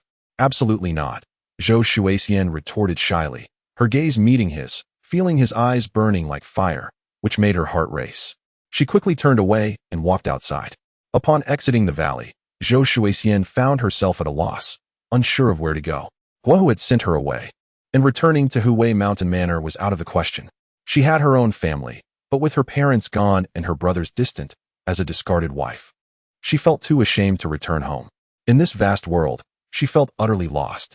In her moment of confusion, Shui Yunfei spoke, Sister Xian, have you heard of the Qian Kuan furnace of the Jade Dingzhenren? The Qian Kuan furnace of the Jade Dingzhenren? Zhou Shuixian's thoughts were diverted. You seek the Qian Kuan furnace? It is not I who seeks it, but my imperial master. Oh, Zhou Shuixian nodded. Ling Qingshi was aware of Shui Yunfei's background. And on that day, Zhou Shuixian had gotten Ling Qingshi intoxicated, thus uncovering all of Shui Yunfei's secrets, including his status as a named disciple of the emperor. Zhou Shuixian was taken aback to learn that he was indeed a disciple of the emperor. Shui Yunfei continued, my master has sent me to find the Qian Kuan furnace. Do you think someone of my seniority could casually leave the palace? His boastful attitude made Zhou Shuixian both amused and annoyed. There are indeed legends in the martial world, but I cannot tell you where it is. Then let us wander about, Shui Yunfei said, taking Zhou Shuixian's hand. To stroll the world with a celestial being like you. I am truly fortunate. As he spoke, he gazed at Zhou Shuixian with deep affection, softly reciting, Sister Xian, you are truly beautiful. No wonder the poem says, on the road of peach blossoms in spring, rolling up the beaded curtain is not as enchanting as you. How could those 10 miles of blossoms compare to a single strand of your hair? Such eloquent words struck a chord with Zhou Shuixian, a well-read woman, who found herself captivated by the poetic lines. She murmured the words to herself, entranced. Shui Yunfei chuckled, this makes things easier, with 100,000 tang and song poems. I shall not fear losing you. He was merely boasting. In the past, to impress women, he had indeed memorized many poems. After his time travel, his memory had improved remarkably, though claiming to remember 100,000 poems was certainly an exaggeration. Nevertheless, he had truly memorized hundreds of famous poems, enough to charm any woman with phrases like the spring breeze on the 10-mile Yangzhou road. Zhou Shuixian had intended to part ways with Shui Yunfei after leaving the valley, having tasted the salt and no longer wishing to gamble. However, his poetic lines swayed her resolve. When Shui Yunfei asked, Sister Xian, do our small wagers still stand? Or shall you simply concede and allow me to kiss you 10 times? You wish for that? Not a chance, Zhou Shuixian protested playfully. Then let us test it. Shui Yunfei replied, grinning. But you must not go back on your word. I would never, Zhou Shuixian retorted, feigning annoyance. I swear on the heavens. I will win and claim the enchanting Zhou Shuixian as my own, so that she may bear me 10 robust sons and 10 beautiful daughters, Shui Yunfei declared, though a shadow of worry crossed his face. But what if our daughters are as beautiful as you? Those little rascals will swarm around our home like flies. What shall we do? Who would bear children with you? Zhou Shuixian scoffed. We shall discuss it once you have grown. I will grow, Shui Yunfei replied, chuckling. And I will not make you wait anxiously. I shall not be anxious, Zhou Shuixian pouted. Despite her protests, Shui Yunfei took her hand, and she did not resist. Together, they strolled leisurely, eventually reaching the city. Upon entering, Shui Yunfei sought a tavern, securing a private courtyard, and then purchased a bag of salt and a pot. My lady, come help me, he called. Shui Yunfei set up the pot and asked Zhou Shuixian to stir. Who are you calling my lady? She protested, pouting. You, of course. I am not. You certainly are. You will lose, Shui Yunfei asserted confidently. That is impossible, Zhou Shuixian countered, though she believed in his ability to produce refined salt. However, she was skeptical about his claim of rebirth. Yet, she chose not to argue further and walked over to assist. Stir with this stick. Shui Yunfei instructed as he poured in the salt and added water, then lit the fire. The key is in the technique. The more you twist your hips, the rounder it becomes, and the whiter the salt will be. Zhou Shuixian scoffed. The whiteness of the salt has nothing to do with that. Of course it does. Shui Yunfei laughed. The rounder your hips twist, the whiter the salt will be. You. Zhou Shuixian was left speechless, flustered, and choosing to ignore him. The process was similar to their time in the mountains, but this time, they had a larger quantity of salt, about 50 to 60 pounds. After several attempts, they ended up with a bag of refined salt weighing approximately 30 pounds. Upon seeing the yield, Shui Yunfei exclaimed, "This is not worth it. It's half the amount. Even if the price is double, it remains the original price. I do not mind losing. But how can I let my celestial sister toil for half a day only to yield so little?" Zhou Shuixian pouted in response. Shui Yunfei's playful banter about her hips embarrassed her, yet his flattering words brought her joy. She had once held a high status, but Guo never praised her, and others were too intimidated to speak so freely. "Come, let's jar it up," Shui Yunfei said, ignoring her shyness. He filled jars with the salt, about 10 pounds each, filling 2 jars altogether. "Let us head to the largest salt shop. I will see if they can meet my price. If they offer less than 200 won per pound, I would rather kiss my celestial sister 10 times than sell it to them," he proclaimed. "Not a chance." Zhou Shuixian exclaimed, now genuinely worried. "You are saying you will give me a thunderous kiss? With you beside me, why would I need that?" Shui Yunfei laughed. Zhou Shuixian became truly anxious. "You are being unreasonable." All right. Shui Yunfei quickly reassured her. "If I lose, I shall grant you a thunderous kiss. I swear I will not be unreasonable." Upon reaching the shop, Shui Yunfei reconsidered and called for the shopkeeper, instructing him to find 2 people to carry the jars to the salt shop, offering each 1 tael of silver. "Is there such a good deal in the world?" the shop assistant exclaimed, eagerly accepting the task. One assistant carried a jar, and another familiar face joined him, following Shui Yunfei and Zhou Shuixian, with someone carrying the jars. Shui Yunfei took Zhou Shuixian's hand, leisurely strolling forward. In public, Zhou Shuixian felt a bit shy, but with Shui Yunfei holding her hand, she had no choice. Upon arriving at the salt shop, Shui Yunfei entered and asked the assistant to summon the store owner. The shopkeeper was a middle-aged man with a round face. As he emerged from the back, a glance at Shui Yunfei and Zhou Shuixian told him that they were not ordinary customers. Shui Yunfei, tall and approximately 178, had a youthful face but was dressed impeccably, clearly a man of means. As for Zhou Shuixian, she was a true beauty, radiating charm from every angle. The portly shopkeeper quickly stepped forward and clasped his hands. "Young master, welcome. May I inquire what brings you to my humble establishment?" Shui Yunfei produced a handful of silver notes, about a dozen, each worth 1,000 taels. "Shopkeeper, do you see these silver notes?" he asked with an air of arrogance. The shopkeeper certainly noticed them, as well as the haughty expression on Shui Yunfei's face. His posture immediately softened as he forced a smile. "Indeed, young master. Your wealth is like the ocean." Zhou Shuixian, both amused and exasperated, remarked, "Is it necessary to flaunt silver notes before others? Truly, since you see them, do you wish to acquire them?" Shui Yunfei fanned himself with the notes. "You jest, young master," the portly shopkeeper chuckled nervously. He certainly desired them, but he dared not entertain any thoughts of greed in the presence of such an affluent young man.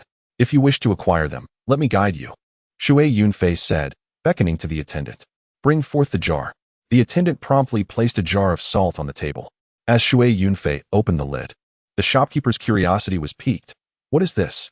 His shop offered several types of salt. The lowest quality was as black as sand, while the best was a greenish salt, still coarse. Yet the fine, snow-white salt in Shui Yunfei's jar was something he had never encountered before. "Taste a bit," Shui Yunfei urged, dipping his finger into the jar. The shopkeeper hesitantly followed suit, and upon tasting, his eyes widened in astonishment. "Salt? This is salt." "Precisely," Shui Yunfei nodded. "But how can this be?" The shopkeeper stuttered, for he had sold salt his entire life and had never seen anything so pure, so fine, so salty. Most salt was salty indeed, but often accompanied by bitterness or a numbing sensation. However, Shui Yunfei's salt offered a pure brininess with a hint of sweetness, devoid of any bitterness. "This is why I am prosperous," Shui Yunfei chuckled. "Do you understand now?" "I do," the shopkeeper replied, truly grasping the significance. With such salt, it was no wonder the young master was thriving. "So, Do you wish to prosper? Shui Yunfei gazed at him, reminiscent of a fisherman contemplating his catch. Who among men does not desire wealth? The shopkeeper nodded eagerly. I do. I can supply you. Shui Yunfei continued. The key is, what price can you offer? When it came to pricing, the shopkeeper hesitated, his eyes darting, revealing a shrewd businessman. In his shop, salt prices varied. The lowest was 21 per pound, the medium 31, and the finest green salt 51. Yet Shui Yunfei's salt was exceptional, leaving the shopkeeper at a loss for how to price it. Do you know how this salt is sold? Shui Yunfei inquired. Please enlighten me, the shopkeeper replied, his eyes lighting up. The value of rarity, Shui Yunfei explained. This snow salt is the finest, meant for the most esteemed individuals, not merely displayed as common goods. The shopkeeper instinctively nodded. I will package the snow salt in small jars, each containing a pound, and sell it exclusively to VIPs. VIP? The shopkeeper was puzzled. This refers to the most distinguished clientele. Shui Yunfei elaborated. In this city, I will seek out the wealthy and noble, delivering a small jar for their tasting. Then, I will cultivate them into VIP customers, ensuring they need not come to purchase, as my shop will deliver directly to them. The shopkeeper's eyes sparkled with understanding. A brilliant idea, young master. Such elite customers deserve the finest snow salt. Since they are distinguished guests consuming the exquisite snow salt, can the price be the same as that of ordinary salt? Wouldn't they feel embarrassed? Indeed, the shopkeeper nodded vigorously, his small eyes gleaming with realization. He was genuinely learning how business could be conducted. Little did he know, in Shui Yunfei's previous life, those who sold luxury goods operated similarly, creating a hierarchy among people, elevating some to satisfy their vanity, leading to substantial profits. Zhou Shuixian too felt her horizons expanding, silently marveling at the young eunuch's ingenuity. Now, what price do you think a small jar of salt, packaged exquisitely for VIPs, should command? Shui Yunfei began to reel him in. The shopkeeper, unaware of the trap, pondered earnestly. If I were to sell it, at least 201. The finest green salt in his shop was 51 per pound. Thus, a small jar, weighing the same, priced at 201, was a fourfold increase. Zhou Shuixian immediately recognized her defeat, casting a furtive glance at Shui Yunfei, inwardly acknowledging, this young eunuch truly knows how to price salt. Incorrect, Shui Yunfei declared emphatically, shaking his head. Anything less than 500 when should not be sold. 500 when. The shopkeeper hesitated, questioning the exorbitance. This transcends mere valuation. It is a matter of status, Shui Yunfei replied, exasperated. Distinguished individuals deserve to consume such snow salt. They demand the finest, for anything less would be beneath them. He looked at the shopkeeper. When you deliver the salt, you must convey this philosophy. Do you understand? I understand. The shopkeeper nodded eagerly, his expression one of enlightenment. Thank you for your guidance, young master. Since you comprehend, I shall offer you these 2 jars at a discounted rate of 201 per pound. You shall procure small jars, not to exceed a pound. And do not sell them immediately. Distribute them to select 10 or 8 esteemed clients. The perception of scarcity will ignite their competitive spirit, and they shall wonder why they do not possess what others have. Once this mindset takes hold, your salt will sell like hotcakes. Shui Yunfei elaborated on a plethora of theories from the realm of luxury goods, leaving the shopkeeper aglow with inspiration and Zhou Shuixian in a state of bewilderment. The poor fairy had never encountered such concepts. Ultimately, Shui Yunfei sold over 30 pounds of salt to the shopkeeper at 201 per pound. Upon returning, he rewarded the attendant with a couple of silver taels and, turning to Zhou Shuixian with a playful grin, asked, Sister Xian, what do you think? You are a trickster. Zhou Shuixian pouted, her lips a vivid red. How am I a trickster? Shui Yunfei inquired, wrapping his arm around her slender waist, gazing adoringly at her exquisite face, which only appeared more enchanting with each glance. You simply are, Zhou Shuixian replied, allowing him to embrace her despite their previous encounters. Will you truly have the shopkeeper deliver the goods? That depends on your intentions, Shui Yunfei replied, his playful demeanor unchanged as he settled her on his lap. Savoring her beauty. What are your intentions? Zhou Shuixian felt a mix of shyness and joy, reflecting on her married life, where her husband was brutish and lacked the romantic flair to appreciate her beauty. Shui Yunfei remarked, you are already familiar with the methods of salt production. The path is clear, and the fat boss will pave the way for you. If you desire, you could become the largest supplier of snow salt in Daqi, earning wealth beyond your imagination. If you sell it nationwide, You could ship salt out by boat and bring silver back in. The vision he painted ignited a spark in Zhou Shuixian's eyes. She was not foolish. She understood that Shui Yunfei's words were not mere deception. Such snow salt, even if sold at the price of ordinary salt, could easily push it out of the market. If she could dominate the high-end salt market, she would become the wealthiest salt merchant in Daqi, indeed able to load ships with silver. However, she hesitated and softly said, "But this is your plan. Yet you are my woman," Shui Yunfei teased with a grin. Zhou Shuixian blushed. "I am not." Shui Yunfei playfully raised his hand and snapped. "Say that again?" "Ouch." Zhou Shuixian gently protected her rear, looking at Shui Yunfei with a slight pout. "That hurt. Does it truly hurt?" he inquired. "A little," she admitted, her tone already hinting at playful affection. Shui Yunfei's relentless teasing, combined with his remarkable salt-making techniques and the incredible financial prospects of the snow salt, thoroughly captivated her. She surrendered willingly, but this left Shui Yunfei in a quandary. Zhou Shuixian was breathtakingly beautiful, rivaling the likes of Ice Concubine and Glory Concubine, and her tender demeanor was utterly enchanting. He longed to embrace her entirely. Yet, he wrestled with his thoughts. Emperor Zhaowang would never allow him to operate without oversight, especially concerning the critically important Qiankuan furnace. It was certain that the emperor had dispatched skilled experts to monitor him. The nature of emperors is to be suspicious. They trust no one absolutely. If Shui Yunfei were to indulge himself with Zhou Shuixian, it would not merely be a singular affair. With a beauty like hers, no man could resist. Such desires could lead to reckless abandon. However, what if the emperor's experts discovered his true identity, that he was a false eunuch? That would spell disaster. No, he must exercise restraint. Shui Yunfei firmly reminded himself. In a past life, he had faced lightning and still managed to traverse realms, even being reborn. Yet this time, if he revealed himself, he might not be so fortunate. With these thoughts, he forcibly controlled himself and released Zhou Shuixian. Chapter 74. My darling, do not rush at this moment. Zhou Shuixian appeared somewhat melancholic, a sentiment that did not escape Shui Yunfei's notice. He attempted to soothe her. "My darling, do not fret. Once I am fully grown, I shall surely satisfy you. 3 days, no, 7 days without leaving the bed." Zhou Shuixian was instantly flustered, retorting with a playful oomph, as she pushed him away and busied herself elsewhere. This posed a dilemma for Shui Yunfei, who was equally vexed. This issue must be addressed swiftly. He needed to locate the Qiankuan furnace. Once he retrieved it and presented it to the emperor, he would no longer have to worry about experts tailing him, and he could indulge in Zhou Xianzi and Ling Qingshi without concern. The vastness of the world, however, raised the question of where to find the Qiankuan furnace. After lunch, Shui Yunfei turned to Zhou Shuixian. "Sister Xian, let us take a stroll. I shall buy you some clothing and jewelry." "No," Zhou Shuixian replied, still somewhat bashful. While she might indulge in private affection, being seen publicly shopping with Shui Yunfei was beyond her comfort zone. Shui Yunfei, adept at reading her subtle cues, wrapped his arm around her slender waist and playfully threatened. "Do you still refuse?" Zhou Shuixian pouted, placing her hands protectively behind her, and softly complained, "That hurts." "Then be obedient, or face the consequences," Shui Yunfei said.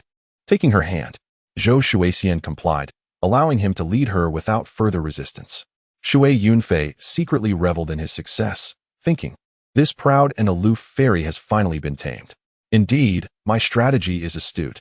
I first rendered her husband powerless, and now she has nowhere to turn but to me." As he pondered this triumph, he could not suppress a peculiar chuckle. The city was not small, and commerce flourished. Women loved to shop, and after an initial bout of shyness, Zhou Shuixian became engrossed, forgetting her reservations and eagerly purchasing various items. Shui Yunfei found himself in a predicament, akin to accompanying women shopping in a later life, swiping cards and acting as a human coat rack, a blend of pleasure and pain. Exiting a shop, he suddenly heard a call, "Sister Zhou?" Shui Yunfei turned to see a striking woman emerging from a nearby store, a vision of beauty comparable to Zhou Shuixian, perhaps in her 30s. This woman possessed an exquisite countenance that rivaled Zhou Shuixian's, with a taller stature and a well-proportioned figure that could compete with Ice Concubine. Who is she? Shui Yunfei thought, his eyes sparkling with intrigue. Throughout his 2 lifetimes, his greatest passion was for beautiful women, and this one struck a chord deep within him. His heart raced, proclaiming, "I must have her." The flower mirror shimmered, revealing Xie Bingyan, peony fairy, a rare treasure, granting 10 years of life or equivalent power. It turned out she was the peony fairy, Xie Bingyan. Zhou Shuixian's expression mirrored his surprise. Sister Xie, what brings you here? I came specifically to find you, Xie Bingyan exclaimed, taking Zhou Shuixian's hand with an expression of indignation. How dare Guahu divorce you? It is utterly outrageous. Upon hearing the news, I rushed to Tiger's Might Manor and scolded him thoroughly. When I learned you were not there, I came to seek you out. She pulled Zhou Shuixian along, saying, Come, sister, let us return. If Guahu does not sincerely apologize and make amends, I shall not rest until he does.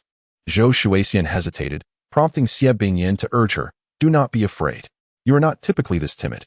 Trust me, with my support, Guahu cannot cause you any harm. The fiery spirit of this beautiful woman was evident, her presence commanding. You have been married for many years, and you are his legitimate wife, not a mere concubine. How can he simply dismiss you? Xie Bingyan continued. He must have had a reason for the divorce. What did you do to provoke this?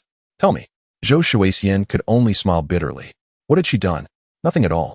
Guahu had been rendered impotent by Shui Yunfei, and no amount of beauty could salvage their marriage. Zhou Shuixian, glancing at Shui Yunfei, saw him smiling broadly. Instantly understanding the source of his joy, he had laid eyes on a beauty. She couldn't help but silently curse, You useless eunuch. What good are all these beauties to you? Noticing Zhou Shuixian's silence, Xie Bingyan grew anxious. Please, say something. You are making me frantic. The vivacious nature of this beautiful woman was akin to her flowing dress. The street is not the place for such discussions. Let us speak inside that tavern. Xie Bingyan tugged at Zhou Shuixian to lead her away. There is nothing to discuss. Zhou Shuixian replied, holding Xie Bingyan's hand. We have essentially separated. It was I who wished to end things. Xie Bingyan was taken aback. Why? For no particular reason. Zhou Shuixian shook her head, expressing her disinterest. Xie Bingyan scrutinized her from head to toe, taking a step back to assess her appearance. Nodding in agreement. You certainly do not resemble a forsaken woman. With a slight lift of her chin, Zhou Shuixian smiled proudly. I am not one. If I were unwilling, Guahu would have no legitimate reason to abandon me. That's the spirit. The girl in the red dress exclaimed, raising her thumb in approval. This is the Zhou Shuixian I admire. Shui Yunfei observed quietly, nodding in secret, as he recalled the proud and aloof Zhou Shuixian from their first meeting, contrasting it with the anxious and disoriented woman of recent days, who had been led around like a timid little wife. My husband has arrived. We should return to discuss matters, Xie Bingyan stated, clearly unwilling to release Zhou Shuixian just yet. Zhou Shuixian, reluctant to part from her friend, turned to Shui Yunfei. You go back to the shop first. Xie Bingyan cast a glance at Shui Yunfei, seemingly indifferent, but noted his refined attire and his proximity to Zhou Shuixian. With a teasing tone, she asked, Who is this? Leaning closer to Zhou Shuixian, she whispered, Did you leave Guahu because of him? She giggled, her crimson blouse revealing a hint of her figure, not out of vulgarity, but rather a reflection of local customs.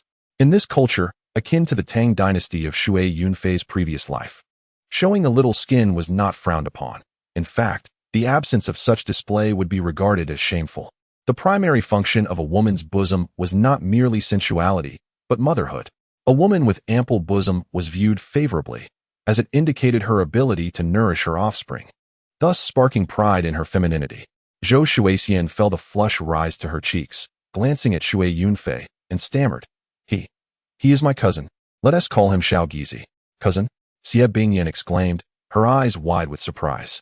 So I was right. Zhou family sister, I must commend you. That's not it. Zhou Shuixian protested shyly, then introduced Shui Yunfei. This is Xie Bingyan, the wife of the leader of the Changfeng gang. Is she the peony fairy? Shui Yunfei feigned surprise. Xie Bingyan, like Zhou Shuixian, was renowned as one of the 4 beauties of the martial world, celebrated for her fondness for red and her flower-like beauty, earning her the moniker Red Peony. Why are you so pleased to see the red peony? Zhou Shuixian felt a tinge of jealousy, though it amused her. This foolish eunuch. She scoffed softly at the thought and turned to Xie Bingyan. Sister Xie, let us go. As they departed, they exchanged a few words, causing Xie Bingyan to chuckle and glance back at Shui Yunfei. Returning to the shop, Shui Yunfei felt elated. I've encountered the red peony again. My fortune in romance is indeed bountiful. I have decided, I want her, the wife of the Changfeng gang's leader. Yet, he pondered how to pursue her. Lying on his bed with his hands behind his head, his thoughts swirled with various schemes, completely forgetting about the furnace that Emperor Zhao Guang had requested. After about an hour, the sound of galloping hooves approached, followed by a knock at the door. Upon opening it, he found Zhou Shuixian standing outside, her eyes slightly red, as if she had been crying. "What's wrong, fairy sister?" Shui Yunfei inquired. "Nothing," Zhou Shuixian replied, shaking her head. "I am returning to my family. We must part ways." "Why?" Shui Yunfei grasped her hand firmly. "If you are going home, I can accompany you, so your family can recognize me and not be surprised when they meet their son-in-law." Zhou Shuixian blushed and shyly protested, "They wouldn't recognize you." "I permit you to repeat that," Shui Yunfei said, pulling her into an embrace and playfully swatting her lightly. Zhou Shuixian, accustomed to his playful demeanor, felt no resistance. Instead, a mix of joy and embarrassment filled her. "Of course," she said, "you haven't. Don't worry, it will indeed grow," Shui Yunfei confidently assured her. "Thus, you are undoubtedly mine, there's no escaping." Zhou Shuixian, too weary to argue, replied, "If you wish to go, then go, but what?" Shui Yunfei chuckled. "You can tell Xie Bingyan that I am your cousin. When you return home, you can't also say I'm your cousin, can you?" Zhou Shuixian found herself at a loss for words, momentarily stumped. Shui Yunfei laughed. "Just say it plainly. I am your beloved, not just any cousin, but your cherished one. And come year-end, you shall marry me." "Absolutely not." Zhou Shuixian shook her head shyly. "Say it again." Shui Yunfei raised his hand playfully. Zhou Shuixian pouted. "You only know how to hit." "Incorrect." Shui Yunfei grinned, suddenly pecking her lips. Zhou Shuixian was taken aback, her face flushed like a sunset, her body going limp, as if all her strength had been drained away. Though she was a married woman, Guohu was far too crude to engage in such flirtation. "Oh no. Sister Xie is still waiting outside. We mustn't keep her." Zhou Shuixian pushed away Shui Yunfei and prepared to collect her belongings. But he effortlessly seized her bag. "Let me carry it. A fairy like you shouldn't be burdened with a package." Zhou Shuixian felt a mix of delight and embarrassment. The bag contained her feminine garments, which typically should not be handled by a man. However, as Shui Yunfei was no ordinary man, she allowed him to carry it. His constant attention made her feel cherished, though his playful swats were another matter altogether. In the bustling street outside, Xie Bingyan awaited on horseback, accompanied by a burly man with a ruddy complexion who appeared to be in his 50s, tall and imposing. This man was Jiao Taiching, the leader of the Changfeng gang, a formidable figure in the martial world, known for his exceptional skills. Behind Jiao Taiching, several capable men followed, each bearing weapons and exuding an air of confidence. All elite members of the Changfeng gang. As Zhou Shuixian emerged, she called to Xie Bingyan, "Sister Xie, let us go. My cousin will join us." Xie Bingyan smiled mischievously, casting another glance at Shui Yunfei. Previously indifferent, her gaze now carried a newfound curiosity. Shui Yunfei returned her smile, projecting a demeanor of youthful shyness rather than lewdness, perfectly suited to his age. Xie Bingyan, not familiar with him, would have formed a negative impression had he appeared too forward, but his current expression was well received. She leaned in to whisper something to Zhou Shuixian, causing her to blush deeply, while Xie Bingyan giggled. This woman truly loved to laugh, Shui Yunfei thought. Considering her fiery personality, she was a little firecracker. Once won over, she would be like a spicy hot pot, both thrilling and exhilarating. As he entertained these thoughts, he cast a furtive glance at Jiao Taiching, who merely regarded him with a dismissive glance, perceiving him as nothing more than a young boy without a hint of maturity. Jiao Taiching quickly turned his attention away, but Shui Yunfei noticed his furtive glances at Zhou Shuixian. "Ah, what a lecherous old man." Shui Yunfei secretly mused. "Brother, we share a common interest. You have your sights set on my woman, while I have set my sights on yours. Let us see who is more adept." As a master of innate abilities and a traveler from another world, he preferred to compare influence rather than martial prowess. Yet, when it came to matters of the heart, he felt uniquely qualified. This was his nature, unchanged in his past life, where he spent his days contemplating the affairs of women, showing little ambition or lofty ideals. Yet one must concede, such a person lives quite joyfully, embodying a Zen-like tranquility. The Buddha teaches, all conditioned phenomena are but illusions. What of life's aspirations and achievements? In the end, they are but empty dreams. Zhou Shuixian's family was not too distant, and she felt anxious. For Xie Bingyan had previously sought her at Tiger Mountain Villa, but had been unable to find her. Subsequently, she ventured to her maternal home, only to discover that something was amiss there. Upon hearing this, Zhou Shuixian's heart raced. As a cast-off wife, she felt she could not return home in shame, yet now, her maternal house was her sole refuge. If her family were to encounter trouble, it would naturally distress her. The horses Zhou Shuixian and Shui Yunfei had procured were of poor quality. However, Xie Bingyan's group had ample steeds. They changed horses along the way and managed to cover over 200 miles by nightfall, arriving at Zhou Shuixian's family estate. Her family operated a tea garden, possessing a modicum of influence, with a clan numbering in the thousands, many of whom practiced martial arts, making them local gentry. However, Zhou Shuixian's parents had passed, and her uncle, Zhou Kuan, was now the clan leader. Zhou Shuixian's reputation in the martial world was illustrious, known as the Fairy of the Flowing Waves. Her story of being divorced by Guahu spread quickly, and though she had not returned, news had already reached her family.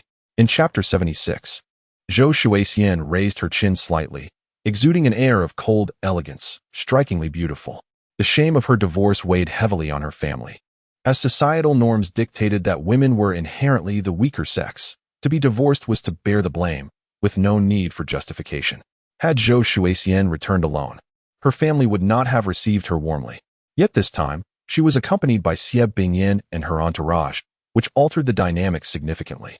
Xie Bingyan, equally renowned alongside Zhou Shuixian, brought with her the influence of her husband, Jiao Taiching, the leader of the Changfeng gang, whose power even surpassed that of Tiger Mountain Villa. With these two by her side, Zhou Shuixian's stature rose dramatically, prompting Zhou Kuan to personally welcome her upon her return.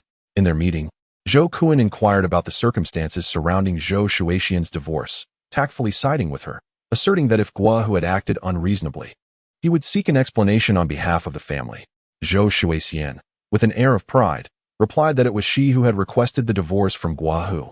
As they had grown to despise one another, parting was preferable to forcing a union. Asserting that it was Guahu who had divorced her held little weight, for the patriarchal society seldom entertained the notion of a woman initiating such actions. Regardless of the truth in her words, her confidence swayed Zhou Kuan's belief. As a guest, Shui Yunfei was ushered in, while Xie Bingyan and Jiao Taiching were afforded seats of honor, with Shui Yunfei relegated to a lesser position. Observing Zhou Shuixian's poised demeanor, he couldn't help but feel exhilarated, thinking, now this is the stature befitting the Fairy of the Flowing Waves. I am enamored. Since Zhou Shuixian claimed the initiative in her divorce, Zhou Kuan found himself at a loss, and when she inquired about family matters, he furrowed his brow and explained the situation. It turned out that a dispute had arisen over the tea gardens. The Zhou family and the neighboring Li family had adjacent tea estates, which had suffered damage from a landslide during an early year storm, creating a ravine between them. The Zhou family proposed that, since both estates were affected, the ravine should serve as a boundary. However, the Li family disagreed, claiming that the ravine predominantly encroached upon their territory. The Zhou family, of course, refused to concede. While it was true that the ravine primarily lay upon the Li family's original land, a portion could also be attributed to the Zhou estate. The ravine could not support tea cultivation, but it was essential for irrigation. If the Li family monopolized it, the Zhou family would struggle to water their crops. Thus, the Zhou family was adamant about claiming half, while the Li family stood firmly against it. Having coexisted peacefully for years, both families boasted populations of over 1,000, with numerous martial artists among them. Previously, Zhou Shuixian's marriage to Guahu provided the Zhou family with an edge, but with her divorce, they found themselves without leverage. The Li family grew increasingly arrogant, and a recent skirmish had left the Zhou family with injuries among their ranks. The current predicament was further complicated by the Li family's alliance with the Keohe gang. Zhou Kuan frowned, stating that while the Keohe gang was not numerous, their leader, Yang Keohe, was formidable, and he had sworn brothers who were equally skilled. He shook his head, lamenting, "We cannot afford to confront them." The Zhou family possessed a modest influence, with 200 to 300 martial artists among them. But the rural youth and the warriors of the Jianghu were inherently of different ilk. Jianghu warriors thrived on bloodshed and conflict, while the rural youth had families to protect, rendering them less inclined to engage in mortal combat. Upon hearing this, Zhou Shuixian too frowned. Had she still been the lady of Tiger Mountain Villa, there would have been no hesitation. She would have boldly confronted the Keohe gang without a second thought. Yet now, divorced from Guahu, she had no ties to Tiger Mountain Villa. It was implausible to imagine confronting the Keohi gang single-handedly. However, though she could not take matters into her own hands, she thought of someone who could. Her gaze drifted toward Shui Yunfei. This enigmatic figure, adorned with explosive power, might just be the ally she needed to confront the Keohi gang. Before she could voice her thoughts, Xie Bingyan spoke up, reassuring Zhou Kuan, "Uncle Zhou, do not fret. The troubles concerning my sister are my concern. The Changfeng gang will handle this matter." Zhao Taiching nodded in agreement. Zhou Shuixian was elated, exclaiming, "Sister Xie, how can I accept such kindness? There is nothing to feel embarrassed about. If you call me sister, there's no need for further words," Xie Bingyan replied with candor. "Then I am most grateful, sister." Zhou Shuixian expressed her gratitude. Zhou Kuan was equally delighted, realizing that the Changfeng gang's influence surpassed even that of Tiger Mountain Villa. He had anticipated finding a solid ally in Tiger Mountain Villa, but instead, he had gained an even greater ally in the Changfeng gang. "Thank you, Chief Jiao, Madam Xie," he said gratefully, promptly arranging a feast to warmly welcome Zhao Taiching and Xie Bingyan. Shui Yunfei joined the banquet as well. Zhou Shuixian introduced him to Zhou Kuan, no longer referring to him as a cousin, as it would be absurd for her uncle not to recognize him. She simply mentioned that Shui Yunfei was a fellow traveler in the Jianghu, prompting Zhou Kuan to extend polite pleasantries. Xie Bingyan, however, chuckled softly, teasingly pressing Zhou Shuixian for answers, leaving her blushing and unwilling to confess. Admitting to a romantic liaison might have been simpler, for as a cast-off wife, she was entitled to seek companionship without reproach. Yet, Shui Yunfei was a eunuch, complicating matters further. She found herself in a quandary. While she couldn't deny their closeness, she also couldn't openly acknowledge it. Thus, she was caught in a bind between denial and acceptance. In Chapter 77, under the summer twilight at the waterside pavilion, Zhou Kuan found renewed confidence, and the following day, the Zhou family's youth clashed with the Li family. As the situation escalated, Zhou Kuan exclaimed, "The Li family dares to bully us." His gaze, however, subtly shifted toward Zhou Shuixian. Before she could speak, Xie Bingyan interjected, "Let us see whose authority the Li family is relying upon to dare to confront my sister." Zhao Taiching nodded in agreement. Zhou Kuan, elated, suggested, "We should ask Help Master Jiao and Fairy Xie to uphold justice." He took the lead, with a group following him out of the estate, and Shui Yunfei naturally accompanied them. He lagged slightly behind, ostensibly modest, yet secretly admiring the graceful forms of Xie Bingyan and Zhou Shuixian. The spring orchid and autumn chrysanthemum each excelled in their own right.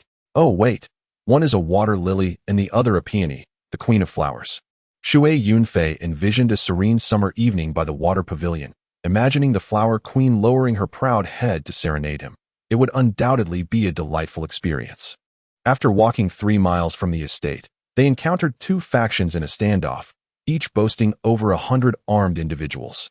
One group comprised members of the Zhou family, while the other represented the Li family. Zhou Kuan stepped forward and shouted, "Li Xiansong, do not overstep your bounds."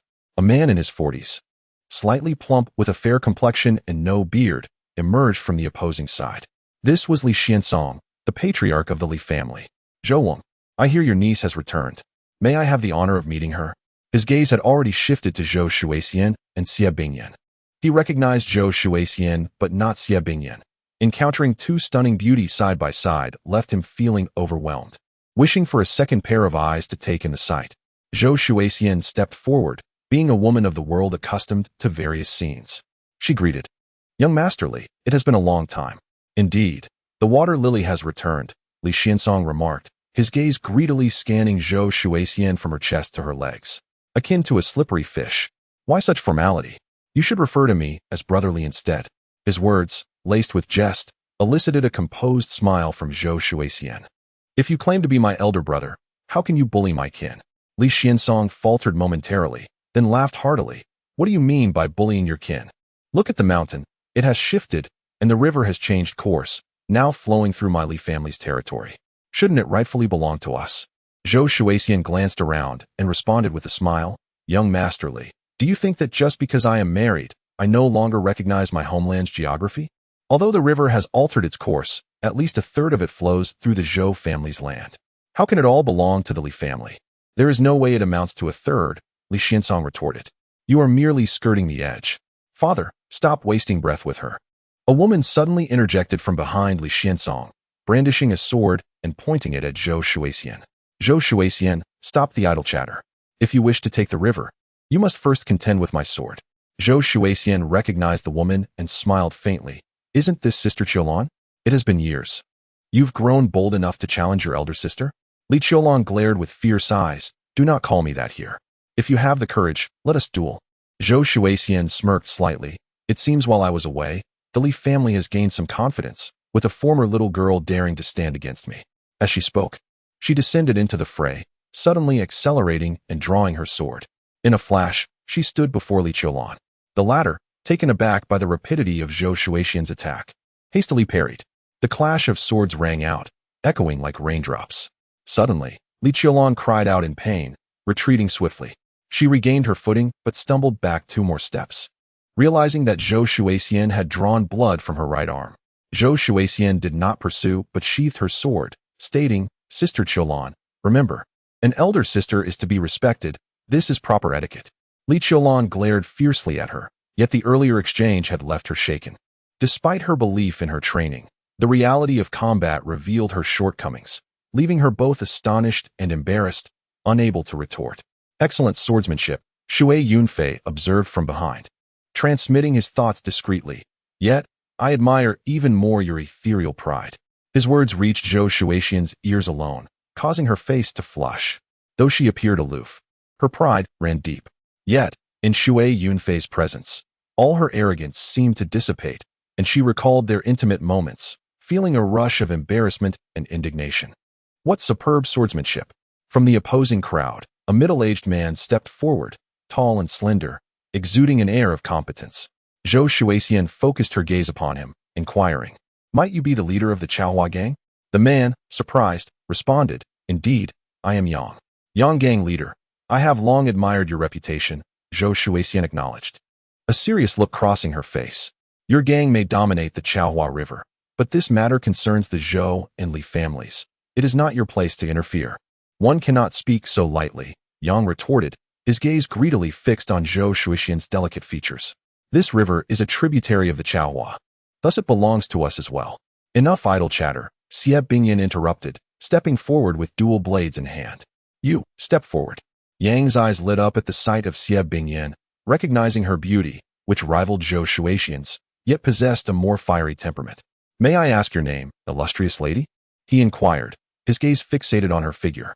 Enough with the pleasantries. You are hardly worthy to be called a man, Xie Bingyan retorted, charging forward and delivering a swift strike. Yang, caught off guard by her fiery nature, hastily defended himself with his unique weapon, a long staff resembling a ram's horn, but was forced to sweat profusely under her relentless assault. Realizing he was outmatched, he leaped back, exclaiming, Wait, you are the peony fairy, Xie Bingyan. Indeed, she replied, holding her blades with poise. You would do well to leave now, unless you wish to taste my steel. Yang's demeanor shifted as he glanced at the crowd and addressed Jiao Taiqing. Is that not the renowned help master Jiao of the Chongfeng gang? Jiao stepped forward, his expression unreadable. That is indeed me. Such honor to have both help master Jiao and fairy Xie present today. I must apologize for my earlier behavior, Yang said, clasping his hands in respect. I will make my leave now, but will send formal invitations for a meeting tomorrow. With that, he turned and departed, followed by a small entourage. Observing the shift in momentum, Li Xiansong too withdrew with his family across the river. The narrow stream could not accommodate boats, but was sufficient for watering tea gardens. Thank you, sister. Zhou Shuixian expressed her gratitude to Xie Bingyan, then bowed to Jiao Taiqing. Thank you, help master Jiao, for your assistance. Jiao Taiqing, typically aloof, now bore a smile. It was merely a trifling matter. Shui Yunfei observed from the side, letting out a soft grunt, his gaze shifting to Xie Bingyan's face, silently admiring her. With a single stroke of the knife, she became even more radiant, akin to a blooming red peony. Just moments ago, when Xie Bingyan wielded the knife, her blood surged with vitality, and dressed in red, her face was illuminated, resembling a flourishing crimson flower. In this life, Shui Yunfei was accustomed to the royal court, surrounded by enchanting beauties, yet none could rival Xie Bingyan's striking presence. Her fierce and dazzling aura was uniquely captivating. The mere thought of possessing such a flower left Shui Yunfei's heart fluttering with desire. Jiao, if you have intentions towards my woman, Do not blame me for being ungracious, he mused. If Zhou Shuixian had heard his thoughts, she would have spat in disdain. You are but a lecher, feigning innocence. As the Li family and the Chaohai gang withdrew, Zhou Kuan was elated and approached. Chief Jiao. Miss Xie, thank you for your assistance. Please return to the estate. Upon their return, Zhou Kuan ordered the slaughter of pigs and sheep, preparing a grand feast. However, Jiao Taiching's mind was elsewhere. That very afternoon, one of his subordinates sought out Zhou Kuan, revealing Jiao Taiching's intentions towards Zhou Shuixian, not merely to take her as a concubine, but to formally engage her as a primary wife. In the imperial court, where multiple wives were common, a common man could also have several spouses. Jiao Taiching's proposition to Zhou Shuixian could be deemed acceptable. If Zhou Shuixian were a maiden, such a notion would be impossible. A renowned beauty like the Lingbo fairy could never settle for such a status. Yet, Zhou Shuixian had been cast off by Guahu. She claimed it was a mutual separation, but others might label her as a discarded woman. As the leader of the Changfeng gang, Jiao Taiching's offer held sincerity. The Changfeng gang was formidable, boasting thousands, even more powerful than the tiger. If Zhou Shuixian were to marry Jiao Taiching, the gang would become an invaluable ally for the Zhou family. Overjoyed, Zhou Kuan promptly invited Zhou Shuixian, subtly conveying Jiao Taiching's intentions. Zhou Shuixian had noticed Jiao Taiching's lustful gaze, but her innate beauty captivated any man, rendering them entranced, and thus she paid little heed. To her surprise, Jiao Taiching indeed harbored designs on her. Anger and embarrassment swelled within her as she declared, Sister Xie and I are like sisters. How could I possibly steal her man? She resolutely refused and left in a huff.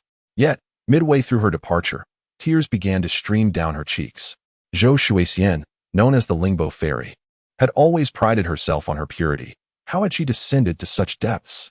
All of today's events seemed to revolve around one figure, the deceased eunuch. Fueled by indignation, Zhou Shuixian sought out Shui Yunfei. The Zhou estate was vast, and Zhou Shuixian held Shui Yunfei in high regard, prompting Zhou Kuan to arrange a separate courtyard for him. Upon entering the courtyard, Zhou Shuixian found Shui Yunfei soaking yellow beans in water. Curiosity piqued. She momentarily set aside her anger and inquired, What are you doing? I am preparing to make tofu, Shui Yunfei replied. Tofu? What is that? Zhou Shuixian asked, intrigued, for tofu did not exist in this world. The creation of tofu requires a chemical reaction, a serendipitous discovery made by Lu and S alchemists in Shui Yunfei's world. Though the Zhu Zhenren here conducted various experiments, they had never tried adding coagulant to soy milk, hence tofu remained absent. Tofu? Ah, Shui Yunfei chuckled, it is quite a remarkable thing. He set down the bowl and, with a swift motion, wrapped his arms around Zhou Shuixian's waist. Tofu is a delightful creation. In his past life, in some places, matters between men and women were likened to making tofu. Do not touch me. Zhou Shuixian pushed him away. Shui Yunfei, an adept at handling women, recognized that despite their protests, they often secretly desired affection. He held on, and though Zhou Shuixian exerted little force, she allowed him to embrace her. Yet, it stirred her emotions, and her eyes turned red as she lamented, You all bully me. Chapter 79. You only know how to bully me. Shui Yunfei was taken aback. My dear, who else has bullied you? That Jiao Taichung, Zhou Shuixian replied, her eyes glistening with tears, recounting Jiao Taiching's intentions to take her as a primary wife. Just as I suspected, Shui Yunfei exclaimed, I sensed he was a lecher from the beginning. Zhou Shuixian pouted, gazing at him. What about your two elder brothers? Can you not say something nice about the second? You could simply reject him, Shui Yunfei suggested. Why make a fuss? Look, your eyes are all red from crying. It is not that simple, Zhou Shuixian responded. My uncle values the Changfeng gang's power and is intent on facilitating this union. She gazed at Shui Yunfei with a melancholy expression. You only know how to bully me, never considering my feelings. If you were, by heaven's virtue. Shui Yunfei interjected. I simply haven't had the opportunity, have I? You encountered Sister Xie first, and she was so eager to help, then Jiao Taiching acted. Throughout. Did I have a chance to speak? Zhou Shuixian pondered and realized it was true. She had first encountered Xie Bingyan, whose fiery temperament had whisked her away. Then came the Li family, followed by Jiao Taiching's actions, while Shui Yunfei had merely spectated, saying not a word. Understanding dawned, yet as a woman, her greatest talent was in wielding her influence over men. She twisted her waist, Regardless, you do not care for me. How could I not care for you? You are my dearest treasure. Shui Yunfei, skilled in navigating such moments with women, embraced her tenderly, assuring her, I will handle everything. If Zhao Taiching dares to act out, I shall confront him, unleashing a storm that will leave him in ruins, perhaps even casting him into the latrine, submerged for 3 years. How disgusting, Zhou Shuixian frowned. Who told him to covet my precious heart, causing you to cry? 3 years is far too lenient, make it 6. Zhou Shuixian, usually aloof, found herself laughing at his sweet words. Clad in white, she resembled a water lily amidst gentle waves. Yet now, seated on Shui Yunfei's lap, she radiated warmth and joy, shedding all traces of her previous cold demeanor. As they exchanged tender words, suddenly, the sharp clashing of swords echoed. Alarmed, Zhou Shuixian stood, listening intently. It seems there is a confrontation. It might be near Sister Xia's courtyard. Zhao Taiching and Xia Bingyan were esteemed guests, and Zhou Kuan had assigned them a spacious courtyard adjacent to Shui Yunfei's. We should go investigate, Zhou Shuixian urged, her concern evident. Shui Yunfei chuckled. There is no need to witness a quarrel between in-laws. I must go persuade Sister Xia. Zhou Shuixian exclaimed anxiously. You may find it futile to intervene, Shui Yunfei cautioned. Moreover, your involvement might only exacerbate the situation. Why is that? Zhou Shuixian queried, but upon speaking, she realized the answer. It pertained to the very matter at hand. Indeed. Shui Yunfei replied, Zhao Taiching wishes to take you as a primary wife, so naturally, he must consult with Sister Xia. A fiery temperament like hers, when provoked, will surely lead to conflict. Did you not hear her words earlier about having the bowl while eyeing the pot? That is precisely the crux of the matter. How insufferable! Zhou Shuixian retorted. Zhou Shuixian wore an expression of exasperation. Men are truly insufferable.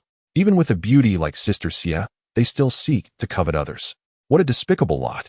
Shui Yunfei chuckled, instinctively aligning himself with Zhao Taiching as a man. However, he questioned, isn't it odd? Zhao Taiching doesn't take concubines, does he? Zhou Shuixian spat disdainfully. He has dozens, even more than the Guo clan. Shui Yunfei nodded, understanding that in this era, powerful men invariably attracted numerous women. Even in his own world, this was a commonality. Take, for instance, a certain Mr. Lai, a commoner who could not openly marry. He nonetheless gathered over 100 women in one community, deciding which one to visit each day by drawing lots for room numbers.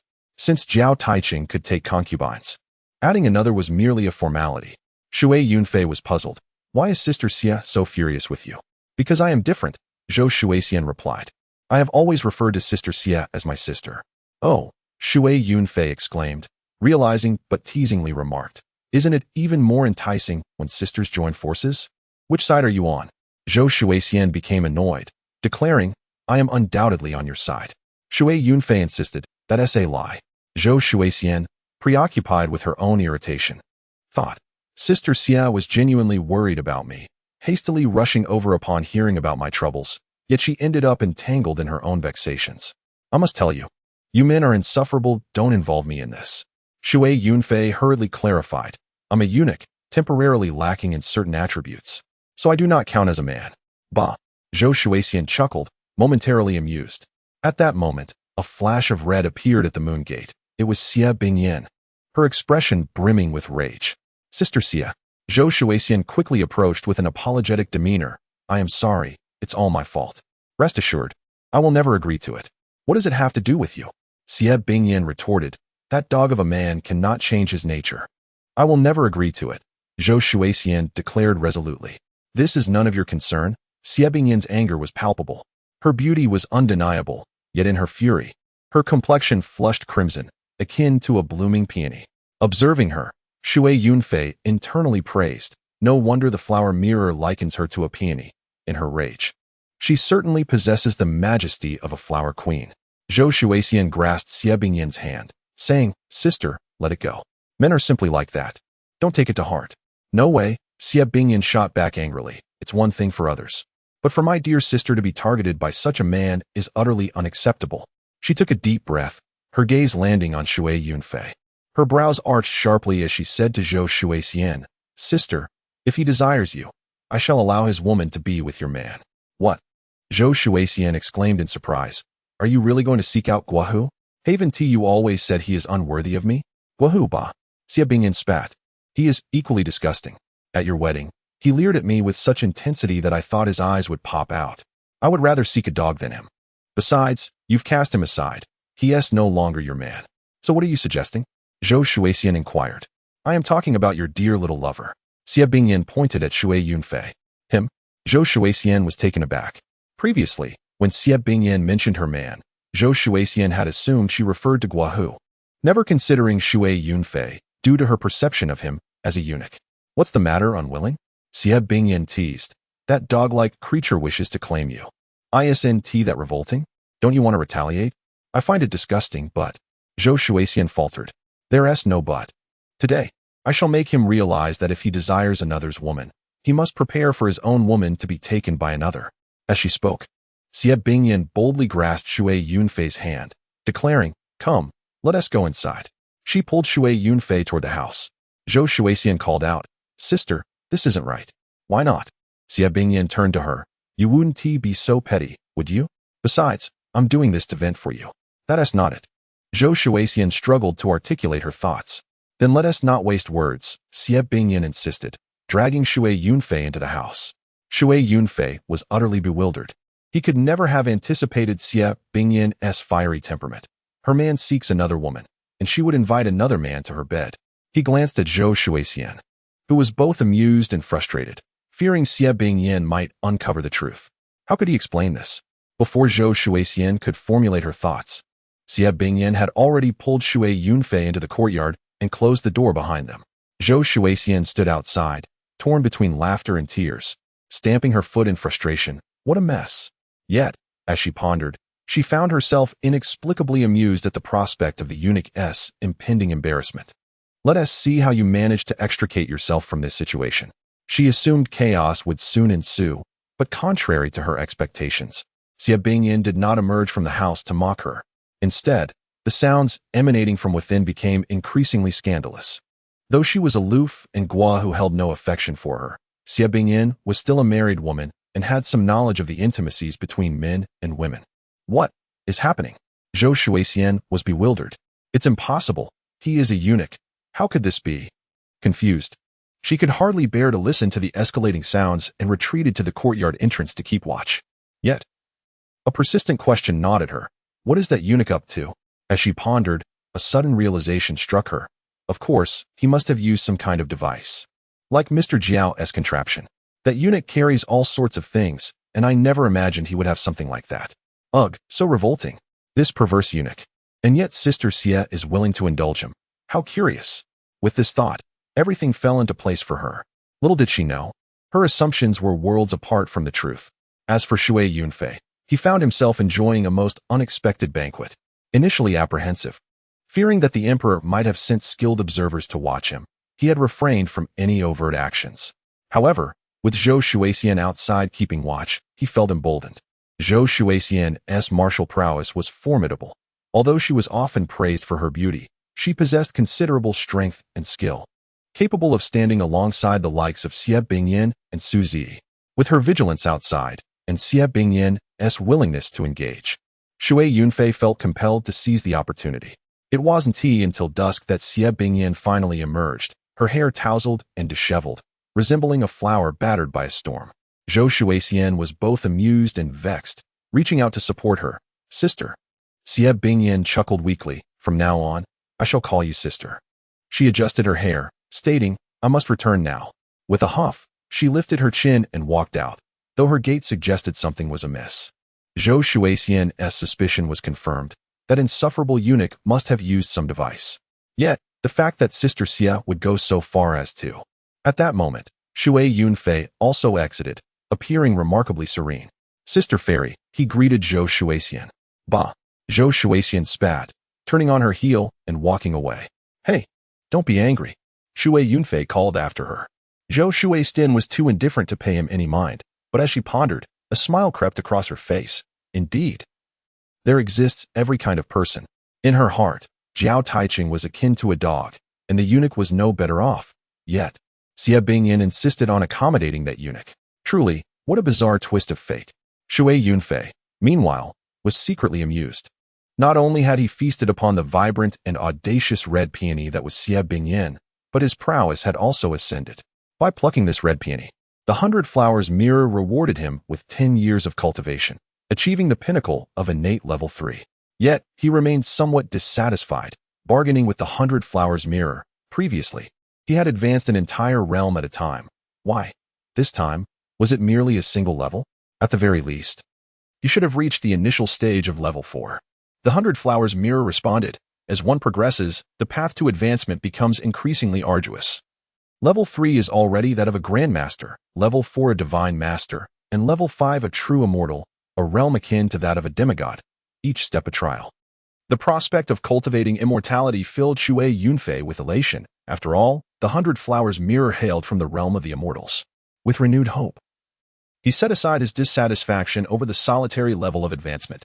There were plenty of beauties to be had. Spring had arrived, and flowers were blooming everywhere. As long as he continued to gather them, the 100 Flowers mirror would bestow rewards, and he would inevitably ascend, wouldn't he? Chapter 81. Could she really not be angry? The following day, Jiao Taiching approached Zhou Kuan, stating that Yang Lin had sent an invitation, indicating that a banquet was to be held in town to honor Jiao Taiching, Xie Bingyan, and Zhou Shuixian.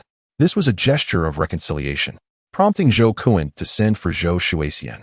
Zhou Shuixian, in turn, requested that Shui Yunfei join them.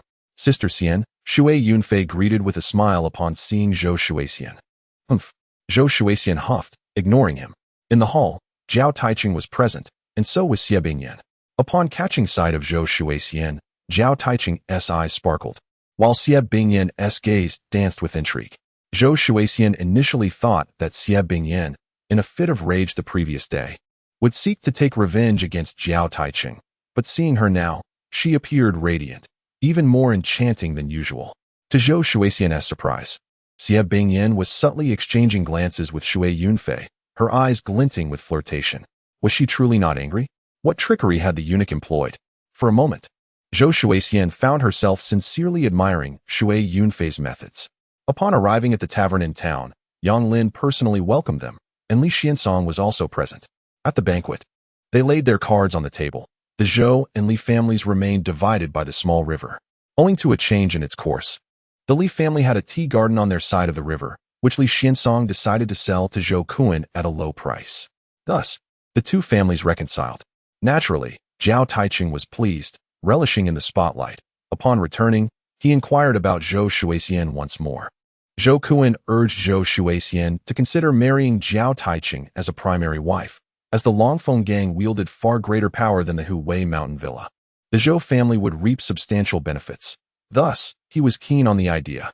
Zhou Shuixian initially intended to refuse, but Xie Bingyan discreetly advised her to delay her response for a couple of days. Since she had suggested this, Zhou Shuixian said she needed to think it over.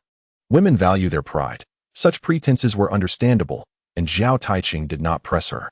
2 days later, Jiao Taiching unexpectedly received word that trouble had arisen within the gang. The copper mine vein had been discovered by others, and rival factions were eyeing it. The Longfeng gang boasted nearly 10,000 members, a force sustained by the wealth from the copper mine, making it the core of their operations. Thus, it was imperative that nothing go awry. Upon receiving the news, Jiao Taiching, anxious and flustered, abandoned his designs on Zhou Shuixian and hastily mounted his horse to depart. However, Xie Bingyan, with a cunning glint in her eye, suggested, "If you leave so recklessly, what will the Zhou family think? You should go ahead, and I will speak with her and reassure her before catching up." Jiao Taiching, still harboring thoughts of Zhou Shuixian's beauty, misinterpreted Xie Bingyan's words as jealousy and was elated, exclaiming, "Then I shall trouble you, my dear." "It's no trouble at all," Xie Bingyan replied with a smile. "I stand to gain from this." Jiao Taiching, oblivious to the deeper implications, assured her, "Rest assured, I will never mistreat you." "Remember today's words," Xie Bingyan said, her smile enigmatic. He nodded vigorously, then rode off, while Xie Bingyan made her way directly to Zhou Shuixian. Zhou Shuixian, however, was with Shui Yunfei, who had been busy preparing to make tofu. "What are you all doing?" Xie Bingyan asked, intrigued. "Sister, come quickly." Zhou Shuixian beckoned upon seeing Xie Bingyan. "What is happening?" Xie Bingyan approached, noticing the numerous beans soaking in a mill nearby. "Are you making soy milk?" In this world, soy milk indeed existed. It was merely ground beans boiled to create it. But tofu was a product of a chemical reaction, a skill not easily acquired, and could only be stumbled upon by chance. Making tofu, Zhou Shuixian explained. Tofu, what is that? Xie Bingyan inquired, curious. Tofu, Shui Yunfei, catching sight of Xie Bingyan, lit up with excitement. It's a marvelous delicacy that requires a wondrous chemical reaction. What kind of wondrous reaction? Xie Bingyan was puzzled. A chemical reaction, he replied cryptically. What is a chemical reaction? She pressed on. Shui Yunfei, a master at charming women yet lacking in academic prowess, struggled to elucidate. Nevertheless, he grinned and said, for instance, when a man and a woman make tofu, they can produce a living being. Isn't that miraculous? That's what we call a chemical reaction. His eyes sparkled with mischief, and Xie Bingyan, having tasted his allure, laughed heartily. Zhou Shuixian, however, was oblivious to the subtext. And she scoffed, thinking, this wretched eunuch dares to entice Sister Xie. Ignoring Shui Yunfei, she turned to Xie Bingyan and asked, Sister Xie, why are you here? What do you truly mean by that? I assure you, I will never agree. It's already settled, Xie Bingyan laughed. The dog you lust for has already run off. Run off? Zhou Shuixian pondered. You mean, Zhao Gangzhu has departed? Indeed, Xie Bingyan said with satisfaction, observing Zhou Shuixian's astonished expression. The primary industry of the Longfeng gang revolves around several copper mine veins. I discreetly spread the word, and surrounding factions have taken an interest.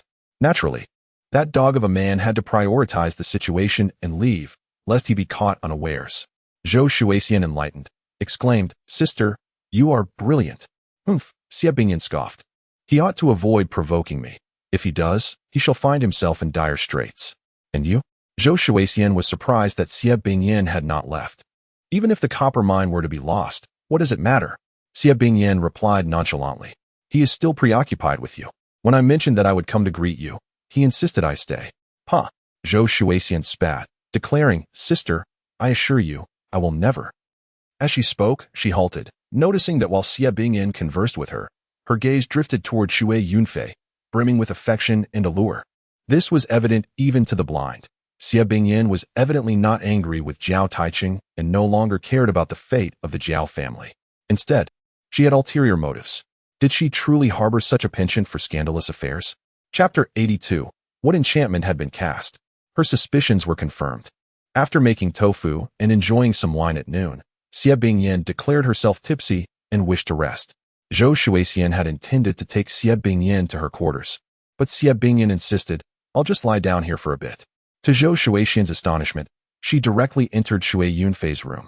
I feel a bit tipsy too. I shall join you for a moment. Shui Yunfei followed her inside. Soon, sounds of commotion emerged from within, far more vigorous than before. Zhou Shuixian was left utterly dumbfounded. What kind of sorcery had that wretched eunuch employed to have Sister Xie enchanted to such a degree? She found herself utterly perplexed.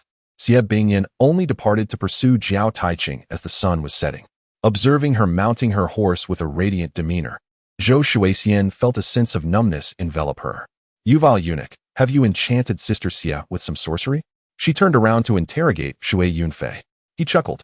It's not sorcery, it's magic, and my magic is indeed marvelous, capable of grand transformations or diminutive alterations. As a married woman with worldly experience, Zhou Shuixian scoffed. What could a mere eunuch like you possibly possess that is grand or diminutive? It's all nonsense. Shui Yunfei merely laughed, offering no clarification. Little did Zhou Shuixian realize he was a false eunuch. Yet, Xie Bingyan's demeanor sparked a different train of thought within her. Coincidentally, she received a letter from her senior sister, who was aware of her situation and summoned her. After a moment's reflection, she addressed Shui Yunfei, Little Gui, do you truly wish to gift me those skills of salt making and tofu production? If I say yes, are they indeed yours to bestow? Shui Yunfei replied, why question further? Seeing the sincerity in his words, Zhou Shuixian resolved to embrace him. Gazing into his eyes, she declared, if you treat me with genuine affection, I shall reciprocate sincerely.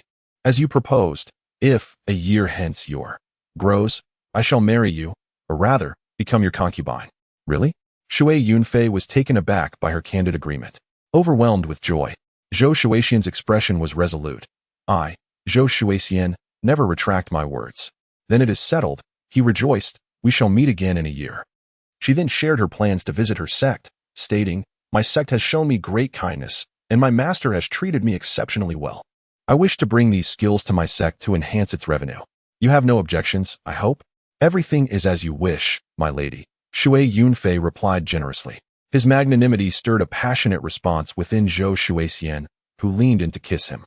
On the third day, she departed with the tea trading caravan from the Zhou family, while Shui Yunfei remained behind. He had gifted her 20 thunderclaps. Having originally possessed 50, he had used one, leaving him with 49, ample supply. Previously, when Zhou Shuixian represented Huwei Villa in purchasing, he had been excessively demanding, refusing to sell even at 1,000 taels per piece. This time, however, he presented her with 20, which moved Zhou Shuixian deeply, wishing to merge with Shui Yunfei entirely. Despite his internal struggle, Shui Yunfei sensed that Emperor Mao Guang had likely dispatched another expert to monitor him. Without Zhou Shuixian's warning, he dared not indulge. As he watched her depart, a sense of urgency washed over him. He needed to locate the elusive Qian Kuan furnace and return it to the emperor, thus alleviating the scrutiny upon him. The officials of the outer court were the emperor's primary focus, while eunuchs, typically overlooked, were only monitored due to Shui Yunfei's crucial quest for the furnace. Upon returning, he approached Eunuch Hu, feigning casual inquiry. Eunuch Hu, I have a suspicion that someone is following me. It isn't one of your men, is it? Not at all. Eunuch Hu shook his head firmly. It's likely someone from the outer monitoring agency. The palace housed 20,000 eunuchs, and each estate had stationed eunuchs as well. Ideally, these outer eunuchs were dispatched from the palace. However, in practice, the internal and external systems operated independently, with an additional agency overseeing the outer eunuchs to prevent collusion with external officials against the emperor. This agency was known as the Outer Monitor, led by Eunuch Huang. Reputedly the foremost expert among eunuchs, at the 4th level of innate mastery, he heeded only the emperor's commands and had little interaction with others. Shui Yunfei. Absorbing this information, feigned indignation. Are our inner eunuchs also subject to their oversight? Eunuch Hu clarified, the Outer Monitor typically only oversees stationed eunuchs. However, you are unique. As the emperor's disciple on a quest for the Qiankuan furnace, you may be under special orders. This aligned precisely with Shui Yunfei's suspicions. In that case, I must expedite my search for the Qiankuan furnace and return to the palace. I have little desire to remain out here. In truth, life within the palace offered comforts and freedoms, while the outside world was fraught with discomforts. During this time, with many alchemical furnaces acquired from various locales, Shui Yunfei focused on his task. One day, he encountered a furnace, and suddenly, the 100 Flowers mirror revealed, a spiritual alchemical furnace has been discovered. If the Guardian of Flowers can collect it, a reward of an alchemical formula awaits. A spiritual artifact? Shui Yunfei was both astonished and elated. The furnace appeared unremarkable, about the height of a person and wide enough for two to embrace, merely larger than usual. The emperor possessed hundreds of furnaces, the largest towering 4 to 5 men high, requiring a dozen to encircle. The 100 Flowers mirror informed him. This is a low-grade spiritual artifact, yet a rare treasure in the mundane world. Could this be the Qiankuan furnace of Master Yuding? Shui Yunfei inquired. The mirror responded, I am unaware of the Qiankuan furnace, but this one possesses spiritual energy and can refine alchemical concoctions using a variety of herbs. Herbs? Is that not typically done with lead and mercury? Shui Yunfei questioned. The mirror replied, lead and mercury alchemy yields only death. Shui Yunfei, fully aware of the grim history of such practices, was merely testing the mirror. What makes this furnace spiritual? I see no distinction. It is crafted from spiritual stones, adaptable in size, and requires no mundane fire for refining, with the right ingredients. It can harness solar energy to create elixirs. Adaptable? Solar refining? Shui Yunfei was intrigued. You mean to say it can harness the sun for alchemy? Simply by placing it under sunlight? Midday is optimal. With the proper incantation, it can absorb solar energy for refining, requiring no further concern from you. How splendid! Shui Yunfei rejoiced. Without hesitation, he accepted the offer, urging the mirror to share the incantation and the alchemical formula. The 100 Flowers mirror promptly transmitted the necessary knowledge. Following the instructions, Shui Yunfei placed his hand upon the furnace, channeling his energy while reciting the incantation. The furnace responded beautifully, capable of expanding to the height of a mountain or shrinking to the size of a soybean. Wonderful! It truly is a spiritual artifact, he exclaimed with unrestrained joy, finding a string to hang the furnace around his neck. He also stowed his large bag inside the furnace, sealing it securely. Upon observation, others might perceive it merely as a decorative item, utterly unaware that it is, in fact, a spiritual artifact. Such a mystical object could not possibly be presented to Emperor Zhaoguang. Thus the search continued, and indeed an eccentric piece was found. The alchemical furnace bore a peculiar design, featuring two crane-shaped spouts that emitted smoke and produced a sound akin to the call of a crane during the alchemical process. This phenomenon arises from air rushing through the slender spouts, akin to the principle of a whistle, yet to the uninitiated, it appeared quite magical. Indeed, this is the Qian furnace of Master Jade Ding, declared Shui Yunfei with unwavering conviction. He promptly took the crane-spouted furnace and set off, arriving in the capital within a day. As he beheld the grandeur of the city, his heart leaped with joy. Dear concubine Shu, sister Bingfei, sister Yufei, and sister Rongfei, your faithful poet, little Gizi, has returned. Upon entering the city and palace, he naturally first sought an audience with Emperor Zhaoguang. The emperor readily summoned him. Upon meeting, Shui Yunfei proclaimed loudly, Master, I have been blessed. As soon as I ventured forth, I discovered the Qian furnace. He spoke deliberately, and the emperor, far from being angered, chuckled heartily. Yu Rui exchanged knowing glances with Shui Yunfei, amused by his exuberance, while Master Zhu chimed in, he rejoices for a friend. His intentions are pure. Emperor Zhaoguang nodded in agreement. This little monkey possesses a commendable filial heart. At that moment, the Qian furnace was presented. Shui Yunfei remarked, Master, behold, this is the Qian furnace. The emperor stood, surveying the object with a hint of skepticism. This furnace has a fine form. Yet how can you ascertain it is indeed Master Jade Ding's Qian furnace? Because this furnace exudes celestial energy, Shui Yunfei explained, pointing to the crane spouts. During the alchemical process, they release ethereal vapors. Is that so? The emperor's curiosity was piqued. Master, if you could refine a batch of elixirs, you would understand. Very well. Let us proceed with the refinement. The emperor, uninterested in state affairs as long as there were no rebellions, had little inclination toward women.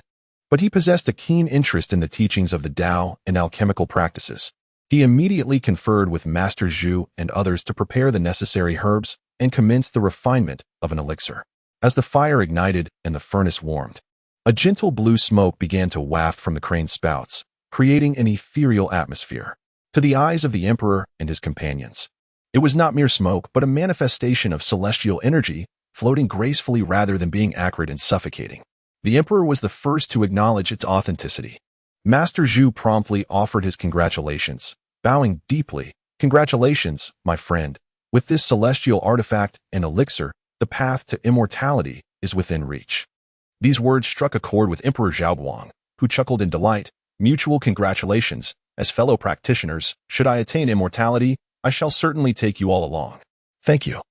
My friend, Master Zhu, and the others bowed in unison, eliciting further joy from the emperor. Observing from a distance, Shui Yunfei called out, Master, take me with you. Take me, little Gizi. The emperor was in high spirits, laughing heartily. Look how anxious this little monkey is. Master Zhu remarked, it is understandable. This is the pursuit of immortality. Who wouldn't wish to accompany a fellow Taoist? Indeed, the emperor nodded, addressing Shui Yunfei, little monkey, I keep my word. Since you have procured the Qian furnace, I shall formally accept you as my disciple. If you serve sincerely, a rightful reward shall be bestowed upon you. Thank you, Master. Shui Yunfei immediately knelt in gratitude. Witnessing his jubilance, the emperor's heart swelled with delight.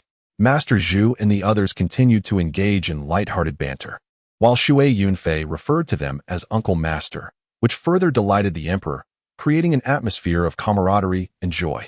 Ma Xiaoyang, observing from the sidelines, was both astonished and impressed. This lad has truly made a name for himself.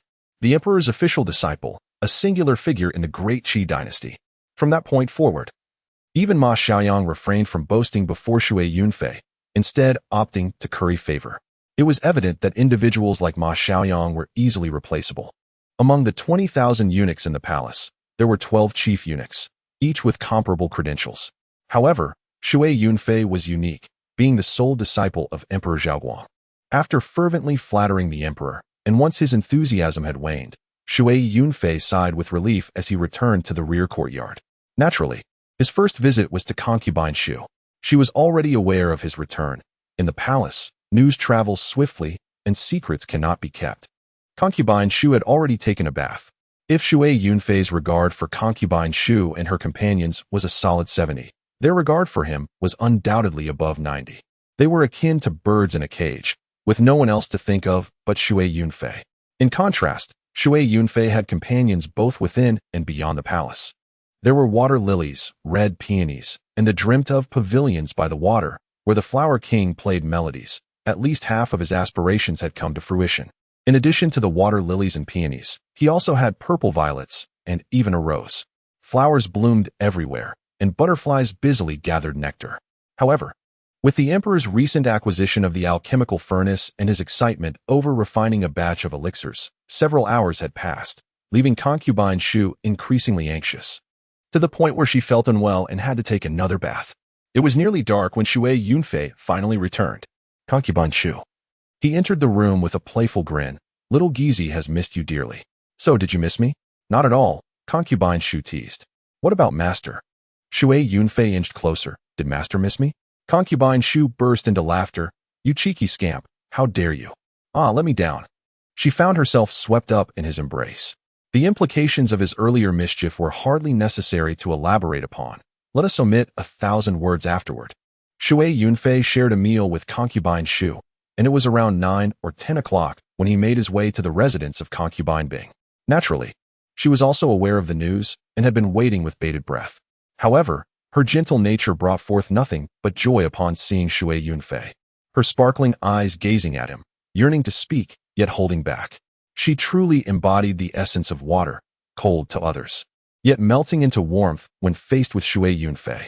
He felt deeply moved, taking her hands in his, and softly reciting, Since we parted, I have remembered our encounters. How many dreams have intertwined with yours? Tonight, let the silver lamp illuminate our reunion, lest I fear our meeting is merely a dream. This was a deft stroke to the heart of a literary soul like concubine Bing. Tears welled up in her eyes, and she collapsed into Shui Yunfei's embrace, her icy demeanor melting away into warmth. At present, Shui Yunfei was at the pinnacle of his achievements, yet in terms of authentic combat experience, he still lacked sufficient encounters and had not faced life-and-death situations. Should he ever encounter a seasoned veteran from the martial world, prepared to wager their life, it was likely he would struggle even against a second-tier opponent. However, in other matters, his prowess remained unmatched. Thus, even having previously teased his master, he was still full of vigor. As for the specifics of their ensuing activities, let us refrain from elaborating further, as our readers surely wish to conserve their bandwidth by the time dawn broke. Shui Yunfei returned to his quarters, tidied up, and opted not to sleep. He brewed himself a pot of tea and reclined on a lounge chair, feigning a sigh. Look at how busy I, Gizi, have been. He chuckled to himself. In the following days, he devoted his daytime to serving Emperor Zhaoguang through teachings and alchemical practices, while his evenings were spent in the company of concubine Shu and concubine Bing. Concubine Shu was fiery, while concubine Bing was gentle. Together, they created an atmosphere of warmth and joy. This was his sanctuary, truly comfortable, devoid of the ever-present sensation of being watched. After enjoying a few days of carefree existence, one day, upon returning from serving Emperor Zhaoguang, he was about to head towards concubine Shu's quarters when he encountered Linger. Gizi, my Lady Rongfei requests your presence. Shui Yunfei, having yet to visit Lady Rongfei, felt a delightful anticipation at the thought of this poetic friend, as if fragrant aromas wafted before him. Has Lady Rongfei composed any poetry recently? He inquired. Linger smiled. Indeed, my lady often pens verses, and she frequently expresses her desire to seek your guidance. Regrettably, I dare not. With a deferential remark, Shui Yunfei followed Linger to consort Rong's palace. Scarcely had they entered the inner chamber when a sudden numbness seized him from behind. A palace mate had struck his pressure point. Startled, Shui Yunfei turned to behold Yang Fei herself. Yang Fei. Astonishment and anger warred within him. Had she not fled? It dawned on him that she had not escaped beyond the palace walls, but had instead sought refuge within them, amidst the 8,000 palace maids. And with her familiarity with the surroundings and the presence of her cousin, consort Rong, she found the palace a haven. Shui Yunfei had not foreseen this. At that moment, consort Rong emerged from within, exclaiming urgently, Sister, you promised me you wouldn't harm eunuch Gui. Rest assured, I keep my word, Yunfei replied, producing a porcelain vial from her bosom and extracting 2 pills, each sealed in wax and the size of a broad bean. Seizing a black cat that had been observing the scene, she addressed Shui Yunfei, Eunuch Gui, observe carefully. She crushed the wax seal of one of the pills and forced the dark substance into the cat's mouth. Great Black, Linger cried out. Yunfei cast a sidelong glance at her, silencing her instantly. This woman possessed a ruthless streak, an aura of menace.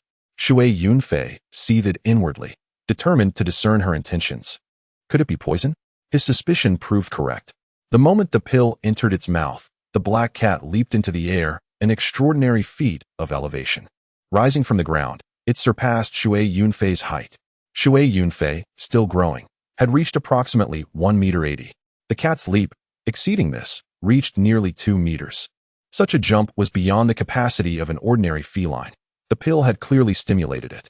In midair, the cat emitted a piercing shriek before crashing to the ground, convulsing and lying still, blood streaming from its orifices. Eunuch Gui, have you seen? Yunfei fixed Shui Yunfei with a frigid gaze. This concoction is known as the 5 Venoms soul-severing pill. Without the antidote, the heart's next beat will be its last, beyond even divine intervention. Who are you? What is the meaning of this? Shui Yunfei feigned indignation and fear, refraining from uttering Yunfei's name directly, as his persona would not have recognized her. While Shui Yunfei had visited Prince Qing's residence, he had only encountered the prince, never Yunfei. My identity is inconsequential, Yunfei retorted. I merely inform you that this poison will claim your life within 7 days without my antidote, beyond any salvation. With that, she seized Shui Yunfei's jaw and forced the pill into his mouth. Shui Yunfei, his pressure points sealed, struggled to unleash his inner energy. Though his cultivation was at the pinnacle of the 3rd level of the innate realm, far surpassing Yunfei's 2nd-level novice status, the unexpected assault rendered him temporarily powerless. He gnashed his teeth in a tempest of fury and alarm as the myriad flowers mirror materialized, announcing, detected poison, 5 Venoms soul-severing pill. Dewdrop elixir provides the antidote. Having spent recent days in dalliance with consorts Shu and Bing, Shui Yunfei had forgotten the myriad flowers mirror's reward of a pill recipe upon acquiring the Qinquan furnace. The mirror's reminder filled him with elation. Mirror, does the recipe include the dewdrop elixir? He inquired mentally. Affirmative, the mirror responded. Are the ingredients readily available? Is it easy to concoct? The ingredients are easily sourced, and the concoction is simple. Place the prepared ingredients within the Qinquan furnace. The mirror's veracity was unwavering, instantly assuaging Shui Yunfei's apprehension. However, his resentment toward Yunfei remained undiminished. Gazing at her, he muttered inwardly, "Vile woman, repeatedly targeting me, are you? Heh." As the transition from summer to autumn brought lingering warmth, Yunfei, a martial practitioner of robust constitution, wore a lotus root-colored blouse over a moon-white bodice, revealing a generous expanse of her chest. While such attire was not uncommon, Yunfei's position as Prince Qing's consort spoke to her undeniable allure, surpassed only by consort Rome. With newfound assurance, he contemplated his retribution, feigning alarm and trepidation. What do you intend? I bear you no ill will. Indeed, we have no quarrel, Yunfei replied. Rest assured, as long as you comply, I will administer the antidote in due course, without taking your life. Producing another jade vial, she extracted a pill, crushed the wax seal, and forced it into Shui Yunfei's mouth. He hastily swallowed it, fearing the melting of the wax seal. With the antidote ingested, he felt a measure of relief. What do you require of me? He inquired. He surmised that Yunfei sought vengeance against Emperor Mao Guang, adding, Do you intend for me to assassinate the emperor? I am incapable. Liang De and Liang Er, his bodyguards, are formidable. Liang De and Liang Er, secretly referred to as the Xinming Elders, possessed formidable cultivation at the 4th level, while the 3rd level of the innate realm denoted a grandmaster. The 4th level was hailed as a divine master. The transition from the 3rd to the 4th level was a quantum leap, their capabilities beyond ordinary comprehension. Accompanying Emperor Mao Guang, Shui Yunfei often caught glimpses of Liang De and Liang Er, their presence evoking a chilling sensation. I do not require you to assassinate the emperor. Yunfei demurred. Simply remember to heed my instructions. Shui Yunfei nodded. I will obey. Obedience ensures survival and future rewards. With that, Yunfei released Shui Yunfei's sealed pressure points and withdrew. Consort Rong rushed to Shui Yunfei's side, her expression contrite. Eunuch Gui, I apologize. Shui Yunfei clasped her hand, reveling in its silky smoothness and the delicate fragrance that wafted from her. Consort Rong's scent, subtle and ethereal, intensified with excitement, becoming exceptionally alluring. Feigning concern, he inquired, Consort Rong, has she harmed you or poisoned you as well? Unaware of his pretense, she was moved by his concern. No, she would not harm me. That is reassuring. Shui Yunfei patted her hand. Where did this wicked woman come from? She is not from your palace, is she? She is so fierce. She. Consort Rong hesitated. She glanced at Linger, who understood, and went to check outside. Yang Fei had departed, while Yang Fei had sought refuge within the palace. She feared implicating Consort Rong and resided not by her side, but in the cold palace, serving as a maid to a long-banished concubine. Amidst the numerous palace maids and the infrequent visits to the cold palace, the presence or absence of a maid went unnoticed. Linger returned and nodded to Consort Rong. Consort Rong led Shui Yunfei into her bedchamber, where she unexpectedly performed a curtsy. Eunuch Gui, I apologize on behalf of my cousin. Your cousin? Shui Yunfei exclaimed in feigned surprise. Yes, Consort Rong replied apologetically. The palace maid is my cousin, Prince Qing's consort. After Prince Qing's incident, she sought refuge within the palace. Prince Qing's consort? Shui Yunfei feigned astonishment. His surprise, of course, was not due to the revelation of Yang Fei's identity. He had known all along. His astonishment stemmed from Consort Rong's disclosure of such information. This woman was either naive or foolish. Why have you told me all this? He could not help but ask. Because you treat me as a poetic companion, yet I have implicated you. That was the reason. Gazing upon Consort Rong's exquisitely beautiful face, found himself at a loss for words. Inwardly, he mused, Brother Mirror, what flower did you say Consort Rong resembled? The mirror responded, an orchid of the finest quality. Should the host pluck this flower and cherish it, he shall be rewarded with 15 years of life or an equivalent measure of power. Indeed, a treasure, reflected, as pure as a flower, untouched by the grime of this world. How can such perfection exist in this den of iniquity? A thought then struck him, but for me, this would not be possible. It must be destiny. He resolved in his heart, unaware of the consort's thoughts. Seeing his gaze fixed upon her, she mistook it for anger. Consort Rong felt a pang of guilt, for she genuinely admired his poetic talent and considered him a kindred spirit. Had he been merely a common eunuch, she would not have felt so strongly. But the fact that her cousin had harmed her poetic confidant filled her with remorse. Noticing his apparent displeasure, she made a sudden decision and declared, Eunuch Gui, I wish to become your duishi. Would you accept? What? Exclaimed in surprise. Consort Yang had once proposed such an arrangement, which Consort Rong had declined. Now, because of Consort Yang's scheme against, she was offering herself.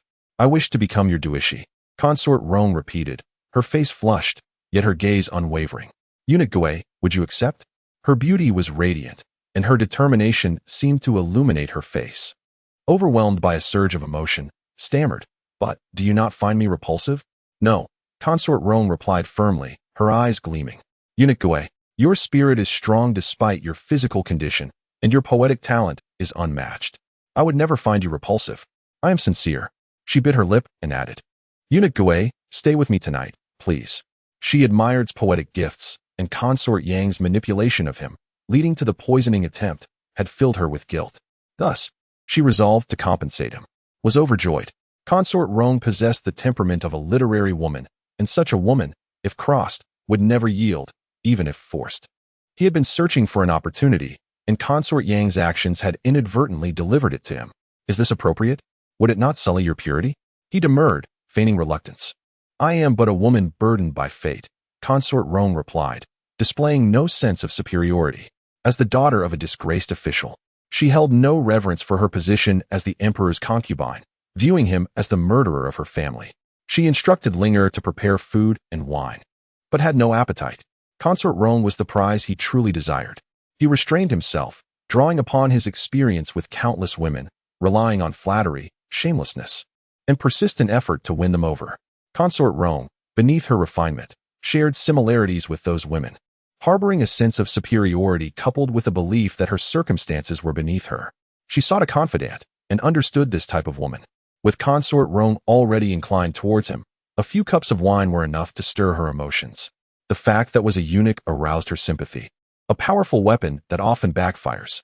As the wine flowed, Consort Rong's face flushed, and her perfume intensified. Could no longer restrain himself and pretended to be intoxicated. Consort Rong and Linger helped him to her bedchamber and onto her precious bed. After assisting him to lie down, she went to wash up. Linger, after drawing the silk curtains, sighed softly. As Consort Rong's confidant, she felt pity for her mistress, a woman of such purity, who was now reduced to sharing intimacy with a eunuch. As she reached the door, she heard Consort Rong cry out in alarm. "My lady, what is wrong?" she asked, turning back. Nothing. Leave me be. I am fine," she stammered. Linger remained outside, listening to strange sounds. She knew of the practice of duishi between palace maids and eunuchs. She assumed that was tormenting Consort Rong and felt a surge of anger. Consort Rong is a precious flower, and it is a pity that she should end up with a eunuch. If only he were a real man. Why did Consort Yang involve my mistress in her schemes? She heard Consort Rong weeping and thought, she has been crying for ages. How can that eunuch Gui be so perverse? As dawn broke, departed. Linger, who had kept vigil outside the bedchamber all night, glared at him, merely grinned and sauntered away. His gait was peculiar, appearing slow and measured, yet he covered several zhang in the blink of an eye. Linger thought she was hallucinating. That eunuch is like a ghost, she muttered. She was unaware that had reaped a great reward. Not only plucking the orchid that was Consort Rong, but also gaining 15 years of power, elevating him to the 4th level of the innate realm.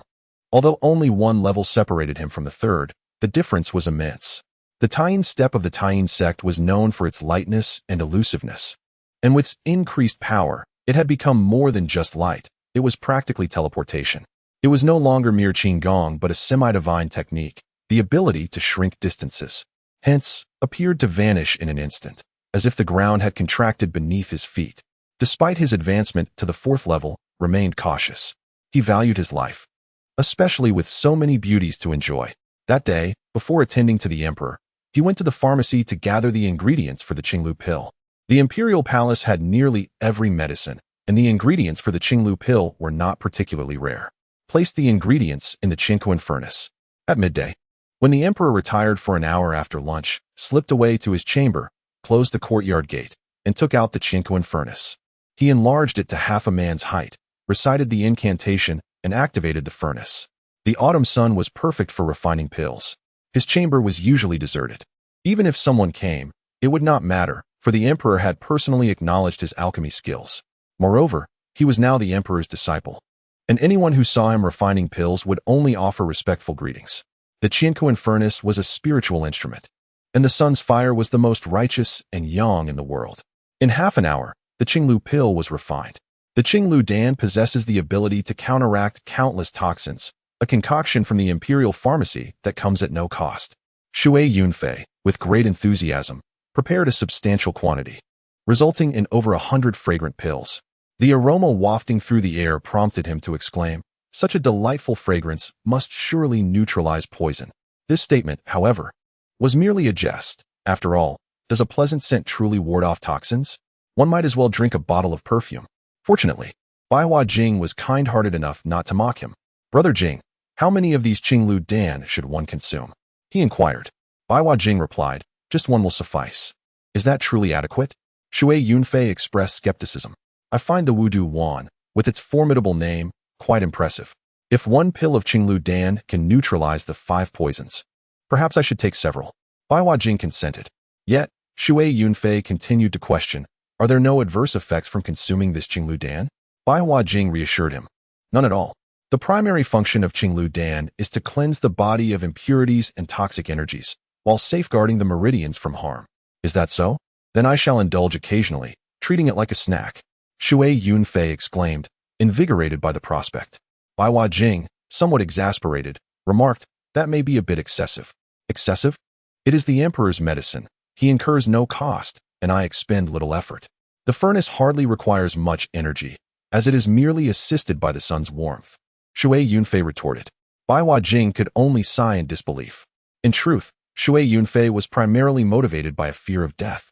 Last night, he had plucked a rare orchid from the favored Consort Rong, and despite savoring it through the night, it had not been enough to satisfy his craving. Now, he was determined to cherish his life. Without hesitation, he stuffed a handful of pills into his mouth, chewing enthusiastically. reminiscent of the Monkey King pilfering elixirs from the Heavenly Lord. The remaining Qinglu Dan was carefully stored in a jade vial and placed within the Qingquan furnace.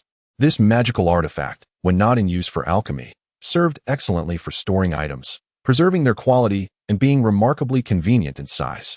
The more he could store, the greater the potential for creating thunderous explosions should the need arise, a notion that excited him. Though now a fourth-level innate practitioner and a master of the divine arts, he still fantasized about explosions rather than relying on his own formidable skills.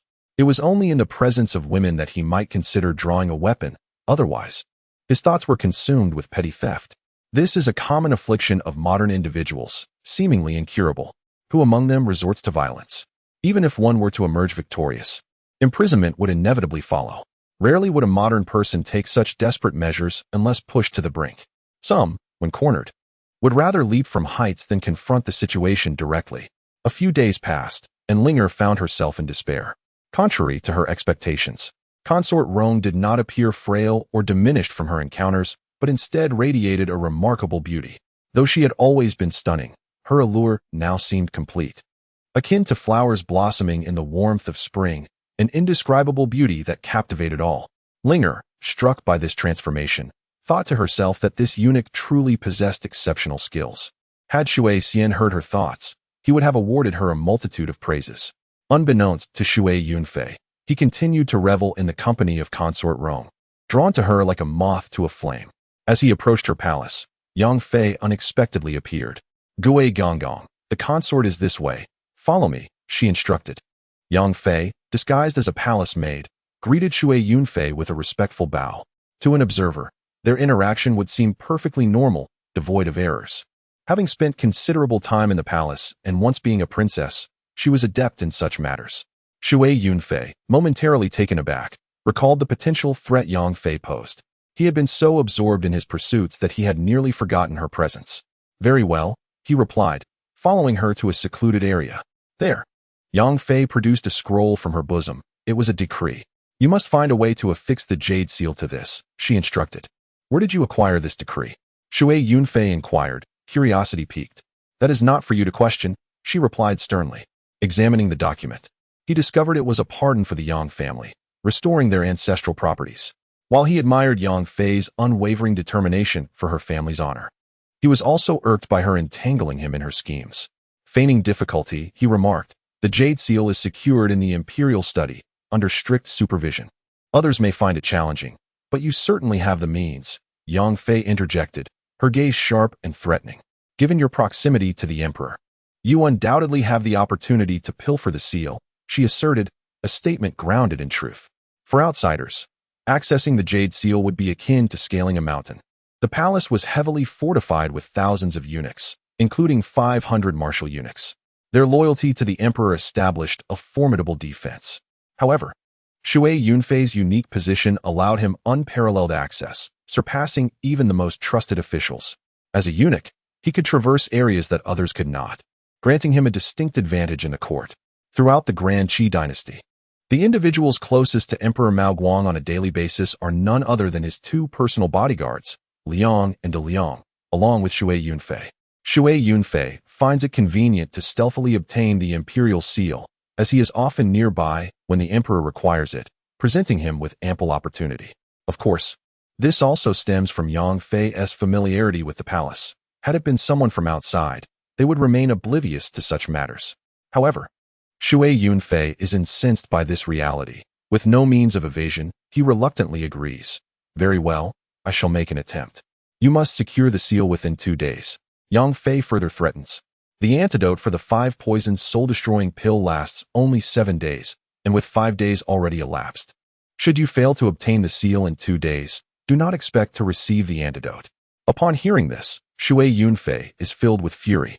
Although he has already neutralized the poison with Qinglu Dan, Yang Fei's threats irk him.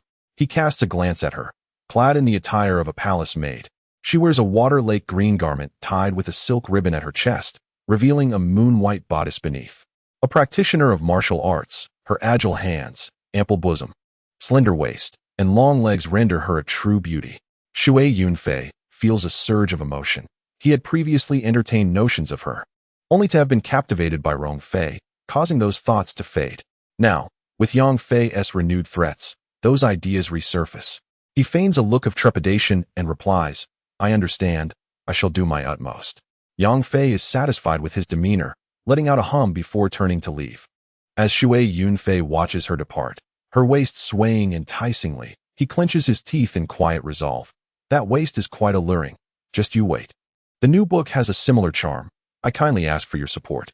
Title: Commencing my cultivation journey with the cold celestial being secretly as my partner.